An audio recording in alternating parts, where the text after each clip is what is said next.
Welcome to day 3 of Lambda Conversations. Today I've got 9 hours and none of them pre-recorded, so you might be seeing me going slowly mad for the next few hours. Also, the guests that I'm having on today are exceptional and really a bunch of very interesting people. My first guest is no exception to that at all. Stephen Wolf, welcome to Lambda Conversations 2023. Yeah, thanks for having me on. I'm really excited to talk to you, and also I've heard that you're starting a YouTube channel of your own. So why don't we let people go and find that straight away and subscribe? Yeah, I'm in the early stages. I guess I have a page. It's under Stephen Wolf or at SM Wolf. Also podcast. It's Ars Politica podcast. I guess we've been doing that for a couple of years. So that's basically what I'm This doing now. this kind of cross-pollination of YouTube channels is where what I've been doing a bunch of over the last couple of years to try and grow mine. So I like the idea that once in a while I find somebody with a smaller YouTube even than mine. So it's nice to share the love. And of course, this topic that I'm talking to you about for the next hour will be Christian nationalism, which you wrote a book that was very successful, I would say. Would you agree? I mean, it certainly got lots of people talking. Called the case Yeah, for I mean, in Christian terms of nationalism. success, it's funny that among, I guess, on American evangelical or Protestant outlets from conservative perspective, it's funny that pretty much all of them reviewed it. And normally when that happens, it's like universal praise. But I got almost universal negativity from all of them. But which Yeah. is interesting because I can't think of another book where that actually occurred. That is, it got universally reviewed, but universally, almost universally bad. So I don't know what that says, but it Hmm. does, I say, make the book unique in some respect. So, but yeah, so I Yeah. guess it did get a sort of attention, which most people write books and they don't get any attention. So doesn't really So that's bother me something. that much. Yeah. Yeah, they say there's no such thing as bad publicity. Yeah, Um, I mean, it's but almost like I should send some, commission to these guys who are still obsessed with me. So most people have died down the obsession, to my knowledge, but there still are several out there who like to, I don't know, bring me up for whatever reason. hmm. Well, I'd be interested to get into some of those criticisms and push back against them. But maybe we should start by just um, catching the audience up. What is Christian nationalism? Well, it's a 500-page book. You can get it and learn for yourself. But it's a fascinating, it's simple question, but it's actually complex to answer because for the last decade, it's been a term used mainly by the left and opportunistic academics to attack essentially Christians to their right. So you have some position on morality, and so you call them Christian nationalists, or you're conservative. Even one of these conservatives that the right would be just completely frustrated with.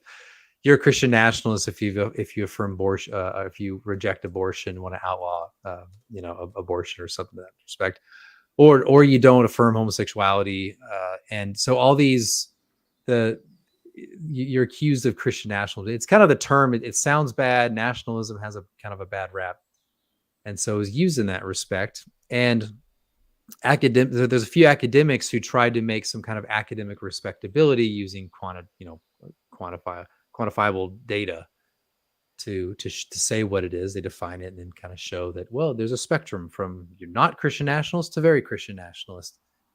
But what I did, it was about 3 years ago, I decided to start this project, and I said I'm not going to see what the sociologists are saying. I'm not going to see what the political scientists or the journalists, so-called journalists, what they're saying about it. Hmm. I'm just going to take the terms nationalism and Christian, think of them conceptually, think of them according to kind of the Christian tradition of politics, make it a true nationalism. So it's not just a regurgitation of the tradition, I guess, but very well grounded in that. and kind of build a version of Christian nationalism. So it wasn't one of these, hey, let's see what people are saying out in the world, and I'm going to defend that. And so that's why some people are surprised when they pick up the book, and I'm not quoting like Jericho March people, or I'm not even interacting. I don't interact with anyone who says what Christian nationalism in the last few years, because I wanted to kind of start from what does the tradition say, and how do we actually build a nationalism that is Christian and, as I said, well grounded. And that's what I did. I say very openly in the introduction, is like I'm not defending what Samuel Perry and Gorski and these other sociologists say is Christian nationalism. And so I'm neither confirming nor denying. And whatever I say is, if it overlaps, it's accidental. It's not intentional. So, but what is Christian nationalism? The way I define it, I have a more complex definition in the book, but the simple version, the simpler version is Christian nationalism is a Christian people who understand themselves as such. So they recognize that they are a Christian people, and from that they act for their own good. They act as a people, as a nation, as a collective entity for the good of themselves, and that good is both earthly and heavenly. So when you think of earthly good, you think of like just things of this temporal world, good vocations, good families, justice in the civil realm. That the standard things we talk about in conservative or right wing politics, that's deals with earthly matters.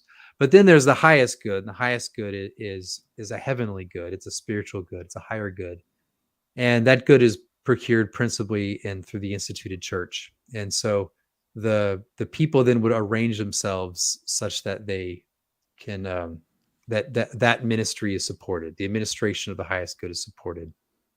It doesn't necessarily mean establishment. It can mean like a sort of 19th century American Protestantism, where there's high religiosity with low kind of like institutionalized, establishment. Or it could mean something like the Church of England, that kind of more high establishment. But anyway, that's the idea. It's that a Christian people saying we're a Christian people and we're going to act politically, socially as such for our good, and that good is separating those two ways. And so that opens up then. So like my book is not, it's not a set of laws, it's not a set of policies, it's not a sort of like proposed constitutional arrangement.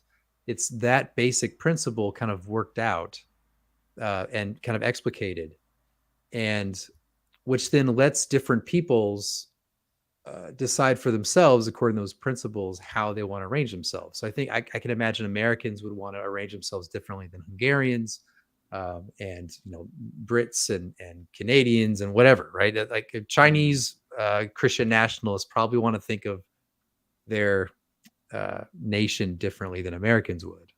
So it kind of allows people in their experience, their traditions, their it gives freedom to let them enact their own way of life. In a sense, I feel like if you had a nation, a group of people who were predominantly, overwhelmingly Christians, of course they would want to set up their nation as a Christian nation. And it feels intuitive to me. But then I think back a few years ago, and I think I would not have even thought that way back then. I have come on a bit of an intellectual journey. But I think back to how I used to view the world, and I was really bought into this idea of secularism, the liberal kind of concept that even as Christians, if we were in government, we would want to allow people to worship however they want, and treat the state as minimal of an item, as a group that shouldn't extend beyond the absolute minimum. So seeing as you describe, the broad condemnation is interesting, because I guess that says something about the political ideology that has been, I think, not explicitly taught, but at least implicitly assumed by so many Christians in the West. Yeah, I often say that, I mean, there's still people alive in the United States who went to elementary school where there was Bible reading and there was prayer. And it wasn't until the what's called the, I mean, I don't know how familiar you are with the U.S. constitutional tradition, but there's something called the Incorporation Doctrine, which brought the First Amendment to kind of bear upon the states and counties and local school districts. That was in the 1940s. And then later court cases basically gutted, well, essentially secularized all of public life, public institutions as a matter of constitutional, imperative. And but before that, and before these court cases kind of universalized secularism, there was I mean, it was kind of a bare bones kind of Protestant education within the public schools, but there was an element of religion, the Christian religion, in these public school systems. But what's weird is that when I say, even when I give like the minimal things like Sabbath laws, or just prayer in school as an institutional thing, American Christians, just they freak out about that. They think it's like a violation of the faith. It's a violation of not only that, but the American political tradition. And it's like, well, no, this is actually very recent, and it was actually very top down. It's constitutionally very questionable, and uh, and Mm. and prior to that, there was actually a body of case law, and where this would all be very justified. This idea that religion has that Christian religion can shape and be a subject matter or an end of these public institutions was actually widely accepted. So yeah, it's weird that I think people are socialized into secularism, but it's more than that. I think that the political theology that we learn in pretty much all the corners of, I can only speak about Protestantism and mainly the United States, just because that's just what I know. But pretty much wherever you go, it could be from Presbyterian to Baptist and even many Anglicans. Their political theology is just weak. It's essentially secularist. It's essentially reconciling Christianity with the dominance of non-Christian secularist, often very hostile to at least Orthodox Christianity. But we've accepted that even among the traditions. Like you think of the Presbyterian tradition, where it was very assertive in matters of religion and politics at important points in history, and even Presbyterians are just squishy on that. And I think that we've had for decades a development in these different denominations or theological traditions of their own unique forms of reconciliation. So among the Presbyterian crowd, you have kind of this revival of I think, distorted two kingdom theology, or non-historical two kingdom theology. Among Baptists, you have some, I think, very incoherent, almost like Anabaptist leanings, like a disengagement kind of talk of pilgrimage and exile, and so we're being framed. Not only is it very social, that we're being socialized by the world into secularism. Now we have the intellectual superstructure, I guess, that is now confirming it intellectually. Even at times, like in the case of two kingdom theology, by saying, "Oh, well, yeah, let's take what Calvin said and Richard Hooker said, and others who in the two kingdom tradition, and oh yeah, that actually, even though they acted otherwise, actually that old two kingdom theology means we ought to be neutral sort of people, neutrality in the public square, contestability, and essentially secularism." So yeah, would you agree that actually, in a sense, Christian nationalism is just the historical, the Orthodox Protestant theology of the state? It's been what people have just what people have believed about the state, you know, Knox to Calvin to Luther, they would all have recognized the position that you putting forwards as pretty normal thing to advocate for. Yeah, and I think that's right. And I intentionally grounded um, all of my theology in the tradition. And where I disagreed or there was disagreement in the tradition, I offered my own arguments, or I offered arguments for position. But I did try to ground it in the tradition. But at the same time, it is, like I say, it is nationalist, which I see as not so much like a development. I mean, it is a sort of development, I guess. But the reason, but it is, you're right, it is kind of the old idea of the Christian Commonwealth. But I think what we need, the reason why I want to emphasize nationalism is the West needs to have like a sort of reinvigoration, needs to be revitalized because there were things, I mean, people reacted in the public square and sought to restore true religion. They fought each other over doctrine. We all kind of lament that past. It's unfortunate when you have Anglicans and Presbyterians lined up in battle to go kill each other. That's very unfortunate. But there is something there. There's a spirit for action there. I mean, the people are willing to fight and die on over is. I mean, there's more to it, of course, but over like church polity, like there's people were willing to fight for that, and there's something good about that that can be taken in excess. But we've swung to the other excess, which is basically the vice of just weakness. And when I remember there was when Trump, MS-13 is that El Salvadorian gang. There was a big controversy, I think, in 2017 when Trump called them animals, like they're a bunch of animals, and evangelicals. I mean, this is like the worst of the worst, like the mutilation, like awful, worst gang you can imagine. Okay. Trump calls them animals.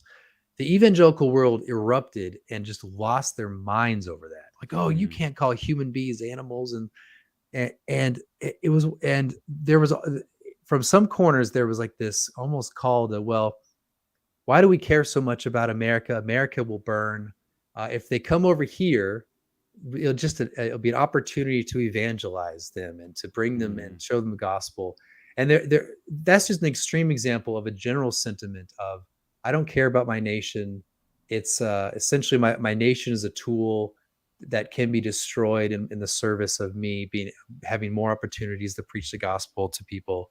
And so there is that sense of you don't care about your people and your place. And there's the theology supplied to justify that. And I wanted to say, no, let's take the tradition, the great, well-developed tradition in Protestantism, but let's also add that element where, no, we need to be revitalized, revigorated. We need to care about our people in place and have a sense of that, like that we, that us, and distinguished from others and with respect and all that, but still say we are going to be concerned with ourselves, our good, and not have these bizarre, like almost supernatural duties upon us that force us to destroy ourselves. Like we don't have some duty of grace to accept like murderers from El Salvador just because it gives us a chance maybe on the street as they're trying to shoot us or stab us, say, oh, you should believe in Jesus Christ. So I'm trying to say, no, there has to be a sense of like the nation, the people, and in fact, I think the world would be a better place and the gospel would thrive and flourish if people groups acted in that respect. So that's why that's a very long answer to say, yes, you're right. But the nationalism, I think, is important in the West in particular, because we've lost that sense of particularity and that collective identity, I suppose you could say.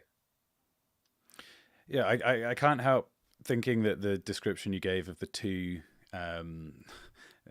the two extremes, one of which being groups of people who agree on almost everything killing each other because they have some slight wording difference and some, paragraph 4 subsection 6 of their creed. Yeah.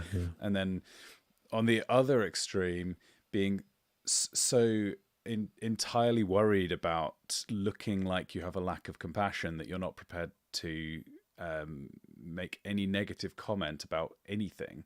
That those feel like extreme male and extreme female behaviors.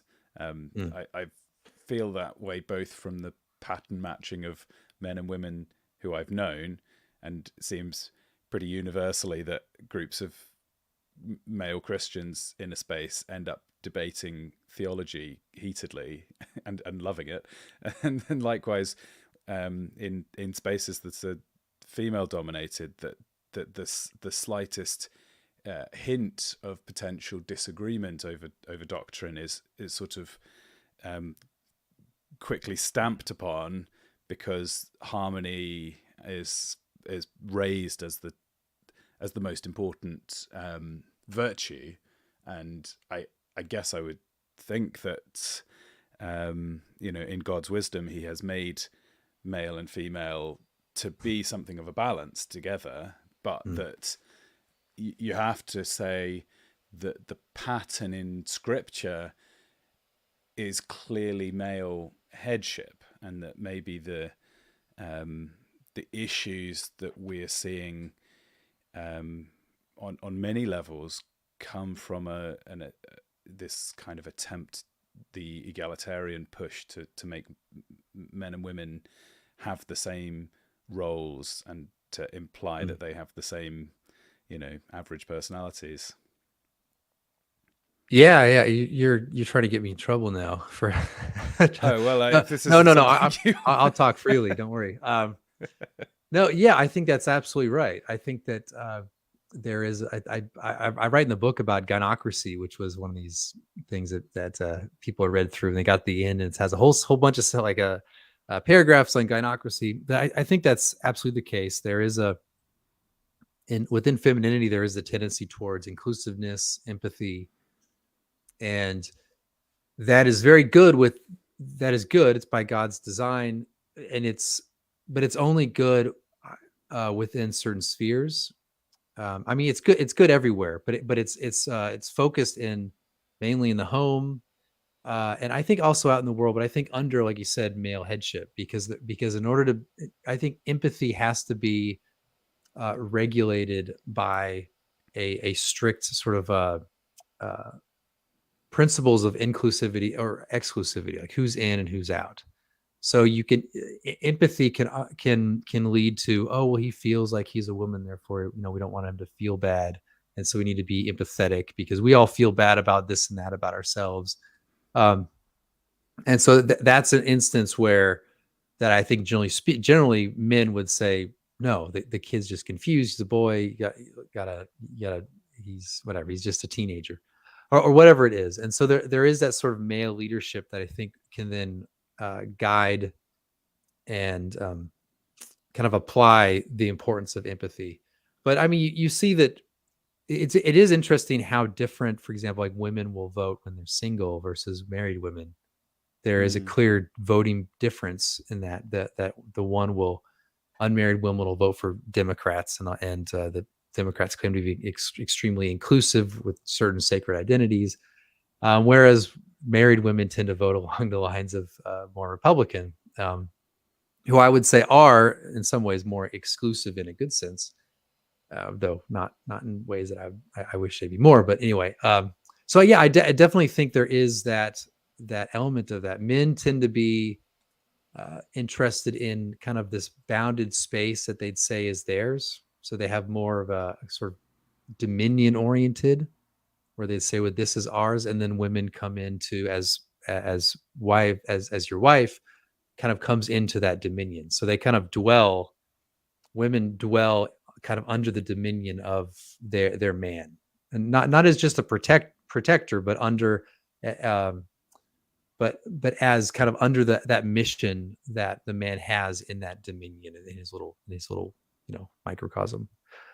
So yeah, so I definitely think there is a point to that, and I mean, we can get into other things, but there's the issue that women are dominated by HR department, they dominate those and other things, and how that throughout all society this sort of feminine virtue of empathy and inclusivity, and also kind of the need for safety, risk aversion, and more procedural kind of bureaucratic tendencies, how that can influence all the other areas of society and how it kind of disadvantages men. But that's probably, that's that. I think it's related to what I'm up to, but that might be a different topic. Yeah, and I mean, Unless you want it's to ask more useful to about it. just touch on that. I Yeah. think the the empathetic nature of women has a very useful function in society. It's this almost sort of lubricating function, or a placating, cooling off of aggression Mm. effect. Yeah. But sometimes it is the appearance or the first order of empathy without further. So, for example, the empathy of, well, um, I want to support the teenager in their um, perceived gender, sounds empathetic. The actual action Mm. that comes out of it which is encouraging them to go and end up getting chemically castrated. You know, that isn't really empathetic, but Yeah. nonetheless,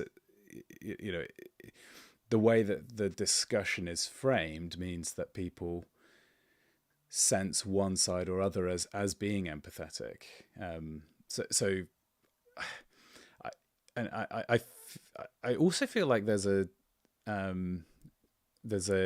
potential mistake being made where I think a lot of the evangelical groups whose number one priority is evangelism, and in some sense I feel the same way. Like, I understand that Mm. impulse, um, but that can then look like, we need to project to the world that we are the people who are the most sensitive.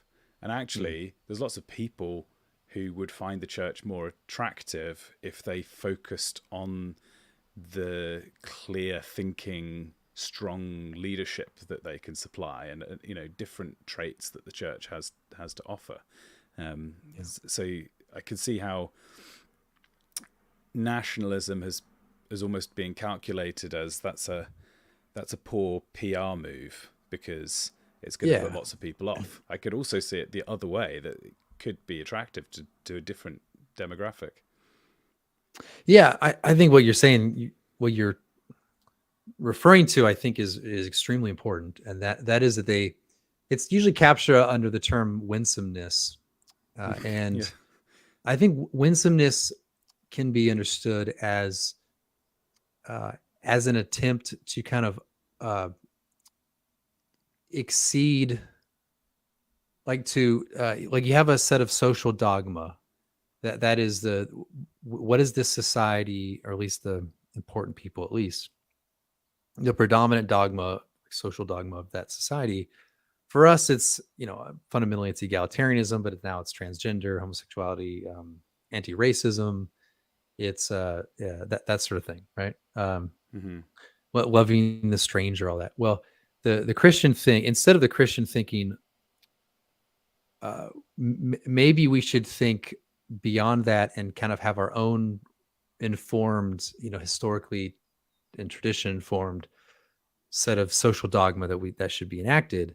They think, well, our principal duty is winsomeness or evangelicalism, and then you apply winsomeness, and that means you have to exceed the world in their own social dogma as a method Yes. of Yeah. witness, right? So Yeah. you're anti-racist, well, we're gonna be more anti-racist.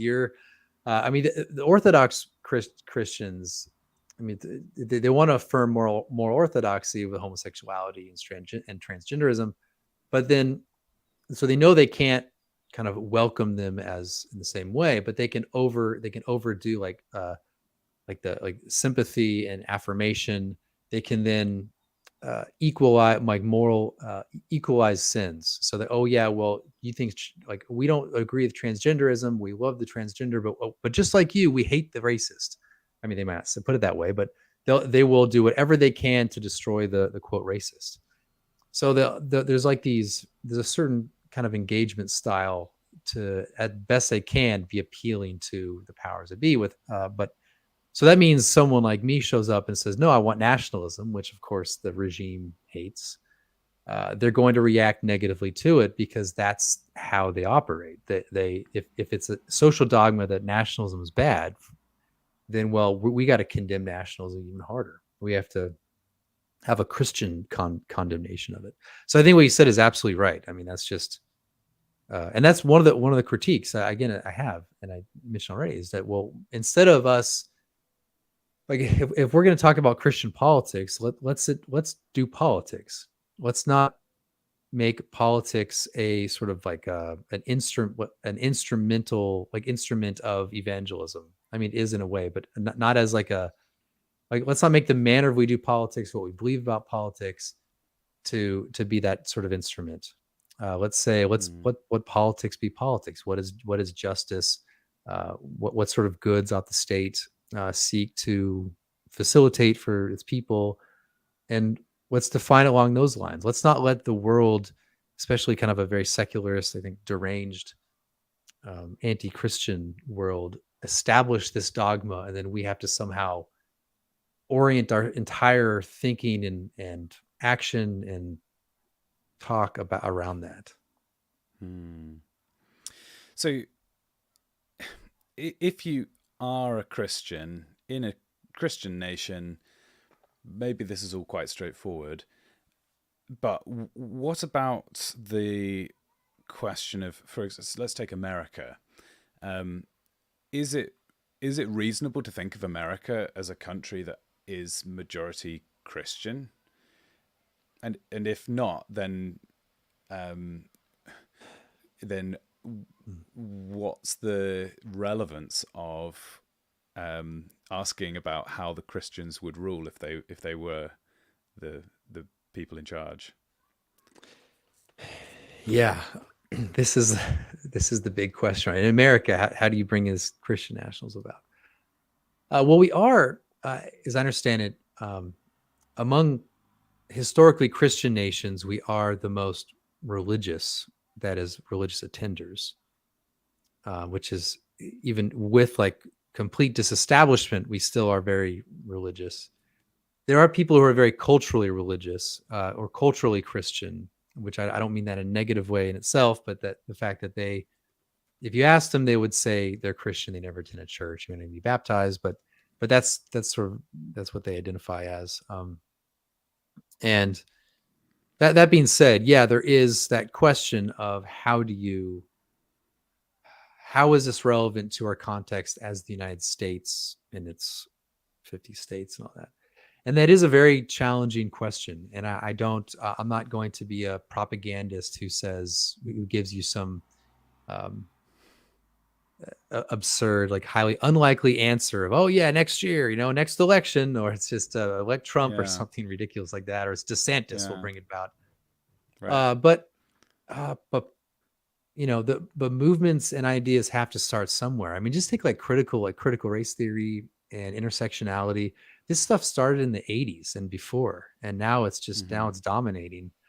And so, I mean, I guess you could say it's a long shot. It's kind of rosy romantic thinking, but yeah, I hope that this sort of thinking can then get more adherence throughout the United States. And at the same time, I mean, there are within the individual states, what I'm hoping to see occur is that Americans start seeing their governor and state legislatures as true intermediate, like what we'd say in Protestant tradition, like intermediate magistrates, or the idea that they are, in a sense, a possible kind of buffer or means of resistance to the federal government or just the regime in general. So even like DeSantis in Florida pushing back against Disney as a corporate entity is a sort of part of the regime. You know how the right talks about like the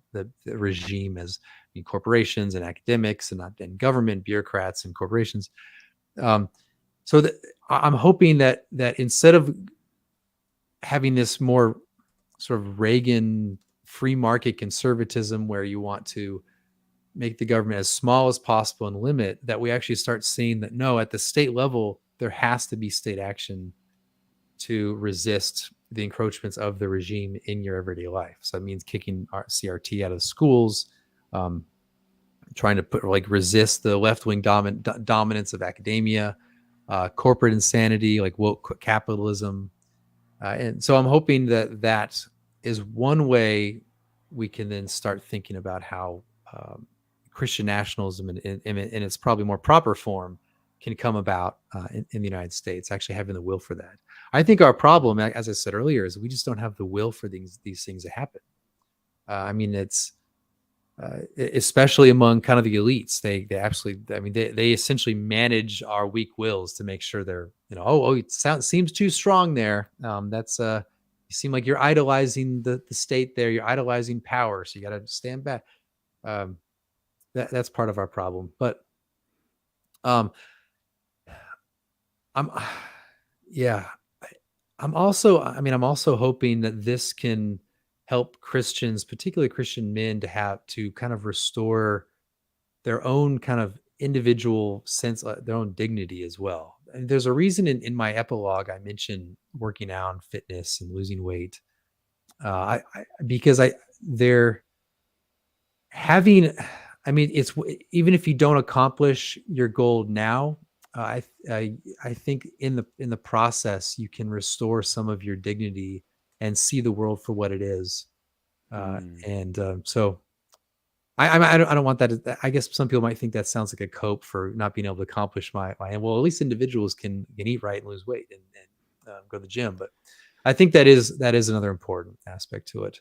But I mean, I guess the long story short, I mean, it's you don't things change rapidly. I mean, in the American Revolution, no one in the 1760s would think that they're going to fight a war, and not only fight a war, they're also going to declare independence. No one thought that except maybe Samuel Adams. And see what happened. And so there's now to the feds listening, I'm not calling for revolution. I'm just using that as an analogy for things that could change. So don't tap my Yeah, I phone always line assume if you haven't already. 50% of my listeners are the feds. Yeah, you do see a pattern in the Bible whereby, so for example, if anyone seeks to be an overseer, an elder, a church leader, they seek a good thing, but then the question is, how are you leading your family? Like there's almost a fractal nature where, as a man, you prove your capacity for right leadership on a smaller scale, and then see that as a justification to say I'm worthy of more power, and I think between challenging the headship of men in their families and then challenging the rightness of leaders over countries, it has, I think it has left men bereft of meaning. And I really agree with your perspective of, I think this idea that men should be encouraged to work out to be physically strong, despite the fact that strength is no longer the primary attribute for an employee. But there's something about physical strength and masculinity that we should cultivate. I also think there's something about leadership and masculinity that should be encouraged. I'm interested in the term Caesarism, and like, I guess also similar terms that get confused or get unfairly maligned, like so monarchy, but then also totalitarianism or dictatorship. So all of these terms that get kind of thrown around, and then democracy is kind of the in like your average everyday person is the golden word, and nothing bad could ever be said about a democratic system. So do you want to talk a bit about those ideas? How is it important to think of power as being concentrated, um, what are the lies that we've been told in this regard? Hmm. Yeah. So with regard to Caesarism, I do mention that once in a chapter called The Christian Prince. Um, I wouldn't say that I'm a Caesarist in principle, meaning that in every age you need that. See, the Caesar, having a sort of Caesar is the best. Like the best regime is a Caesar. I just think in our time, and what I say explicitly is that we need great men, and maybe perhaps one like great man who will kind of like shake us out of our complacency. I mean, Trump is like a clownish version of that, or whatever term you want to use. Maybe clownish is too harsh. He's an ironic version of a Caesar in a way, Yeah. but certainly we can do a lot better. I mean, I don't want to get on like what Trump is or isn't, but Trump was a sort of bulldozer or bull in China shop, however you want to describe him. Uh, there can certainly be, and I would desire a much better and actual Christian sort of Caesar in that regard. But I think we need, like, what did Trump do? He energized the sort of people that Pat Buchanan tried in the '90s and other writers, and he was able to get kind of the forgotten white working class. And so analogously, like the Christian Prince would say to Christians in America, other places, um, that you need to break out of your complacency and seek, the ordering of your life and country according to Christian principles and proper natural principles. Um, so that's kind of why I emphasize Caesar, and that sort of thing where in God's providence you kind of pray that He would raise someone up who would serve in that goal. And I mean, I really kind of look at like George Washington. I think George Washington was a sort of Caesar in the founding era. I mean, he had for many ways we can get, that could be a whole episode, but when he was president for two Terms. rounds, terms, he had this farewell address. His farewell address, you read it, and it's almost like him saying, "Look, I'm retiring. I'm done. I'm out. Okay, I'm not going to hold this thing together anymore. I'm not going to be the name and the face and the 6'2" guy who holds this together. It's on you."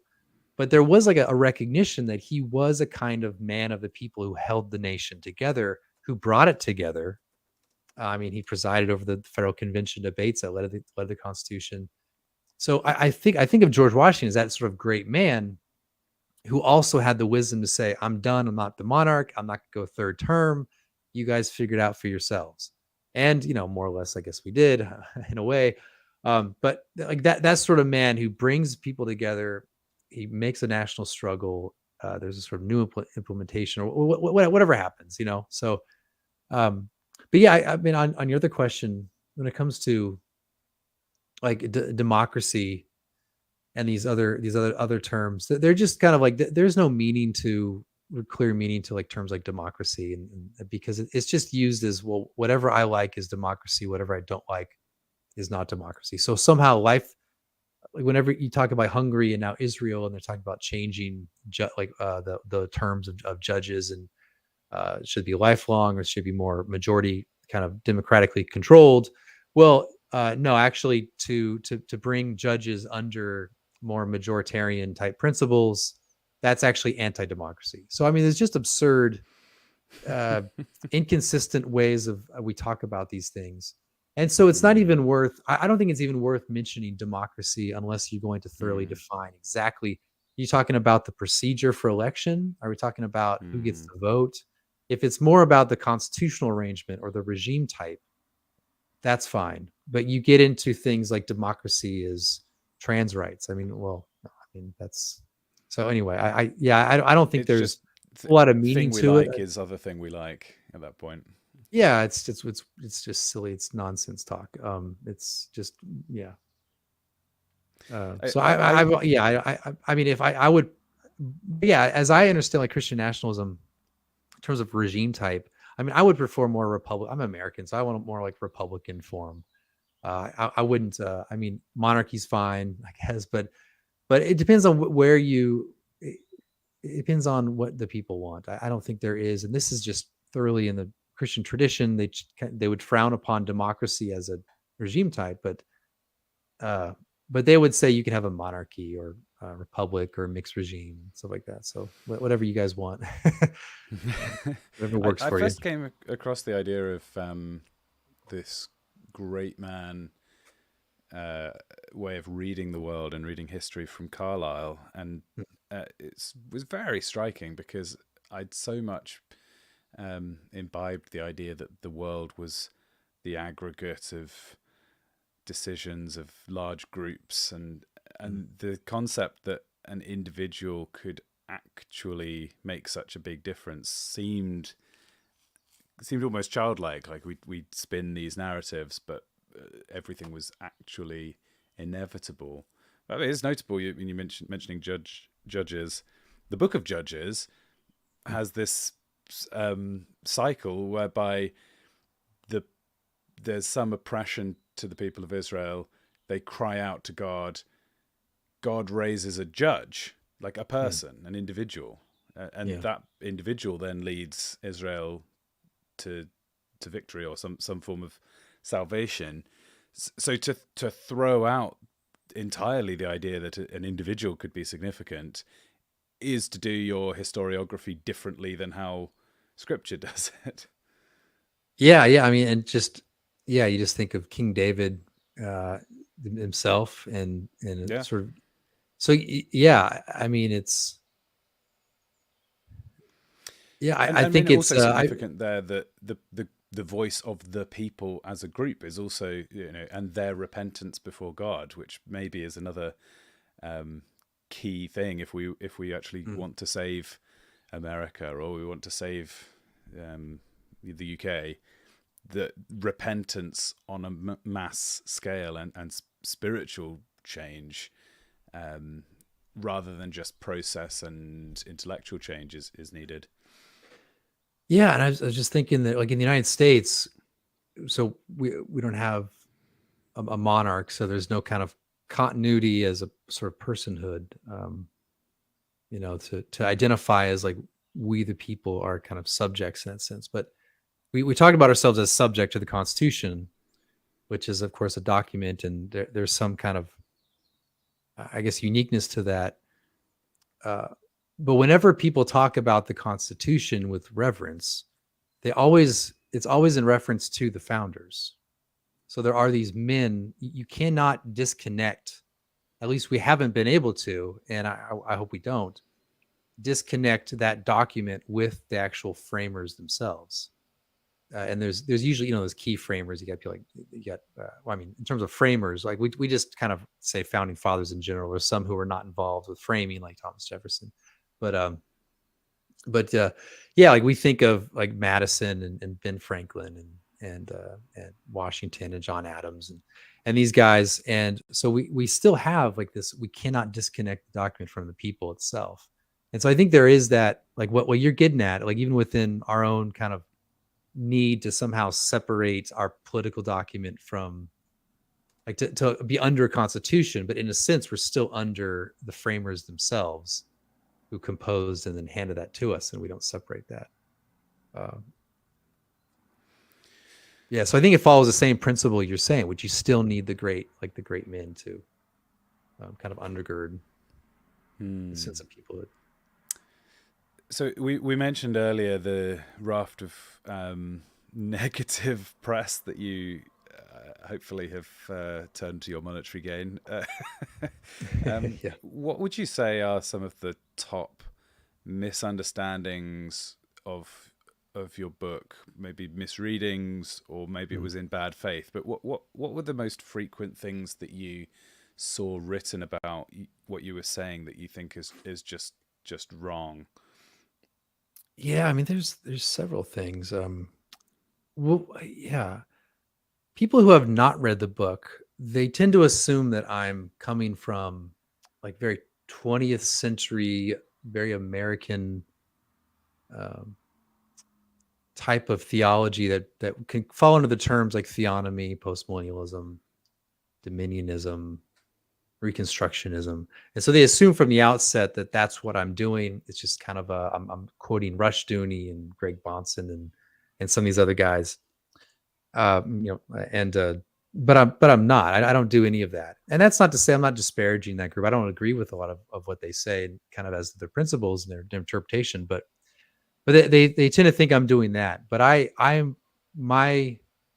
my sources are largely 16th century, 17th century classical Protestantism, though I do have medieval and cite Augustine and classical sources like Cicero and Aristotle.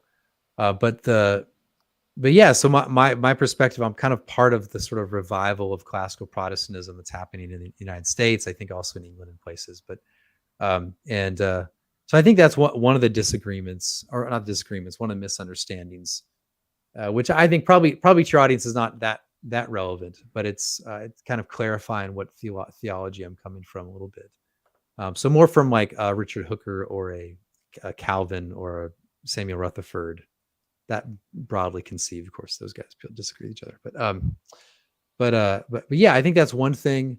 I'm also kind of accused of a lot of like some racial stuff as well. That's one of the other things too. They think I'm a white nationalist, and if they read my chapter on the nation, I do say that yes, there are particular people. I do say that bloodlines kind of matter, or like ancestry matters for place, for your connection to people in place. But I do say that I have this kind of, I guess, idiosyncratic, I suppose, view of ethnicity, where ethnicity is not just, you being able to trace like your family tree. It's not like a DNA test, like, oh, I'm this. It's that's not what I'm saying.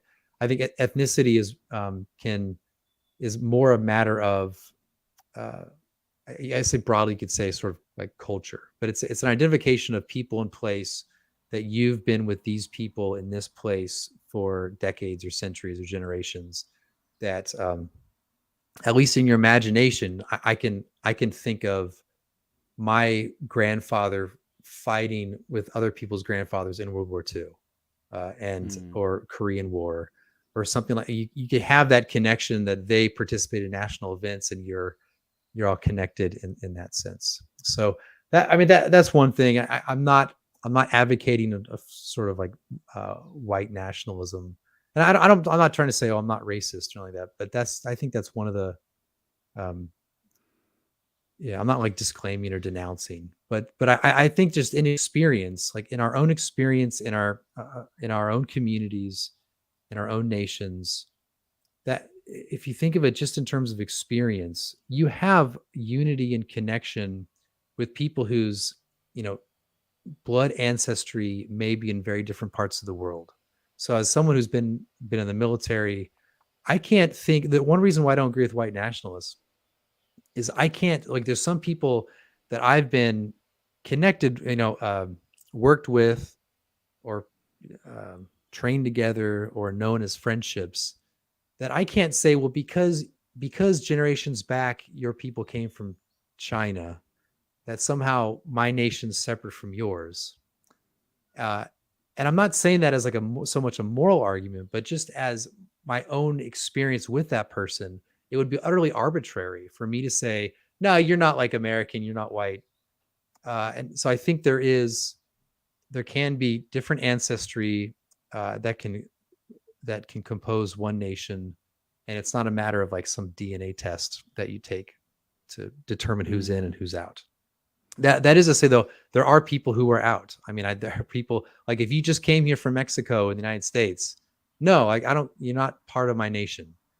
Even if you're a legal resident, that's not to say you can't be after several generations, this sort of integration or assimilation occurs. So I'm not like being a universalist who's opening the entire nation to whoever wants to enter it.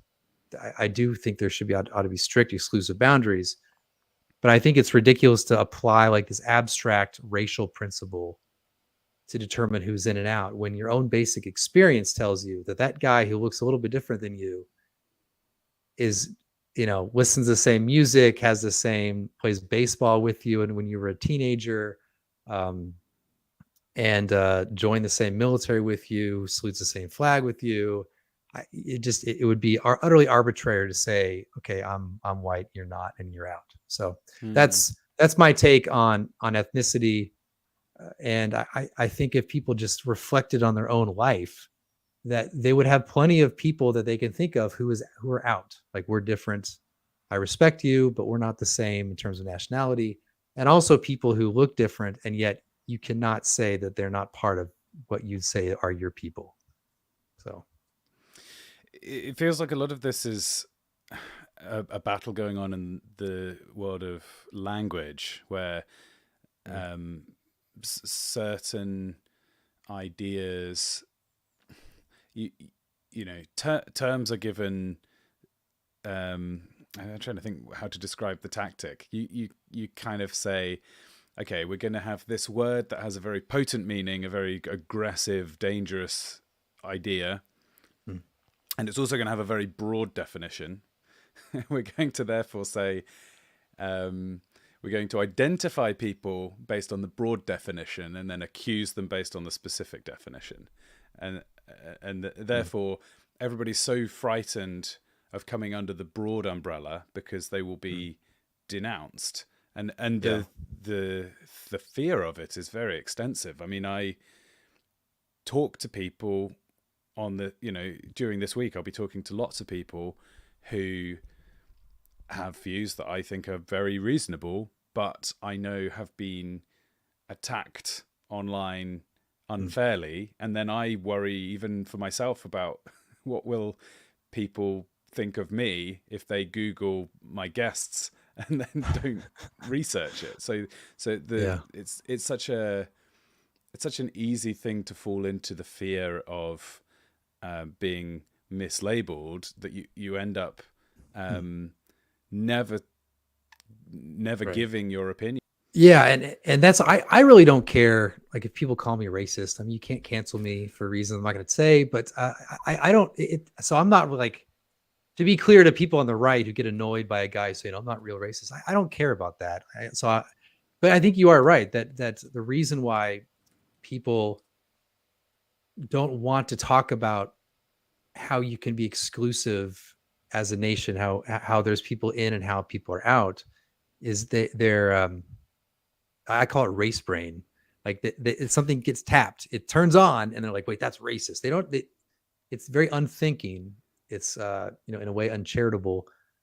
It happens on from Christians just as much as non-Christians, and uh, yeah, but it's unfortunate, and that's why I'm I'm glad that I can kind of say what I want to say. And the reason why, again, like, I say I'm not white nationalist is not to be this ridiculous, like, I want to separate distance myself from these people.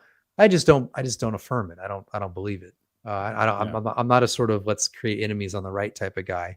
It's just Mm. conversation between people on the right, a friendly, conversation.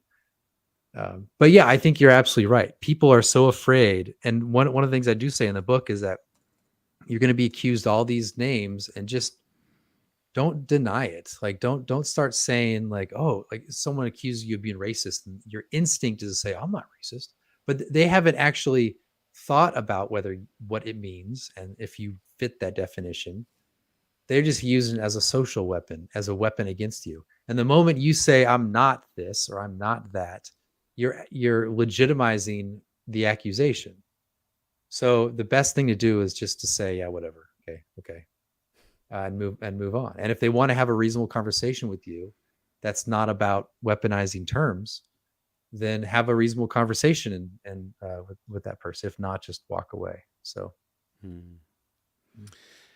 I've got my next guest here, Aura oh, McIntyre. Thank you very okay, much for joining. I'm thinking of trying to do a crossover between each of my guests for a couple of minutes. So um, I'm trying to think of a question that bridges between our two topics. So we've just been talking about Christian nationalism, and we're about to be talking about elite theory. So I think the natural question, if I could get a comment from both of you, is how should Christians um, understand the significance of the elites in society how can we identify them? Like what mistakes do you think Christians have made in the past by misunderstanding the nature and motives of the elites? Maybe I'll start with you, Oran, and then Stephen, you can give a comment. I would say probably that most, especially evangelical Christians in the United States, have kind of misunderstood the relationship between democracy and rule, and kind of understandably are pretty invested in the American idea of popular sovereignty, and that being the legitimating factor uh, for governance, but don't maybe understand the importance and the influence that people outside of kind of the general populace have. And so they don't understand that if your elites are not influenced by Christianity, if they don't hold Christian values, if they are not framing their worldview in a Christian ethos, then even if your majority population might be Christian, in nominally at least in some way, that won't be reflected in the actual rules of your society, the legislation in your society, the entertainment of your society, the academia of your society. And so I think it really behooves Christians to understand the need, of course, to reach everyone with the message of Christ, but particularly to understand the influence that leaving certain sectors of the culture or the economy or the government to kind of other forces does in the long term. Yes, everyone needs to hear that message, but if you are interested in raising your children and furthering kind of your posterity inside a Christian framework, then you must have those who rule you be influenced by Christianity. Thank you. Stephen, any further thoughts? Yeah, I think the problem in the evangelical world with regard to elites is this goes back to what I mentioned earlier about the idea that there's a social dogma and they have to kind of gear their witness or their winsomeness towards that dogma. It's established by the secularist elite, and then they say, well, the only way to be appealing is to kind of Christianize the way we obey this social dogma. But what ends up happening among the evangelical elite is they tend to be then the evangelical arm that enforces that dogma. So they become like, what makes them elite is not that they're actually that smart or whatever, but they have sort of they're the evangelical arm of the regime enforcing that social dogma. So like this, I mean, if some racist, quote racist event happens, they will be the first to then Christianize the way they respond to that, and especially if it's even a nominally Christian person who commits the racist act or whatever.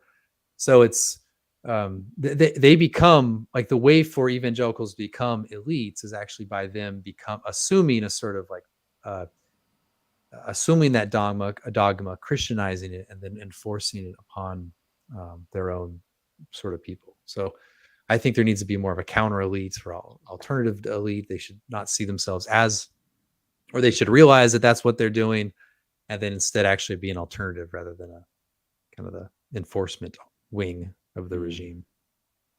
So. Brilliant. Thank you so much for coming on. Everyone go and subscribe to Stephen Wolf's brand new YouTube channel. And hope to speak again sometime. Yeah, it was great. Thank you. Brilliant. All right, so Oran, we are discussing elite theory. I thought it was high time for a review where we try and blitz our way through all of the key thinkers who make up, I guess, primarily the Italian school thinking about elite theory, maybe some of their forerunners and people since as well. But are you ready for this? Yep, let's do it. Okay, so I guess we probably should start with Machiavelli. So Machiavelli wrote in The Prince, "It's better to be feared than loved if you cannot be both." How did the ideas of Niccolo Machiavelli inform and influence the development of Italian elite theory, particularly in terms of their understanding of power and the nature of political leadership? I mean, Machiavelli is really a paradigm shift in not just political thinking, but or not just specifically Italian elite theory, but all political thinking. He brings a realist understanding of politics that really just didn't exist in political philosophy before that point. There are some people who even link Machiavelli's The Prince to the actual start of the Enlightenment. I'm not sure if that's accurate, but it's an understandable connection, because he brings the idea that politics is not about, what should be or the ideal, or the some kind of form handed down from God to the people, but he says this is how politics actually works. This is the nuts and bolts. These are the brass tacks. This is how someone acquires power and stays in power and controls all the variables that could impact their power and allows them to kind of carry these things out.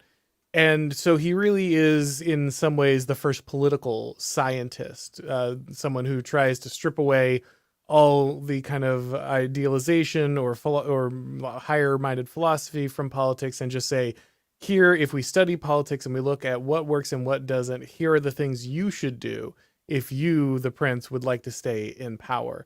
And so that's where that famous quote comes from. But there's so many other, parts of, especially like his discourses on Livy, where he just, gets in there and says, look, it doesn't really matter if you have the perfect form or if you have this.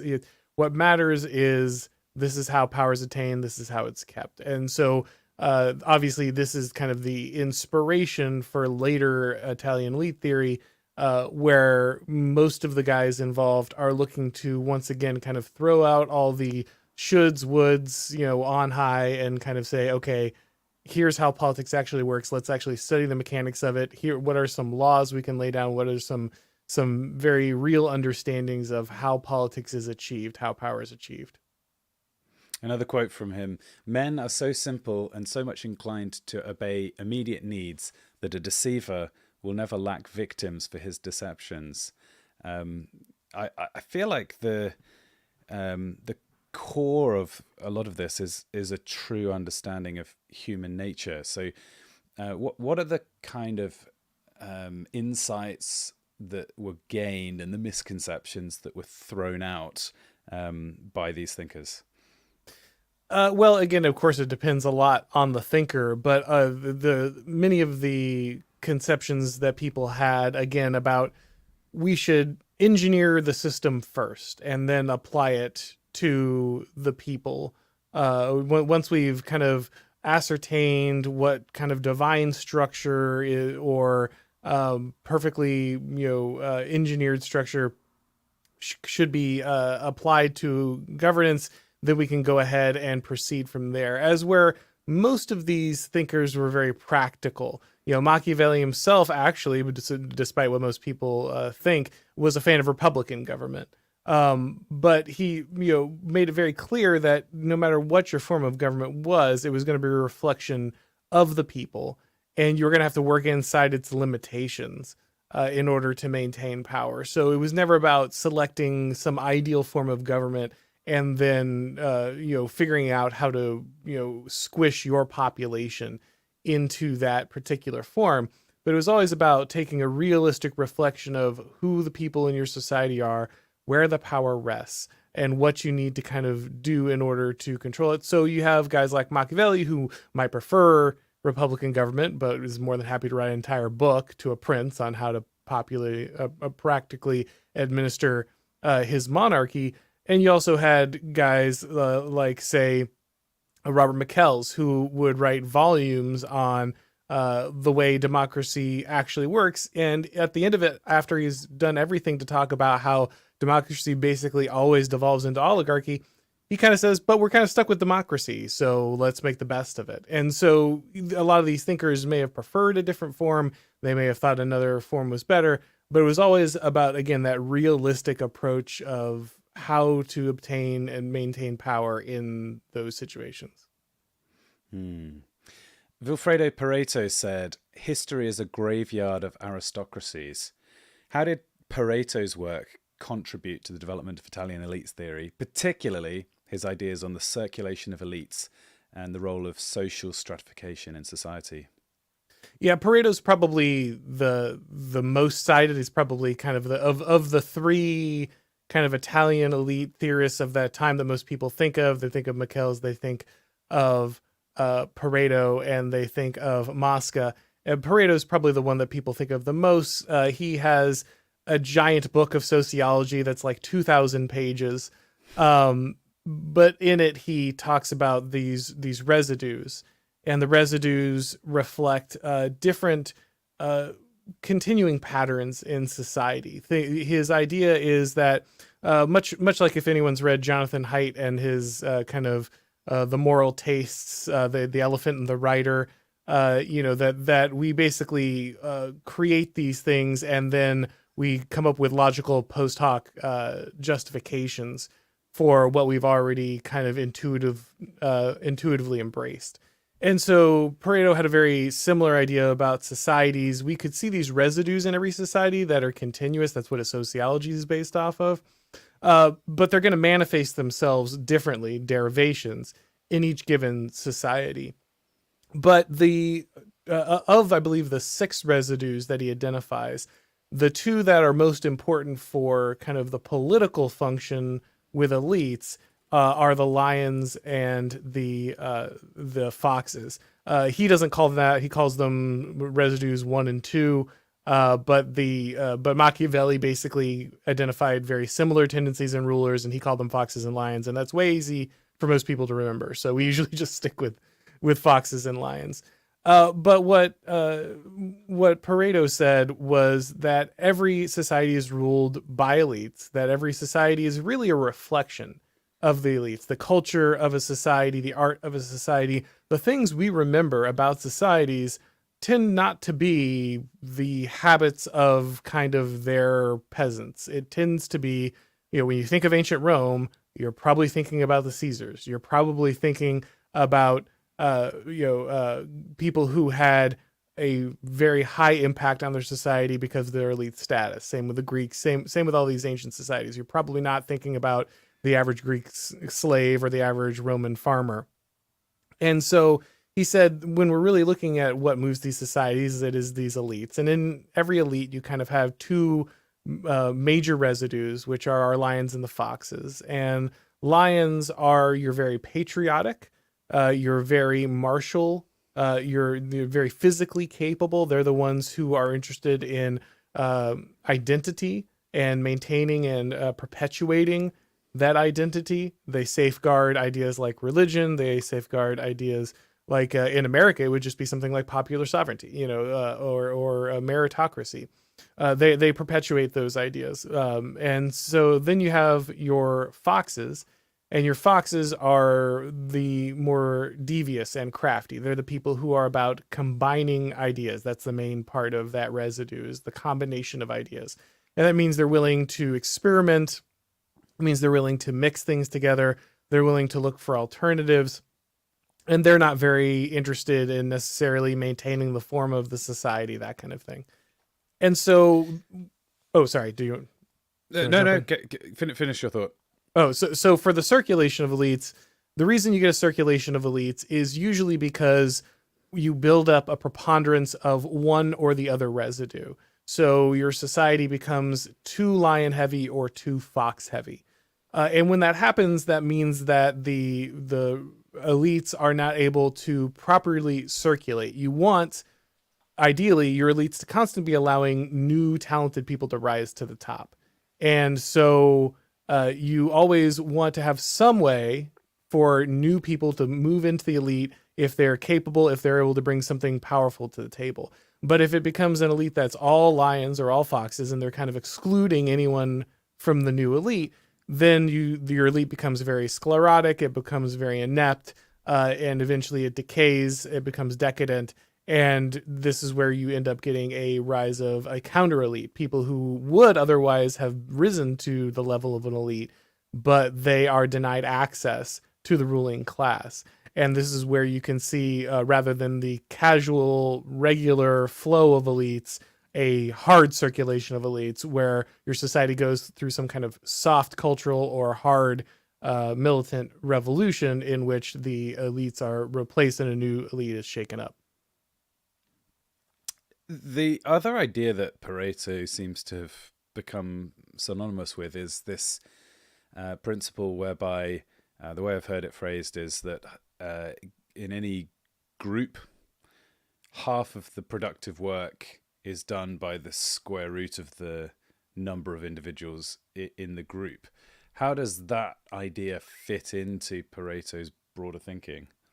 Yeah, he's famous for the Pareto principle as well, right? And so the idea is that in any given discipline, not just politics, your academia, anything, you're consistently going to have a very small percentage of individuals make the most powerful contributions to kind of the field. And of course, that just speaks again to elite theory, understanding that while you might have a large mass of people in your society, it's going to be a very small handful of people that really drives very particular parts of any given society. And so that, of course, impacts the understanding of the importance of elites, why they define kind of the outputs of society, why the things that they care about, the culture they embrace, the religion they embrace, why that will impact everything else. Gaetano Mosca wrote, "In all societies, an organized minority will dominate and exploit an unorganized majority." What were Mosca's key contributions to Italian elite theory, and how did his ideas on the ruling class and political organization differ from the other elite theorists?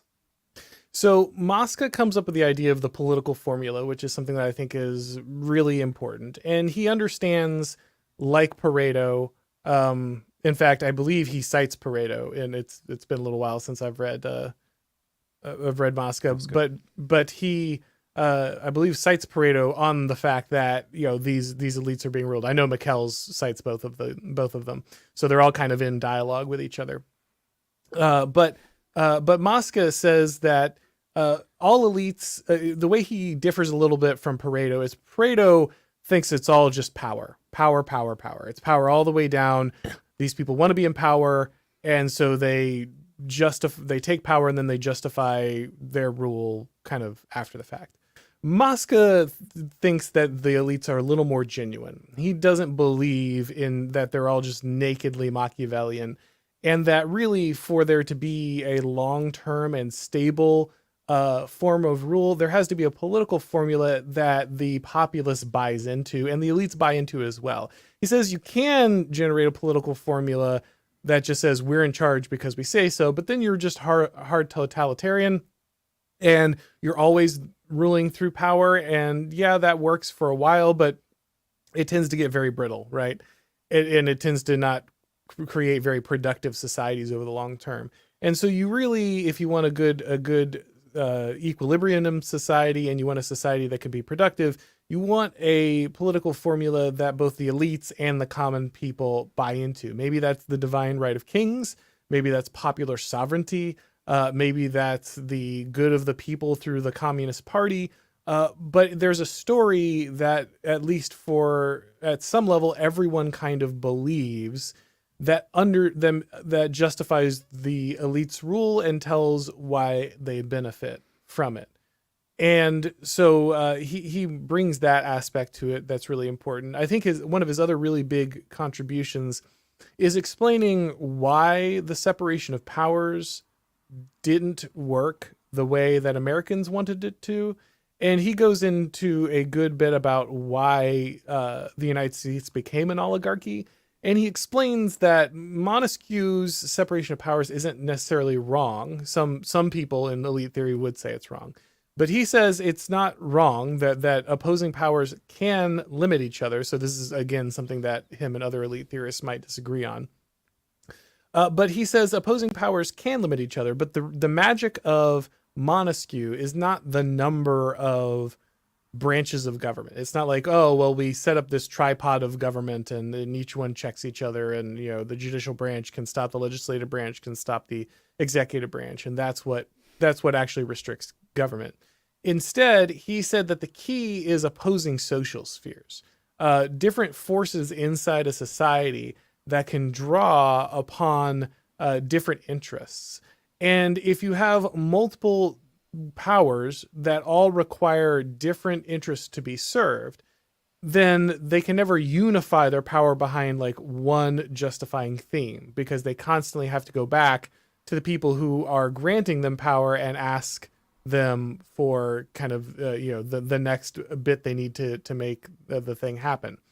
He says that in the United States that didn't happen because each branch, rather than representing a segment of society, rather than say like the church or the aristocracy, and then the average working class person, and then kind of the merchant, like rather than having each one of these groups represented in government, what happened is everything was just opened up to wide franchise democracy.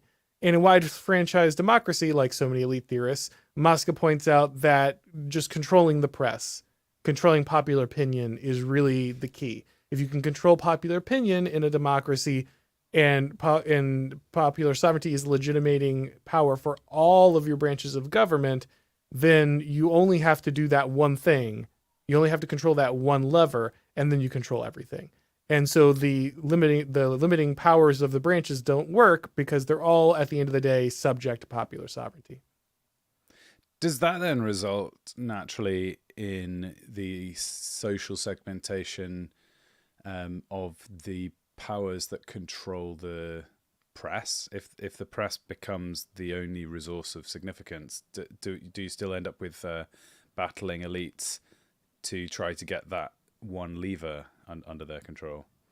You certainly do, though the problem with that is that there's a very particular type of elite who is best at controlling that particular lever. So if you have a society in which, for instance, the martial caste is at tension with the political caste, then sure, you can go ahead and control the media, but at some point, El Presidente is going to roll in with with the military, and it really doesn't matter how good you are at like producing television shows.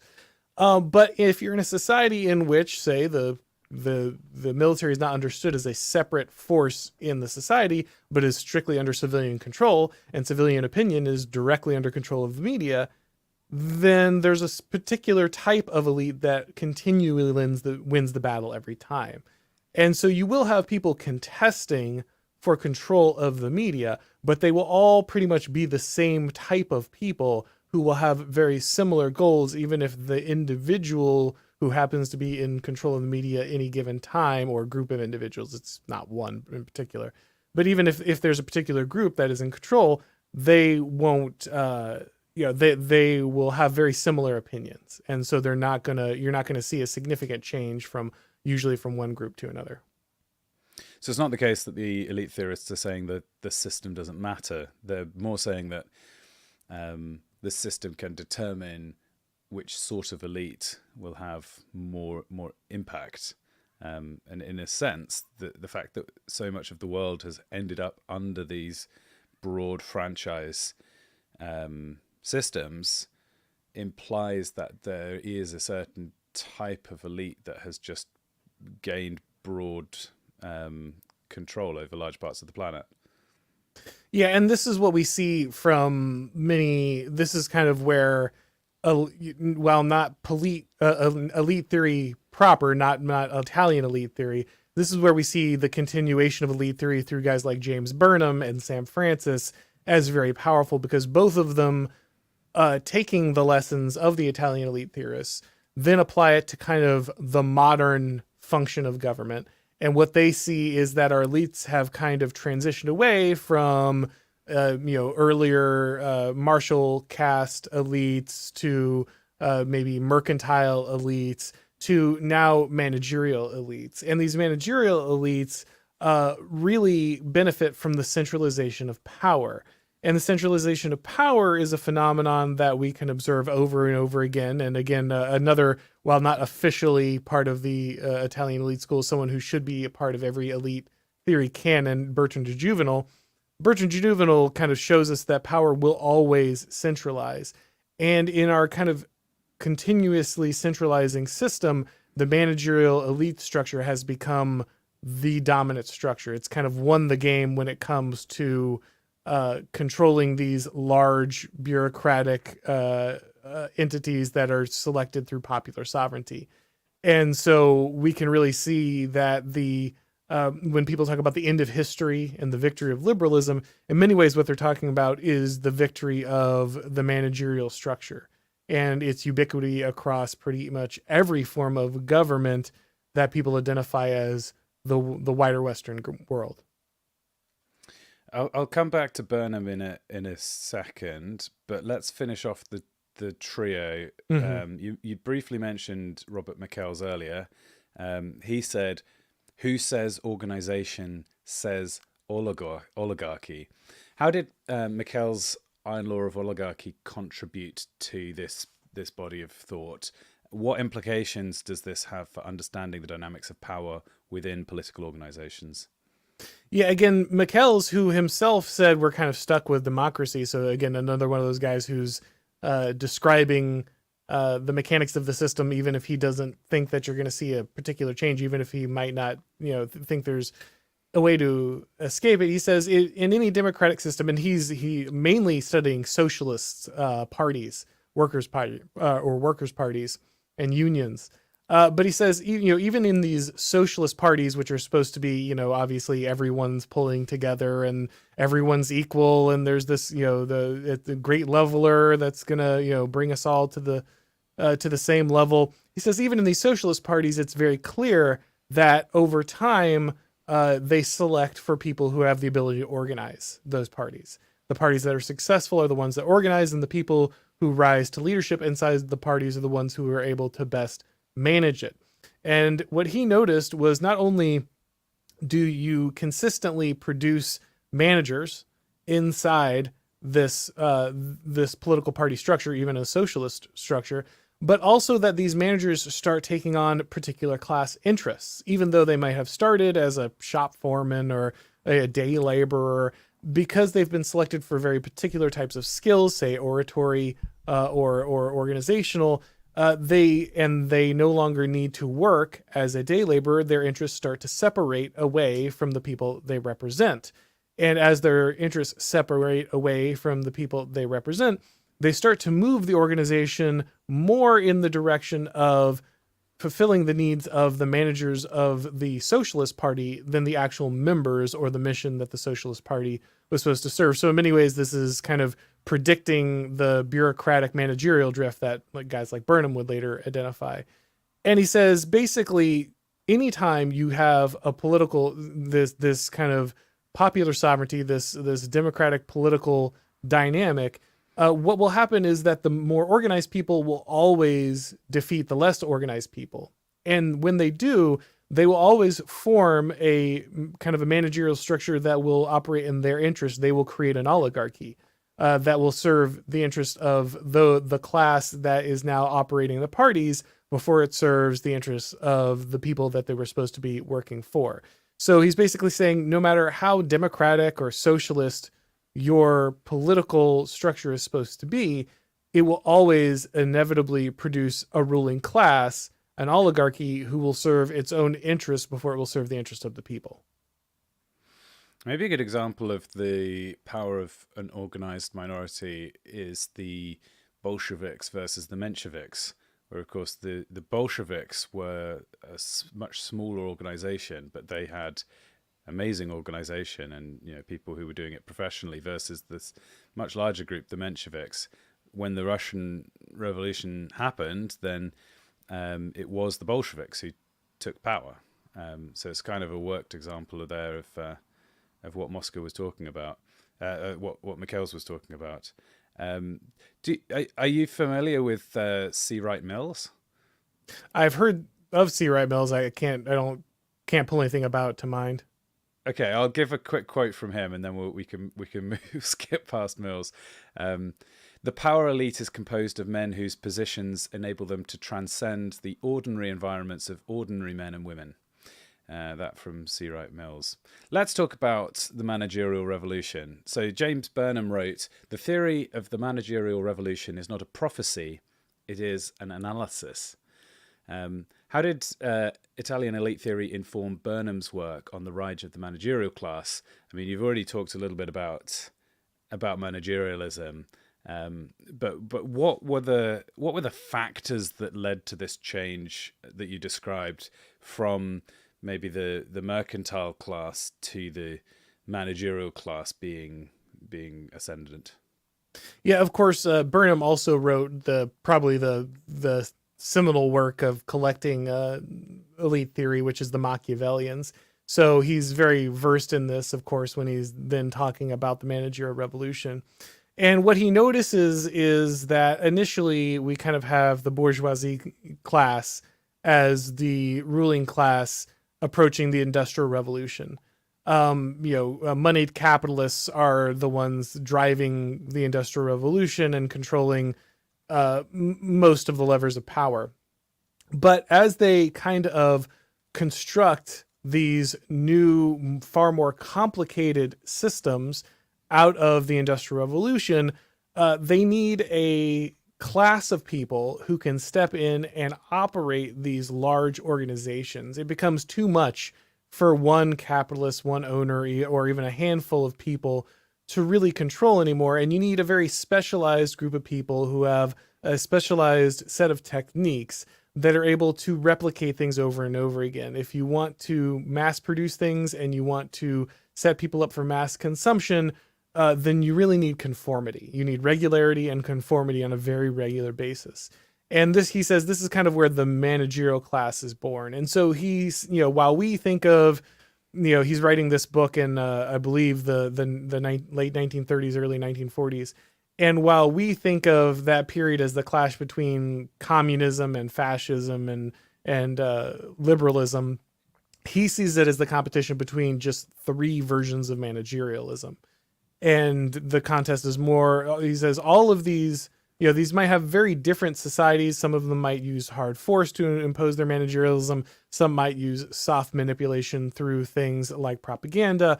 But at the end of the day, all of them, you think about it, it's very true. The communists thought that they had the most scientific way to manage the economy and apply all these things. And then the fascists also were very much focused on the idea of progress, science, the ability to perfect things kind of through these techniques. And of course, liberalism, while taking a much softer hand and a less obvious hand, planned to do exactly the same thing and has done so now. And so he kind of notices that the power, while the relationship between managers and capitalists was one just of employer-employee originally, the managers start to realize that they have class interests of their own. And they start to gain power inside their organizations that are separate from the capitalist owners. And so the managers, having their interests and separated and codified into their own class, start moving bureaucracies not towards the interests of the capitalists or the interests of the workers or the interests of producing whatever product they're supposed to, but instead start moving things in the direction of what benefits the managerial class the most. And I'm sure everyone has seen, one of these charts where like administration goes from like 5 people to, 2,000 inside a company in a few decades. And people always say, what happened? And the answer is the managerial revolution. These organizations were driven by managers to create more managers, to increase the power of managers and the benefits that it could accrue to their specific class. Let's talk about Sam Francis. You mentioned him briefly earlier. What were his ideas about the decline of American society, and how did he propose to address this decline? Well, Sam Francis had a lot of, he wrote on many, many things. And so that's a much broader question. But in the context of elite theory, Leviathan and Its Enemies is kind of his work of elite theory. And it's quite a tome because it never got edited. It was kind of it was printed after his death.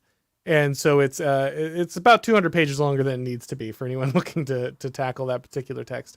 So he repeats himself a good bit. But what he kind of does is he takes Burnham's theory and he updates it again. So just like Burnham updated Italian elite theory for the time of the kind of the post-industrial revolution and the emergence of managers, Sam Francis kind of updates Burnham's work into, I believe, the 1990s or early 2000s. And he kind of explains that one of the key aspects of America's decline has been the need of managers to homogenize groups. So if you want to create powerful organizations in large bureaucratic organizations, one that require the most managers possible, then you need to maximize the effectiveness of managerial techniques so that they can consume and include the largest amount of people. The managerial bureaucracy that wins is the ones that most successfully can extract value and efficiency from the most number of managed individuals.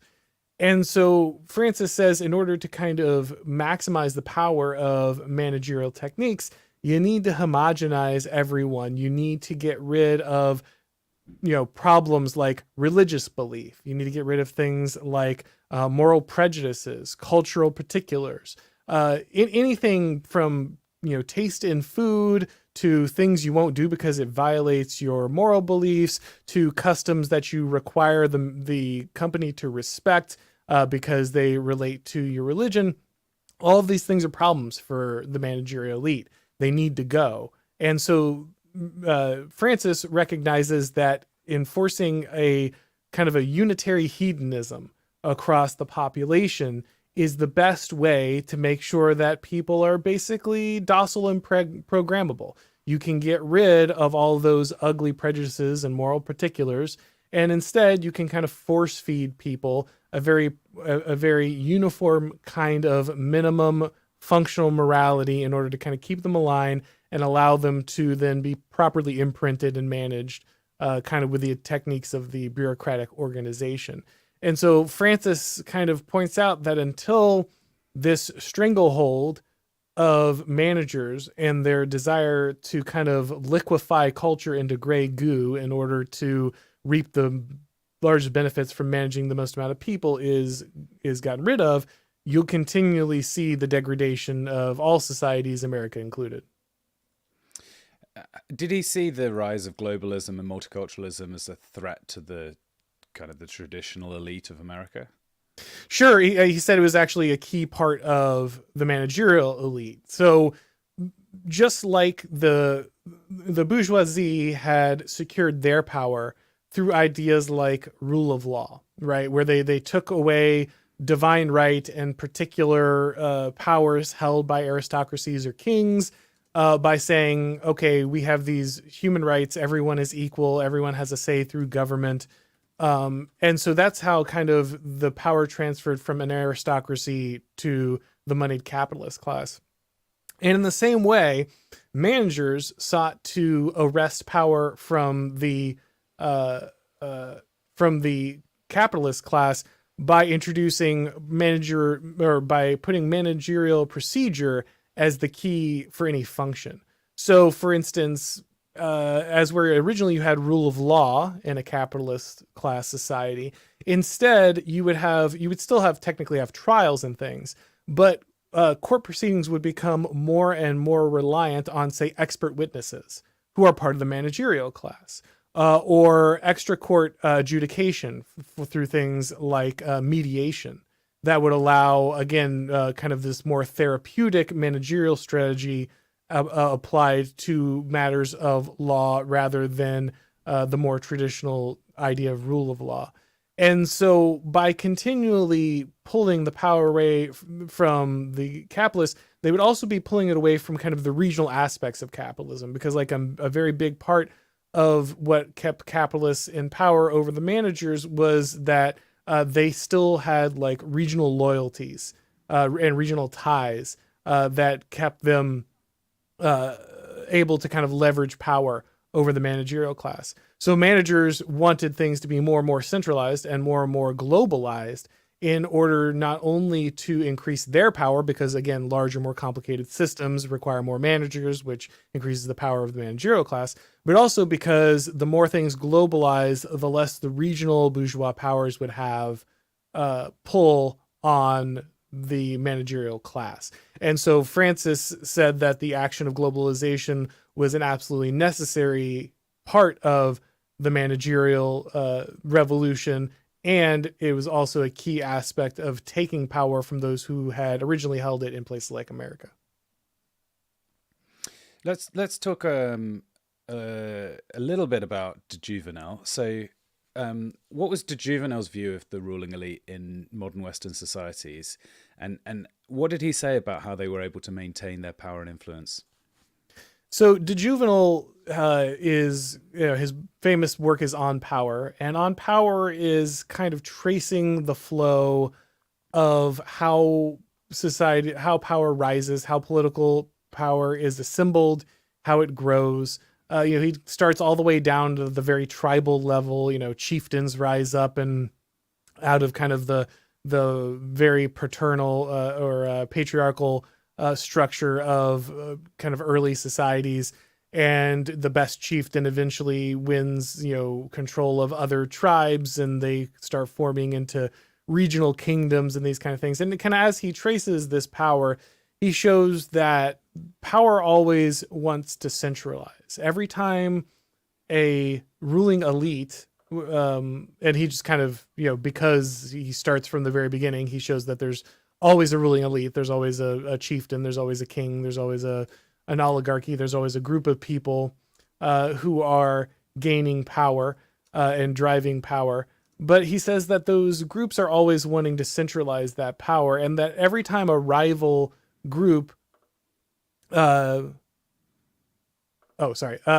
every time a rival group wants to or acquires a new power over their populace, any competing rulers have to gain the same power or they'll kind of lose the arms race. So, for instance, France kind of acquires the levée en masse and kind of creates total war.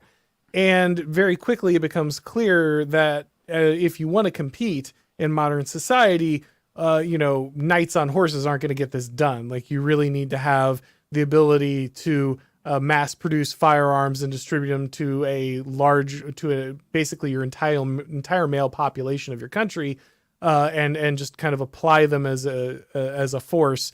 And if anyone around France can't do that, then they're going to lose to France. And so kind of everybody needs to acquire this. We obviously can see this in a more modern example of something like nuclear weapons. Once one group has it, everyone who wants to matter has to have it, and the only people who can't functionally be ruled by those with those weapons are those that have their own weapons to kind of hold them off. And so, no matter what the type of power acquired is, every other state kind of needs to meet it. And he says this is why we see the rise of something like, say, popular sovereignty. Because originally, a king, he might have been very powerful, but he had to ask a lot from many, and it was only on his behalf. But when it comes to popular sovereignty, well, it's the will of the people. And if it's the will of the people, how can you deny it, right? You're one of the people. There's really no fight against it. And so he points out that kind of all these modern governments, for all the tyrannical things that people will dream up about kings and that whatnot, the modern governments have far more power than any other governments have had in the past. But people feel like they're freer than they have ever been in the past.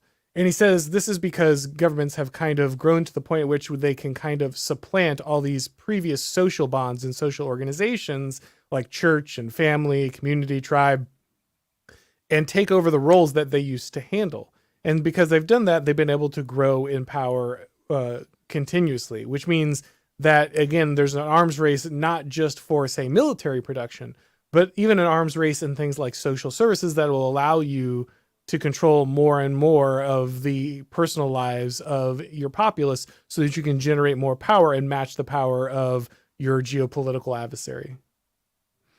Brilliant. Okay, I'm going to take a quick break. So I'm going to play a pre-recorded video, and then we will be right back and continue this conversation.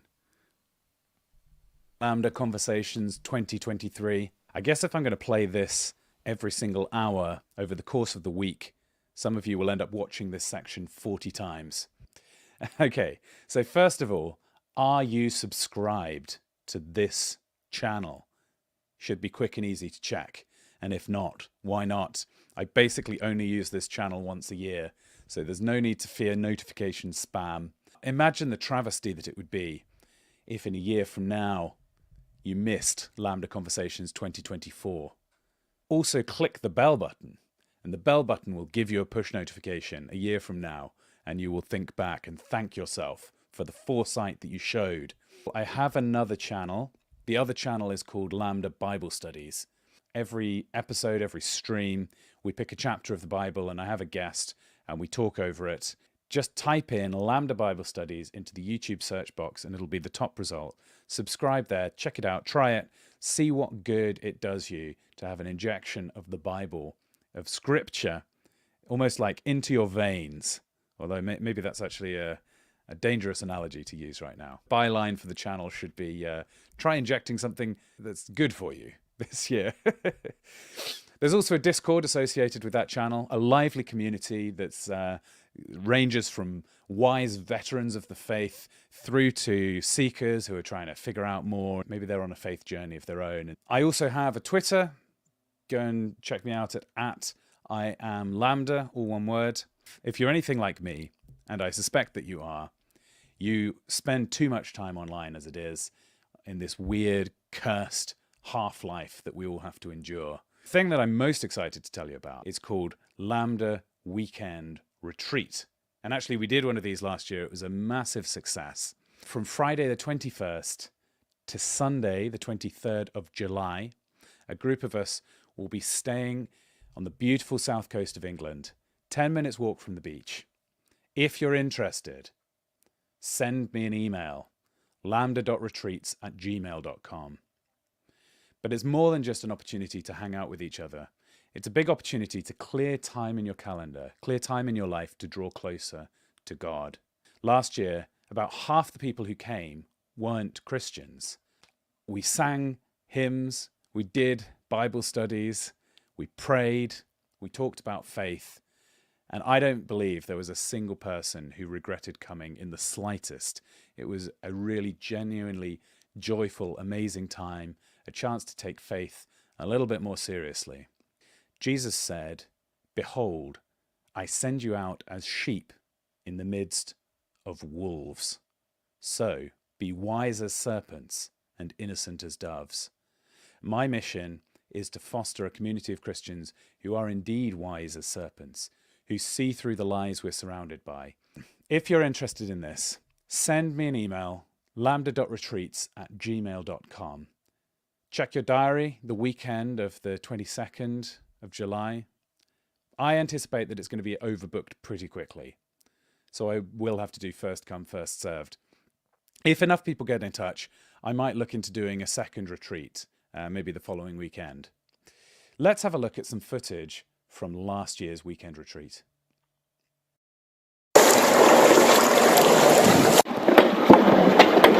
So we're like 20 minutes walk to the beach, surrounded by a bunch of trees, like really tranquil. The area is very pretty. For Swiss people, any place near the sea is great. So it's been very fun so far, and the weather's been fantastic. And I met a bunch of very nice people, so it's all been great. It's been a nice change of pace in that regard, and everyone's been really nice. There haven't been any schisms that I've been aware of, so... I've gotten a much closer relationship to God. I don't feel like a LARPer when praying anymore. Well, I came into here as I wouldn't say a skeptic, it's very much a person who hasn't been brought up in any sort of spirituality and no connection to religiosity. It's definitely opened my eyes. It's given me a view into scripture that I've never, ever read, not even offhand at school. And it's very different coming at it from a outsider's perspective, I feel. It's definitely been very positive. It's good to meet people who have been Christians all their lives, and people who are, like me and have recently found Christ, or people who are still seeking, and be able to discuss with them, the joys of God and of worship. I've not had much church experience. We've gone intermittently to our local C.V. church for a couple of years, but off and on. So I've not really had any experience for anything like this before. There is a level of instant available camaraderie, which is lovely. Having it's like being in a society where people have shared assumptions again. You do feel like you're not so alone in the big world. A lot of us, I think we've come to Christ sort of on our own, so it's going to be quite isolating a lot of the time. You've taught me some skills I'd didn't know I probably needed for Bible study. And with it being my first Bible study, it's been nice to be around people who are in the same boat. I came here very much as a seeker, hoping to find connection, and my worry was essentially, is this going to be too high level? Am I not going to get any references? But there was absolutely none of that. I haven't really read a lot of the Bible on my own, so it's been nice to read some of the important verses. Local church by me, I've never had any interaction with whatsoever, but coming into a group of very open, easy to talk to Christians has been wonderful. It's just really nice to do Bible studies in person with like a community, and obviously like with this community you can get like really intelligent people coming along, kind of giving their own understandings, and you're kind of getting insights that you wouldn't get on your own. I think the group discussions were very interesting. Lots of different points of view that came together. This is the thing that I always find about Bible study, is that it's particularly satisfying to make connections to other parts of Scripture, especially the Old Testament. The microscopic detail that you can go into about everything is fascinating, really. It's like an endless rabbit hole. Yeah. So I think when I'm reading in future, I'll be paying extra close attention. The biggest things I hadn't noticed were in the wedding at Cana, which I think I had such a simplistic child level understanding of before. The sacred nature of the vessels, the one stored in, the way that the miracle was hidden, and where it was placed within the ministry is just a whole new level to the process. And the metaphorical level on which you get the idea that the best wine being saved till last might be about more than just the wine. It's a bit different to hearing it on YouTube or anything like that. Yeah. It's a bit more personal and obviously a bit more interactive. It's been wonderful, really. I didn't really know what to expect, but it's been just wonderful having a space to kind of think about Jesus and sort of Christianity quite intellectually, but it's not been intimidating. It's just been really free and open. I think it's good to know that you don't actually fully have to understand faith for you to begin to step in the way of Christ, and to be able to begin to experience the fruits of the Holy Spirit and of God. And I think that's important to know, that you don't have to comprehend everything, you just have to have some faith. It's been great. I've gotten so many new friends here. I definitely feel God's been here with us this weekend with the Spirit and stuff. It's just joyful, really. It's just been so much fun and so kind of, freeing and joyful and open. For closing thoughts, I think I am not going to be alone in saying that there is a big appetite to do this again. Give it a try. As someone with very little experience, it's been very rewarding, very reassuring, and we're definitely going to get something out of it. How can I say it? People are inspiring. These are good people to emulate. I've really had a lovely time. It's it's a shame that it was so short. This is a mission field that needs to be continued. We should definitely do it again. I hope I'll be able to attend again. Would you come again? Absolutely, yes. Absolutely. Oh, 100%, yeah. Yeah, it would be amazing. Yes, absolutely, in a heartbeat. So have a serious think about coming to that, maybe pray about it. The future is uncertain. There are serious things to be worried about.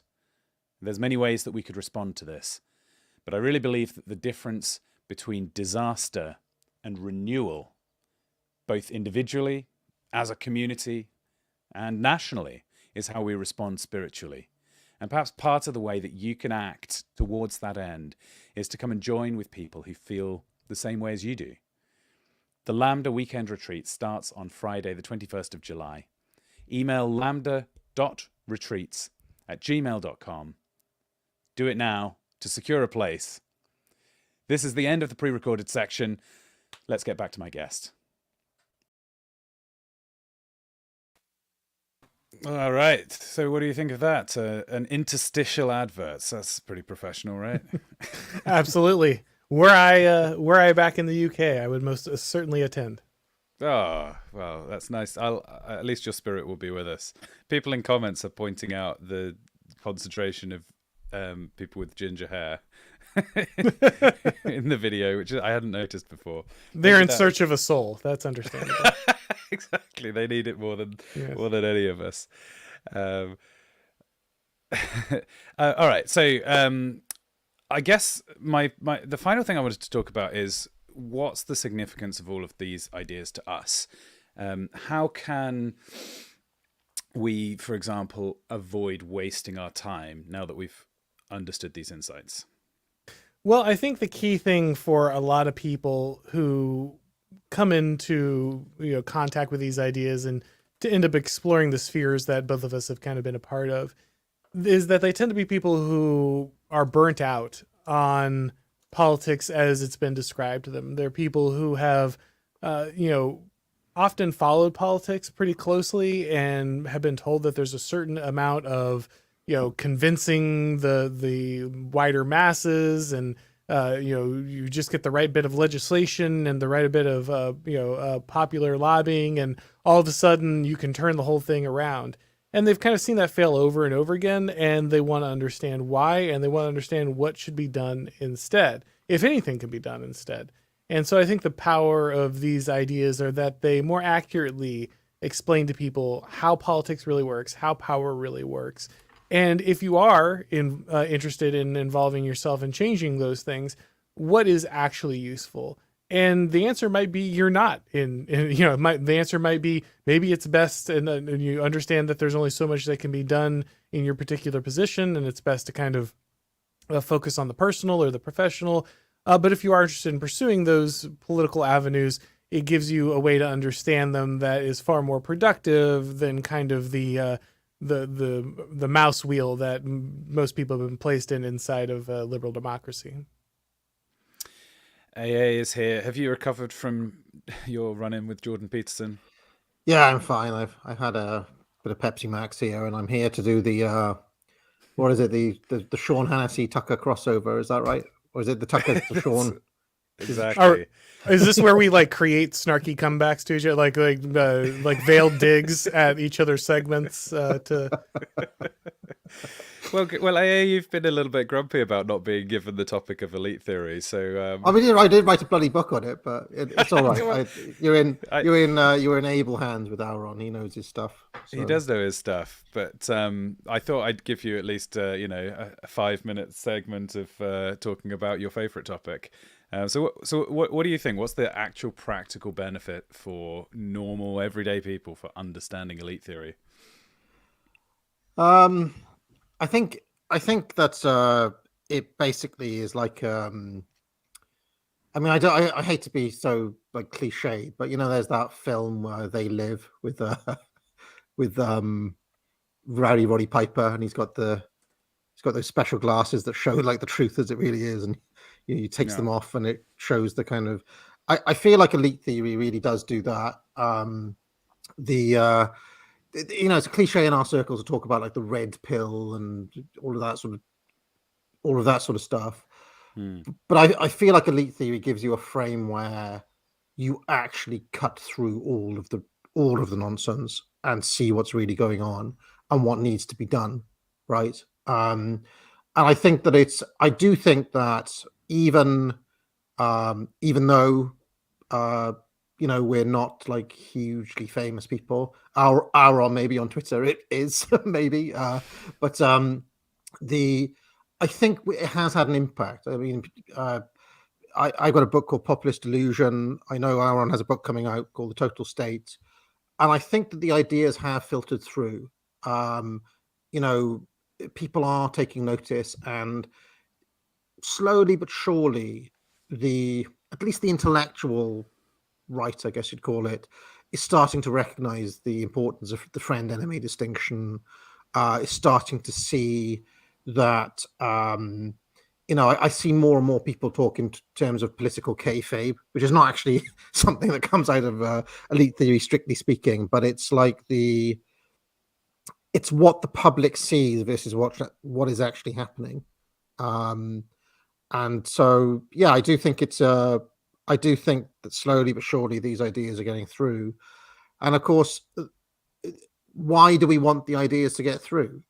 Because we're not going to get change until there is an effective counter elite. That's basically what we all want. We want to see change, and it's not going to happen until our side is organized, an organized minority, right?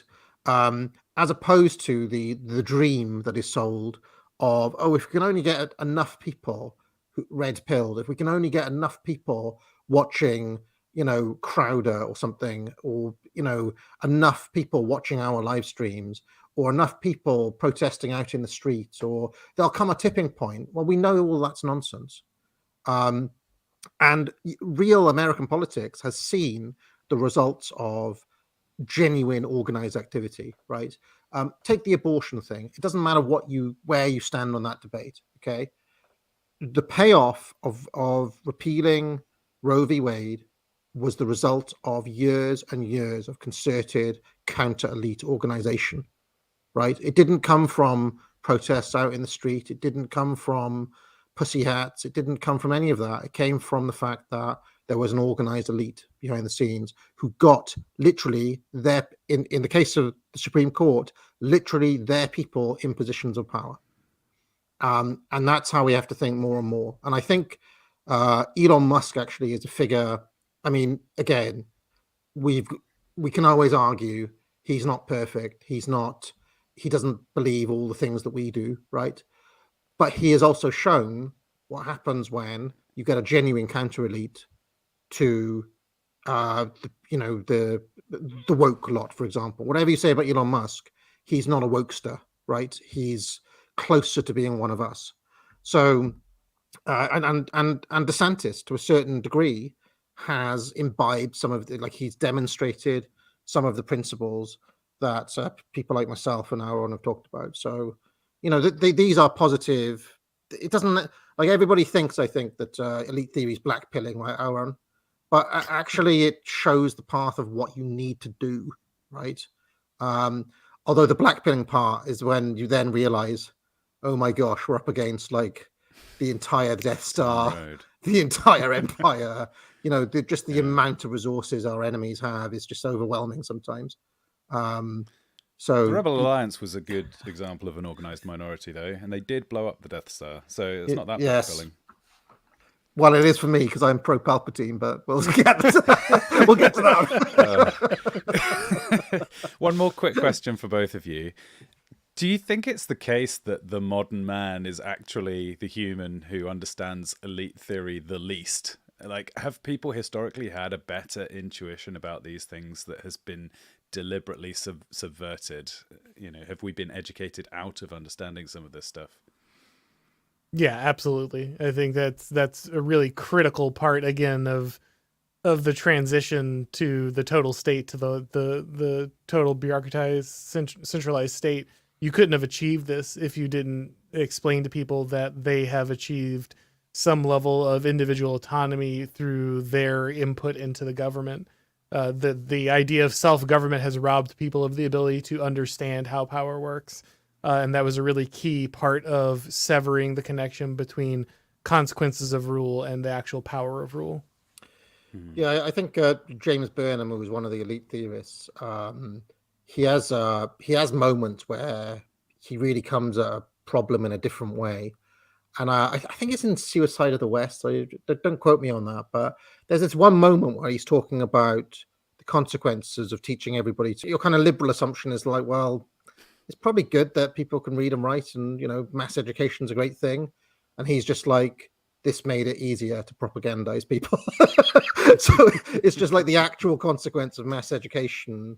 He saw it back then in 1940 or whatever, or 1960, that it just makes it easier to get a lot of people to think in the, easier to sell newspapers to, easier to propagandize. And I think the television only magnified that. And in fact, the internet in many ways, this is a point many people have made. It has blown apart their messaging a little bit. That's why all of us are here. And it's taken, let's just say, the empire a couple of years to figure out how to deal with this. And now they're regrouping and regaining control over the messaging and so on. So we need to, what do they call it? Make hay while the sun shines. We need to still exploit this little opportunity that we've got before they shut it down completely, which they will do eventually, if we let The them. internet was like the little unprotected thermal exhaust port on the east side that gave a little window of hope. I mean, for us. the most optimistic take is that it's the Gutenberg press versus the Catholic Church, right? And that they're never going to put the genie back in the bottle. Optimism I had around that has kind of been put to bed by COVID and Ukraine a little bit, to be honest, because their ability, the media's ability to reprogram people in real time is just remarkable. But luckily, we have plenty of practice bullseyeing womp rats back home, so it shouldn't be much of a problem. Amazing. All right, thanks so much for joining me, Oren. All right, thanks for having me. See excellent. You guys. All right, AA. I'm now regretting not picking Star Wars as the topic to talk with you about. I know, but I've been doing shorts on Star Wars. Yeah, I think there's got to be some chunky Star Wars streams on your channel at some point, but I picked postmodernism because it's actually something I very much want to hear your thoughts about. It's a topic I find interesting, but I also think lots of the people who talk about it, either the rest of their worldview is completely messed up or they don't know what they're talking about. Whereas you are both sensible, centered and informed. Well, I mean, I think the first thing we have to do when we talk about postmodernism is differentiate. I think there's a habit on the quote unquote right to basically just call postmodernism like all left-wing thought since 1960 or something like that, right? Like the postmodern left or something Peterson's like that. approach. Yeah, the cultural Marxists and all this sort of stuff. It's not quite as straightforward as that. The first thing we have to do is what is modernism before we talk about postmodernism, right? And the modernists were guys generally writing in the first half of the 20th century. In literature, it was people like T.S. Eliot and Ezra Pound. I mean, you can pick whatever field you want. There were modernists in art. There were modernists in, various different fields. Literature is the one I know. Literature is the one I know best, right? Wyndham Lewis was a modernist. We've done a number of streams on modernism in art on the Deepest Law on my channel. And what modernism was a kind of attempt to understand and to come to terms with the kind of alienating experiences of living in modernity, right? If that makes any sense, where modernity is kind of scary and it's new, and people feel small in the new mass consumerist age, right? If you read a poem like T.S. Eliot's the love song of J. Alfred Prufrock, or The Wasteland, it's trying to find a language to express what it means to be in this modern world, right? But it doesn't necessarily reject that modern world, and in some cases, depending on what flavor of modernist you get, there's a kind of embrace, like the futurists, for example, embraced the technology and they were like onwards and upwards type thing. But regardless of what type of modernist you got, for example, T.S. Eliot was a Christian, and he still believed there was a God, and still believed in capital T truth. Regardless of which flavor you had of modernist, they still believed in big truth, right? Whether it's God, whether it's science, whether it's progress, capital P progress. It doesn't, you understand what I'm saying, right? It kind of wasn't yet so cynical and so disillusioned that it did away with these kind of grand meta narratives, I guess you'd call them, about the world, right? So they're like Whiggish ideas. I mean, things are it progressing in a doesn't, direction. like, you could have a modernism which has a Whiggish form. You could have a modernism that has a Christian flavor. You could have a modernism that has even a fascist flavor, right? But the point is that regardless of which style of modernism it is, it still believes there's such a thing as truth, a big truth out there, and we're trying to find it, right? We're all in this together, guys, and we're trying to find this truth. You know, maybe the fascists wouldn't say that we're all in it together, guys, part, you know, but we Italians are going to find the truth or whatever. And we embrace the future. So there's a kind of, even though in modernism you get alienation and you get a struggle and you get a sense of a loss of tradition and all of these sorts of things, you also still get that, I don't want to call it naive or wide-eyed. It's just a kind of sincere, a kind of sincere belief that there's an absolute truth, something like that. Okay. Okay. Now, postmodernism really comes about after World War II. It's a post-war phenomena, right? And how can I put this? So imagine you're living after World War II, whether you're German or you're Jewish or you're British or French or whatever. You're just a European after World War II, or an American. Well, the Germans, they read Shakespeare, they listened to classical music. Some of them believed in God. In fact, everybody in Europe did. And they still pretty much destroyed the place. I mean, we don't even need to get into the other atrocities that were carried out, you know, or the communists, for example, right? The communists, they believed in socialism and the future. I mean, they killed millions and millions of people. So after you have this kind of mass catastrophic event, which was World War II, which in many ways Europe still has not gotten over. I still think it dominates our imagination in ways that is not always fully appreciated. You're never that far away from World War II coming up in any conversation. I mean, there's even a name for it, right? What's the law? Yeah, the thought terminating thing on the internet. Yeah, I'll find it. But yes, yeah, there's some sort of everyone's thinking about, like, the popular discussions about what's going on in Ukraine is basically couched in World War II language. Is this World War II again? Yeah, are we about to see World War II happen? Exactly, or you know, you're never that far away from you know, the Moustache Man coming up, etc. So, in such an environment where you have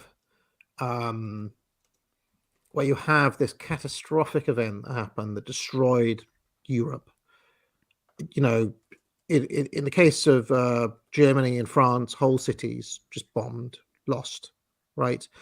Even in this country, you know, there were places hit by the blitzkriegs and so on that had to be rebuilt. How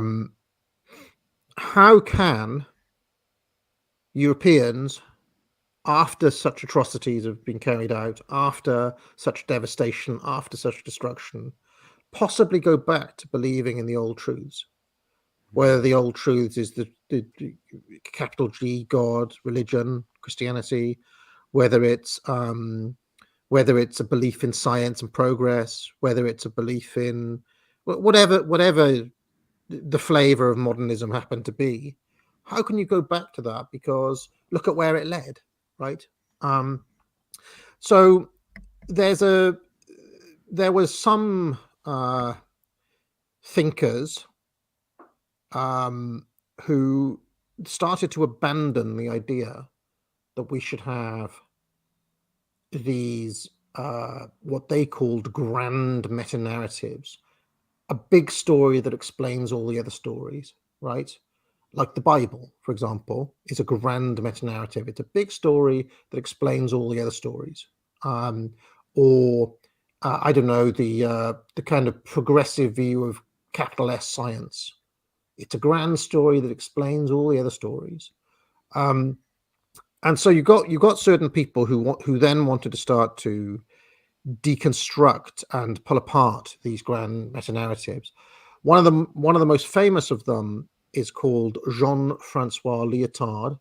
He was a French guy. A lot of them happen to be French. And he saw it as a kind of positive mission in a way to what artists should be doing now and what thinkers should be doing now is basically smashing apart and pulling down and destroying all of the grand meta-narratives that have got us to this point. Okay.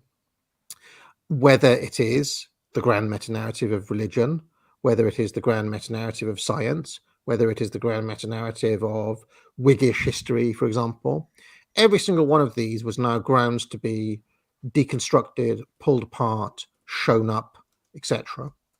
And to be replaced with nothing, which is I guess the kind of existentialist part of it, right? We are beyond grand meta-narratives now, because grand meta-narratives lead to things like World War II, right? Something like that. So this is one version of postmodernism. This is the kind of active variant where it's a kind of active style choice that you now, your duty really as a person now is to pull apart all those things that I was talking about. So that's one version of it. Any questions at this point, or should we? Yeah, I was wondering how it relates to skepticism. The idea that you just don't believe anything that you're told. You assert you need positive proof, and you refuse to just assent to things. Yeah, I mean that sort of skepticism really, I would date back to the Hellenistic period and to people like what's his name, Zeno, and various other Greek. The guy who got his students to lead him around, and I mean, I would go back to the Greeks for that sort of skepticism. Likes of Lyotard. Is there an influence there, or no? You've got to understand the likes of Lyotard and various other postmodernists. They didn't really care about like capital T truth anymore. They just didn't care. They just wanted to pull down these other grand meta. They weren't. So for example, like the new atheist, like Richard Dawkins, right, is not a postmodernist because he was trying to pull down one grand meta narrative, the Bible, religion, Christianity, whatever, right? The God delusion, as he called it. And he was trying to replace it with another grand meta narrative, science. Whereas these thinkers in the 60s and 70s, mostly from France, were actually trying to show that all grand meta narratives are, at the end of the day, arbitrary. Even science. And this is one of the more radical parts of it that could be of interest to some of us today, right?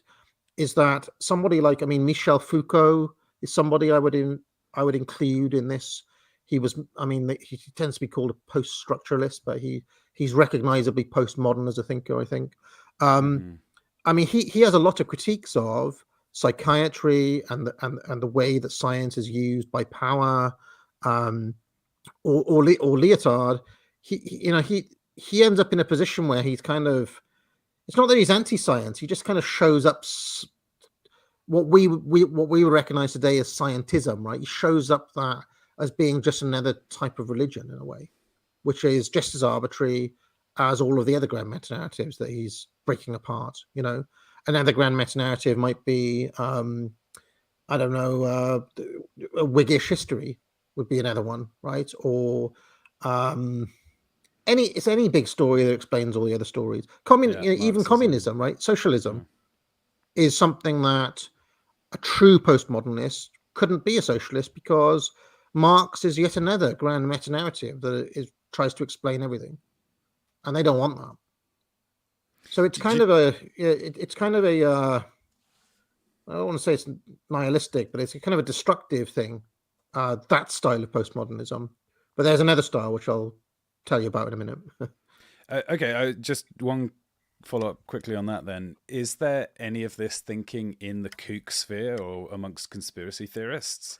No, no, there isn't, because the kook sphere, they're after they truth. their own grand meta-narrative, right? Which is that the world is run by a hidden hand, Illuminati, lizards, whatever else, which basically explains everything else. In the kook sphere narrative, there isn't really a war going on between Ukraine and Russia because Putin is secretly working for the hidden hand. They're all in it together. All historical events, including World War II, are actually the results of the hidden hand. So are there still people around today who strongly are they in the academy? Where are the modern postmodernists, and do they matter? Well, I would say the tools of this style of postmodernism, the questioning of grand meta narratives and so on, have been disseminated into the academy as part of the kind of general toolkit that is taught to most students who do humanities degrees. They'll all do some sort of module where they cover this sort of stuff and they learn how to use these skills, right? But what has also happened, ironically, is that a new grand meta narrative has kind of risen up and slipped into the void, right? Right. And one of the things I've been very interested in doing is, in a way, using a lot of their toolkit against them, right? I mean, my boomer truth regime stuff is very postmodern in its deconstruction of the grand meta narratives of the post World War II order, right? The kind of liberal myths that we tell ourselves. But at some point, the left stopped doing that and started believing in their own kind of, which is all of the anti-white CRT woke stuff, right? Which a true postmodernist would rip apart very easily too and show to be yet another bullshit. But it wouldn't have been a surprise to, say, Foucault, that once you dismantle the existing meta-narratives, whoever's in power is going to reconstruct a new one for their interests. No, I suppose it wouldn't have been, but I guess he died before he saw like the fruits of his own labor. But I mean, he does a lot of very interesting things. Like he's got a book on the history of sexuality, where he shows the kind of constructedness of things, right? But he, unlike, and this is why he is postmodern as opposed to some of, like a Marxist. Like I did a couple of essays recently on Louis Althusser, which I put on my Substack. Now he is not a postmodernist because he's still a Marxist, right? That means that when he is talking about ideology, he always has in mind that the ideology is going to be replaced with a communist one, right? So he critiques capitalism and he shows how it works and he shows how power functions, but his end goal is always the Marxist order that comes to replace it. Okay. Whereas Foucault, I don't think it had any replacement in mind, right? And I mean, I don't want to speak for him, right? Because obviously he died of AIDS in 1983 or something. But I feel like if he had been around today, he'd be engaged in the sort of stuff that we're doing, critiquing the left, because it's a recognizable power structure that needs to be pulled apart. Also, he supported things. I'll give you an example of something he supported. He supported the rise of Ayatollah Khomeini in Iran, which is basically an Islamic theocracy which was traditionalist in nature. And and I guess he did that for his own kind of anti-imperialist reasons or whatever. But they don't often lead to conclusions that you might imagine, right? I think he was just kind of interested to know maybe how, I guess he would look at Iran under the Shah, and he'd think, well, these are like Western forms being imposed on an old civilization that won't be able to brook them, right? So it's better for Iran to have its own forms, even if it's coming out of radical Islam or whatever, right? So I don't want to just say, well, someone like Foucault, just an evil leftist, although he did support quite a lot of bad causes, I would say, like lowering the age of child consent, and obviously he was gay, so he had kind of his own agenda as well, stuff like that. But if Noam Chomsky had died in the 90s, you would probably assume he would have also been on our side by now. No, right? well, no. You see, Noam Chomsky was also a Marxist. You see, or he was committed to socialism, and this is really where, in fact, it's interesting you mentioned Noam Chomsky, because there was a famous debate that took place between Chomsky and Foucault, where you can see in that debate the difference between somebody like Chomsky and a true postmodernist like Foucault, who, I mean, Chomsky had this idea of, kind of like scientific ideas about linguistics and so on, whereas Foucault was using his kind of, he was kind of like breaking it apart and using his kind of post-structuralist lens to kind of cut through, whereas Chomsky's arguments would be called essentialist in some way. He was arguing there's a human nature that preconditions the sorts of languages we can learn, that there's a kind of language instinct in us, right? Whereas for Foucault, everything's about power, everything's about social conditioning and texts upon texts and things like that. So, but did you want to give the other half of the? Yeah. So we've seen the postmodernists who.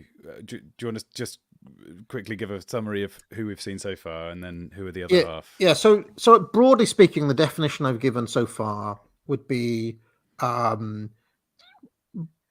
generally been following the Jean-Francois Lyotard type line, okay?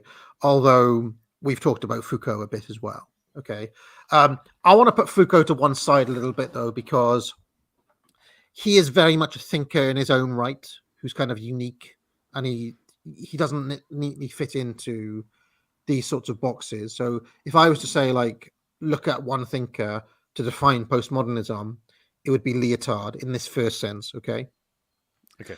There is also this second sense, which is a Marxist definition of postmodernism. The essay that always springs to mind to me is by Frederick Jameson, although, sorry, Luke, I'm getting old and I can't remember the name of it. Okay. Sure. For somebody like Jameson, okay, postmodernism or the postmodern is actually the name given to this moment in what he calls late capitalism. Okay.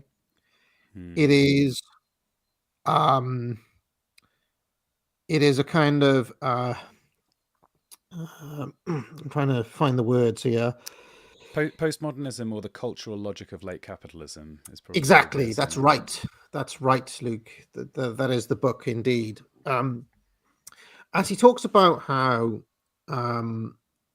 capitalism, as it progresses, starts getting less and less about kind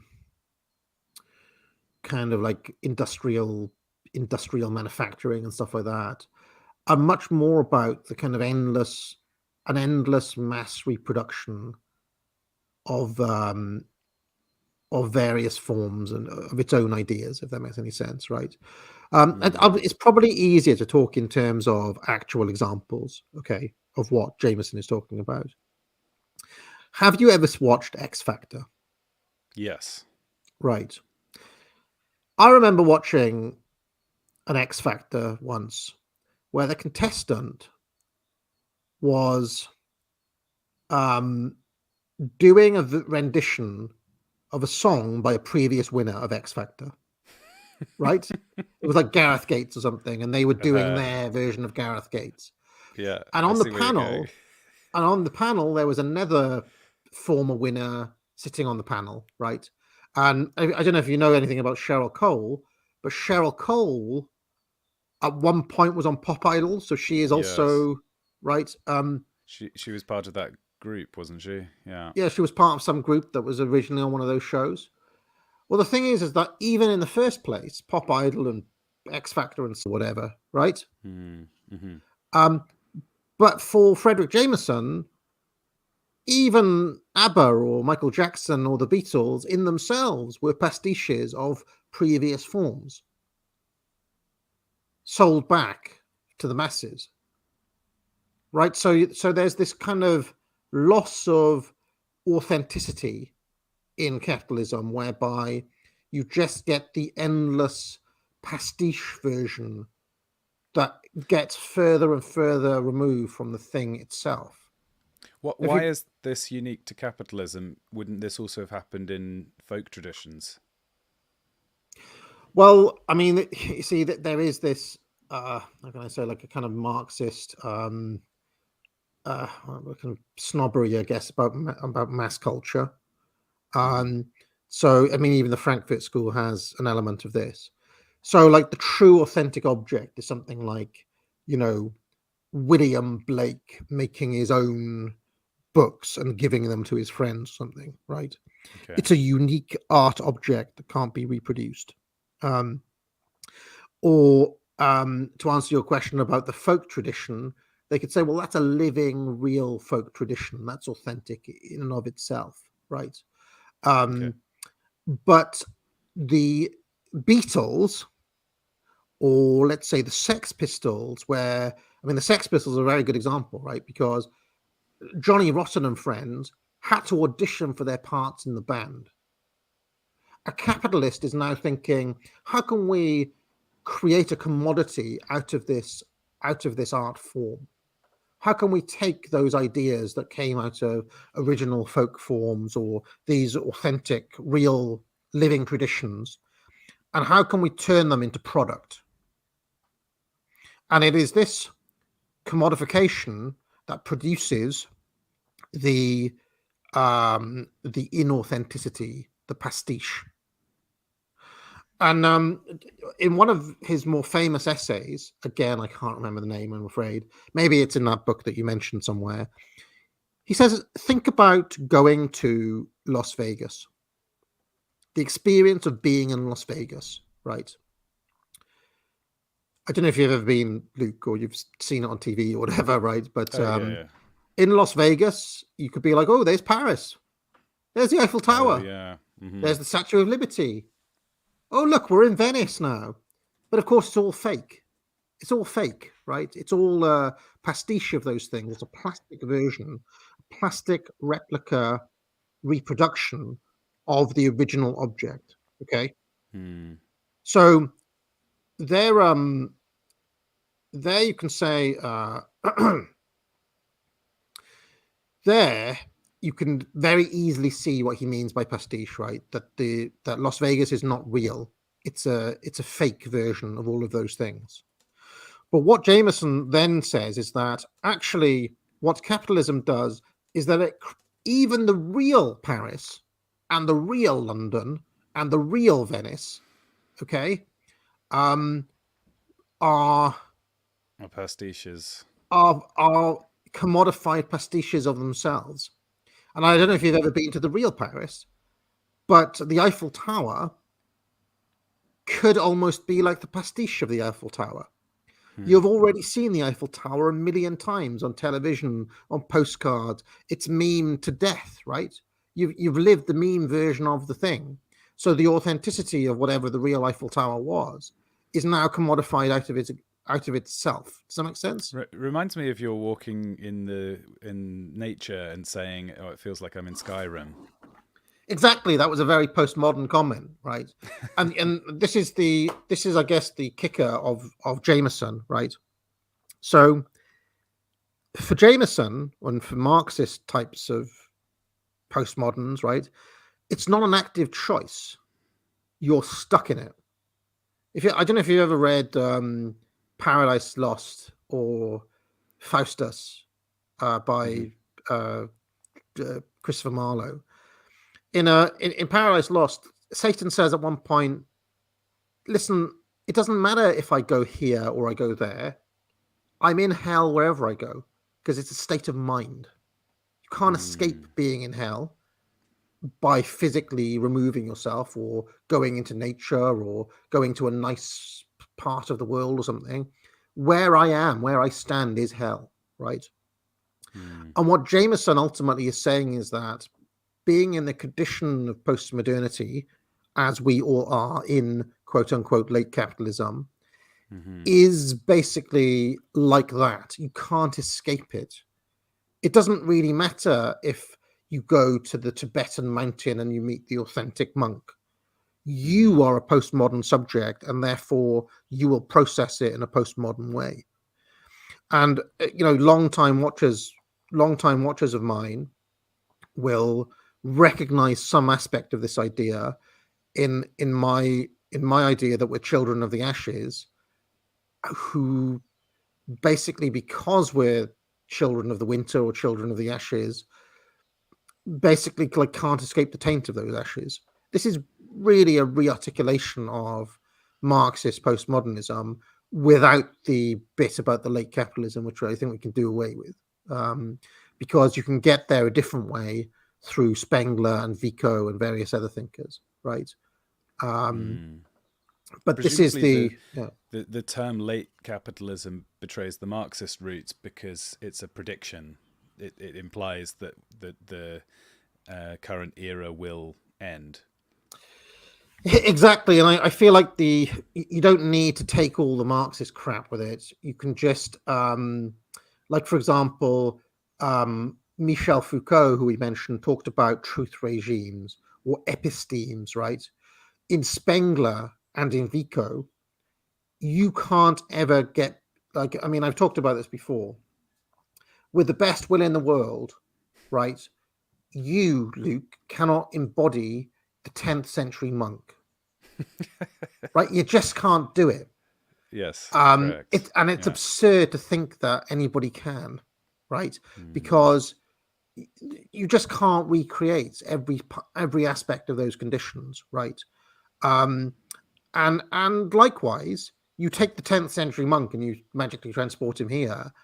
He also could not, it doesn't matter if he lived here for 20 years, he'd never quite acclimatize because it's so alien to him, right? So this, I think, is a profound idea that we need to come to peace with, and that is why I think I came up with this label, postmodern traditionalist. When I use it, that's what I mean, really.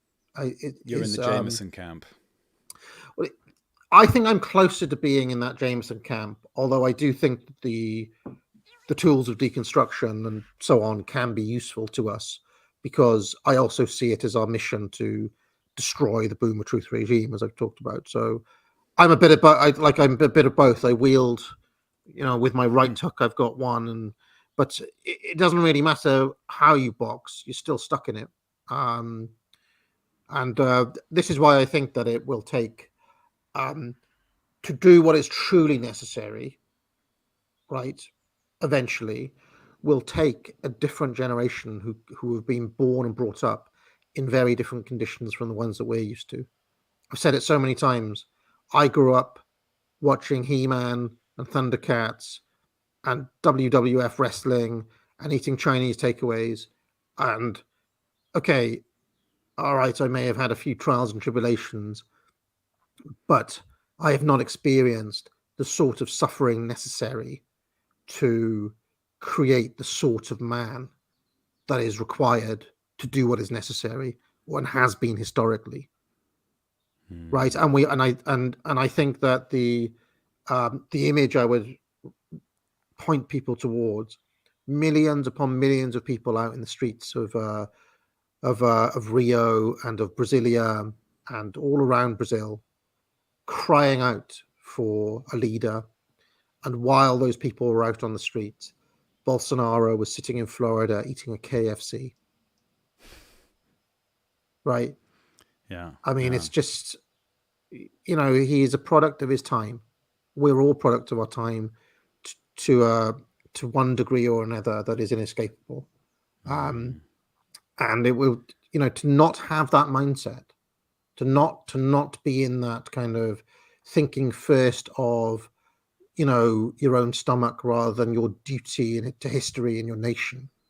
Could have been a hero, but no, he's eating KFC, right? It's just the mindset. Whereas Napoleon, faced with, extraordinary circumstances, had a very different reaction. But maybe he only had that reaction because he lived at a time where he suffered, So I feel there's something about both halves of this postmodernism that is inescapable. So on the Jameson side, I remember a video essay that was very formative in my thinking. Everything is a remix. I don't know if you ever watched that, but goes through pop culture and shows. I mean, I saw one more recently where it went through Star Wars and showed all the films that it was ripping off, as it were, which is when you understand that, then it shows you that the quality of art usually is about importing the good ideas that you've experienced rather than creating out of whole cloth. But even on a broader cultural scale, I mean, like half the buildings in London are attempting to look like Roman buildings that are themselves attempting to look like ancient Greek buildings. And even Egypt, as I understand it, the majority of Egyptian, ancient Egypt, as we think of it, is really trying to replicate a much older kingdom that they were longing to return to. So that revelation about human nature and our reliance on reinterpretation, I agree with, but I don't have the same negative feeling towards it. I just embrace that. There is you see, they do talk about this as well, though, which is like, what is the difference between there's a writer called Roland Barthes, who I'm sure some people are familiar with, who talks about the difference between readerly writing and writerly writing. Okay. Whereas readerly writing is just the kind of lazy reproduction of something you've already done in a particular genre, right? Whereas writerly writing is creating something new. And his example is Balzac. I don't know if anybody's read him. Okay. The problem is that in this endless pastiche mode, there comes a point where you're just sapped of genuine creativity and newness, right? The obvious example to point to in the current time, you mentioned Star Wars, right? Well, Star Wars, which in itself was a pastiche of 1930s pulp, as we all know, and various other serials and things that George Lucas liked when he was a kid. Yeah. Well, that created this idea of the massive movie franchise, right? And now it's just endless Marvel movies, endless franchises, and it's just so repetitive and tiresome and bereft of anything new. And I think that's the sort of thing that Jameson has in mind. So even if he says, well, the Beatles in themselves were a pastiche of skiffle or whatever, we can recognize the spark of something new in Beatles, right? But by this point, they've been repeated so many times. They have been covered and pastiched and so on and so forth so many times that by now in 2023, you turn on the radio and it's like, oh God, another one of these horrible songs with, the auto-tune vocals and the shitty R&B hook and all of that.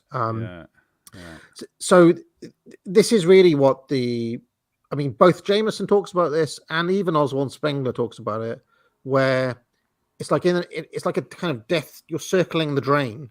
It's like, how many diminishing returns are we going to have before somebody actually starts to do something new again, right? So yes, it seems like there's a principle where things slowly drift back through entropy to match the background noise state. You know, if there's a standard level of human output that is of low quality, over time things will return to that level. But every now and again there is this moment of order, you know, an escape. Like maybe it's not a complete novel moment, but something like the Beatles or something like the original Star Wars is putting pieces together to create something that's greater than the sum of its parts. I mean, this is almost also the same mechanism that produces new civilizations, perhaps, that the entire decline of a civilization is just this entropic effect.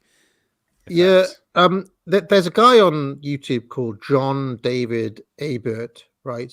And he has done a very long series of streams on Spengler, which I'd recommend to people. It's probably the most thorough look at the decline of the West on the internet anywhere, right? And probably will be, like, I don't think anybody will ever top the thoroughness of the Abert series. But he has a book, which is a collection of essays on films and things like that. It's called Cultural Decay Rate, where he believes that you get the long Spenglerian cycles over the course of the whole civilization, but you also get these mini Spenglerian cycles where you get something like, I don't know, the birth of cinema, for example, which has these kind of little high points, but then it too experiences it's summer, autumn, and winter, and then it's like a straight line down until something else comes along. And he has some very interesting essays in that book on the history of film and the history of pop music and things like that, where he has all sorts of like theories as to why you get these upticks, where you get these bursts of creativity, and then how they get kind of copied and then tired out and clapped out before they need to be replaced. So kind of interesting, very interesting thing to think about. Yeah. I wonder, is Barth more of the deconstructionist? Would he be on the Lyotard side of postmodernism? He was actually he tends to be thought of as a structuralist / post-structuralist, depending on which era of Barth you read. So, I mean, it's kind of difficult because there are no easy labels for these people, because like the word postmodern is like a kind of catch-all phrase. But yeah, I feel like he was probably more interested in some of these questions about how do you really create something new, versus just something that's tired and generic, you know. Because I think that people do have that bias, basically, where you can kind of tell the difference between like a kind of a genre novel, right? That is just kind of all tropes that you've seen a million times before, versus something that is challenging, right? I should mention that when it comes to this question, I don't actually know if I agree fully. You know, I'm something of a big film fan and big music fan, as you know, Luke. I actually have the view that for all of history, most stuff produced is shit. But in every time and in every year, pretty much, you will find some like gems in the rough, like in amongst all the rubbish. There'll be somebody doing something interesting somewhere. So I don't really have this idea that there's like necessarily, you know, you can kind of point to periods where There are more good artists and periods where there are less good artists, right? But I wouldn't want to. I feel like in my actual reveal preferences and so on, I don't really believe that it's a constant spiral downwards when it comes to art. But that's just my own like personal view. I don't know how that meshes with postmodernism, but I just feel like it's kind of distribution of talent thing rather than something epoch defining or something like that. I mean, yeah. if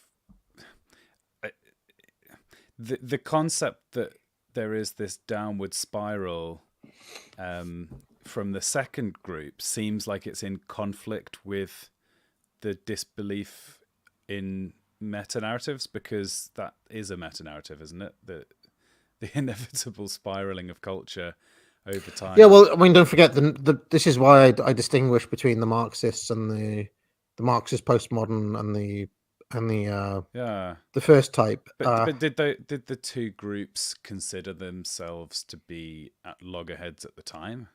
Yeah, I think so. I think Okay. I think Leotard and Jameson are very commonly contrasted and juxtaposed. I don't know if they actually like wrote to each other or whatever, but I feel like Jameson in particular would want to pick apart Leotard as a kind of just a product of his time, right? That's what Marxists like to do. Whereas I think Leotard, if he was approaching Jameson, would make exactly the move that you're doing, saying, "Hold on, Jameson, you're imposing a grand meta narrative, aren't you?" So yeah. It's kind of like different. Imagine two mages fighting each other. One's coming with fire spells, and the other one's coming with water spells or something. That's interesting, because this term postmodern is just thrown around as though it was a group of people who agreed with each other, but it's literally just all of the things that happened as a reaction to the Second World War, at least as you're framing it. Mm-hmm. Yeah, I mean, I feel like Jameson would say that it almost doesn't matter that the Second World War happened, because whatever would happen in a capitalist society, you'd end up here, is what he would say. That this is just a consequence of living in a mass consumerist society that it kind of strips meaning out of everything and gives you the kind of world of endless pastiches. I actually don't have the negative view that a lot of people have. Like, I don't share Jameson's snobbishness, for example, about pop culture. I feel like I was born at exactly the time in 1982 where I can appreciate it all. I love Seinfeld. I love I love my pop records. I get all the references. I love my Tarantino movies. Why do I love them? Because they were made for me. We are the children of the winter, right? And this is like winter art, if you want to put it that way. It can speak to me because it speaks to my concerns. It speaks to me now in a way that, I don't know, listening to the music of the summer may not grab me in the same way. Why? Why can it not grab me in the same way? Because I cannot embody the spirit of that time. It can only come to me as an alien voice, if that makes any sense. Now, this is where some people will disagree, right? Like, somebody will want to say, no, the eternal truth and beauty of Bach or something, or of Shakespeare, or whoever, you pick a great artist, right? That is gonna transcend the time and the place and so on. And I think there's some truth to that, right? There are eternal truths, right? There are things that transcend time and place. And that is why we remember people like this, okay? But also there's this other part of me that thinks, yes, but you're never going to experience those things in the same way as the original audiences, right?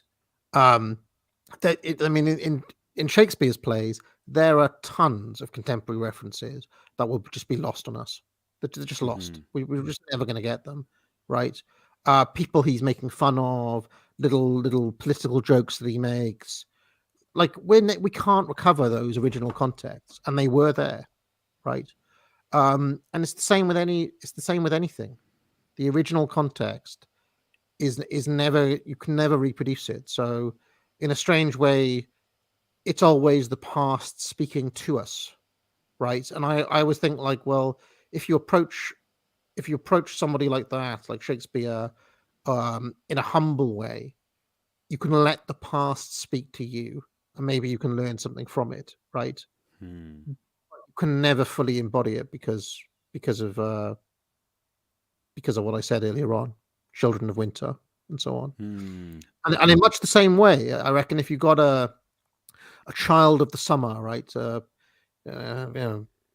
if you got J.S. Bach and sat him down, like, could he get Seinfeld? I don't think he could. I think he would know what the hell was going on, right?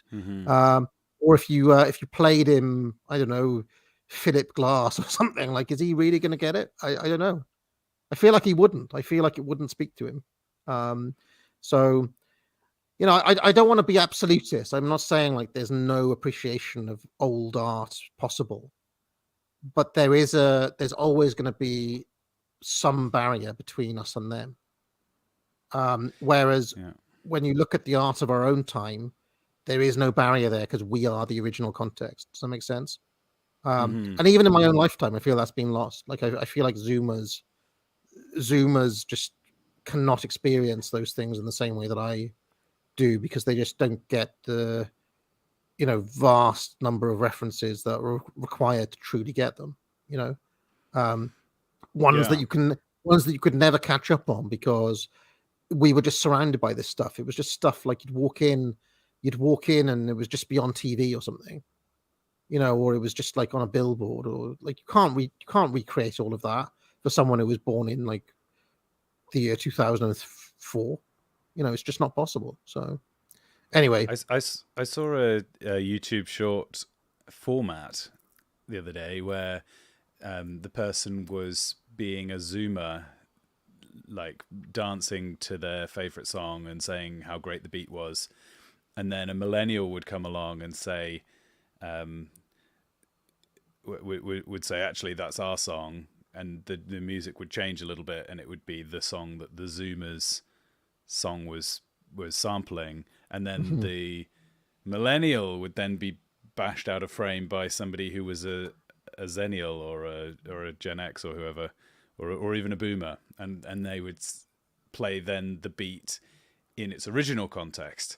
I feel like this is almost like a format that Jameson might make to push his ideas, because it is showing how the context is lost and people enjoy the thing that's in their moment, but it's always a reinterpretation or a reinvention of something that was from the generation previously. Yeah. Do you think then, as a summary, that the postmodernists actually discovered lots of correct and interesting ideas, and we can embrace some of their insights, but we don't have to believe them entirely, right? We don't have to import the Marxism. We don't have to import the kind of moral relativism or the other social agendas, you know. Yeah, I mean, I think that the Lyotard side gives us tools that we can use to destroy boomer truth, right? But that doesn't. You don't necessarily have to do that in a completely nihilistic way. Which is, I mean, if I had a criticism of that style of postmodernism, it's kind of nihilistic, right? They're just kind of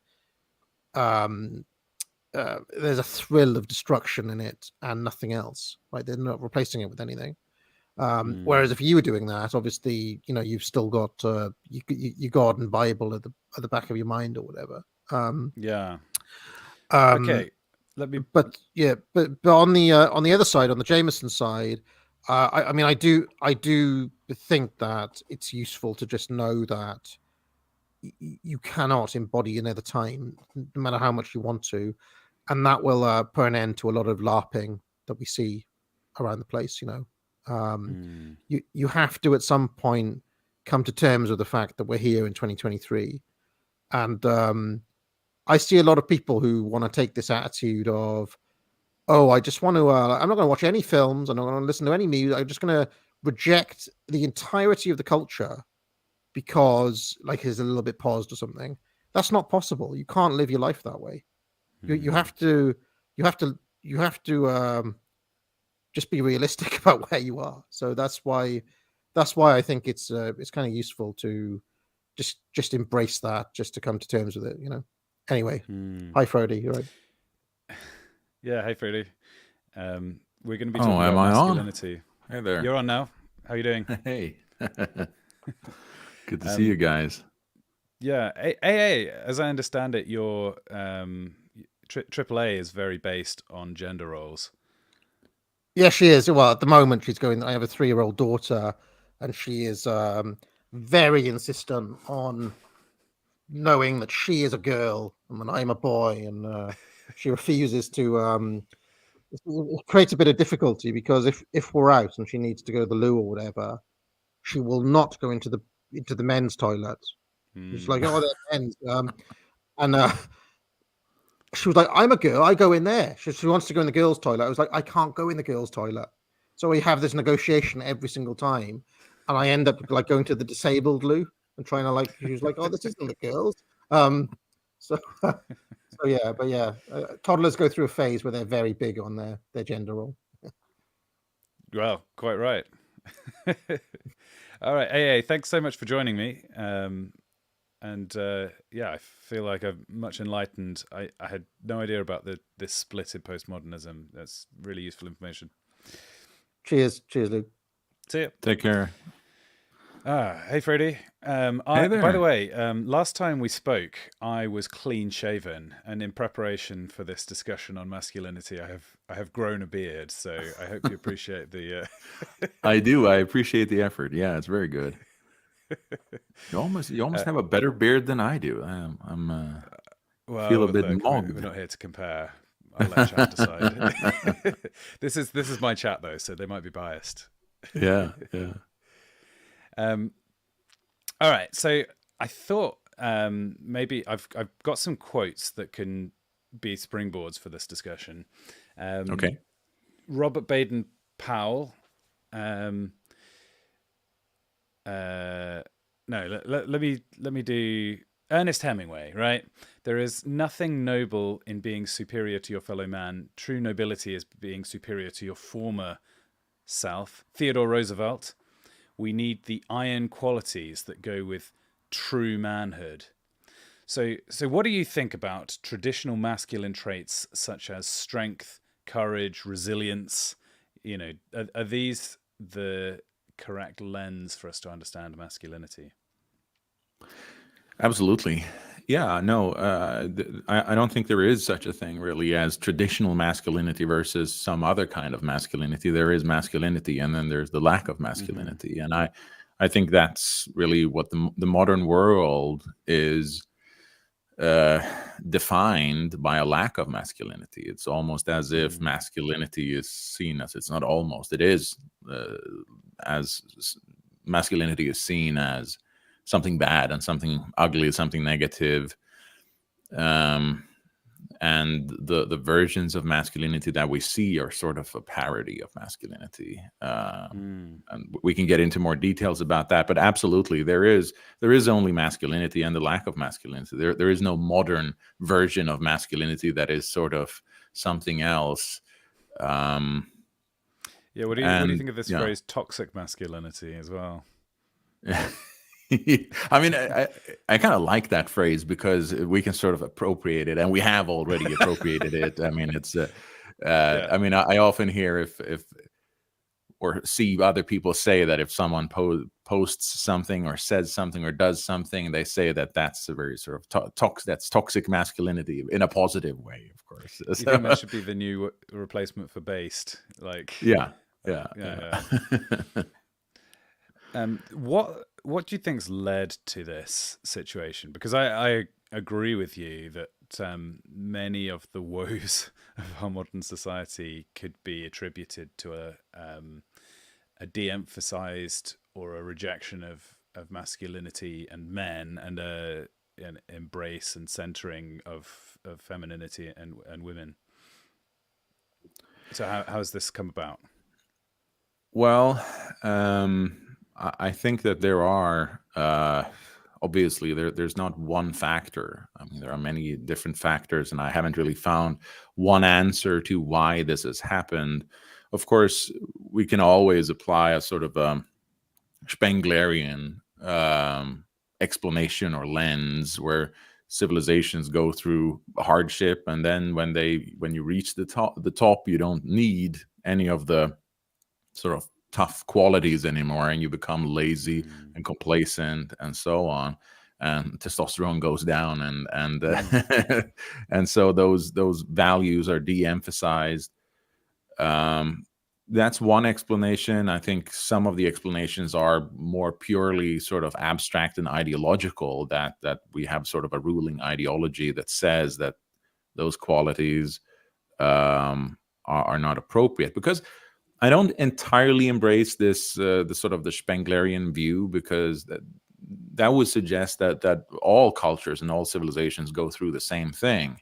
But I think that we can see examples of that are not as feminine as what we have now. I think it's very much ideological, and I also think that the current culture and the mass media that we have sort of creates an image that is worse than than reality. It doesn't really represent reality. I think the mass media creates a sort of a hyper reality, and we start believing that the culture we live in is, or that people in general are more effeminate than they are in reality, because a tiny minority of sort of political fanatics and sexual minorities and so on in urban cosmopolitan areas in the big cities in America and so on, they create this image, and that's not really representative.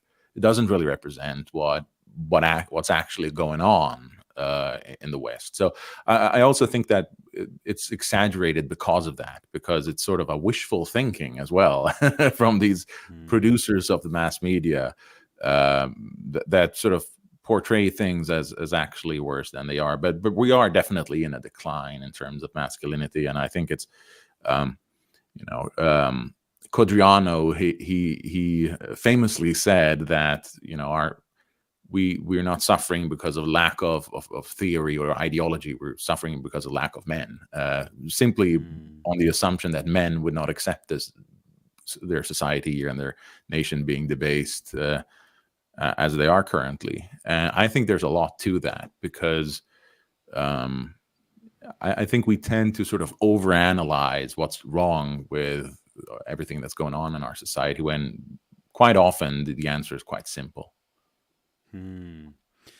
Talking of the mass media, I want to give 3 examples of the way I have experienced gender representation, I guess. One is, when I was growing up, I was aware that in all the TV shows and in adverts, the dad of a family was treated as an idiot who would bumble around and cause problems and was lazy, and everybody made fun of him. Another one being that women in action films seem to increasingly have the ability, the protagonist woman, though she was slight, would easily take out in hand-to-hand combat like lines and lines of big muscular male goons, which is interesting, and in a sense is kind of an embrace of masculinity by the feminine. So there's something else going on there. And then the last one being more recently, that the men who transition and call themselves women then become the absolute parody of femininity, right? It's that they suddenly rediscover their gender roles. So adverts, women action film stars, and the trans women as the three examples. What do you make of all of these? What can it tell us? What are they trying, or what are they trying to achieve in each case? No, I think that a lot of the sort of the ideology in the ruling ideology that we have now in the West is quite disingenuous. It's dishonest, and it's actually the ruling class doesn't actually believe in it in many ways, and we see that in the contradictions. That sometimes races exist, sometimes races don't exist, sometimes genders exist, sometimes they don't exist. It just when it suits the current thing that we're talking about, different rules apply, and there's no real principle. And I think it's very clear, just like you said, that you know, sometimes men and women don't exist, but then like when men become women, they become this sort of flamboyant parody of women, and so they obviously know what is feminine and what is masculine, and so I mean it's quite clear. And I like what you said there also about the second topic, about the sort of was it you mentioned popular media, how they portray things. Yeah, so as a first example was adverts, the second example was women in action films, and the third Yeah. example was the trans. Yeah, I think the thing about women in action films, and it's not just women in action films, but I think it's about all these sort of modern values, quote unquote, modern values that we have. I think it's Jonathan Bowden who first at least made the observation. He talked about it that the sort of the culture is kind of the sort of, shall we call it, leftist culture is kind of parasitical, because when they present a hero with their values, that hero has to sort of embody kind of masculine warrior values. Otherwise, no one will find him interesting. I mean, what will people watch? They will watch Game of Thrones, where everything is hyper masculine or hyper sort of traditional in that sense of feminine women and masculine men, and people are attracted to that. That's how it works. And if there's a quote unquote liberal hero, or someone who represent or who advocates liberal values, well, they have to make the mouthpiece of those liberal values has to be attractive. And so they have to make him into some sort of James Bond or some sort of traditionally masculine person. So it's sort of like it's sort of like, sort of like with Stalin and Soviet Union in the Second World War, the sort of the anti-nationalist, the globalist ideology. Well, they called it the Great Patriotic War. It's sort of like when push comes to shove, they sort of have to sort of let go of this superficial facade, and so they have to admit the truth. And it's very funny that you can't really get away from these things, because it always leads back into a sort of a paradox. And what was the third thing you said? Adverts. No, trans. The fact that when people switch gender to become women, then they suddenly re-embrace gender roles. I suppose you could say the same in reverse, right? That a lot of times that if you're a girl who's gonna become a boy, you then do go a little bit like a parody, but it's never quite embraced in the same. You tend to see girls going androgynous, because I think regardless of how much a woman wants to switch to being a man, she also can detect that it's probably a bad idea to become a trucker, who is going to be the archetype of evil in the.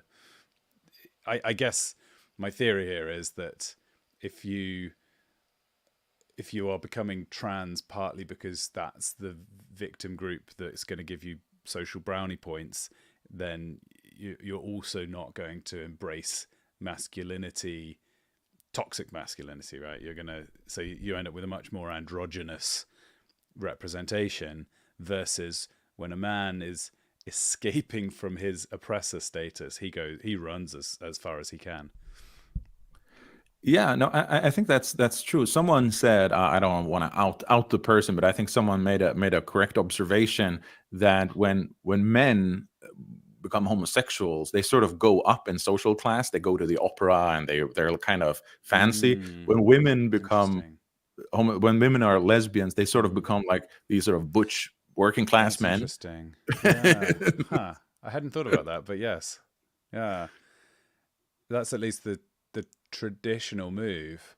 Yeah. Well, it's a so stereotype is anyway. that- I mean, there are. Yeah, no, but maybe that is also the most common.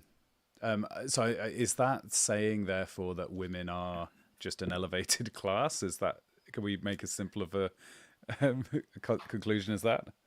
Well, I don't really know. I don't really know why that is. I think maybe there are different mechanisms as well that motivate people to do those things. So I don't really know. But you mentioned, what was the first thing you said? You said something about adverts. Yeah, so the dad in a family is always depicted in ads or in TV Yeah. shows as adult. Absolutely. I mean, of course, Homer Simpson is the classic example, or the example that people would recognize now, where he is an idiot. Basically, he's a buffoon, and where the women in the family are the intelligent and sort of ambitious and common sense is. And I think this has also affected how people think in their day-to-day lives. And I've not everyone, but I've definitely observed this, that something is okay when it gets approval from women. That sort of women are sort of the arbiters of right and wrong in that respect. And I think it has a lot to do with that in popular culture. The men are kind of like the Al Bundy and so on, and Homer Simpson and so on, and the women are more are clever and intelligent, and it is very often the sort of the buffoonish dad. And also, this is not just in gender, it's also cultural, with one thing that, for example, William Pierce always talked about was this Archie Bunker character. As soon as someone has conservative values in a TV show or something, he is always seen as the low status one. So the high status people, they are with it, they are liberal, they are urban, they are so on. But if someone has conservative values or more sort of right-leaning traditional values, they're always low status and the person that people laugh at and don't really take seriously and so on.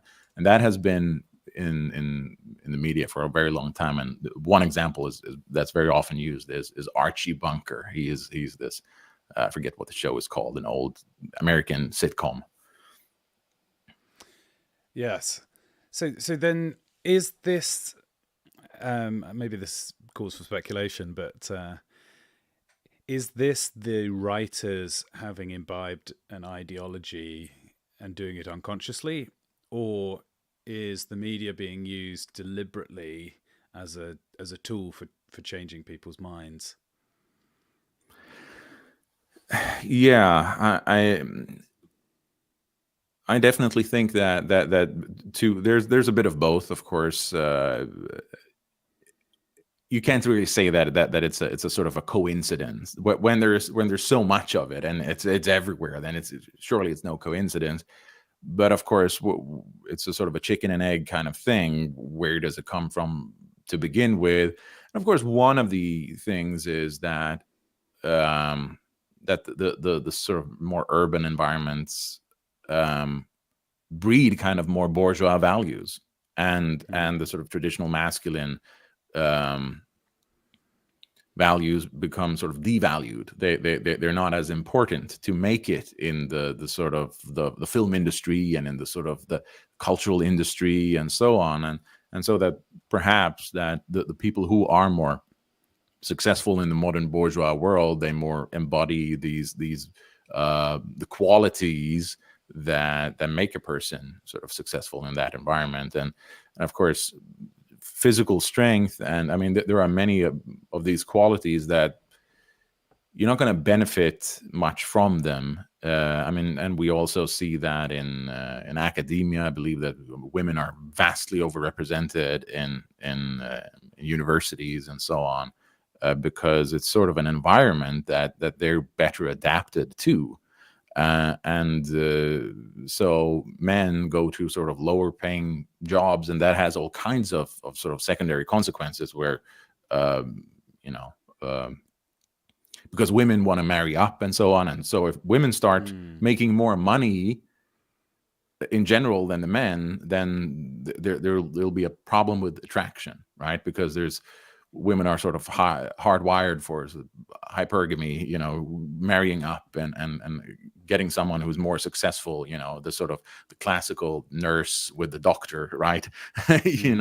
And so if you get a society where this becomes sort of a general trend that women are higher educated than men on average, then you get a problem with that.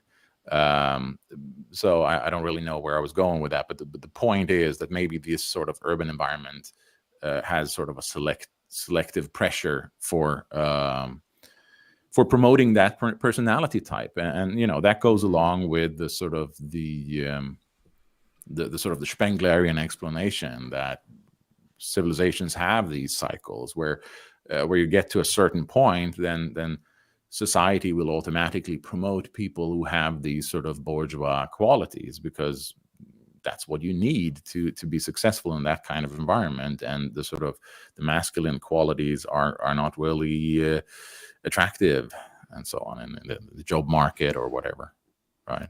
I mean, I guess you could see since the Industrial Revolution, at least, that strength is less and less necessary to be a successful human out in the job market. That you can get by on IQ, and the average IQ between men and women is similar. Although I came across the idea recently that actually the IQ test is designed such that the scores of men and women are the same. So it's not so much of a coincidence as it seems that if they've, one of their objectives when making the tests is actually to make those things equal. But nevertheless, it seems like a general rule that that men are wider on the bell curve, and therefore you get more geniuses. But for the majority of people, men and women end up quite similarly intelligent. Men are more risk-taking, which has some benefits in certain types of work. But so the difference in intellectual work seems much lesser than in strength work. And in some ways, in a managerial system, women actually have the personality type that's more beneficial. Yeah, no, I think that's true, and I think that even if male and female IQ averages aren't the same, they're closer together than what you would expect from seeing what people accomplish, because men are, just like you said, they're spread wider on the bell curve, so that you have more men, geniuses, and also more men sort of low IQ, whereas the women are more gathered around the average. Potentially, yeah. Yeah, so you have more male outliers, so that's why you get these extreme geniuses. You don't really have much of that with in the female population. They're more concentrated around the average, and I think that also explains why men are extremely, the extremely prominent people tend to be men, and whereas the sort of the average thing can probably be done by women and men. Do you think there's been an impact of the sexual revolution and birth control and changes to family structures? I guess traditionally there's been a household unit, and it's made sense to have some difference in roles between the husband and wife. And one of the reasons maybe that's changed is what are the reasons that men and women's values and personalities and so on have changed is just because of different expectations, different ways that families are put together. Yeah, there's actually this relationship. I think he's a therapist or something. He's an author on sort of relationship advice, I guess, for men. It's called Robert Glover, a friend of mine recommended his book to me many years ago, so I checked it out, and he had a lot of interesting theories. I mean, one of the things he was talking about was that, you know, in a traditional society, in a farm or something like that, when the boy grows up, he would be with his father, working and, you know, spending a lot of time with his father. And so he would learn the virtue, the male virtues from his father by just spending a lot of time together. But with more urbanization, when people moving into cities, and when maybe men went off to the factories and so on, and women stayed home with the kids, and then the kids went to school, and most of the teachers in school were women. So during a longer and longer period of children growing up, they had more and more women as the sort of the arbiters of right and wrong. So they learned to look up to women as the person who says, okay, now you're good, now you're bad. And so they got into the habit of catering to female preferences of what is right and wrong and so on.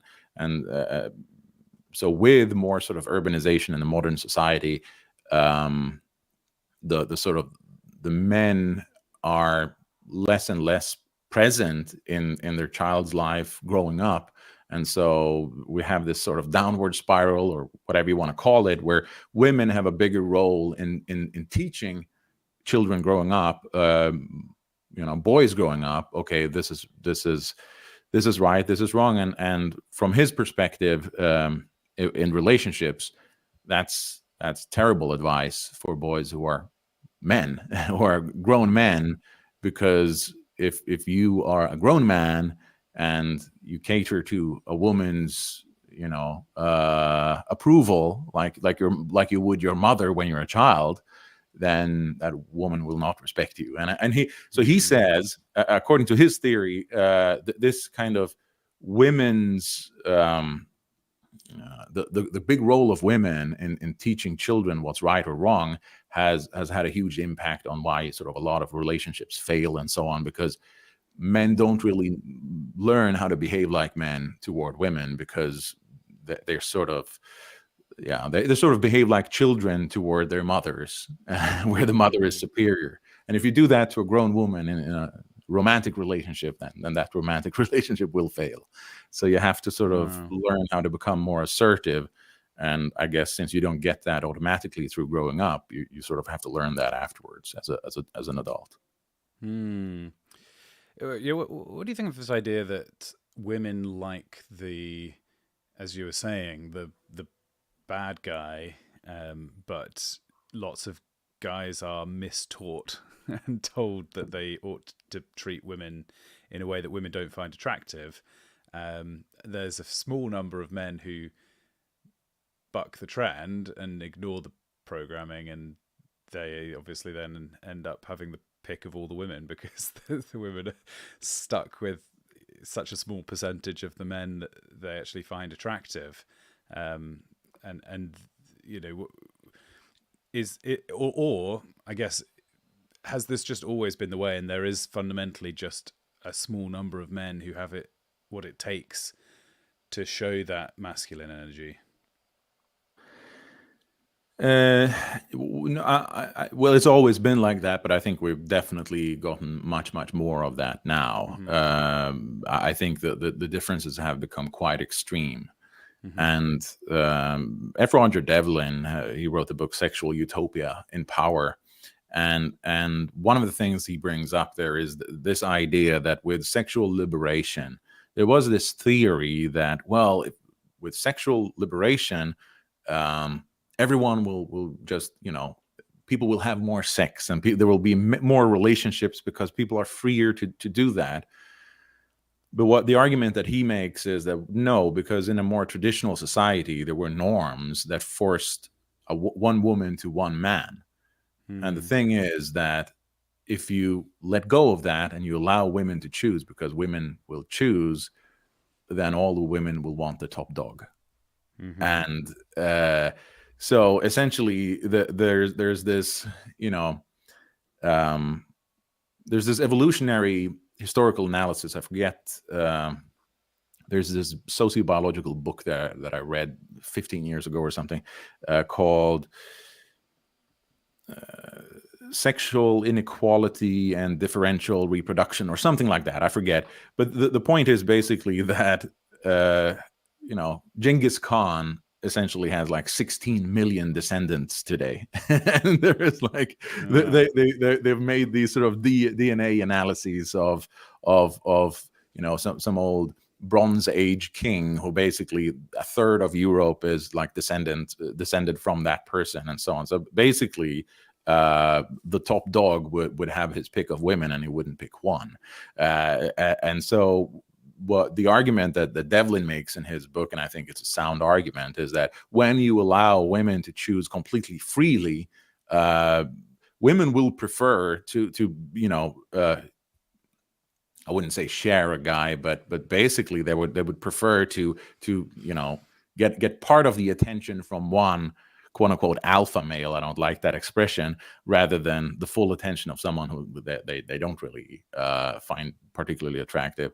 And so, yeah, by giving women free choice entirely, you've just made an extremely sort of hypergamous society where women will just go for higher and higher up in the sort of attractiveness scale. I think they've done this research on this sort of dating apps where women will reject like 95% of men, and they will have like this extremely skewed idea of what an average man is.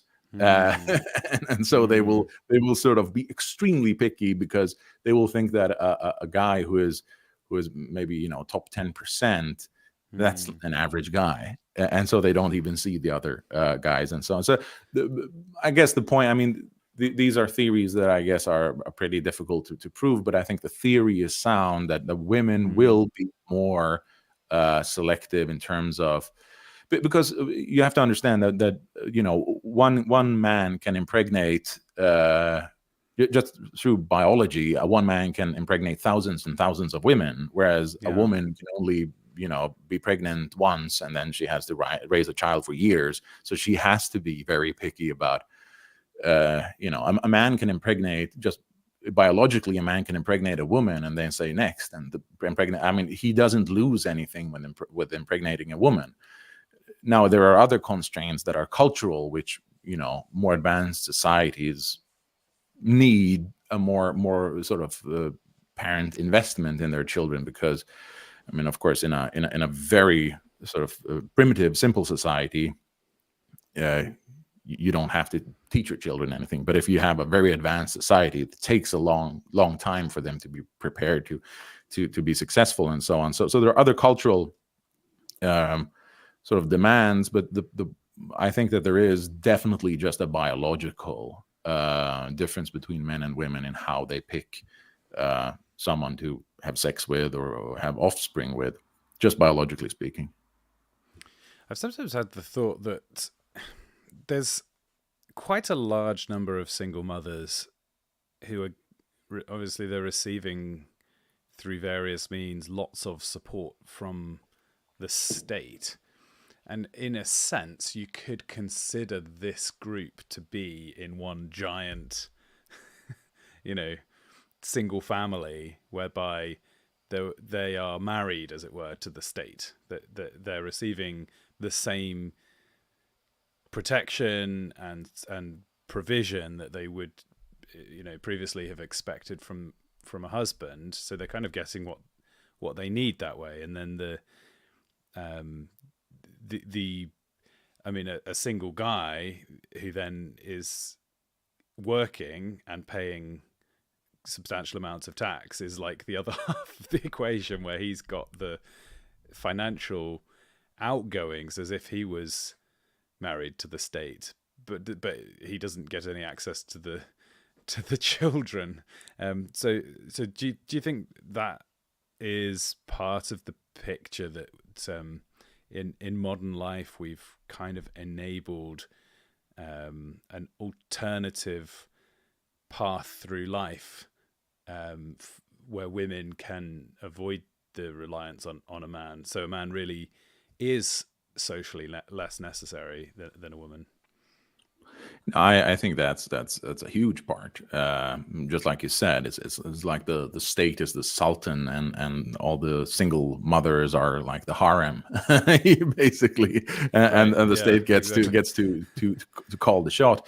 But and also, of course, with the widespread single motherhood, you have even more so, like I said earlier, boys growing up with just their mother, and they have no man to teach them how to be a man.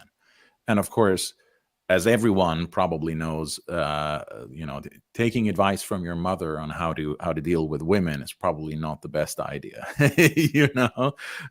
So we have a lot of young men who are extremely misguided by growing up with single mothers. Not because the mothers are evil or bad in any way. It's just that a mother cannot teach a boy to be a man.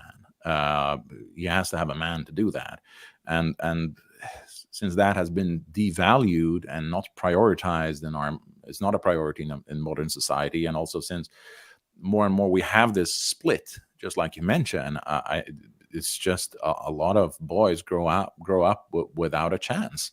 And just like you said, if there has to be this sort of symbiosis to keep a relationship together, because relationships are difficult. They're very difficult.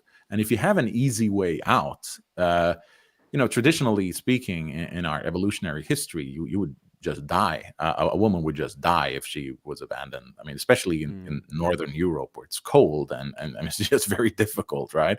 I mean, they had to be independent to some extent, but just the environment and the harsh requirements of life would force you to stay together. But if you make it very easy and convenient to just split up, then of course more people will split up. And especially if you can sort of bribe them through through giving them gibs from the state or whatever. So I mean, we have many factors working together to create this thing. So and some of it is ideological, but I think a lot of it isn't as well. I mean, so some of the sort of crazy things that they teach children in school today and so on, I mean, that's ideological, obviously, but this has been going on for many decades now, and I don't think most of it has been ideological all the time, and this is a sort of a development that has been parallel to other kinds of values of individualism and so on. So I've got another quote, a guy called Ralph Waldo Emerson, who said, "To be yourself in a world that is constantly trying to make you something else is the greatest accomplishment." So how can men embrace their authentic masculinity in a world that's challenging these notions of manhood, and then what benefits could come from this authenticity? Yeah, that's why that's what's so laughable with this whole feminist idea that we're living in a patriarchy. This is a patriarchy. This is not a patriarchy. Masculine qualities are essentially illegal in our society. I mean, you're not supposed to have any masculine qualities. They're not only frowned upon, they're sort of seen as almost criminally suspect. So it is very difficult. And I recognize that it's very difficult for a lot of men to have anything like that. And I think that's why we've seen the sort of this sort of downward spiral into, where masculinity takes on these sort of twisted forms, sort of like the pickup artist culture, which is essentially sort of gay disco culture. It's not masculine at all. It's sort of a homosexual culture. But men try to find some way of being, because human nature is human nature. If human urges don't find a healthy sort of outlet, they will do something else, and you can't really get. It's sort of like, communism, Soviet Union. You can't just force everyone to be equal, because they will find, if it isn't money or something else, they will find some other way to differentiate themselves, because the humans aren't ants. We have sort of a spirit, and so it is very difficult in modern society, and it's difficult to cultivate that masculine thing. But I think one of the things that are masculine, that one thing that is masculine that isn't, that is more subtle, is this sort of belief in principles, right? Like honor and things like that. When you do things out of principle and not for gain, that's a very masculine thing to do, and it's sort of frowned upon in our society. It's funny that, you know, we have this thing called honor killings, right? It's like usually Muslims who kill someone to uphold the honor of the family or something like that, and that's seen as the most evil thing in the world. We can understand if you kill someone for money or personal gain, but killing someone for honor, that's, you know, that's the most horrible thing that's imaginable. And so these sort of qualities that aren't for your individual personal gain, that's sort of like something that the modern world doesn't understand. But the thing is that those things give you an extreme advantage as well. If you believe in something, then you know, you have an enormous strength that I think that the modern world tends to ignore. The modern sort of American capitalist world tends to ignore. I saw a video, sort of, I forget what, I think it was like an ISIS recruitment video or something like that was floating around on the internet. And it was like European men, like French young men, who volunteered to go to join ISIS because it gave them something to believe in that wasn't just like, okay, more consume, more more of this that we have, because that gets very empty so I think, and of course that's a very unhealthy thing when European men volunteer to go to join ISIS because we don't offer them anything.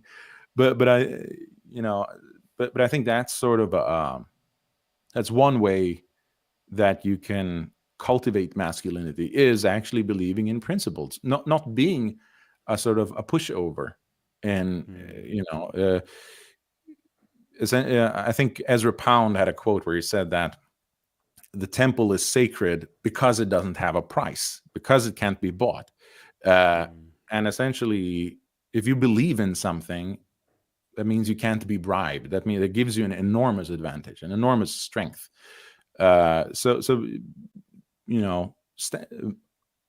Upholding principles and believing in principles, that's a masculine thing that can and should be cultivated, and that will give you an enormous advantage in the modern world as well, because a person who actually believes in principles versus a person who doesn't, the person who believes in principles will win in any such competition, because he can't be bribed, he can't be bought.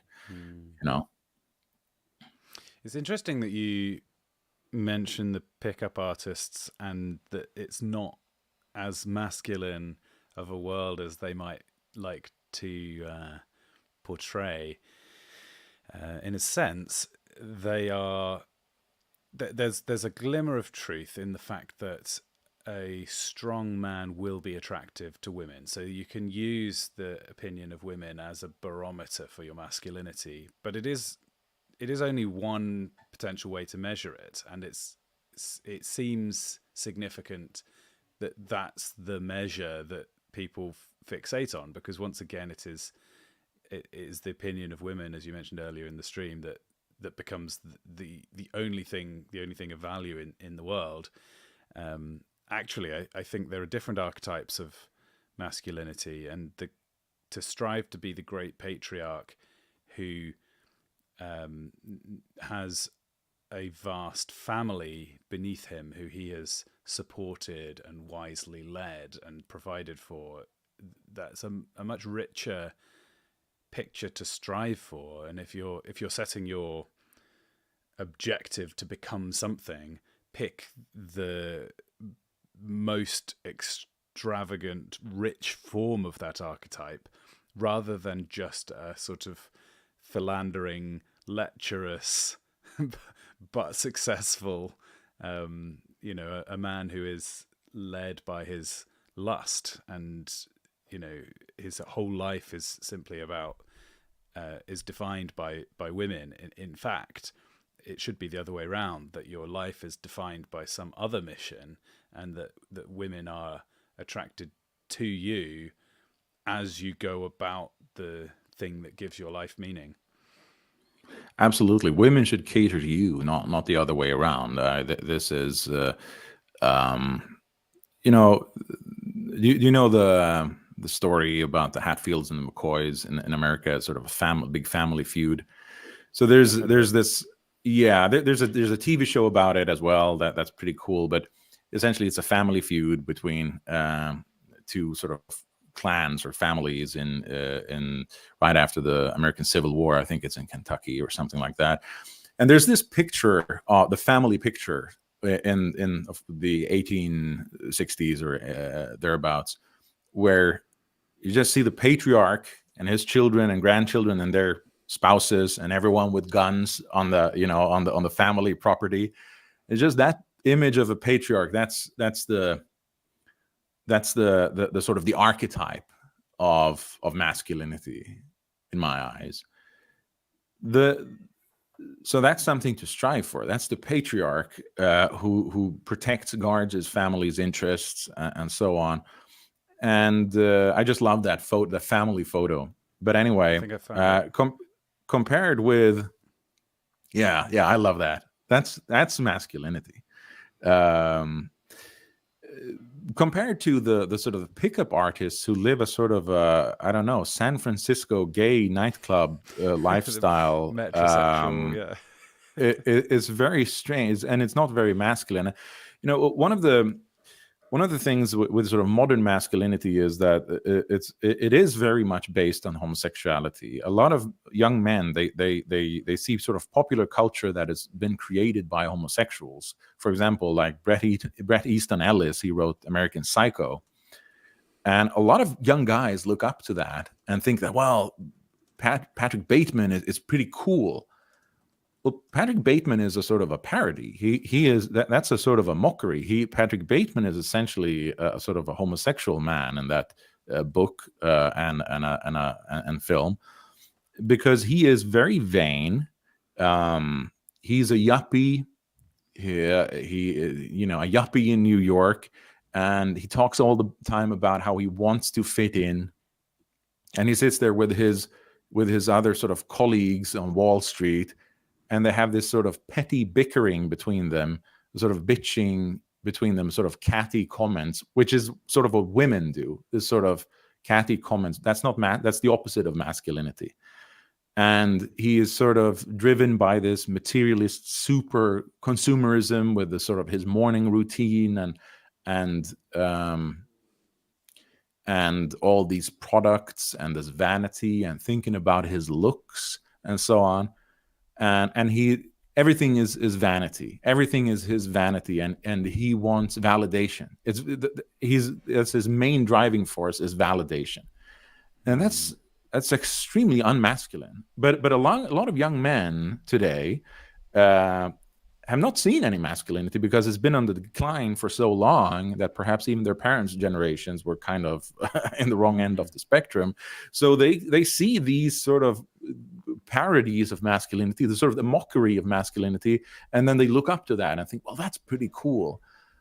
Whereas that's not masculine at all. That's kind of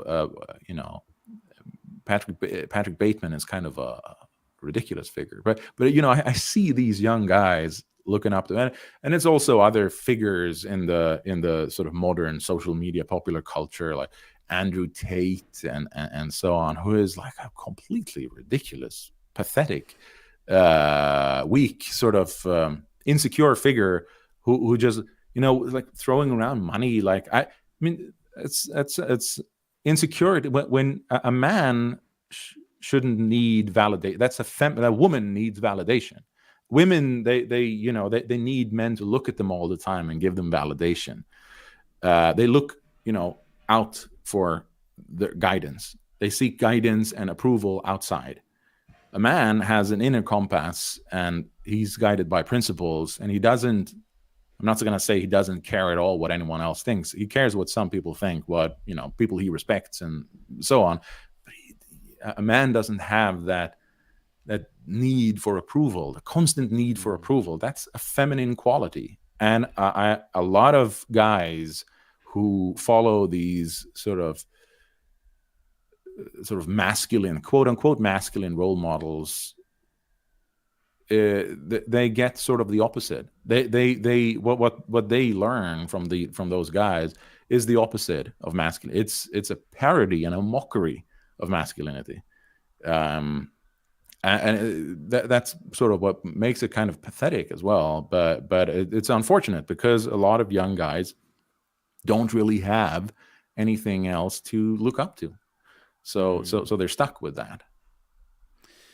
I've noticed recently there's been quite a lot of interest, especially amongst young people, in bodybuilding, weightlifting, and I feel a little conflicted about this because on the one hand, I think for young men to challenge themselves with the rigors and stresses and mental fortitude it takes to do physical work, that's good, and there's something about masculinity and strength that is fitting.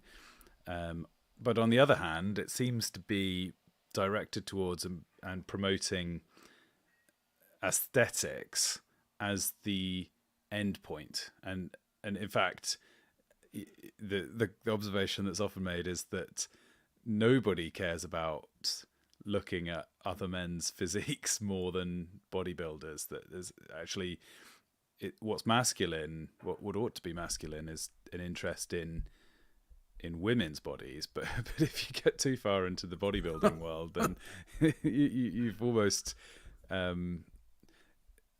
you've almost lost the primal male sexuality and enter into this odd realm of just men admiring one another's physiques. So what do you make of all that? No, I think you're right, and I think that there are different kinds of these sort of bodybuilders and people who work out a lot, and I definitely recommend that the guys work out and get in shape and so on. But there are definitely different kinds of sort of mentalities around that. I've talked to women about this, and they tend to, of course they like a guy who is in shape, but there's also at some stage that sort of signals some sort of insecurity in a man, that he has a need to impress or something like that. It comes across as a weakness. Women are 100 times more sort of socially savvy and pick up on the sort of the subtle signals and so on. And a lot of guys who go to the gym all the time, they do it because they are extremely insecure. And that's not a good thing, because you're not gonna get a woman just because you have a good body if you're insecure, because with women, it's 99% vibe and 1% all the other stuff, essentially. So you can be essentially homeless and in bad shape and be more successful with women if you have the right vibe that is completely sort of non-needy, versus like a guy who is like completely like in shape and everything is spick and span and he makes a lot of money but he just needs that approval. Women are repelled by that. But there are different kinds of bodybuilders. There's this guy, this old bodybuilder, Dorian Yates. You've probably seen him. I love his videos and his, when he talks in his interviews and so on, because he sees it as, he goes to the temple, he goes there, he goes to the gym, and that's sort of like a ritual for him. He does it with like devotion. That's his art, and he definitely doesn't come across as insecure and needy. He's super sort of masculine. And I wouldn't put all the sort of the bodybuilders in one thing and say that they're all kind of vain and needy and kind of gay. So there are definitely different kinds, and I think it's if you're insecure and you want to get a better body because you need that validation, then I'm not sure that's going to help. You probably need to deal with your insecurities. A man shouldn't have insecurities. That's because that's. I know that's a sort of a tall order, but my point is that this constant pinging of like, getting approval and getting validation from other people all the time and just looking out, you have nothing inside. So that, I mean, the masculinity is like the oak, you're there, and like the woman like runs around, and a man is more stable than that. It's like, is it Seven Samurais? It's one of the Kurosawa films where the father teaches his sons that, you have to be like the mountain, and that's, everyone else has to sort of cater to you. You don't like run around looking for everyone's approval. That's feminine quality. So I think that a lot of guys who go to the gym, they do it because they're insecure. And yeah, go to the gym, but don't do it because you're insecure. I guess that's what I'm trying to say. I agree. I think it's a good idea to lift. I think, in a sense, it's a sad thing that going to a gym is necessary because, previous generations, their jobs were physical enough that gave you the physical stress that is actually healthy. The human body needs external resistance in order to operate, and if you're not getting it because you work a desk job, then you have to figure out a different way of achieving the same thing. And it's not just a matter, viewed properly, it is not just a matter of impressing people with how you look. I mean, fine, if if that's a pleasant side effect, but that's almost a woman looking at you and thinking that you have an attractive body is in some ways her correctly assessing that you are an effective person who can do things in life. If you've got, if you've got a baby and you need to like carry him around, sling him in the car or whatever, these things require physical strength, not to mention all of the long-term health effects that can be had. I mean, same thing for losing weight, right? If you're drastically over or underweight, then that has big health consequences, and that is a much more healthy mindset with which to approach that. Absolutely, yeah, and another sort of brilliant side effect of going to the gym and working out on a regular basis is that your energy level, you have a different energy. You have it's not just a superficial, like how well defined your muscles are, but it's also that, I mean, if you just sit around all day and you have this like sleeping energy and you're just low energy, women are not going to find that attractive. But if you're actually active and you have like a physical presence, then your vibe is going to make you a more attractive man to the opposite sex. So, I mean, I'm not saying that guys shouldn't care about their looks, but there is a sense in which a lot of guys think that's going to fix it for them, because now, I mean, if I it's like, some guys working out, they get the same thing as anorectic women, where they anorectic women, no matter how thin they are, they think that, oh, I'm too fat.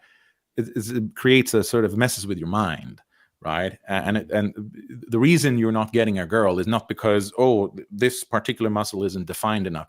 That's not it, because you if you have the right vibe and if you have some self-respect and so on, those things are 100 times more important than like some details in your appearance. So don't do it for the wrong reasons, I guess. Well, thank you so much for joining me. Do you want to just tell people where they can find you? What do you want to point people to? Absolutely, yeah. Thank you for having me on. Anyone wants to follow my work, you can find me on gtkradio.com. I have a weekly show on current events every Tuesday called Weekly Roundup with Mark Webber, and I have a spring conference coming up May 13-14 in Tallinn, Estonia. We're going to have Jared Taylor, Mark Webber, Edward Dutton, Roger Devlin, Ruben Kalep, Timo Hennikainen, who else is going to speak? Well, myself and Guido Taietti. Have I missed someone? I'm sure I've missed someone, but anyone who wants to find out more about that, the spring conference, can go to my website, gtkradio.com. And thank you so much for inviting me and having me on. I always enjoy our conversations. Likewise. And speaking of Ed Dutton, here he is. Oh, very good. Hello. Hi. Hello, Freddie. Hello, Luke. How's it going? I'm doing well. Yeah, I'm still going strong. I'm not yet at halfway point for today's streams, so I've stay hydrated. That's what people are telling me. All right, I'll dismiss Frody. Okay, thank you so much. Yeah, so Ed, I was keen to talk to you about science. I mean, yes, it's a broad topic. I want to get to the bottom of what can science tell us, what can't it. How should we think about it? What's the scientific community like? These are the kinds of things that I'm interested to hear your thoughts on. So let me start with this. Isaac Newton said, "If I have seen further, it is by standing on the shoulders of giants." So how does the scientific process, including experimentation and building on previous research, contribute to this body of reliable, robust knowledge that we can rely on? Well, there was I forget his name, but there was a guy that writes a satirical piece for the Times Higher Education magazine, or at least he used to. And I was once at a speech that he did, and he was joking, and he was saying that when he got his first job as a lecturer, his head of department said, it was in the 60s, yeah, you've got to do research. What you have to do is you have to take things that other people have written and add a bit on the end. That's research, that is. And in theory, that is how science is supposed to progress. It's not quite like that. Of course, we all know about Thomas Kuhn and scientific revolutions and all that sort of thing. But in theory, what you're meant to do, for example, if you do a doctorate, is you're meant to read the whole area, the whole field that you're looking at, and then make a contribution to knowledge, add a bit on the end. And so science is meant to move incrementally further towards the truth. The reality is that it's not quite like that, because often you will get science is a group of people, it's a guild, and people will become invested in the current thing, in the current way of doing things, and they will write articles and research which backs up the current perspective. And then if someone challenges that, it kind of challenges them. And therefore they will be very, very resistant to change. But you'll get these genius types like Newton, who, yes, standing on the shoulders of giants, it's true. I mean, he's aware of the whole field. And because of that, he comes up with that stimulates a completely brilliant, radical idea, which overthrows the current way of doing things. And so it's almost like he's standing on the shoulders of giants and then leaping really high, rather than standing just on the shoulders of giants and thus being a bit taller. So there's those two kinds of scientists that both play their part. I think it's important to emphasize the incrementalists, who one would expect to be very, very careful, very, very conscientious, very, very high in agreeableness, but thus quite sort of socially conformist and not wanting to rock the boat. And then these genius types like Newton, who are super intelligent, but they're basically moderately high in psychopathic traits or autistic traits or whatever, and so therefore they can think outside the box with their low impulse control, their low rule following, in a way that the incrementalist science just can't bring himself to. They don't care that their new ideas will offend, or they are too autistic to understand that they will, and so they just sort of go for it. And so is he standing on the shoulders of giants? No, I think he's standing on the shoulders of giants and leaping up to the sun. There's those two elements to it. Is there a personality type or a characteristic that marks out the people who absolutely changed the world in science? Yeah, a chap by the name of Simonton has done quite a lot of research into this. And so, I mean, essentially, as you can conceive of a hierarchy of disciplines from the least to the most scientific.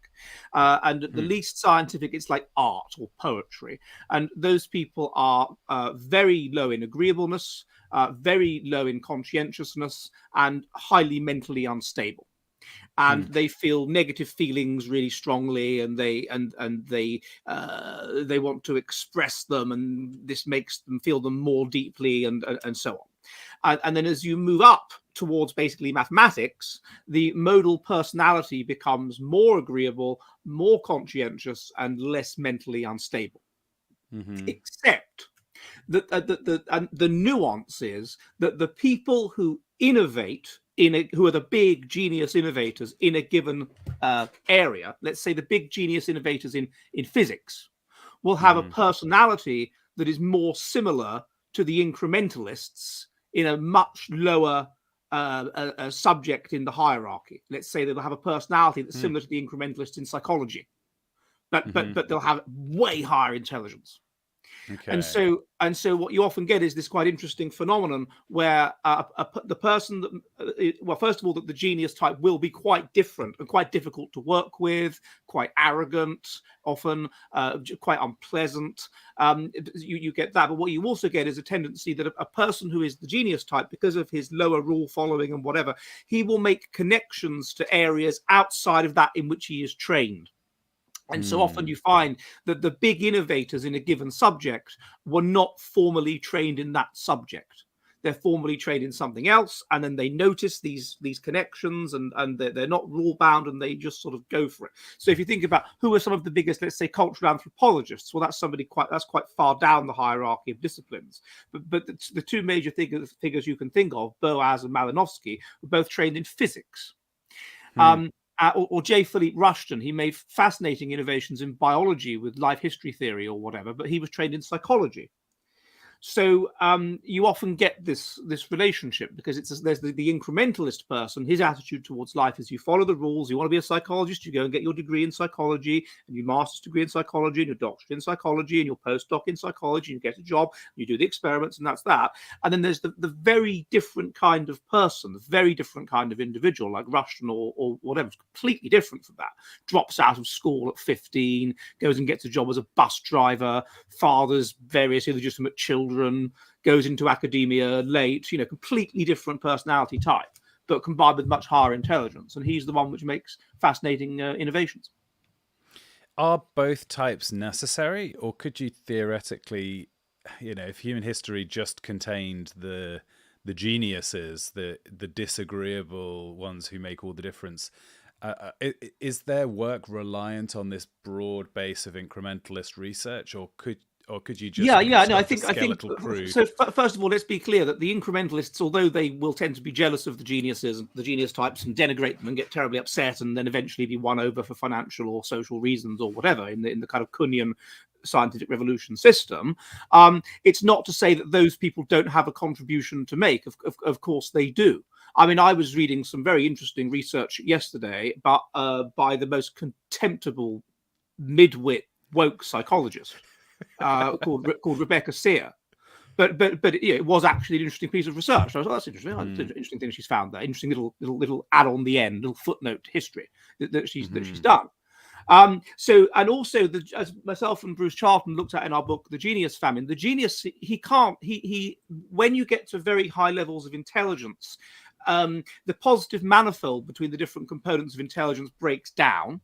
And so they tend to be like very good at, let's say, physics, but they're rubbish at the practical things of life, like organizing a research group. They'd be crap at that. Or the details, the minor details, the making sure everything's properly cited and you're not inadvertently plagiarizing somebody, or the minor, or that you've quoted it properly, or that you have the minor details, the nuts and bolts. They'd be rubbish at things like that. And so I think that the best thing is that there is a relationship between both kinds of person. I mean, in extreme cases, I mean, someone like Isaac Newton, I mean, he'd forget to eat. He'd just get lost in thought on stairs, even in company. He needed to be managed. Often these people need to be managed, and often because they're high in autistic traits, that can lead to things like depression, mental breakdowns, paranoia, things like this. And so that some people, almost in a way that imitates the symptoms almost of bipolar disorder. And so people like that, and I've known a few of them, they need to be managed. and they need to be ensure that although they'll get the big picture, that the nuts and bolts are done. So I do think that both components of both types. I mean, it's a simplification to say there's two types, but broadly speaking, both types are necessary. I wonder if this is an accurate picture to paint, that within normal bounds, clustered around the mean of human experience, you have lots of things correlated because they essentially are all affected by health. If the more healthy of a specimen you are, you're going to be more athletic, you'll have higher short-term and long-term memory, and everything goes up together. And then you get this different phenomenon, which is when you are unhealthy, but it accidentally gives you almost superpowers. You've got extreme autism, but because your brain developed in an odd way, but your brain developed in an odd way that also gave you like way excessive recall, and then that enables you to do maths, Yes. So that you've got up to a certain point until you are as healthy as you can be within the normal population, you just get more and more intelligent. But then the outlier high IQ tends to be from caused in a different way. That is the impression I get. Yeah, I think that's a very good point. I mean, I don't know when I was on your show before. I can't whether we discussed this book I did. Yes, called, the preemies. The premature. That's exactly what it put me in mind of. Yes, the sent before their time, and that's certainly true of them. In its most extreme case, you get somebody like Derek Parvicini, who is blind, who has the mental ability of a 3-year-old, but has perfect pitch. So he has an extreme intelligence, like you couldn't get more intelligent, but in a very, very narrow area of intelligence. But he's generally, of course, he's going to be extremely unhealthy. I mean, he's blind, he's mentally, he's retarded or whatever. And so similarly, yeah, you can see how it's like a similar phenomenon that you get among the way that people that are left-handed on average have lower IQ than people that are right-handed. And left-handedness is a reflection of developmental instability. So it's things going wrong in development due to a suboptimal environment or high mutational load or interaction between the two. So, but at the same time, the people that have outlier high IQ and outlier low IQ are particularly likely to be left-handed. And so what that implies is that with the correct interaction, and that's what you kind of see with geniuses in some ways, you see an interaction between things that aren't normally together. You see intelligence, very high intelligence, and then you'd expect that to go together with agreeableness and conscientiousness and empathy and whatever, but it doesn't. In them, it's these two things that shouldn't be together. So what effectively you have is very high intelligence plus developmental instability. At the extreme, and what that brings about is this particular psychology, which is very high IQ plus these psychopathic or autistic or whatever traits, and then you have, as it were, the superpower, if you want to call it that. And I think that's clearly with the book I did on prematurity. That's clearly the case. You could have somebody that has very, very high IQ and they're not born prematurely, and they're just highly intelligent, let's say. But then they are born prematurely, and then you get into the world of people like Isaac Newton, where they have this brain damage, which means that when the brain repairs itself, it is got pronounced intelligence in a certain area of the brain that hasn't been destroyed, because it's co-opting that area of the brain to do everything else. And so the person has this skewed high intelligence as a consequence of that process. So I think you're right, and it used to be speculated upon. Lewis Terman tried to prove or disprove this, that the geniuses are less healthy than the general population, and he did this thing, the termites, where he got these kids with very high IQ, but the problem is that they weren't outlier high, they got 130 or whatever, but they weren't geniuses. There's a difference between having a high IQ and being a genius, and because then you've just got a bundle that includes both the unhealthy geniuses and also the uber healthy high IQ normal people. Well, you'd have to do, yeah. That's what. But there's so few geniuses that it would be. I guess it would be difficult to do, and you can only know a genius by their fruits, can't you? Really. So it's difficult to do with child experiments. But yeah, I think that is true. There is this optimum that can be created via a combination of extremely high intelligence and or optimally high intelligence, and developmental instability. And I've been thinking, I wonder if something similar might happen. I've done the book on people born prematurely with people that are born via IVF. Because IVF creates developmental instability.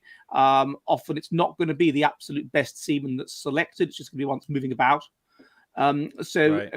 Effectively, you're going to have high IQ person with developmental instability. And I wonder if we're going to start to see over the coming years significant numbers of people that are born via this method that are movers and shakers in culture and that are sort of genius types. And that might be the average is lower, but the extremes are more precisely common. That's exactly what I would predict. And we have that with, as I say, with prematurity. You have it with left-handedness. You even have it with autism. I mean, most people that are autistic are low functioning autistic. And you just get some people that have, through the right combinations, are high functioning autistic, and they will then produce brilliant things potentially. So there's all kinds of things that are like that. That's why there is a need. That's one of the problems with eugenics as a concept, that there is a need, if you want geniuses, for a certain degree of diversity and, as it were, developmental instability within the population. I've heard the description that there's two types of brains, or a spectrum of brains. This is very pop neuroscience, but you've got those with more grey matter and those with more white matter. And in one side of the spectrum, you've got people who are very creative, where a thought will take a meandering path and disparate ideas interact with one another. And at the other extreme, you've got fast calculation. It's like a direct train that goes from A to B, and you can get to the answer quickly, but you're not very creative. So do you know if there's any truth to this picture? My understanding is that like a lot of things in pop psychology, as opposed in pop psychology, as in the kind of psychology that you might read about in Psychology Today, rather than in pop sociology, things, Shakespeare, things that have been perceived long over time, that is decreasingly replicating, and that this idea that you can just divide between left and right brained people is not is being found to be less and less congruous with the evidence. And even if you go back to someone like Charles Spearman, and his G matrix, the correlation between basically being good at art and being good at maths was something like, it might have been 0.4.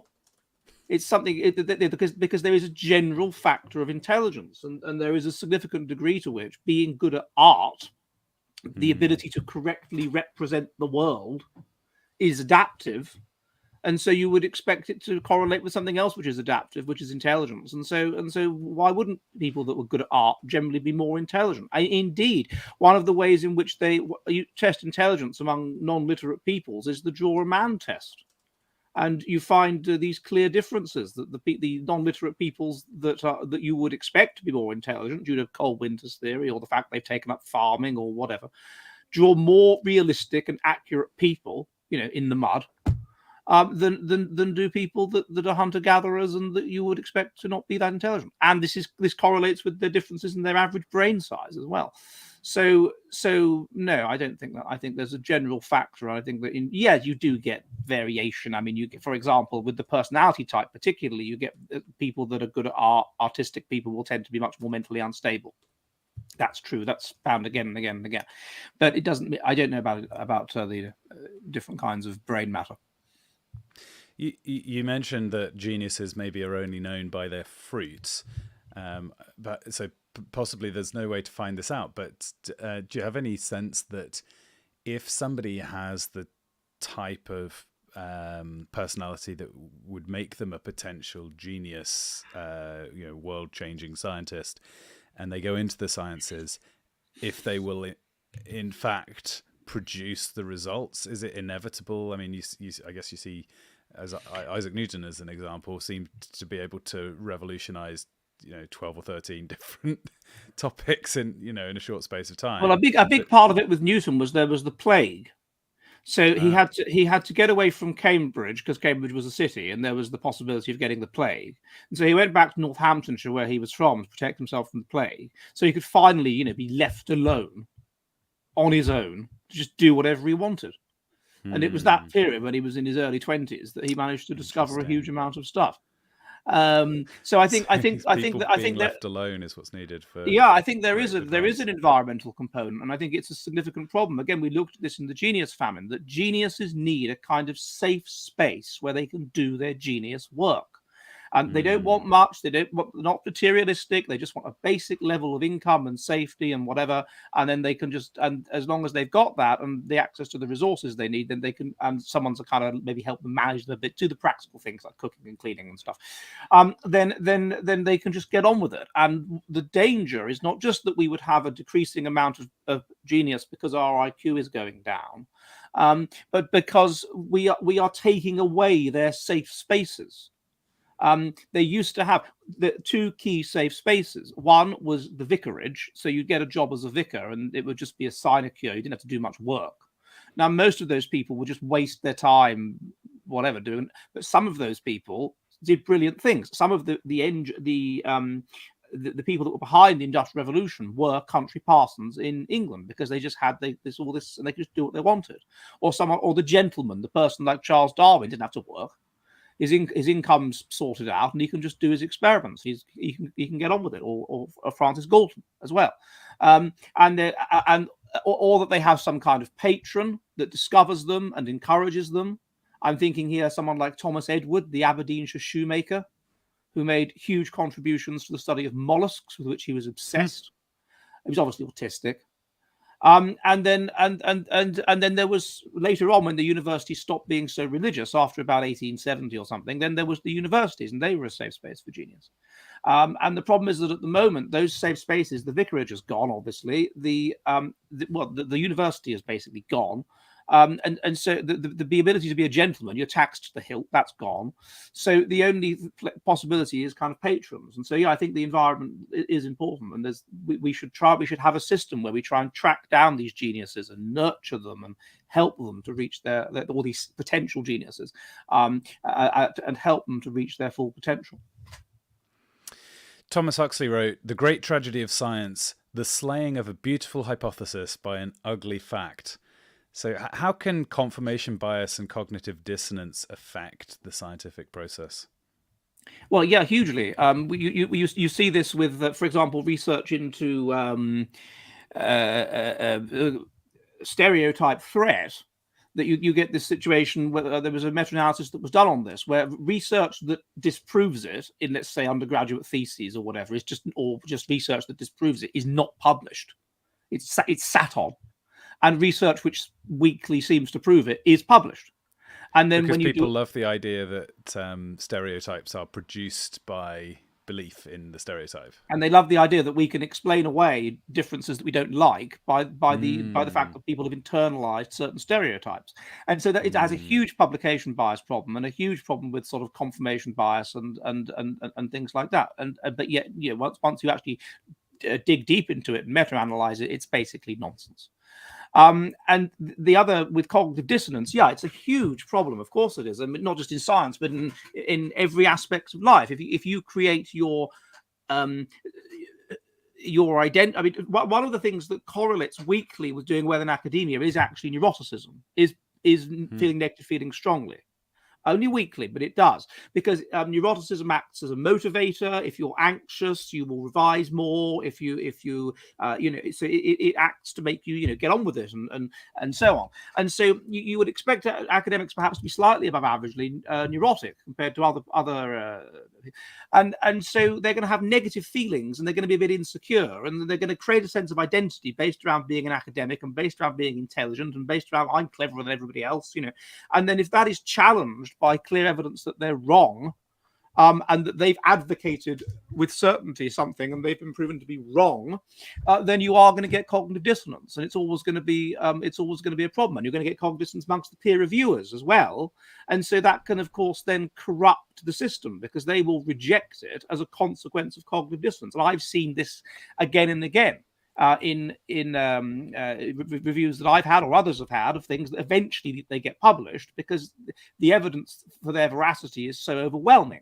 But they have to get rejected from numerous journals, and they have to go through all kinds of nasty reviews. But also, in my experience, also it gets through because it's just so overwhelming. I had an experience with one of the first papers I published, actually, which was a critique of not first paper I published in a science journal, which was a critique of a particular model of intelligence, and I just pulled it apart. And one of the people that was the peer reviewer was the person whose model that was, and he through all this stuff, he kind of works out it was me.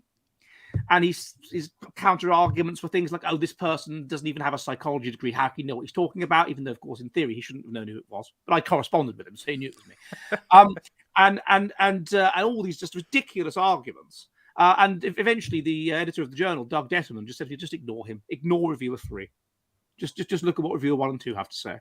And eventually it was published. And in my own case, I remember I did an article critiquing Michael Woodley's cultural mediation hypothesis, and he did a response in which he basically proved the veracity of his hypothesis, proved it. And my initial reaction was that, he can't be right. I'm going to come up with a counter argument. I'm going to come up with a brilliant paper. And the more I thought about it, eventually I had to, no, he is right. So, but it is often an initial reaction, and emotion is the enemy of science. It's the enemy of intelligent research, and it's very hard to keep it for some people sometimes to keep it under control. But it is the enemy of science. Can you talk about the peer review process? It's a little obscure to me for a start exactly how it is intended to work. And I'm also very suspicious. It's very corrupt. It's extremely corrupt. And I would be very suspicious of people like Richard Dawkins. It's absolutely pathetic when I've seen documentaries where he says, oh, well, science has peer review and therefore this is the safety valve. This is the thing. No, do you know how much you can and how easily you can corrupt peer review? Okay. I peer reviewed something recently, anonymous peer review. I peer reviewed something recently where it was bloody obvious to me that whose work I was reviewing. And it was a person I knew personally. And then when he got the review, even though I didn't say who I was, it was bloody obvious to me it was me that was reviewing his work. To the extent that he wrote to me, So even though you're not supposed to do that, but that in theory, what happens? And I've been the editor of an academic journal. I know how it works. In theory, what happens is that you get given the article and you send it to 2 or 3 people who are experts in the field, and they review it. And they improve it or whatever, and they say how to make it better. And I think this is a problem. I don't know why they have to do this. Why don't they just give someone chances to make it better? If they think it's just absolutely no good, then they say reject it. Which I've never understood that as a concept, because surely it can always be improved and give them another chance. Why just say, okay, you can never submit this article to this journal again? It seems preposterous. But that's how it works. I didn't know that was the rule. I've never heard of that. Interesting. Oh yeah, of course. I always assumed that it was you could go back and forth with your peer review. No, not if they reject it. Not if it's rejected. No. Oh, unless you might be able to write to them and plead your case to give it another go. But in general, no. If they reject it, that's it for that journal forever. Wow. So that's the theory. Now the reality of how it works is this. Let's say in worst case scenario, you send it into a journal. The editor is woke. The editor doesn't like your article. He desk rejects the article, so he just refuses to send it for peer review. He just refuses to do so. In another scenario, he gets your article. He can't justify desk rejecting it. He knows perfectly well that it's intelligent and well written and whatever. So he rigs the peer review by sending it out to 2 reviewers. One that will probably give it a positive review, it is reasonable, and one that is woke and will give it a negative review. And then he'll just say, I agree with the second reviewer, i.e. the woke reviewer, and therefore I'm rejecting your paper.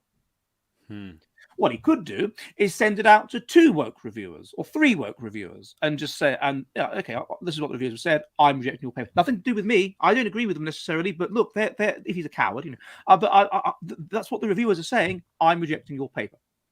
So with my own book, At Our Wits' End, Why We Become Less Intelligent, What It Means for the Future, that was sent to Oxford University Press. It was peer reviewed by James Flynn, who signed the review and said it was him, and another reviewer, I can suspect who it was, who was woke. The woke reviewer, James Flynn, said, publish it, it's brilliant. The woke reviewer said, don't publish it, blah, blah. Oxford University Press rejected it. Then I sent it to Cambridge University Press. It was sent to the same two people, James Flynn and the other person. And the other person admitted it was him. Said, yeah, I got this from Oxford University Press as well. So then it was rejected by Cambridge University Press for exactly the same thing, even though James Flynn was saying, publish it, publish it, publish it. It's fantastic. And in the end, it was published by Imprint Academic, and James Flynn put a dust jacket endorsement on. So that's how it can be corrupted. And that's how they can justify it to themselves and say, oh, what's the editor? It's not me. Oh, no, it's just the reviewer, and I agree with them, or it's just what the reviewers are saying. But of course, it's open to corruption, and often as well, people will try and work out who it is that they're reviewing, and so you've got to be, if you're a young academic, you've got to be careful who you criticize, because people can work out it's you. With the internet, people can work out what's going on, who's publishing what. So you've got to be careful. So that's another problem, the internet.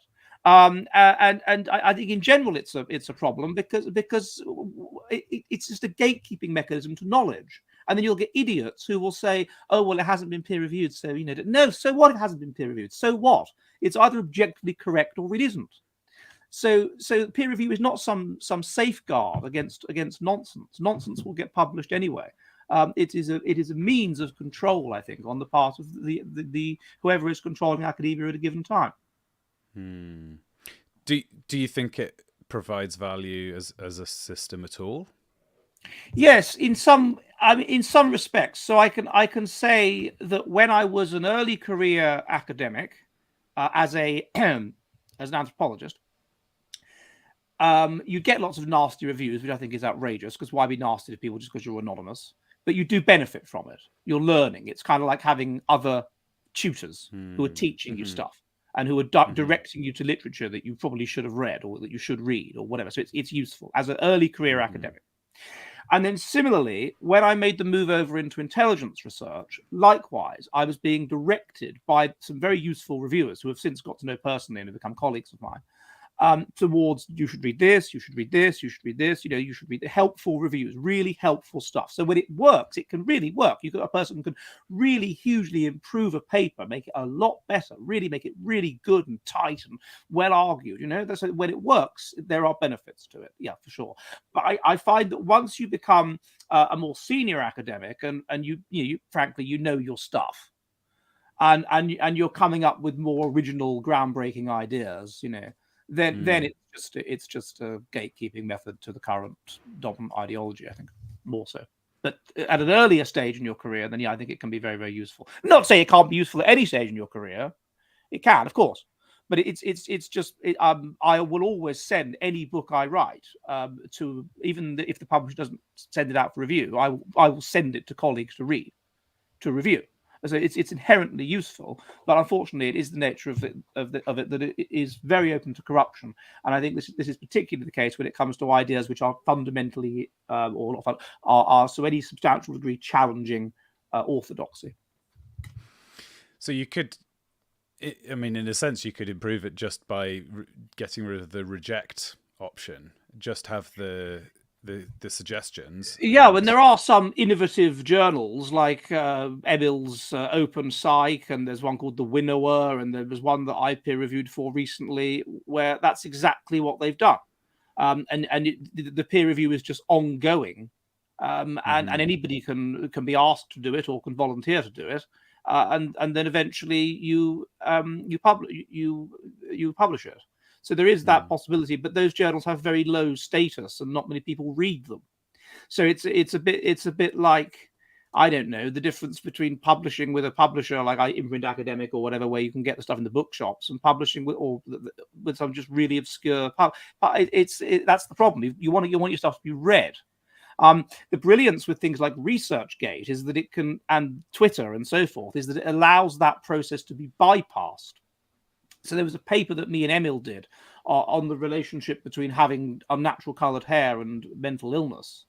And of course, we couldn't get it published in any mainstream journal at all. They just kept rejecting it, of course, not least because it used that scraped OkCupid data. That was the excuse they kept using. So I published it in this online obscure, not right wing or anything, just an online obscure journal that this postgraduate had set up, and it was like one of the most read articles on ResearchGate.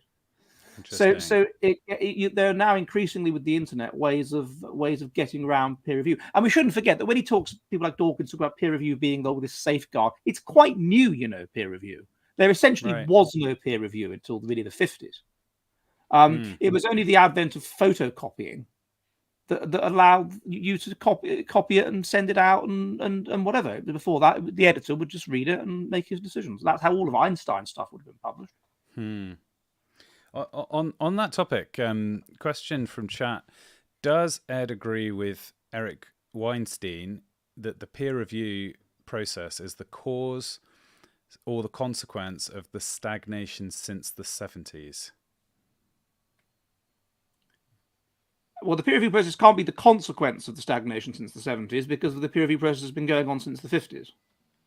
How about the cause? If you're saying it's the cause, then it may well have contributed to it in the sense that it is more difficult to get amazing, fascinating, out there ideas published, I think, than perhaps was the case, because you are you have to go through this process of gatekeepers, and a lot of those gatekeepers will be senior academics, and they'll be invested in the current system, and therefore they will. You may find that your radical idea is rejected. This will, in a sense, discourage you from having radical ideas, and it will discourage the certain kind of borderline genius, if you like, a certain kind of person that has genius aspects. For the good of your career, do not have radical ideas. That's dangerous thinking. I mean, I was actually told when I was a postgraduate at the University of Aberdeen, and I had this idea of writing an article that related to, I don't know what it was, the Ukraine or something. And my tutor said to me, don't write an article about something that's not in your specific area of research, i.e. religious studies. That doesn't help you. Don't do that. Don't write this article. It's a waste of your time. I said, yeah, but I've got this really fascinating idea that I think explains that. No. Don't waste of time. Write about what you're into, which is Christian fundamentalism. It's not going to help you to get a job to write about anything else. And he was right, because I remember when I applied, I didn't get it. I applied for this job. I was interviewed for a job lecturing theology at the University of Winchester. And one of the interviewees commented that I have quite an eclectic collection of papers that I've published. And I said, oh, thank you very much. and he said, no, I mean, why isn't it focused on... Explain yourself. Yeah. And I was, oh, right, you think it's a bad thing? Okay. And so I explained that they're all fundamentally rooted in, this, that, and the other. But no, it was considered not a good thing. You're here to research religious studies, and we don't want you researching anything else. That's dangerous and radical and peculiar. People are complaining that the stream's lagging, but hopefully in a second it'll clear up. Can we talk about replication? As I understand it, it's quite hard to get a replication published because I guess it's just not very interesting. And then additionally, loads of quite high profile papers and results have turned out not to replicate. Yes, that's right. It's absolutely ridiculous. And I found this with the journal Intelligence under the new editor, not under the old one. That you'd send, let's say you want to replicate the Flynn effect. You've replicated the Flynn effect in some country where they haven't found a Flynn effect before. Now, I think that's an important contribution to knowledge. I mean, it's meta-analysis fodder, but it certainly needs to be published, and there's no reason why it shouldn't be published in Intelligence, which is the leading journal on the subject of intelligence, because it's about intelligence. But increasingly, the attitude of this journal is no, we don't want that. No. If you're going to send us something where you've replicated it in 4 different countries, maybe we'll be interested then. No, we only want big papers, and that's ridiculous because as we've had a replication crisis there's no replication crisis with the Flynn effect, but there is a replication crisis in psychology, huge replication crisis, and so you would have thought that if you replicate somebody else's article, or even if you do the study and you fail to replicate it, that is surely worth publishing. That is a contribution to knowledge. Or even if you do the study and then you add a further possibility, and in an attempt to see if that allows you to reject the null hypothesis, and it doesn't. And that was another joke, which this guy, what's his name, Poppleston or something, that writes Times Higher Education, and his first paper was rejected. He said, well, there was the experiment was that you have people in a room, and they all say that x plus x is y, and then eventually one person says that x plus x is z. And and the other people start. Oh, there's this effect where people start changing their minds and saying something that's not true because of the social pressure, right? And so his experiment was to have those people do that, but wear sunglasses, and see if the wearing of sunglasses had an impact on whether it replicated. And the wearing of sunglasses didn't. And the editor said, "Well, look, we never thought it would." And the writer countered, yes, but I have made a contribution to knowledge by showing that it wouldn't, and so then it was published. So it's that sort of thing. Yeah, there is you should be able to publish replications and publish them easily. What was your second question? So firstly, I'll comment that failure to replicate seems like a massive deal. The claim that's often made is that your career will be made as a scientist if you can upturn the apple cart of scientific knowledge. If you can show something different to what people already thought, then you're a made man. Is that not the case for? That's why I don't understand. They just see it as not a very interesting paper essentially to get something that somebody else has written and just add a bit on the end. So it's harder to get those in, but you can get them in some places. But I don't know. Well, the other half of my question was about the replication crisis, which you've sort of addressed, but I gather in like psychology it's pretty extensive. I imagine in physics it's probably less so. They tend to do their experiments to enormous numbers of decimal places rather than just 0.3. We've got a confidence interval of almost half the probability space. Nobody does a confidence interval of 0.3. It's 0.5. That's the minimum confidence interval that anybody would. Surely. I don't know. But all I'm saying is psychology results are tenuous as it yes, is. they are. So it's worth being very cautious with a lot of psychology results unless they're replicated. Yeah. And particularly if it's a small effect size and the confidence is only 95%. Have you got any thoughts about the push to open access and having people publish their, all their results and make all the papers available free? And well, yeah, make all the papers available free. I'm absolutely in favour of that. But if I rise to power, open access that you have to pay for. Okay. Would be banned, and it should be illegal to even suggest it, because all that does, if you start making scientists pay for to publish their, first of all, people shouldn't pay to publish their writing. Writers should be paid for publishing their writing. That's how it should work. Otherwise, secondly, if you do it like that, then you heavily institutionalize science. You make it so that if you have a job in a university, then you can get your research published in a prestigious journal, but you can't if you don't. And that goes against the whole spirit of science, which is that anybody can be a scientist.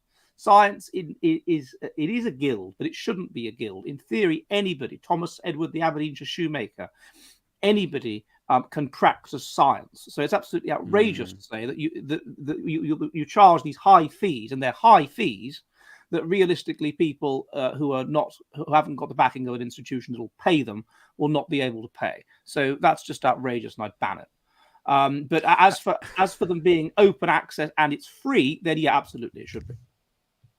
How about the significance of pre-registering results? I've heard people talk about that if you encourage or enforce that people have to say what the experiment is going to be before they do it, that solves a certain type of unscrupulous behavior. Yes, there may be some truth in that. I mean, certainly one of the things that people engage in is p hacking, and so this is because it's so stupid. If they didn't have the rule, if you could just publish not results that don't achieve significance, and say, well, look, it hasn't achieved significance. But I mean, if something's 90% probable, then if you replicate it with a larger sample or whatever, then maybe it's true. Maybe it is true. So it's a stupid rule that they have like that. Of course, this means that people will fiddle with their data such that they can attain the magical 95% confidence. So there's all kinds of stuff like that goes on, I'm afraid. And yeah, I guess you could also just look for whatever pattern is like, okay, p hacking is you stop collecting data when you've randomly fallen into significance or something like that. Right? Yeah, exactly. When you let's just find something that connects to something else in this data set. And then publish it. But that's what it encourages. Another thing you get, which is ridiculous, is you get some universities where they give them a bonus based on how many articles they publish in high impact journals. And so what this motivates them to do is to salami slice. I.e., okay, well, we've got this data set proving this. We've got this data set proving this. Let's not do one paper on it. Let's make it 2 papers. And let's just so we can get more money. So there's so many ways that, in which academia is set up that corrupts it. And then cases like this guy, this Dutch guy, Dieter Stapel, that I did a video about, that he's had the most papers withdrawn of any academic ever, and he just basically concocted his results. And he had to put quite a lot of effort into concocting his results because the numbers had to look real, and it's messed up obviously his career and the careers of PhD students of his and all this kind of stuff. It's terrible what he did, but you can see that that's the point, the system, the pressure they are under to publish, and they've got to publish a certain number of articles. They're all on short-term contracts, all this. And this never was formally the case. When I was at Durham University in the early 2000s, you had people there. I remember there was a philosophy lecturer. I went to his lecture called Mr. Hughes, not Dr. Hughes, Mr. Hughes. Didn't have a doctorate. He got that job in about, 1962 or something. And in those days, you just had to have a master's degree, and that was it, job for life. And I think he published 3 papers ever, and no books. But he was a very good lecturer. He was very good at teaching you about philosophy, but he didn't do much in the way of publishing. And that's what you could get away with in those days. But these days, no, everyone's got to publish, and a lot of what they publish is rubbish and pointless. Almost as a result. Exactly. Here's a quote from Mark Twain. There's something fascinating about science. One gets such wholesale returns of conjecture out of such trifling investment of fact. So I think this leads us on to a bit of a discussion of journalism and the popular reporting on science. So do you find that there's the understanding of the people who are working in a field, presumably they tend to actually know what's going on, and then the understanding of scientists in nearby fields, and then the understand, as you go out. Like my experience is that unfortunately it's extremely narrow. Okay. So the whole system is set up to encourage people to only pursue their own, like hedgehogs rather than foxes, as it were, to only pursue their own field and to pursue that in incredible depth and not really think about anything else. If anything, if you're under this pressure to publish, it disincentivizes you to think about anything else. It's frivolous to do so. When I was at university, there was a chap in the theology department and there was a chap in the philosophy department, and their research areas were actually strikingly similar. And because I did some philosophy modules, I knew this guy and I said, "Have you heard of this chap?" The guy said, "No, never heard of him." And but because he was a philosopher, so that's just a different thing. You'd never heard of him, and they were both working at the same university, sort of 10-minute walk from each other. But that's the kind of thing, unfortunately, that you get. And so I find that with not with all, I mean, you do get some people that are real the genius or semi-genius types, the real thinkers. I'm working at the moment with a physicist on a topic of mutual interest, and my background's completely different from his. So you do get that sort of stuff, but it's quite rare. And I think that the average incrementalist will see his purpose as just sticking with the area that he's supposed to know. A lot of people, I think, that have doctorates in history and are history lecturers are probably not going to know what statistical significance is. In fact, I know from having been at an anthropology conference that a lot of cultural anthropologists don't know what it is. They just don't know what it is. Why would they? It's out of their area. It's not relevant to them. So no, that's the thing that as E.O. Wilson looked at in his book Consilience, that the nature of science is that it breaks up into these different compartments, these different areas. Now, the thing that the scientists should do is bring them back together again. And that's where the best discoveries are made. I mean, that's what someone like E.O. Wilson did. He was a person that was an expert on ants. That was his thing. That was his area. And he noticed the way that his expertise on ants could apply to humans, and thus and human psychology, and thus he bridged that gap in a consilient model, and that's where real innovation comes from. And it's just all too rare, and the whole system incentivizes you not to do it. That even if you're applying for a job, the worst, they do not want a person who's a specialist look at the job adverts in academia. They want a person who is a specialist in a specific area. They do not want a person who is a specialist in multiple things. That doesn't interest them. They want a specialist in a specific area that will fit well with the other people in the department and whatever. It's not science for science's sake. It's science to get money, to get a good university rating and whatever. Yeah. You must get situations where there is some overlapping. There's a topic which falls between the cracks, as it were, between departments, and I mean, by the sounds of it, it's not just falling between the cracks, but it's almost everything would exist between two specialisms, and therefore one researcher will be working based on an assumption from the other department, and the other department is working on an assumption based on the first, and actually the whole thing's bollocks.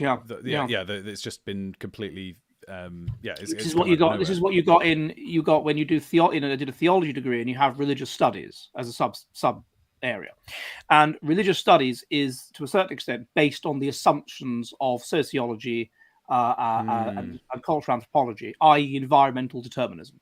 It's based on that assumption. So if that assumption is wrong, which it is, then the whole religious studies project comes tumbling down, or a big part of it does. Another assumption it's based on is the idea that all religions are equal. This kind of very liberal, it's basically an expression of very liberal Christian theology. All religions are, like Rudolf Otto said, they're all responses to the Mysterium Tremendum et Fascinans. That's what religion is. Religion is a response to the feeling of the presence of God. And so A, it assumes there is a God, which is questionable. B, it assumes that all religions are basically the same, that they're qualitatively the same, which is very highly questionable. It assumes that all religions believe in gods at all, which is extremely questionable. And so you can see how the whole project via those two means is based on a concept of either a religious dogma or ideological dogma. And so it's a seriously stupid discipline, I'm afraid.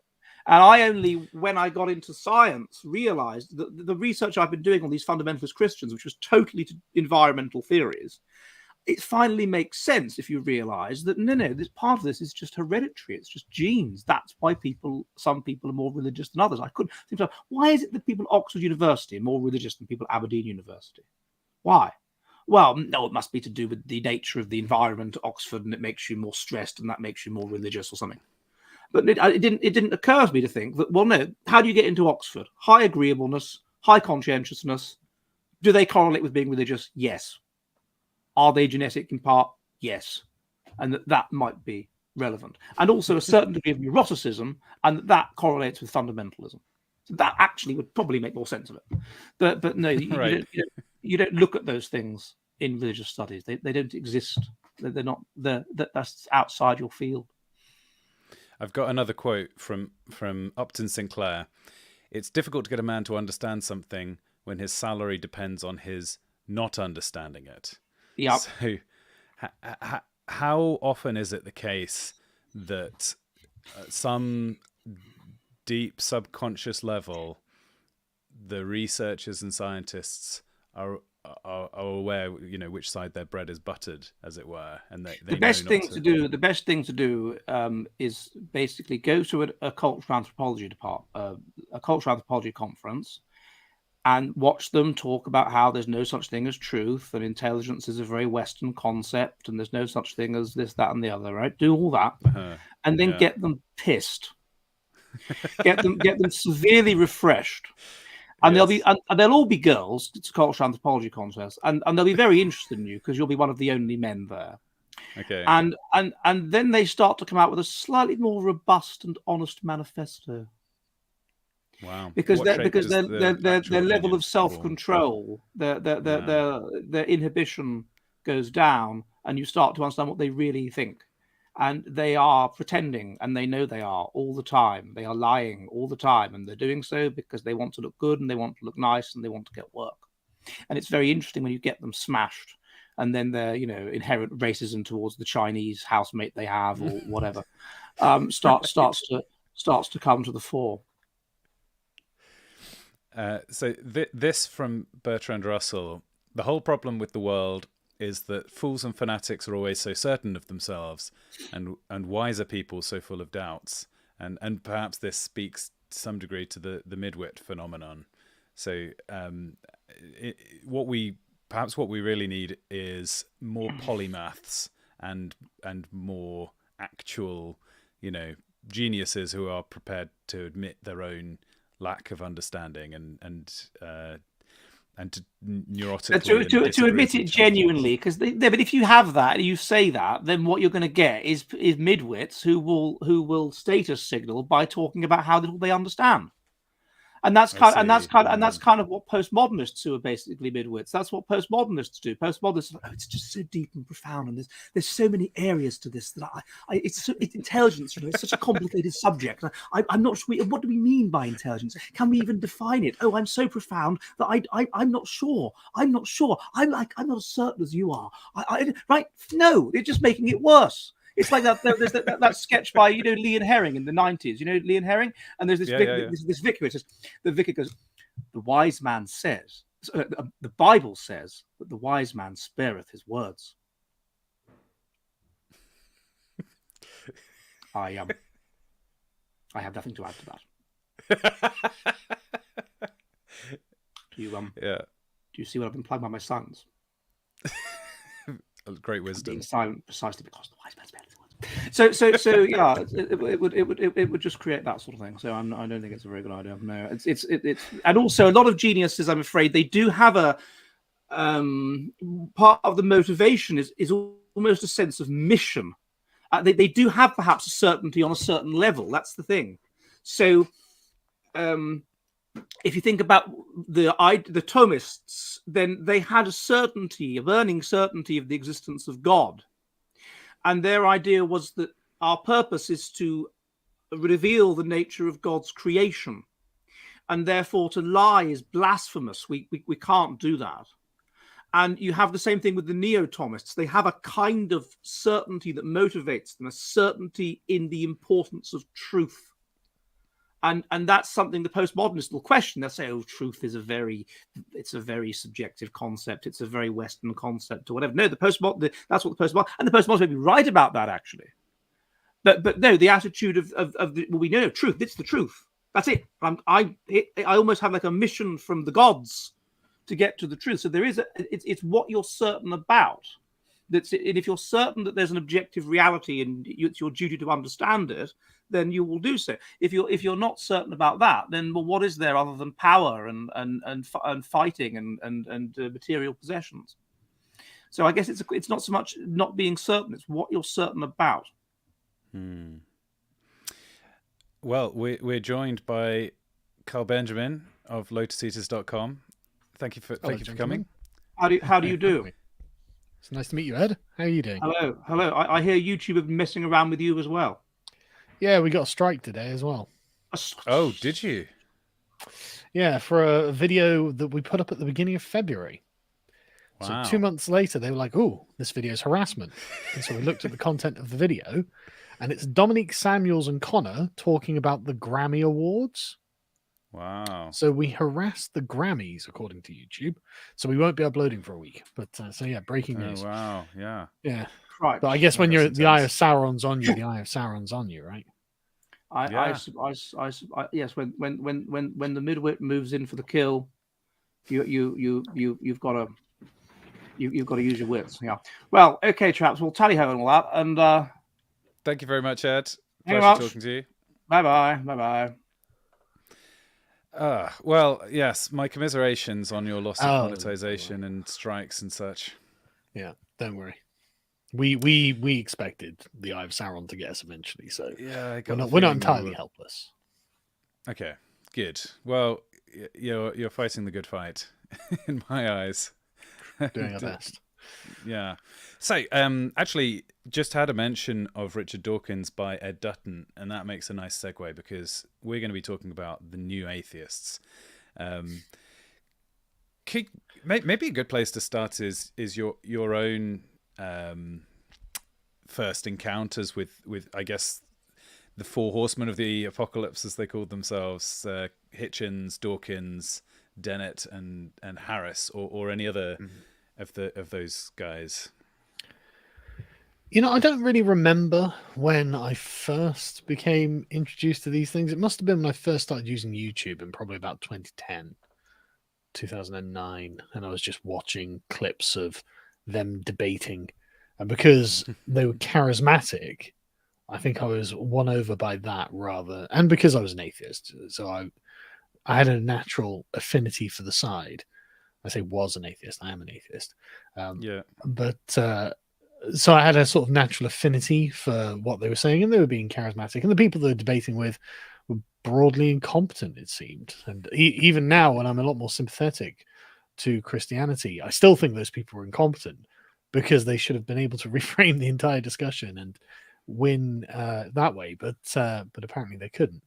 So and I didn't see this sort of thing coming, you know, what we're experiencing now. And I don't think anyone really did, to be honest. You know, I think, I mean, obviously you're gonna get someone like Pat Robertson, who was banging this drum, you know, decades ago, who I always thought was a crazy kook. Turned out to have been vindicated on that, doesn't he? It turns out the kooks, they're always correct. they sometimes have some points, and on this one, I think the general lack of life purpose is that's true. That is actually to untether oneself into the void and to be just sent off in space and like, right, bye, have a great journey. It's like, okay, but I don't know what I'm doing. I don't know what's going on. I'm lost and alone and I'm scared and frightened and I don't understand myself. And suddenly you see the purpose of religion, even if you're not a religious person. So I've had an odd experience with it because I was a Christian in around that time, 2010, and was a Christian. And still am. We're both implying that we've changed our minds. I know. Yeah. Let's switch positions. Yeah. Like that debating practice strategy where you take the opposite. But I was also watching lots of YouTube and watching the debates with these new atheist figures and finding them sort of irresistibly charismatic. I don't think I ever was quite persuaded by them, but I was certainly frustrated in that I felt the energy. It was alluring on the atheist side, and then when I went to uni, you could also feel that on campus to some degree, that you knew one of these groups was fashionable and the other one wasn't, and you kind of found yourself on the wrong side if you were, you know, in the Christian Union. Yeah, is that Christopher Hitchens in the background there?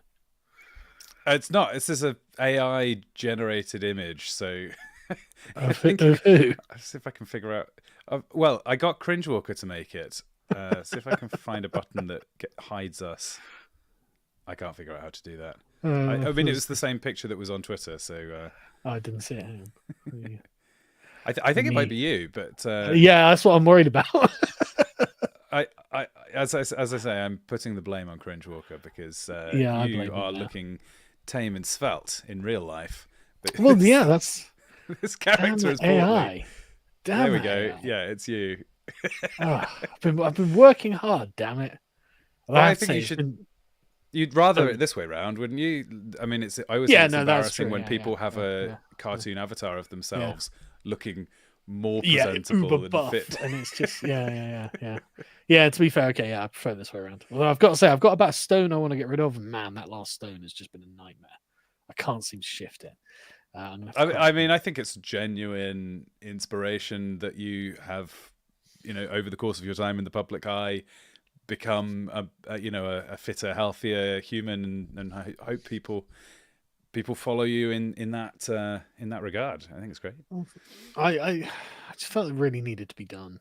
It's actually not that hard. It's just getting started. That is, because really all it is just wanting it. You just have to want it, and then when you want that more than you want the alternative Yeah. just becomes less palatable. It's just your mindset. It really is. I heard Andrew it's not that Huberman hard. talking about the negative, the visualizing what the bad thing that will happen is more powerful than visualizing the positive.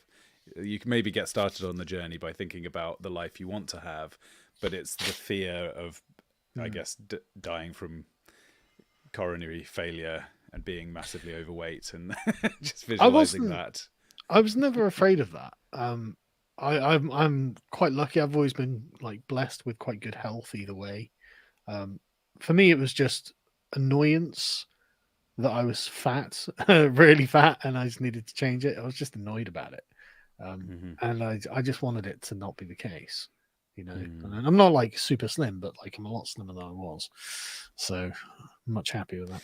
But anyway, new atheists. Let's get back to the new atheists. So, what do you think were the kind of cultural and the events and the forces that led to their meteoric rise to prominence?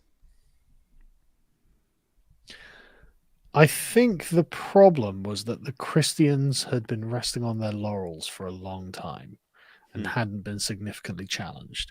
And during the 60s and 70s, it seems to me that the boomers totally fell out of religion. I had this conversation with my parents the other day, and I was trying to gently point out to them that they possessed something I didn't, and that was a religious background, even though they're atheists, right? And they didn't take it very well. And my parents are wonderful in every way, but this struck me as kind of a log jam in the boomer mindset. I hope my mum and dad don't watch this, and they watch a lot of the stuff I do, because I really don't want to hurt their feelings or anything like that. But this is the most obscure place that you're seeing. So yeah, but my mum watches some really obscure stuff. She follows pretty much everything, right? So, mum, I'm going to tell everyone about the conversation we had. I love you very much. Okay, don't take it personally. Especially, she's been so helpful with the birth of my new daughter. But congratulations, by the way. Oh, thank you. She's puked on me today. When after enough kids, you just get used to not having clean shirts. You just get used to it, and you just look like crap in camera. That's also an effect of being single for long enough. Yeah, probably. Yeah. Anyways, right. So I had this conversation with my parents because it was on the christening of my oldest son that I realized that my parents definitely had something I didn't have. And the funeral of my nan, this became apparent as well. And I'm sure I'll notice it again at the christening of my youngest son and my daughter. That my dad knows and loves the church hymns. And I've mentioned this before, but I really think it's a point that's worth hammering home. Because he, as a boy, got dragged to church every Sunday, even though when he became a rebellious teenager and left the home at 20 or whatever it was, 19 or whatever it was, 16, he joined the RAF actually. And then he ends up getting married at 22. And me and my sister never went to church. We never got dragged there. And so me and my sister simply, especially me anyway, maybe my sister somehow picked these up, but my dad knows all the hymns. And so when we go to a church for for a christening or for a funeral, my dad will just stand there, belt out these hymns with his full chest, and you can tell that for him this is nostalgia, right? He's feeling he's returning to the positive, something pleasant in his childhood that he remembers, even though he didn't believe, even though it's not the sort of thing he does on a Sunday morning or anything like that. when he goes there, he knows and he gets to feel a part of this continuum. And my mum does as well. She knows all the hymns because, of course, my gran was religious. My granddad was religious, so she used to go to church. And this didn't happen to, I think, a lot of people whose parents are boomers, because I think the boomers were like, no, you don't have to go to church. It's like, okay, we don't have to. You're right, right? But there's a reason to, because since 800 English children went to church on Sundays and learned some variant of these hymns. Now the language may have changed. The hymns themselves aren't all incredibly ancient, but the background cultural tapestry was there. And for the first time in over 1,000 years, I got dropped off it, and so I don't have feelings of nostalgia when I go into a church. Unlike my let's parents. just take one piece out of this puzzle and assume it's not going to make any difference to the overall picture. Yeah, yeah, exactly. Why would this matter? And I tried approaching my parents with this, and they're like, no, we don't believe in God, and therefore we didn't take church. I was like, okay, I don't believe in God either, but there was something important about actually doing the ceremony, going the ritual of it.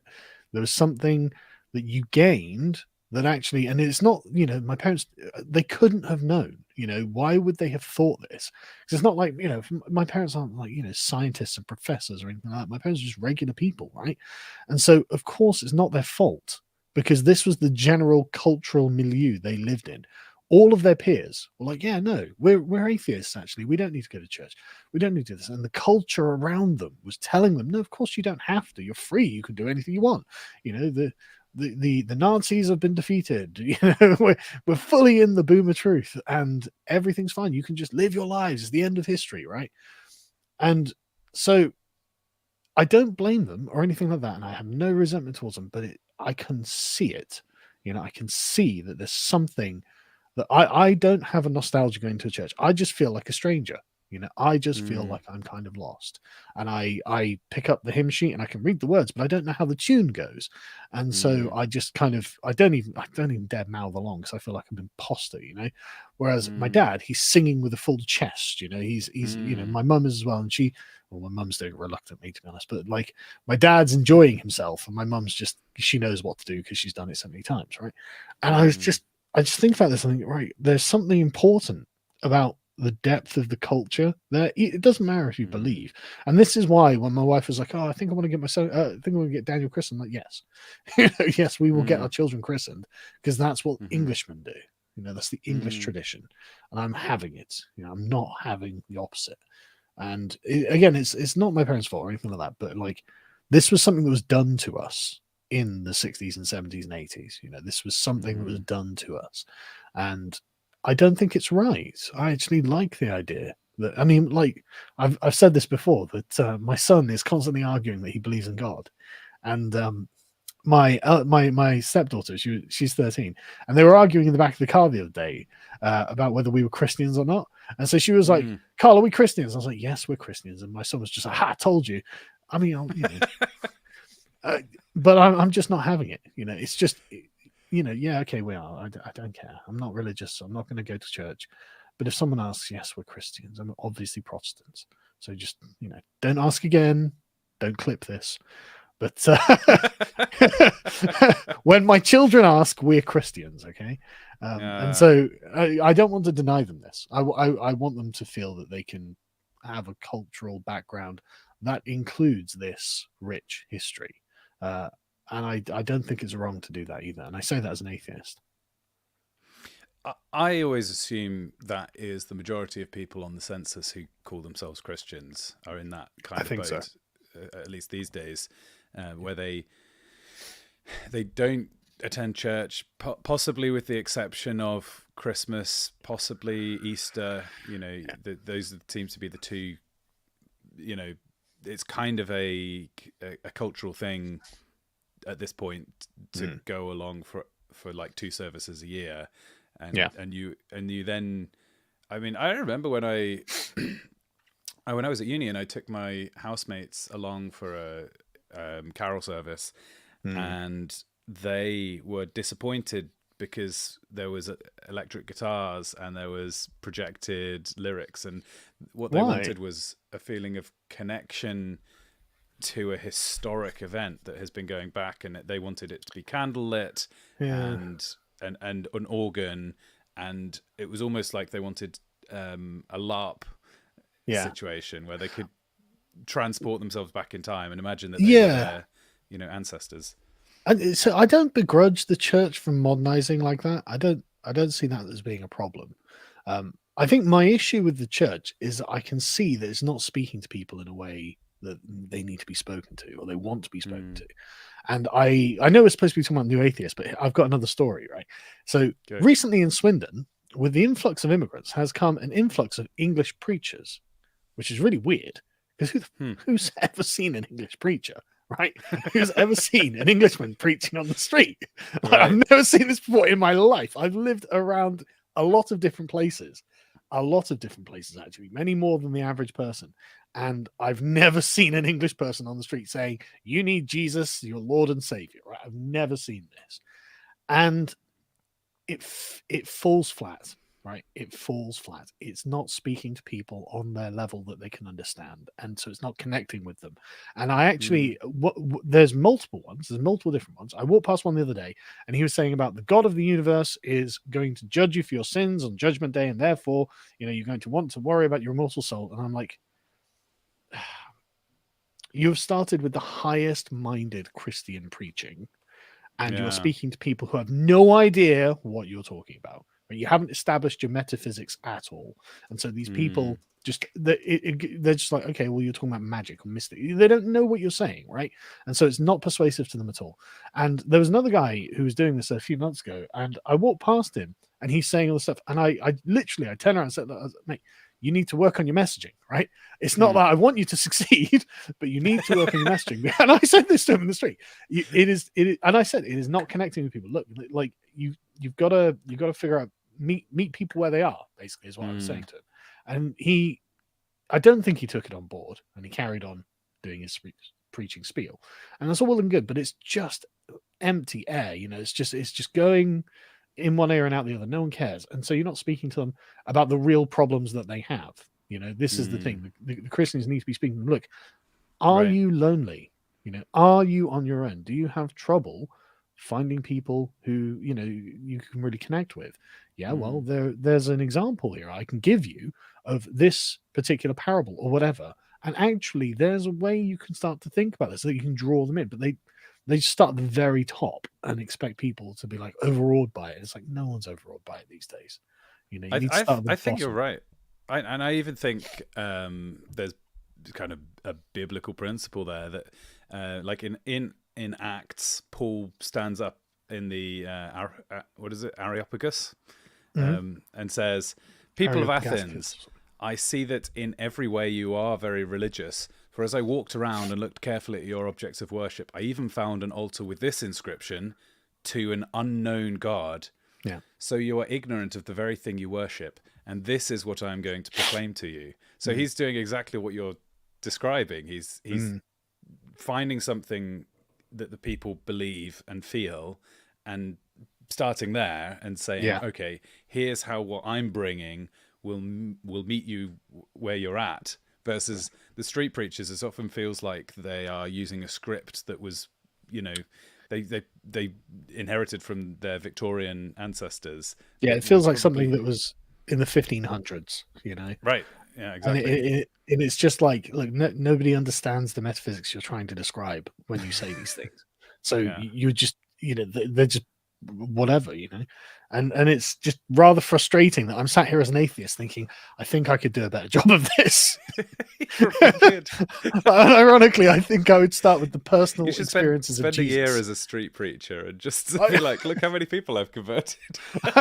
There's a part of me that's kind of tempted to try it, actually, just to see, because I think I could. I think I'd give the Bible another read, and then I'd start pulling out personal anecdotes from when Jesus is the lowest, the bottom, with the scum of society. That's where I'd start, because a lot of these people are not like high-minded people. They're people with real problems, and that's where I'd begin if I were a Christian preacher. But this actually ties us back to the New Atheist thing, right? Quite well, because the New Atheists had nothing actually. It's very easy to critique. It's very easy for me to say, well, this is what you should do, well, this is not working, blah blah blah blah blah, right? And so the New Atheists just simply went through and said, well, we don't believe anything that you're saying, therefore nothing that you say can be true. And it's like, okay, so I mean, if that's the argument that's being made, then how do you win it, right? And you can only win it by simply reframing it, saying, well, look, that means, like, there was very little philosophical understanding from the Christians of what had happened to the West in the 20th century, right? The total materialist nature of everything that was being said. I mean, literally, it's the entire, like, everything Dawkins ever said was just, well, where is it? Where is it? Where is it? Sam Harris, I can't look at the stars and see God, therefore God doesn't exist. It's like, okay, can you believe that there's something transcendent? And if you can't, maybe it's you that actually is in some way deficient here, rather than, the religion itself.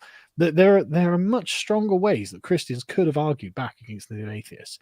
And another one would have been to be like, okay, well, what's the alternative? What are you offering? And they would have said, we're offering people the freedom to do anything they want. So what, to dress up in a fursuit and start yiffing each other every Sunday instead of worshiping God? Is that healthy? Is that wholesome? Is that what you want for your children? Do you want them to become sexual degenerates instead of being pious and decent and happily married? You could have actually started pressing these things. And we can see in the sort of 20 years that the new atheists have wrought their destruction of religion. It's like, okay, well, what's filled the void? Nothing good, nothing good at all, So yeah, the best counter argument turned out to be waiting and seeing. Yeah, Okay, we've embraced your ideology, and what has it produced, like, materially? And you notice that the new atheists, though, they're not woke. That's the interesting thing about the atheists. That is, I was hoping to come onto that. Yeah, go on. Yeah. So it's very interesting that they have got the sort of 60s liberal consensus baked into their minds, right? And so, yeah, don't get me wrong. If that's where liberalism ended, I would still say, yeah, I'm a liberal. Of course I am. Why wouldn't I be? What's wrong with that? We're all free to do what we want, therefore follow our own customs, traditions, habits, mores, whatever it is. And we've got a fairly decent set of rules that treats everyone actually fairly. And that's where we'll stop. And that's where this ends. And that's what we were looking for. I'd be like, okay, great. But actually, we've discovered that's not where it ends, and it actually continues going and going and going until eventually we get into some sort of really bizarre form of communism. So it's like, okay, that's not what I'm looking for. That's not what I think is the good life, And the new atheists agree. They don't think that's the good life either. None of them. Richard Dawkins got in loads of trouble years ago for tweeting out one of my videos in which Psi 10 Atheist had done a video saying, look, these feminists and Islamists are basically the same people, and they basically agree on everything. And Richard Dawkins tweeted that out and got in loads of trouble. And I think it may have given him a stroke, actually. The backlash. He literally, a couple of days later, had a fucking stroke.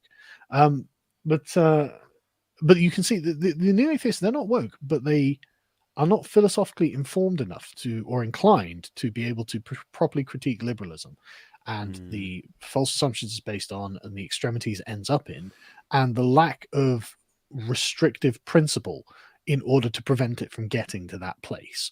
And so they kind of, I don't like to use the slippery slope, but it is a slippery slope. And they're trying to cling on to the middle part of it. Whereas the morass of transgender LGBT minoritarianism is at the bottom, clawing up at them, like the souls in the damn souls in Hades. You know what I mean? It's like, yes, come to us, Christopher. It's like, like I doubt Christopher Hitchens would be on the woke team. If he was still alive, I really don't think he'd be woke. I think he would have made the positive case for Trump, to be honest, at this point. And you can tell that Sam Harris hates these woke people. You can tell that Richard Dawkins hates these woke people, but they don't have an alternative. What does secularism look like if it's not the pure material worship of the self and the liberation of the will from the confines of the body? What does it look like if not that? And if it looks like something different, A, explain it, and B, explain how you don't have your own metaphysics that essentially puts you back on the same track and making the same sort of arguments, if not in content, in form, as the religious people whose argument you denied. It's and I don't relish this either, right? Because I don't dislike the new atheists. I just think they had a kind of easy punch and they took it without going fully through and understanding what knocking out the opponent meant. And okay, well, now the opponent's knocked out, and look at us.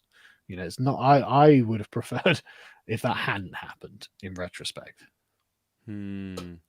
it's always so much easier to demolish than to construct. I feel like this is part of it, that the new atheists took the position that believing in no God was the default position, and yeah, which is ironic, isn't it? Because it's not the default position. That's the opposite of the default position.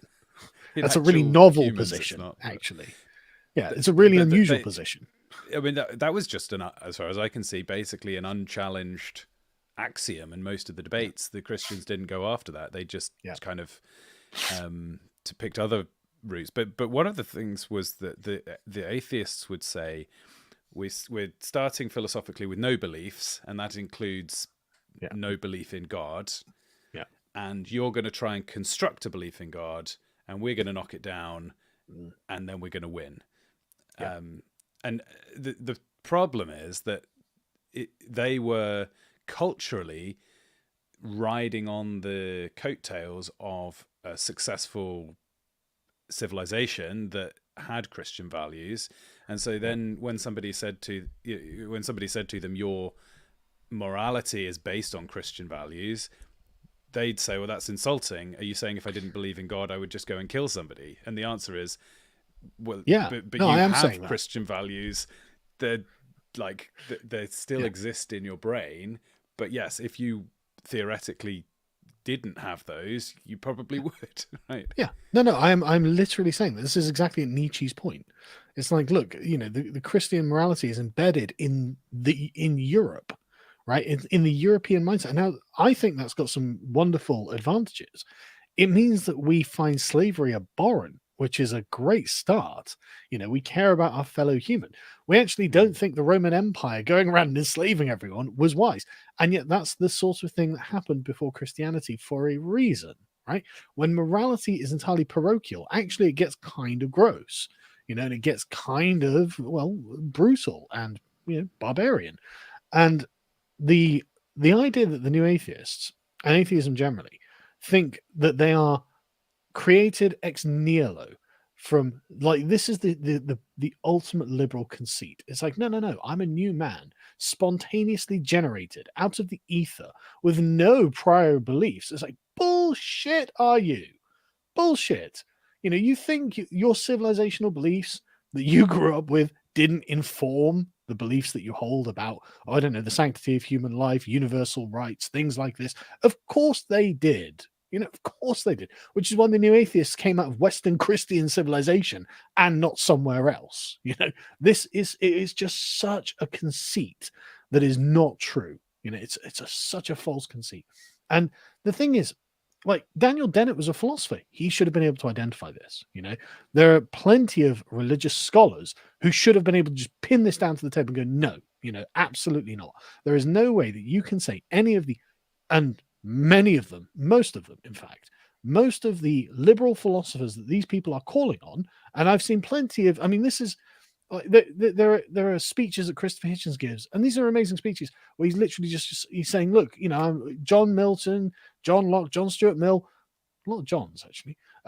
These guys are the foundational cornerstone. It's like, okay, but they were all so deeply religious, Christopher, that they would all have you hanged for being an atheist. Like, they would literally, John Locke's like, yeah, okay, so we can have religious tolerance apart from Catholics and atheists who need to be banned. It's like, okay, that's not very tolerant. That's not very tolerant. No, right. And yet he's the cornerstone of the concept of tolerance in Britain and the West in general. And so the idea that the new atheists can be like, yeah, so we're just self-made men who sprung out of nothing, and we've got all of these liberal beliefs that also sprung out of nothing. It's like, no, they came from Christians. They all came from Christians, and they came from Christians, but for some reason you deceive yourselves. And that, like, I've seen other interviews and panels where Chris Hitchens, he's how dare you suggest that my morality has anything to do with Christianity? It's like, you can't separate them. You just can't separate them. Every person that you will cite for your morals is a hardcore Christian, hardcore. And so it's like, okay, well, I don't see any intellectual issue by saying, well, the moral legacy of Christianity informs Enlightenment values. What's the harm to Enlightenment values there? The only thing that harms is your crusade against Christianity, right? That doesn't invalidate the Enlightenment values. That doesn't, oh, they were informed by Christian morals. Yeah, I know, because these are actually quite good morals. Look at this, right? How about we treat people as children of God and therefore have each person has an intrinsic worth? So we don't actually have unnecessary class strife. And actually, we can help the poor and help the disadvantaged and feel morally impelled to do so. And it's like, yeah, that's a good point. And we can use rationality and reason to help make that happen. It's like, yeah, that's actually a good synthesis, which is precisely what people like Locke and others were arguing that we would do.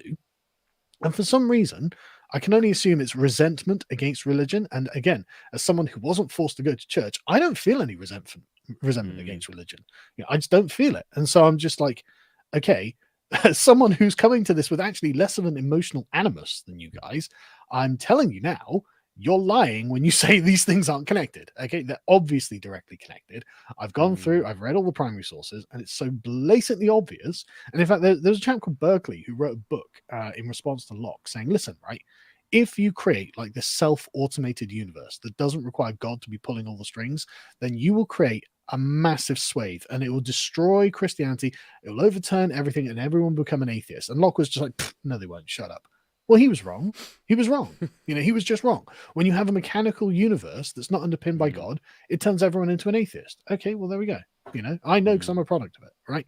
And I'm not saying that I'm not even saying it's wrong. Right? I'm not even like, because they're going to be atheists and like, oh my God, just say you're a Christian. I'm not a Christian, right? And the thing is, I think I could probably make a lot of money if I just came out and said, yes, I'm converted to Christianity. I was a former new atheist. I bet I could get a big evangelical audience to come over and go, and I could just give, I could, oh, Jesus said this, Jesus said that, but it'd be totally disingenuous, and I can, I'm not going to say that there are other right-wing commentators who have done that, because I don't want to constantly shade. But I know that I could do this, right? Yes. But I'm not going to. Yeah. Unless the grift is to say to the Christians, ambiguously, but yes, I basically am a Christian, wink wink, and then to say to go your full other throttle. half of your audience, or go full throttle and just lean right into it and go, no, I've had like my road to Damascus conversion and I'm the most hardcore Catholic anymore. And it's just like, I don't want to do that because it's just not true. And I don't like living a lie. I just don't think I can do it. And I would feel wrong about it, right? But anyway, getting back to the new atheists, like you only deny the Christian roots of the Enlightenment if you hate Christianity and you want to overthrow it. There's no other reason to, because it's just not true. And there's no need. It's not contradictory. It doesn't undermine the Enlightenment. It doesn't even undermine secularism. I think you can probably make a Christian case for secularism in government, right? So that's not even the issue. Jesus wasn't a scientist. He didn't come preaching a political doctrine, Well, and so secularism has only come out of a Christian context. Like it was America. Good point. Like I can't think of any other example where it would. Like you can make a strong Christian argument for the positives of the Enlightenment without attacking Christianity. But for some reason, the new atheists didn't do this. On my observation, having talked to lots of people who at that time were part of atheist societies and big fans of the new atheists, buying all the books and such, it was noticeable that they were people who had grown up going to church, and not people who'd grown up with apathetic, agnostic parents or atheist parents, or other religions. Really, there was a definite element of I'm cross with my parents, and I want people to emotionally affirm me in that. And then the other half of the puzzle, I think, is 9/11, because especially for the thinkers themselves, Hitchens and Harris and so on, I think they felt genuine fear and anger at 9/11, and the motives of the people was religiously motivated. And if you mix that with their personal qualms with their religious upbringing that they themselves had, it resulted inevitably in this burst of general anti-religious sentiment, enough to break through the taboos at the time, which were be polite to Christians and be polite to Muslims. And I think what they then discovered over the next 10 years is that they were actually allowed to be rude to the Christians. But they weren't allowed to be rude, hence why Dawkins actually persevered with attacking Islam, because it was the same fiery spirit that had meant that he had got to where he was in the first place. He attacked Christianity when it was taboo, so he's not going to stop attacking Islam because he's getting pushback. Well, can I? Yeah, no. To the credit of the New Atheists, at least they weren't hypocrites, right? Yeah. All of them went hard on Islam, hard, before wokeness had brought up a big shield against Muslims and Islam, and before it was taboo to do so. And Christopher Hitchens warned about this. There's a quite famous speech where he's explaining, look, they will come and take away your ability to criticize it. Already they're using the term Islamophobia. And this is, again, why I don't think Christopher Hitchens would be on the modern left in the state that the modern left is. And he was very prescient. They absolutely did do this. And again, okay, I don't agree with what the New Atheists accomplished, but at least I'm not going to call them hypocrites. I think they genuinely believed what they said. And, I don't think it was brilliantly informed in every way. And some things maybe you can say, well, how would they know? How could they know that this was going to be the case? And maybe there's an argument for that. You don't necessarily know what the consequence of your action is going to be until afterwards. You don't know what unexpected effects will come of this. Fair, And so when they were like the Richard Dawkins on Piers Morgan thing recently, where he was just like, I can't talk about that because essentially you can't blaspheme against Islam in this country anymore. Well, it shows that the New Atheists lost then, didn't it? Interesting. So let's look at some of them in a little bit more detail. So Hitchens is interesting. You've already alluded to speculation that he would be against the current left. He started out, like his brother, being a full Trotskyite. Then he kind of aligned with the neocons. He supported the war in Iraq, and he obviously attacked Hillary Clinton quite severely. I think he had died before 2016, but it's likely that he wouldn't have been a big Clinton supporter at that point. So I think it's reasonable to look at his trajectory and say he was going in a rightward direction. His brother, of course, is a fairly conservative voice. So fairly. We'll get him there eventually, but he's doing all right, So yeah, I guess the path Christopher Hitchens was taking was much more about politics and history and culture compared to some of the other voices, which tended to be scientists. So I always find him interesting. I feel that Christopher Hitchens is the person I have the most sort of spiritual connection with out of the New Atheists, I would say. I mean, obviously, because he was brilliant. He obviously a brilliant man, and he knew his stuff. He was a philosopher. He was someone who was very well read, and he was obviously very witty and funny and charismatic. But also, he wasn't afraid to critique those people that it was unfashionable to critique. Like towards the end of his life, when he was saying, "Look, these people on the left are going to call you Islamophobic for criticizing Islam. You're going to have to deal with those." Basically, he ravenously went after Hillary Clinton and the Clintons in general. I looked around, or I did a podcast of this on Literacies.com, because I'd basically gone through as much as I could find of Hitchens talking about people we're dealing with now.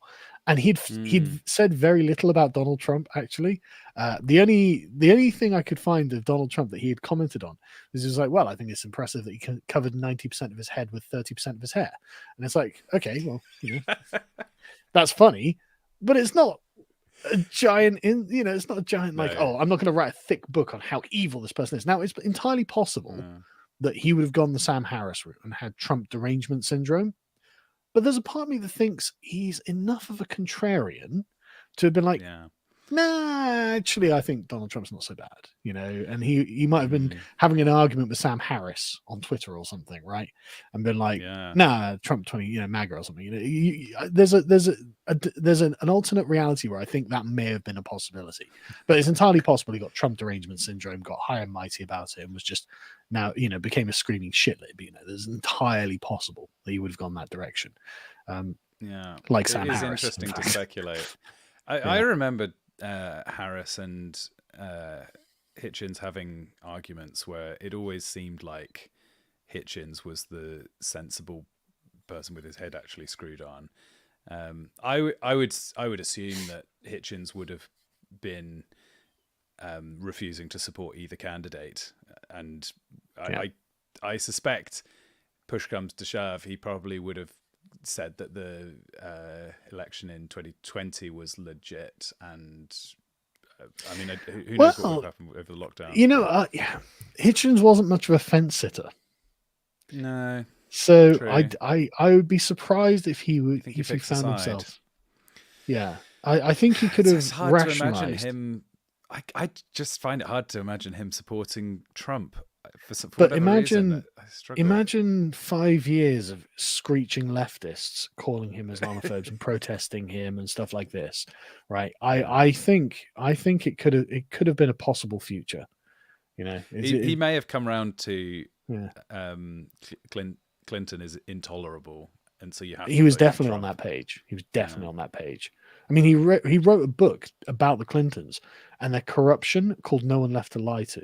And it was just all about the Clintons and how they're evil, basically. And he was doing this way before it was cool, So he had a real bee in his bonnet about the Clintons, whereas he just saw Donald Trump as a bit of a figure of fun, right?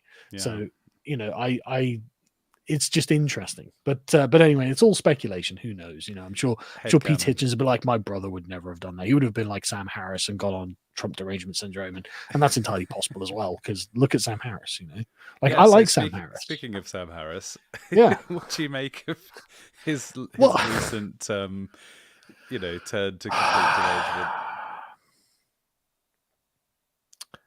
I have a lot of respect for Sam Harris. I think that he has done, in the same way as Hitchens, he's done things that were unpopular when they needed to be done, like standing up to Ben Affleck when he's saying, "Oh, that's gross, that's racist," about criticizing Islam. It's like, no, it's not. Oh yes, I remember that.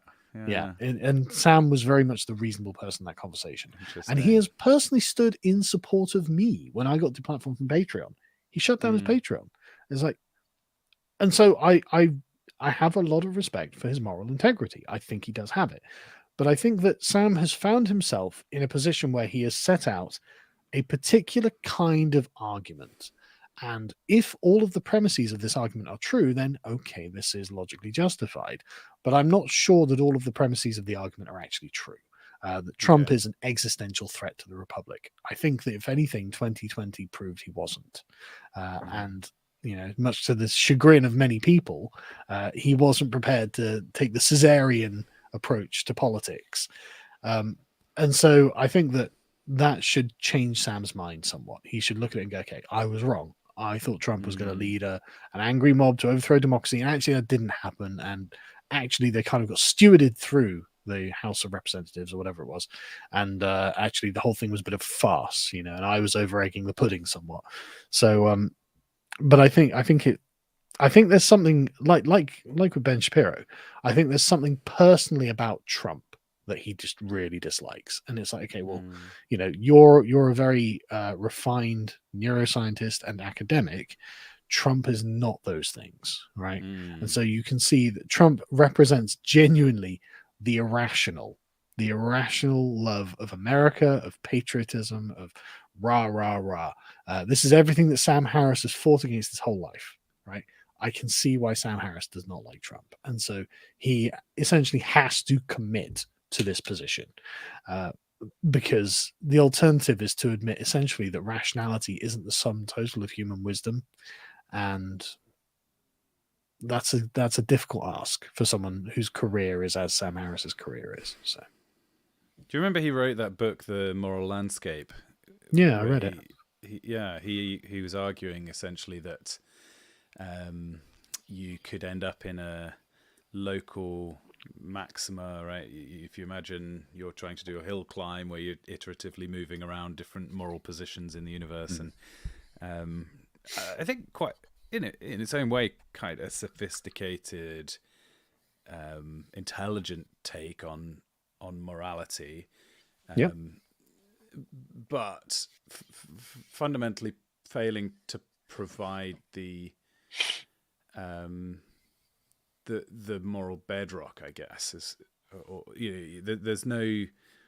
It's the old is to ought problem that he thought that he was answering, and I think fundamentally failed to do so. And I think you see the effect of that, because he ends up with essentially in practice adopting Trump must not lead as one of his axioms. Well, what it was a few years ago, it was like 4 or 5 years ago now that I read The Moral Landscape. But I came away from it thinking, okay, this is a good analysis, but it leaves you as a kind of wanderer on other people's moral constructions, right?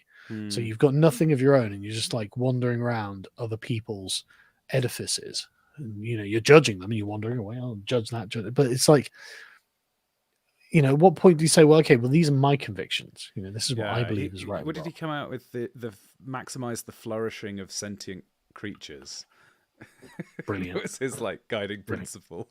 Okay, yeah. But it's like, okay, well, that's, I mean, that's great. Now, how do we do that? Like, okay, what's step one? So, well, we maximize our flourishing. It's like, and like I said, I like Sam Harris. I'm not trying to be overly critical, but it's not very useful. That's the thing. I used to listen to his podcast. Me too. I've had many hours of reflective thought as a result of his ideas. He gives the impression of having perfectly worked everything out that he says, which becomes grating if you are of the opinion something he's saying is nonsense. He does have a wonderful style of delivery, and it is therapeutic to listen to his podcast. Like I think he's right about meditating. It's probably really good for you. It's probably really good for you. I don't have time because I have a bunch of kids, but I bet meditating's really good for the soul. But yeah, he's had some really bad takes recently, and it's like,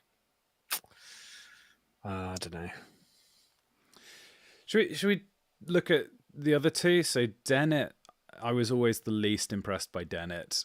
I think I have a bit of a bee in my bonnet because I think consciousness really cannot be explained as a product of emergence, and that was sort of his big thing. So I find him in his specialist area to be much less compelling than the others.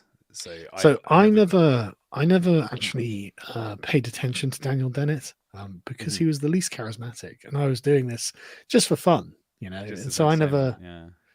So I was never had some fun really exposed Father to Christmas his energy. But I was never really exposed to his ideas, so I actually don't know much about Dennett. But I mean, I agree with the idea that consciousness is a product of, it's an emergent phenomenon. I agree with that because I think that seems to be true. But I'm not an expert. No, the philosophy of it, you end up into some strange panpsychic areas, because you then say, really? If it's emergent, then what about a simple circuit? What about what about a river? And what about a tree? And then you end up believing that there's consciousnesses at low levels all around you, which is a kind of fun concept. That's interesting, but can we not specify that the brain is an organ that deliberately produces a consciousness? Obviously, a river doesn't. No. Well, I mean, what I should say is, my understanding is that you have to speculate that consciousness is produced by a simple mechanism, and then the emergence works on that simple mechanism to produce the more complex phenomena that it's all phenomenology and qualia and all this. So I mean, otherwise, you end up with a phenomenon that appears at a certain level of complexity all of a sudden, and I think it's hard to make that theory work. I don't know. I mean, the archaeological record seems to show the human brain becoming larger and more complex, right? So, and we can see that animals have brains that are far less complex. And I mean, like in the 19th century, they'd raise chimps and children together, and they'd wonder, well, why doesn't the chimp end up like the child in intelligence when they grow up? And it's because they've got different structures in the brain. So I don't actually think it has to become so mystical. I hate to be a materialist about it, but I do think that consciousness is a product of the brain structure. Yeah. But like I said, I don't really know anything about we're gonna have to resist this rabbit hole because we've only got 10 minutes left. Although I mean, if you want to talk about it for 10 minutes, then I'm more than happy to. I thought let's stay on topic. Yeah. We can have a full in-depth consciousness discussion one day. So then, who have we done? Hitchens, Dawkins. Dawkins is left. Yeah. So what do you make of Dawkins? I think Dawkins is old, and I think that he is in an environment he is not familiar with because it was never like this when he was young.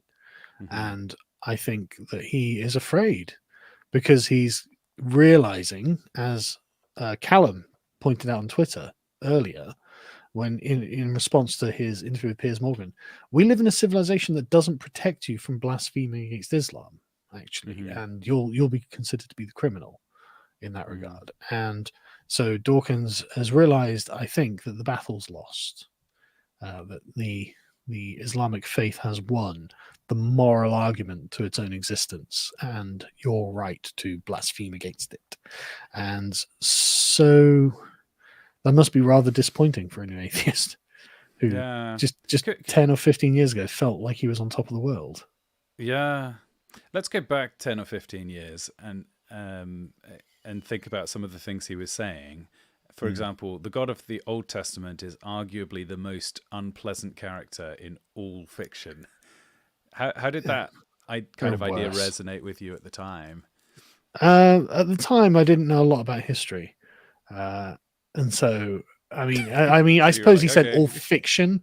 So maybe in fiction, the God of the Old Testament is pretty ruthless.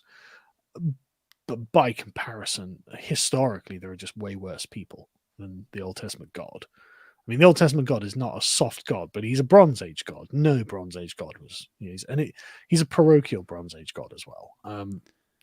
Sorry to become a new atheist about it for a second, but it's obviously a tribal God. In the mold of other tribal gods, like a lot of Middle Eastern tribes had very similar frameworks for their gods, and the God of Israel is just as particular as any other regional tribal god. He punishes other tribes, he sentences entire tribes for extermination, he will defeat the Pharaoh's armies, things like this. And it's like, well, why would a universal God care about this one tribe above the others?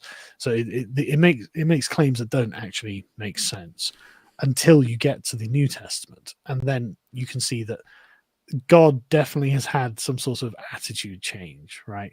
Like he's no longer doing the sort of things he used to do for the Israelites. But from a historical point of view, it just seems like it's just another Bronze Age Middle Eastern god. Well, would the stories of Baal or Molech be, not have been similar, right? That there was presumably at the same time the other tribes around Canaan would have attributed their war victories and genocides and so on to their gods. We know they did. I mean, we've got the Assyrians are a great example where they will just say Asher, the sword of Asher guided my hand and slew 100,000 Gutians or whatever it is. They'll write it down. We know that that's the sort of way they viewed the universe. And so this is just a totally normal thing. Totally normal. So it's not even very unusual that the God of the Old Testament he's not any better or worse than the rest of them, really. I will say that although there isn't anything in the New Testament that matches that, some of those, prescribed quote unquote atrocities that presumably put Dawkins back up. Quote unquote atrocities. I'll go ask the Amalekites, see if they consider it an atrocity. Yeah, I'm going to do I'm an AA, just call it like teasing, the justified strike on Alderaan. This is the that's quite what rightful that's what the Israelites would extermination say. Yeah. No. But the New Testament is where we really get the idea of eternal torment and suffering for the damned, which is actually what Dawkins is probably more outraged by morally, in some sense. In principle, I mean, he doesn't believe it will happen, but if you were he has made that argument, hasn't he? Yeah, if you were to enter into a Christian's worldview and then think about what God is up to, then putting to death a few tribes people is actually pretty small potatoes compared to the majority of humanity burning in hell forever. Like that is surely by any metric a worse act. This is an argument that gets made a lot, and I find myself wanting to defend the Christians on this thing, but I would only be able to do it really as not a biblical literalist. Okay. Because I would make the argument that the Bible may well be some sort of, if I was a Christian, I would say the Bible would be, it may well be some sort of revealed word, but any revealed word we get comes through the very fallible filter of men. And there's no particular reason to think that Jesus was actually the first attempt at this.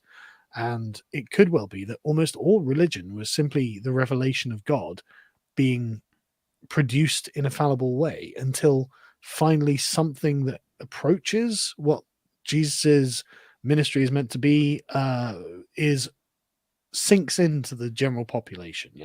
I would have to do it in a fairly metaphorical way. But on it, by its own terms, it is a strong argument. It's like, well, why did God start there and not long before? It does seem that a lot of people got condemned to the hellfire through no fault of their own. What? Stop when rather than when? Well, why did he start with Jesus 2,000 years ago and not a different prophet 15,000 years ago? Prior to that, what did those 13,000 years deserve? Yeah, I think it's generally considered that the people who believed in God, had faith in God prior to Jesus showing up, they kind of come with as a bundle deal. Jesus also saves them. There's even some speculative ideas about people who weren't Israelites but kind of lived according to the law on their hearts or something. But that's controversial. So I can imagine it is, but I have thought about this, and let's assume that there is a God and that it is as described, and I die, I arrive at the pearly gates, and God's like, right, I'm going to judge you. I find it hard to believe that the all-knowing, all-wise, all-loving being of the universe would be like, okay, well, look, you led a reasonably good life, actually. You did what you were supposed to do. You didn't hurt people unnecessarily. You paid your taxes. Like but you were born in a time and place that meant that you didn't, you weren't inculcated into a faith, and so you didn't believe, and therefore to hell with you. I find that hard to believe. I think an all-knowing, all-wise God would probably have a bit more moral flexibility on that, and would more be a bit more Martin Luther King about it and judge people by the content of the character. I kind of feel that would be the case. Yeah, I mean, I obviously I will defend God's actual decisions, even if I can't defend them logically. I guess my default is to just say, well, I'm not in a elevated enough position to make a judgment on this. But I can understand the draw to say, if I was God, this is how I would have made the world, and the world isn't like that. So Yeah. what's going on? I just feel that God would be a bit more forgiving, to be honest. And God's forgiveness is both in the New Testament and the Old Testament, and in different contexts. Like if you're trying to talk to, I don't know, suppose you're trying to convert the Vikings who've come over to pillage. You're going to find them having great trouble with forgiveness. They hate that stuff. Yeah. Oh, look who's turned up. Oh, my Tracy. fellow new atheist. I don't know if his microphone's connected. Hello, check. Am I on? Yes, you're on. Oh my God. Well, atheism has just taken a battering. I mean, that was, I can't believe it. It's all been destroyed. I mean, I would say that Carl's a little bit harsh. The whole idea that the freaks and the debauchery we see today is a result of the loss of religion. I mean, we're not taking responsibility for these people. I think it might be your fault. I know you're presenting that case. I really do. Well, first of all, I would point out that there was a bunch of freakery within religious communities, so I don't think it's exclusively a non-religious thing. That's fair. And I think there's other things at play, namely the social experiment called the internet, which is a very large component in this. And I think a lot of this stuff was probably inevitable. Okay, I can push back on that. A lot of the doctrines that we see promoted predate the internet. They've been working on this for a very long time. Undoubtedly, spreading them via the internet has been very advantageous, but these aren't a consequence of the internet. Well, I think everyone has used the internet to their advantage. So, I mean, literally everyone.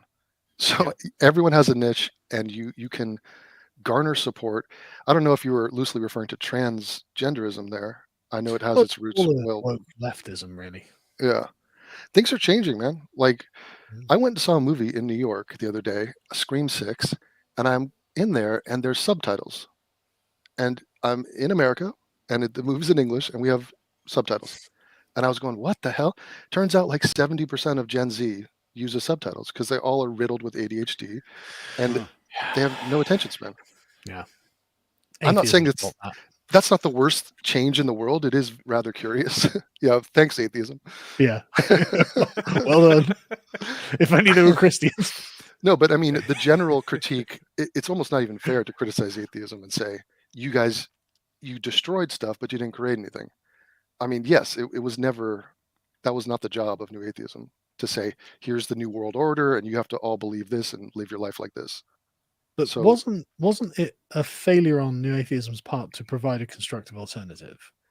I think some of them tried to do that. Of course, we had Atheism Plus.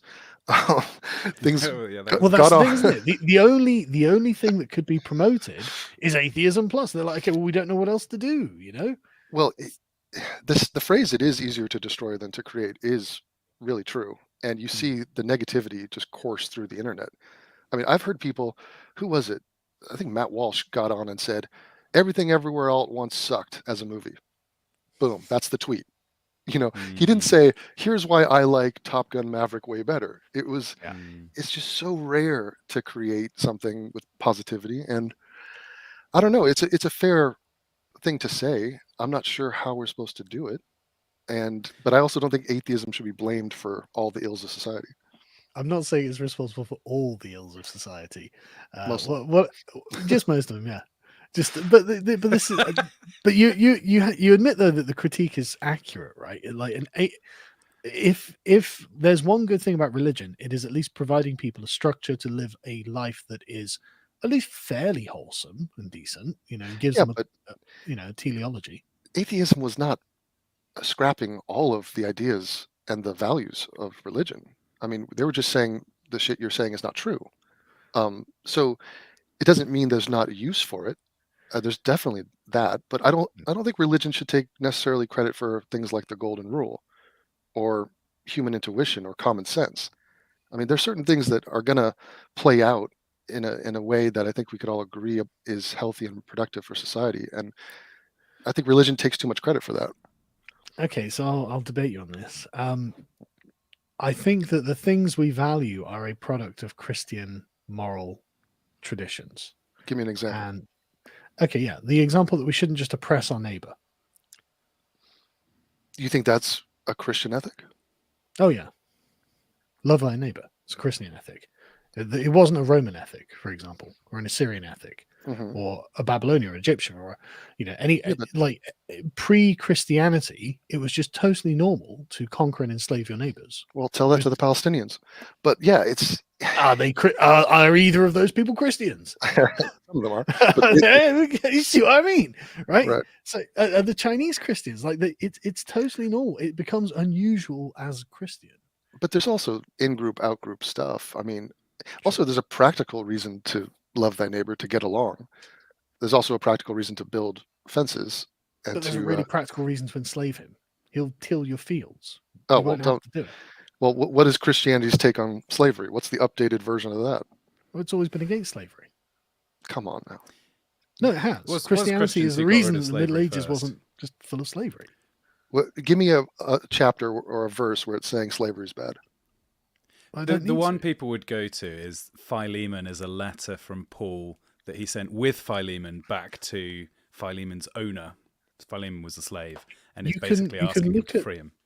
You can look at the arguments that were made to end the slave trade, and they're all rooted in Christianity. Right, They're and all the slave rooted. owners were all Christians. I mean, this is all cherry picking. You could make an argument either way, but people are going to use. Yeah. It's not cherry picking. It's like, okay, what's the Christian argument against slavery? It's like, well, okay, we can go and look at the arguments the Christians made against slavery, and that's the reason that slavery ended. We're not cherry picking there. But you could easily make a case for slavery using Christianity, and many did. Well, I mean, that's why okay. it was Christians who were running the slave trade. Well, no, I don't think they were running the slave trade because of their Christian beliefs, and it was not. It was not just Christians who ran the slave trade, but it was just Christians who ended the slave trade. Okay, so I mean, you're willing to give them credit, but not give them blame. Well, no, that's the yeah. But if you go back and read the arguments are Christians shouldn't own slaves. That was the root of the argument, and it was like, okay, but you guys are making loads of money. Okay, sure, you're making loads of money, but you're doing it in an evil way, and you should stop. And that won the day. And when did Christianity start, and when did slavery end? Christianity, well, when it became the religion of the Roman Empire, manumission became a very popular thing. There was a papal bull against Christianity, I think it was in the 5th century. And this is why medieval Europe actually had a really low incidence of slavery. It was like very, very low. And then the transatlantic slave trade happened around the 15th, 16th century. And then about 200 years after that, everyone was like, oh, no, that's really wrong. We shouldn't do that. And so it's the 1,500 years of sort of the cultural understanding that actually there's intrinsic worth to the human life. And that's a product of Christianity. That's where that comes from. Well, it took them some time to get to that conclusion. Sure, but that's not saying that it didn't. Yeah, I mean, look, people make. You got to give him this, man. You've got to give him it. You've got to. People make the same argument with race, and they'll say, "White people, you own slaves," and then someone will say, "Well, they also fought a war to end slavery, and they were the leading people in the abolitionist movement." And they go, "Yeah, but that doesn't count. I want to focus on the fact that you were the people that did slavery." Yeah, but they're not arguing that white people ended slavery because of the color of their skin, right? No, but they do take credit for it as a people. I mean, they should take credit because they're the people that actually they deserve it. Yeah, right. But they did it for Christian reasons. Okay, so yeah, there are Christian arguments made for everything, but it's all interpretation and it's all adapting to time, to culture. So it's morphing as we go, and it's just all a little bit, it's whoever wants to argue something at any time to suit them, and also it just doesn't impress me that much.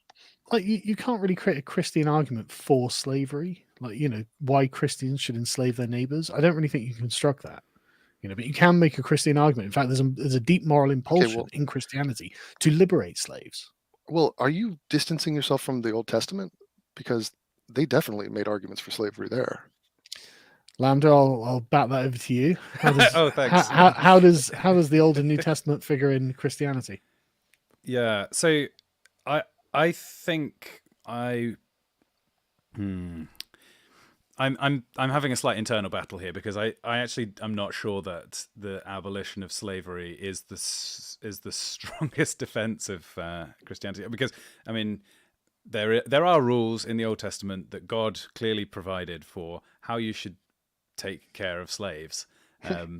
So it's hard to then say that well, God could have not said something a bit clearer there, like don't have any. I tend to think the real point you should make is that the transatlantic slave trade was against Christian ethics because the slaves were treated badly, and the fact that Christians did abolish slaves is a pretty good counter argument to the idea that it was because of Christianity that slavery was happening. Well, if you read, for example, Benjamin Franklin's letter to the Congress or whatever it is, specifically on this subject, you can see that he clearly owes nothing to the Old Testament, and there's a clear moral distinction between the parochial nature of the Jewish God of the Old Testament and the universal nature of the Christian God of the New Testament. These are not the same religion, frankly, as far as I'm concerned. And they operate morally in different ways, and they have a different structure on how they build what right and wrong is. For example, Jesus wouldn't have advocated wiping out rival tribes, whereas the Old Testament God did. And so it's very clear that for example, the founding fathers of America took a very New Testament view of what Christianity actually was. Yeah, it's gotten better over time. It was pretty archaic and savage back in the day. But the Hebrews definitely had a way of viewing their own people and saying, these are the rules for how we treat each other. And then when it came to, those other guys, no, fuck them. Like we can. Yeah, the Christians don't have that though. Right, less and less. And Christians are nice too. I will say that, exemplified by the Mormons, and they're friendly as hell. Didn't Dylan Mulvaney play a Mormon? I mean, that I don't want to say that that level of gayness or friendliness is what we're looking for, but I mean, there's some upside. By the way, Lambda, when you want to kick me out, just let me know, man. Yeah, well, I'll just make, I guess, the comment that when we were talking about the new atheists, I was really only wanting to say from the distance of time, some of their smugness about the moral order that would emerge once people start to see things their way is a little less strong than it was at the time. I feel like it's not a counter argument to atheism. It's just saying the ability to resurrect a new moral order from zero, it turned out to be difficult. But I also thought you might commiserate with each other about demonetization woes. I know. Oh, well, yeah. Sorry to hear about that one. That's Oh, don't worry, man. Well, when you got yeeted off of YouTube, I put out a video saying, "Don't do this. This is bad." So I appreciate the backhanded support from you. I saw your video, you twat. Oh yeah, that was fun. Did I hear that Patreon has given you more information about why they kicked you off as well? Yeah, they did, and it was really interesting. A new person spoke to me, a guy, and I just randomly emailed them and it's like, "Hey guys, are you ever going to tell me why you kicked me off?" And he did. He told me the exact reasons why I was kicked off. And what were they? Well, I'll bring up the email. It's not that lengthy. He said, upon reviewing your page again in January, my team found several instances of hate speech violations, namely content where Black people were being associated with higher criminality rates, low IQs, and overall depicted as less civilized. So did you just put your hands up and go, "Well, fair enough, you got me"? I mean, yeah, I realize there's no arguing with a person like that, and but I mean, to lead with the crime rates, and I depicted them, like I associated them with higher crime rates. So this is a problem with me. That's what you guys have to understand. It's not them. It's not the issue itself. It's just me. It's not the FBI. Right. You have to support the state-approved lies. And so if I were to write back to him, exactly, and I did write back to him and I said, "Charlie, but these things are true. Like, why am I being blamed for the fact that they're true?" Clearly his response is going to be, "We're done here. Like, I want nothing more to do with you. This is taboo." So yeah. And these are not rules that you had any way to know in advance either. I mean, there's some unspoken rules. It's just you're not supposed to talk about this. Like, yeah. It's like they view it like I'm at a cocktail party and I notice that there's a child with Down syndrome, and I start asking, what is the IQ of that child? The Downsy one over Right. there in the corner. Yeah. You know, I haven't said anything technically wrong, but it's so not cool to say this. If you got kicked out of that party or whatever, Exactly. Yeah. It's you just would be then saying, "Well, nobody told me I couldn't ask that right. question." Yeah. It's an ugly thing. And it takes me back to the atheism stuff because it was equally uncool to tell people who have deep, profound belief in God, you're believing in nothing and you're kind of a joke. Like your belief system is not real. That's a very insulting thing to say to somebody, you know. So again, the atheist would say, yeah, but it's true. But there's other things to consider besides it's true. Well, I do find it interesting how many of the people who were big in the New Atheist days have gone on to be the biggest critics of the censorship that, you know, as you say, there was a taboo back in the day against criticizing religion. So it's not surprising that those people continue to push against the taboos, the new taboos that have popped up. Well, to keep it British in the spirit of Carl being here, like there are people that come to mind, which is John Cleese, Ricky Gervais, even Richard Dawkins. These guys are getting in trouble with the right people today. And it's not just one issue. It goes over multiple issues. It's once you know the person's character, their character is their destiny, and they will form the right enemies as time goes on. In a way, this is always why I was in the funny position of being a Christian, but being a fan in a weird way of so many of the New Atheist people, because like you're saying, their characters showed something of a respect for just saying what they thought, truth.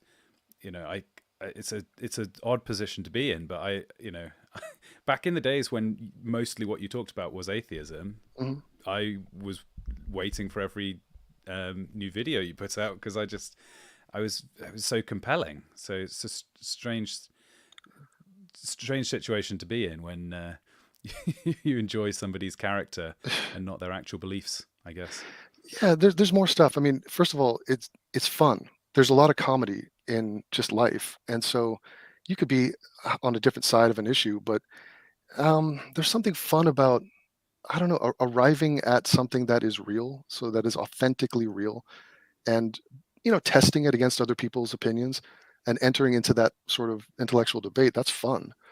But also, where does it get you? Someone could point to an atheist and say, great, you guys, you're super smart. There's no God. Also, the suicide rate in the atheist community is way larger than in the religious community. That's true too, champ. Now what? So it's like, yeah, that's fair. Let's talk about that. I don't know. There are other questions to ask. You cannot just put down your fedora and retire and go, there was no God. We won. Goodbye. I'm gonna duck out. I'm gonna keep listening. Yeah, thank you. Interesting. Thank you very much, Carl. Really appreciate always talking to you. Yeah, my pleasure, man. Let me know when you've got another book that you'd like to explore the wisdom of. Great. Yeah. Oh, we should do that. Thanks. Take care. Bye, Carl. Is it a blast from the past actually talking about atheism again? It is very rare to talk about it, but it's the thing is, it's not just a topic. It's like sort of an umbrella topic that bleeds into every other topic. We're talking about the meaning of life. We're talking about how do you know something's true. Those things are going to be relevant, not just on the issue of religion. I could care less about religion, but I do care about the questions that it tries to answer. What was it that originally interested you in the topic of atheism? Because I was talking to Carl and we were remarking that a lot of the people were brought up Christian and were rebelling against it, but I don't think that is true in your case, right? No, not classically. I mean, I was raised in a non-religious household, and in the West, where religion was playing second fiddle for a long time and was sort of dying, but it was still a religious world. You go on the television, the president says, "God bless America." All of the cultural remnants and the traditions of religion are everywhere. I went to a religious school. We'd go to chapel on Friday, and so you see it everywhere. It's on the currency, etc. And it just was time. The second that the internet came, it was basically, oh, we have a mic. This thing's on. Check, check. let me explain to the world, to history, to the future. We are aware that all of this is dog shit. It doesn't make sense. Like it's all a lie. I mean, for the first time to express that, and then to have the debate, bring on Ken Ham, bring on the creationists, bring on whoever, and to have it done with eloquence by guys like Hitchens and Harris was very satisfying, because as an atheist, you felt often like you were an unheard minority, that you were sort of a loner. There was no atheist community. It wasn't really a thing. And so the internet gave us, oh, I'm not alone. Oh, they see it too. Okay, cool. Was am I right? Your first video was speech. Was it Sam Harris' speech, and you put music and videos over it? Yeah, that was not my first, but it was within the top 10, and it was my first like viral one. And it was Sam just asked someone to make a video for his speech at Notre Dame, and it was talking about morality and the Christian God. I think that was the name of the video. And I just jumped at the chance, and obviously I don't talk on the video, but I tried to make it entertaining and try to make the images and music enhance the experience of it. And it did. It was a great video. He raised some really good points, and it was fun. It also felt worthwhile. So it's not just, hey, look at this freak on libs of TikTok. Aren't they fat / weird / crazy? It was like, this actually matters, and we probably should get this right at some point. And so, yeah, it was very exciting to be engaged in a debate with that much merit to it, or consequence. And you've been prolific ever since. I mean, you produce content at a rate of knots, and of a quality that I actually find astonishing. Well, thank you. I mean, I don't know how you manage it. The sentence sounded like it was going, you produce a lot of quantity. That's the compliment. Not quality. No, but no. quantity. I mean, the videos you could produce in like a day will be like full of visual interest, wit, musical additions, jokes, and not short either. So I don't know if you just have a gift for it. Does it feel like hard work when you're producing, or is it you get in your flow state and you just it's okay. Well, here's my secret. I'll open up to you. I don't feel like I've worked in the past 10 years, but I legitimately, I'm saying that.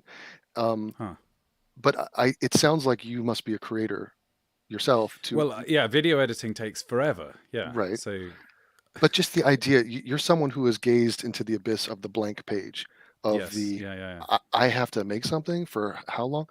And yeah, it does take a lot. I'm about to drop a video after this stream that, it's a half hour long, but I've produced thousands of videos over 10 years and basically just riffing.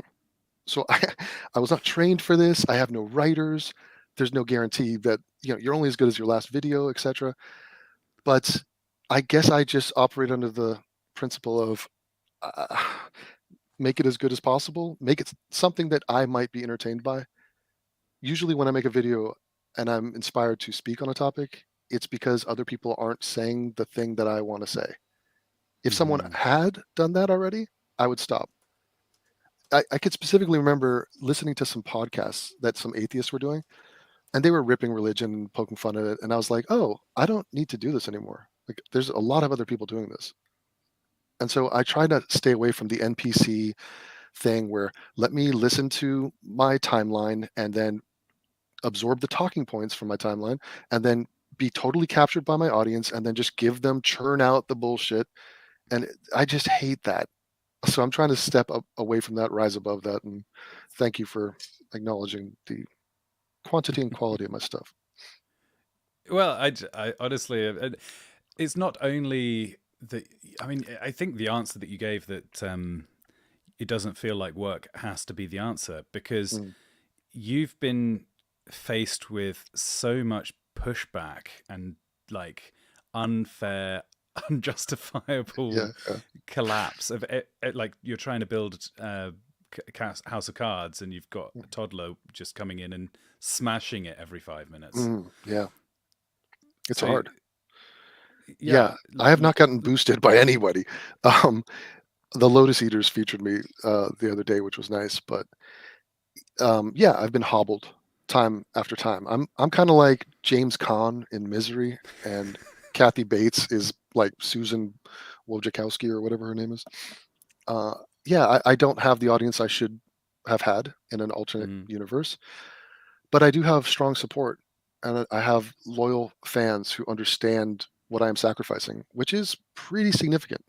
I don't think people realize, like, once your name is out there and it's not John Smith, it's Devin Tracy, that's a password to stain your reputation on the internet for all of time.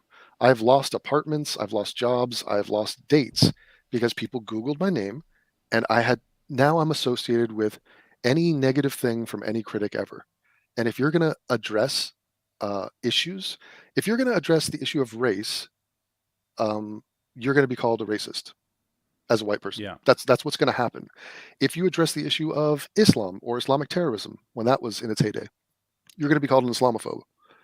If you address the issue of religion during the dawn of new atheism, you're going to be called a nerd. Or that actually wasn't that bad, but it is inevitable, and it does come at a cost. Yeah. And also, I can't go back to the mainstream world. Like, I'm in it to win it. Like, I am in the deep end. I cannot return to like working for Disney or Pixar or whatever I was doing before, because they're going to be like, "Ooh, you've said some things." Now, I would defend everything I've said, but yeah. So I have a very low level brand of FU money that my supporters have provided me. I wish I had John Cleese or J.K. Rowling FU money, but I don't. People were asking in chat, where is the channel now? This feels like a good moment for you to just plug. actually point people who are interested in the current location of your content. Okay, well, I put up all my teasers and on a channel called The Pouch. And if you go to The Pouch, type that in, look for a channel, and that's sort of my home on YouTube. But outside of that, it's all pay for play, and it's over at subscribestar.com/atheism. Ironically, I still have atheism as my moniker. And or it's at censored.tv. And if you go there, be sure to type in AIU as the coupon code, otherwise Gavin makes more money. And if you type in AIU, he makes half the money, and he's a millionaire and I'm a thousandaire, and so we have to right that ship. Yeah, it's quite. So, I mean, it's strange for me to be recommending my viewers to go and support a channel called Atheism is Unstoppable, but to go and check his content out. I really enjoy it. What sect are you? What is your religious faith? I'm a Baptist. What? Protestant Christian. Yeah. Is that the kind that celebrates Halloween, or no?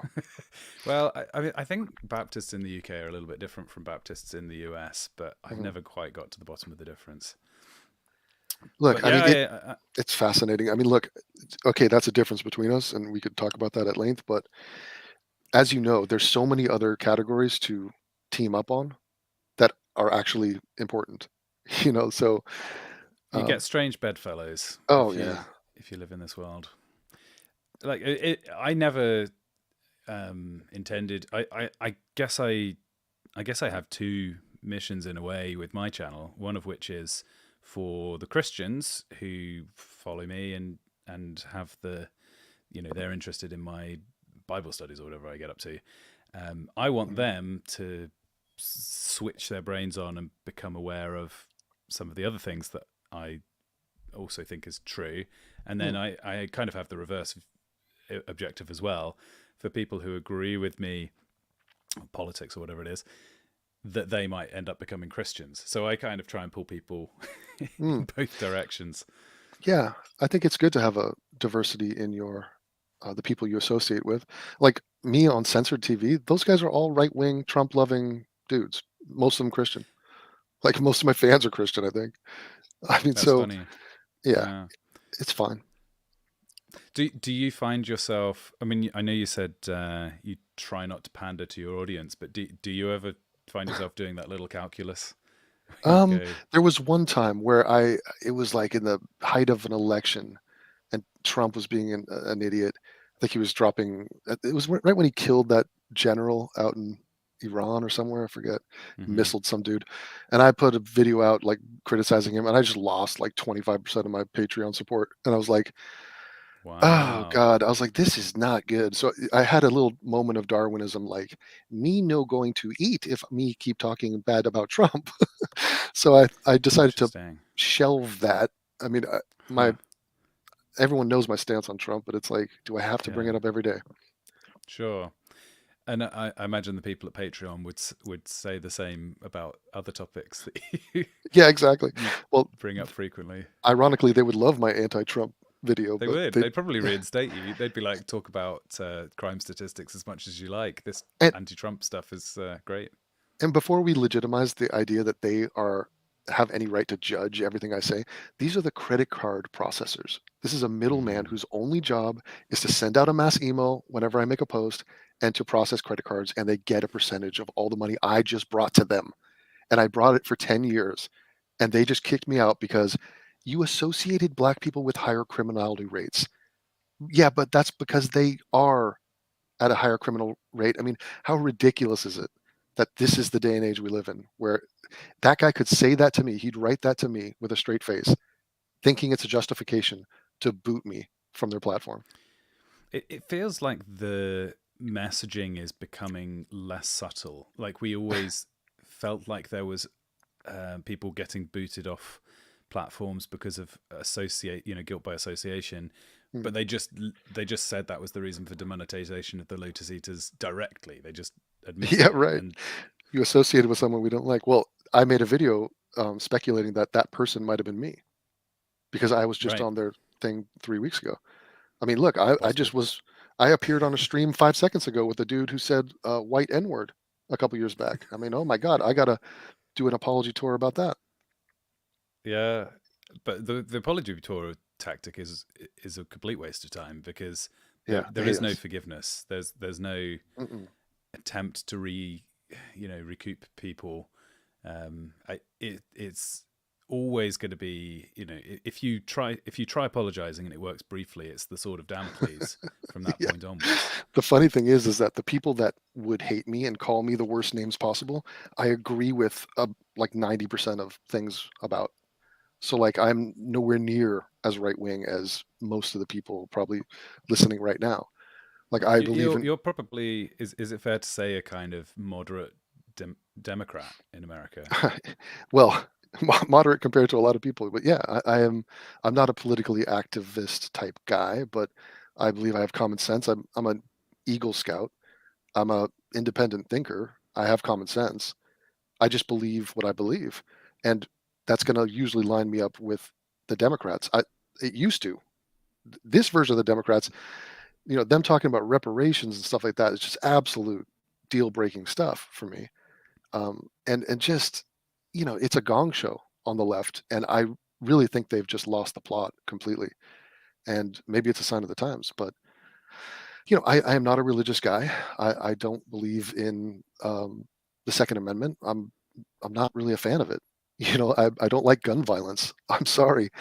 And I recognize that the state of America, we're hundreds of years too late to make any radical change in terms of the policy, but like, it's a disaster, guns in America.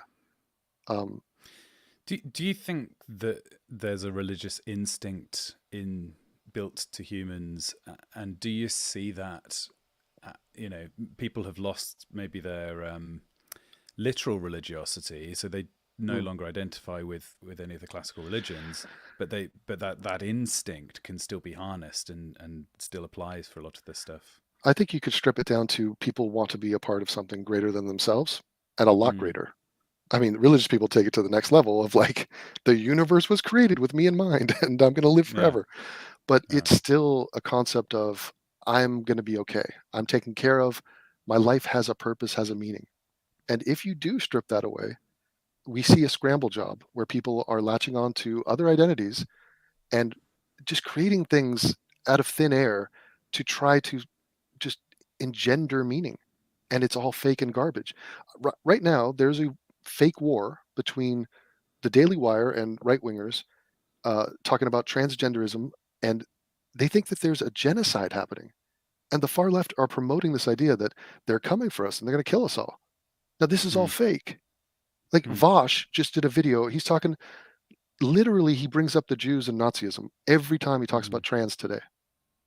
Like, it's that to me is a joke. That's a sketch comedy. Like, hey, you know how trans people are being persecuted and killed off like the Jews from Nazi Germany? No, that's not happening. But the shooter from Nashville the other day, he thought it was happening, or she, whatever you want, whoever, however you want to describe that person. But like, this is all made up wannabe meaning. Now, as an atheist, I would acknowledge that religion, a great extent, is made up wannabe meaning, but it can still work if you actually believe it. Like half the time, a UFC fighter who's got like scripture tattooed on him and he's got a massive cross on his chest, he trains like you would not believe. And he's, completely ripped, and he goes in there and he dominates the fight. And at the end, he goes, "I'd like to thank my Lord and Savior Jesus Christ." That guy uses religion to his advantage, and his belief and his faith, it is working for him. Now, none of it's true, but it is true that he believes it, and it is true that it helps him in his life. Now, it's not the most ringing compliment to religion, but like I will acknowledge that belief and optimism and a positive outlook on life is better than being some emo, suicidal pessimist. And so, yes, it is our task, if we're not religious, to come up with something sustainable, something meaningful, something that can help us, that can bolster our lives in a purposeful way. Do you think that's a task that will be achieved? I mean, what if you think of the most probable outcome for America in the next 100, 200 years, do you see, are you anticipating that things will improve, or do you think things are getting worse? Well, things are getting worse, very much so worse. But I don't even know what corner of society it's supposed to come from, because the four horsemen are not going to be doing this. This was never their mission to do that, to start a new religion or to teach people how to live their lives. And society at large, you think Joe Biden's going to do this, or his wife, or capitalism is not going to do this. Largely, people don't care about each other, which may be at the root of this whole problem. Like, we don't have community in that way, and our identities are all over the map. So if you, as a Baptist or as a religious person, the one thing that bonds you together with other people in your church is that identity. You guys are in that group, and you have similar beliefs, and then you can start from there. You can build from there.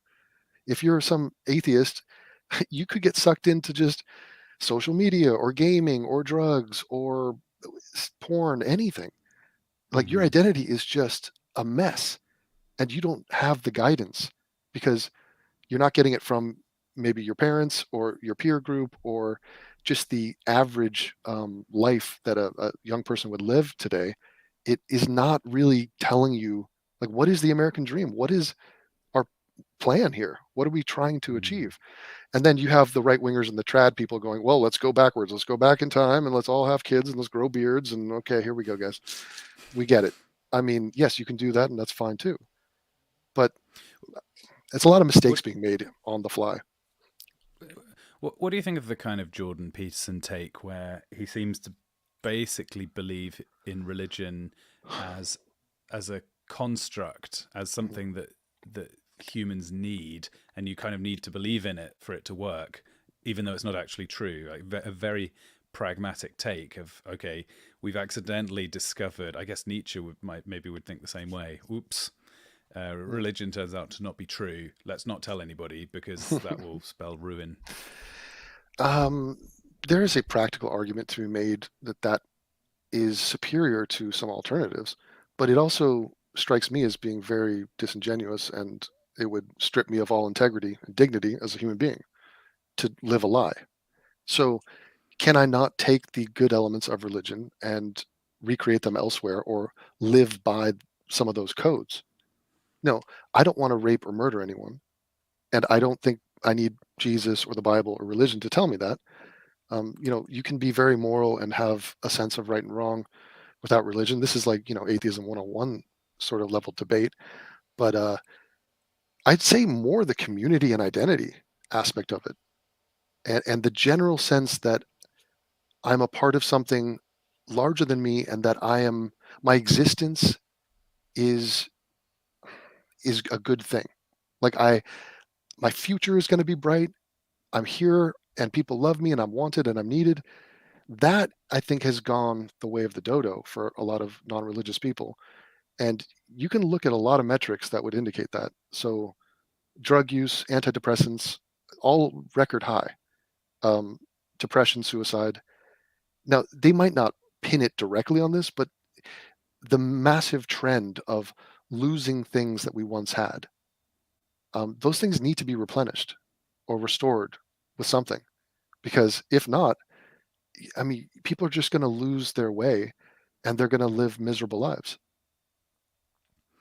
The overall direction that society will take, I guess, is determined by the powerful, and people who end up in positions of power tend to be fairly, I would argue, amoral, because being at all ideological puts you at a big disadvantage. You've got an opportunity to seize power and you don't take it. Somebody less moral than you will step into the breach. Do you agree with that general argument for the people being in charge tending to be quite self-focused and power-hungry? Oh yeah, I mean, you see many examples of that.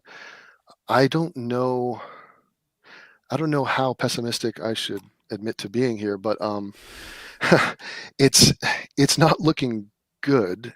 And I think someone like a Jordan Peterson, for me, I disagree with a lot of what he says, and I don't like his demeanor or his vibe at all. But his popularity to me is the most noteworthy thing about him. And same with like an Andrew Tate.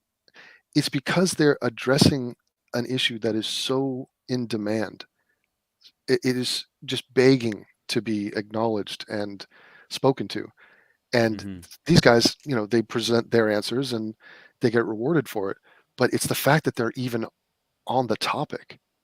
That's the genius of it all. It's like, hey, there are disillusioned men out there who don't know how to be a man in today's society and don't know what they should be doing, or they want to feel empowered about who they are. But then Andrew Tate comes in with all of his flaws and baggage.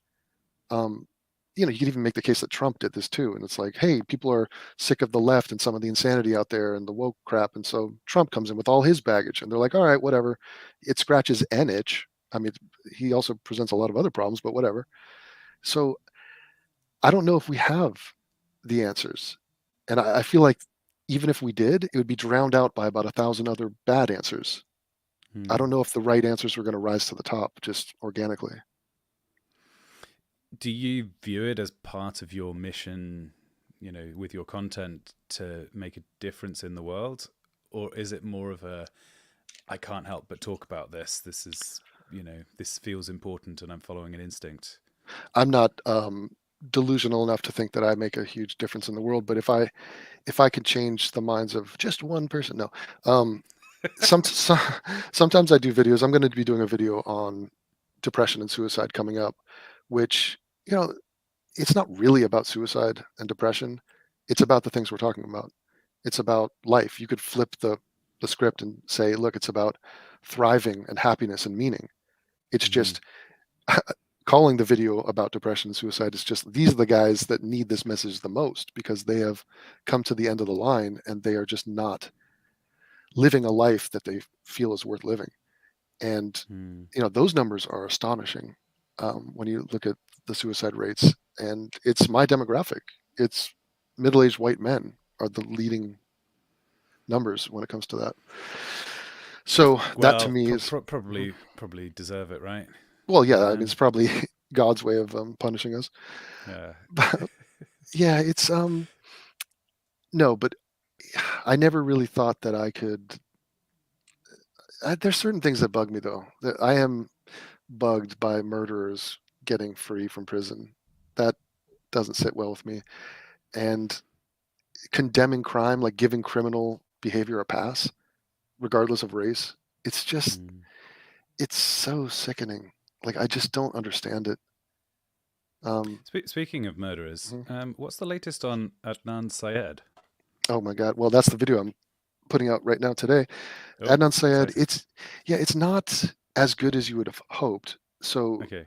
he was released from prison after 20-something years. He murdered his ex-girlfriend in 1999, choked her to death in the car, and then dumped the body, and then had a friend, his pot dealer, helped him dump the body, and he testified against him. And he was let out, but now the brother of Heyman Lee, the deceased ex-girlfriend, he said, "You didn't give me due time to get over to Baltimore," because he lives in California, and I had the right. It's victims' rights.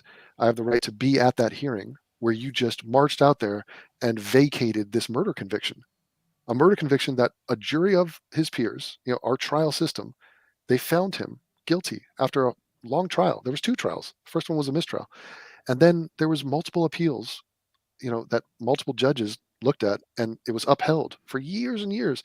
And then all of a sudden, this crew of people, highly suspicious people who are deeply flawed, they marched out there, and due largely to the uproar created by the Serial podcast, which was viewed or listened to by 500 million people, this guy walks free from prison, and people think it's an uplifting story about innocence. Now, they have to redo the hearing, and so technically his murder conviction has been reinstated because they need to get this little Asian guy from California over there to sit and just bear witness to the fact that they're about to let the dude who murdered his sister walk the streets. And the reason nothing will change is because it's both the defense and the prosecution are on the same side, literally. It's the prosecution. It's the state of Maryland saying, we don't think this guy's guilty. And the reason is because they have been infiltrated by defense lawyers. People who want people out of prison are now operating the DA. The district attorney is being represented by those people. It's Becky Feldman and it's Marilyn Mosby. And now it's a guy named Ivan Bates, who all these people are in bed with the Innocence Project and Adnan Syed and everyone associated with him. They've been gotten to. It's corrupt as hell. But I mean, it's Baltimore. Do you know how many murderers walk free in Baltimore? Like their clearance rate of murders is like 1%. It's bad.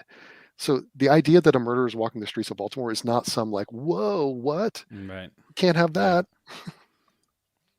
You have to prove beyond a reasonable doubt, and very frequently that's a high bar to clear, I guess.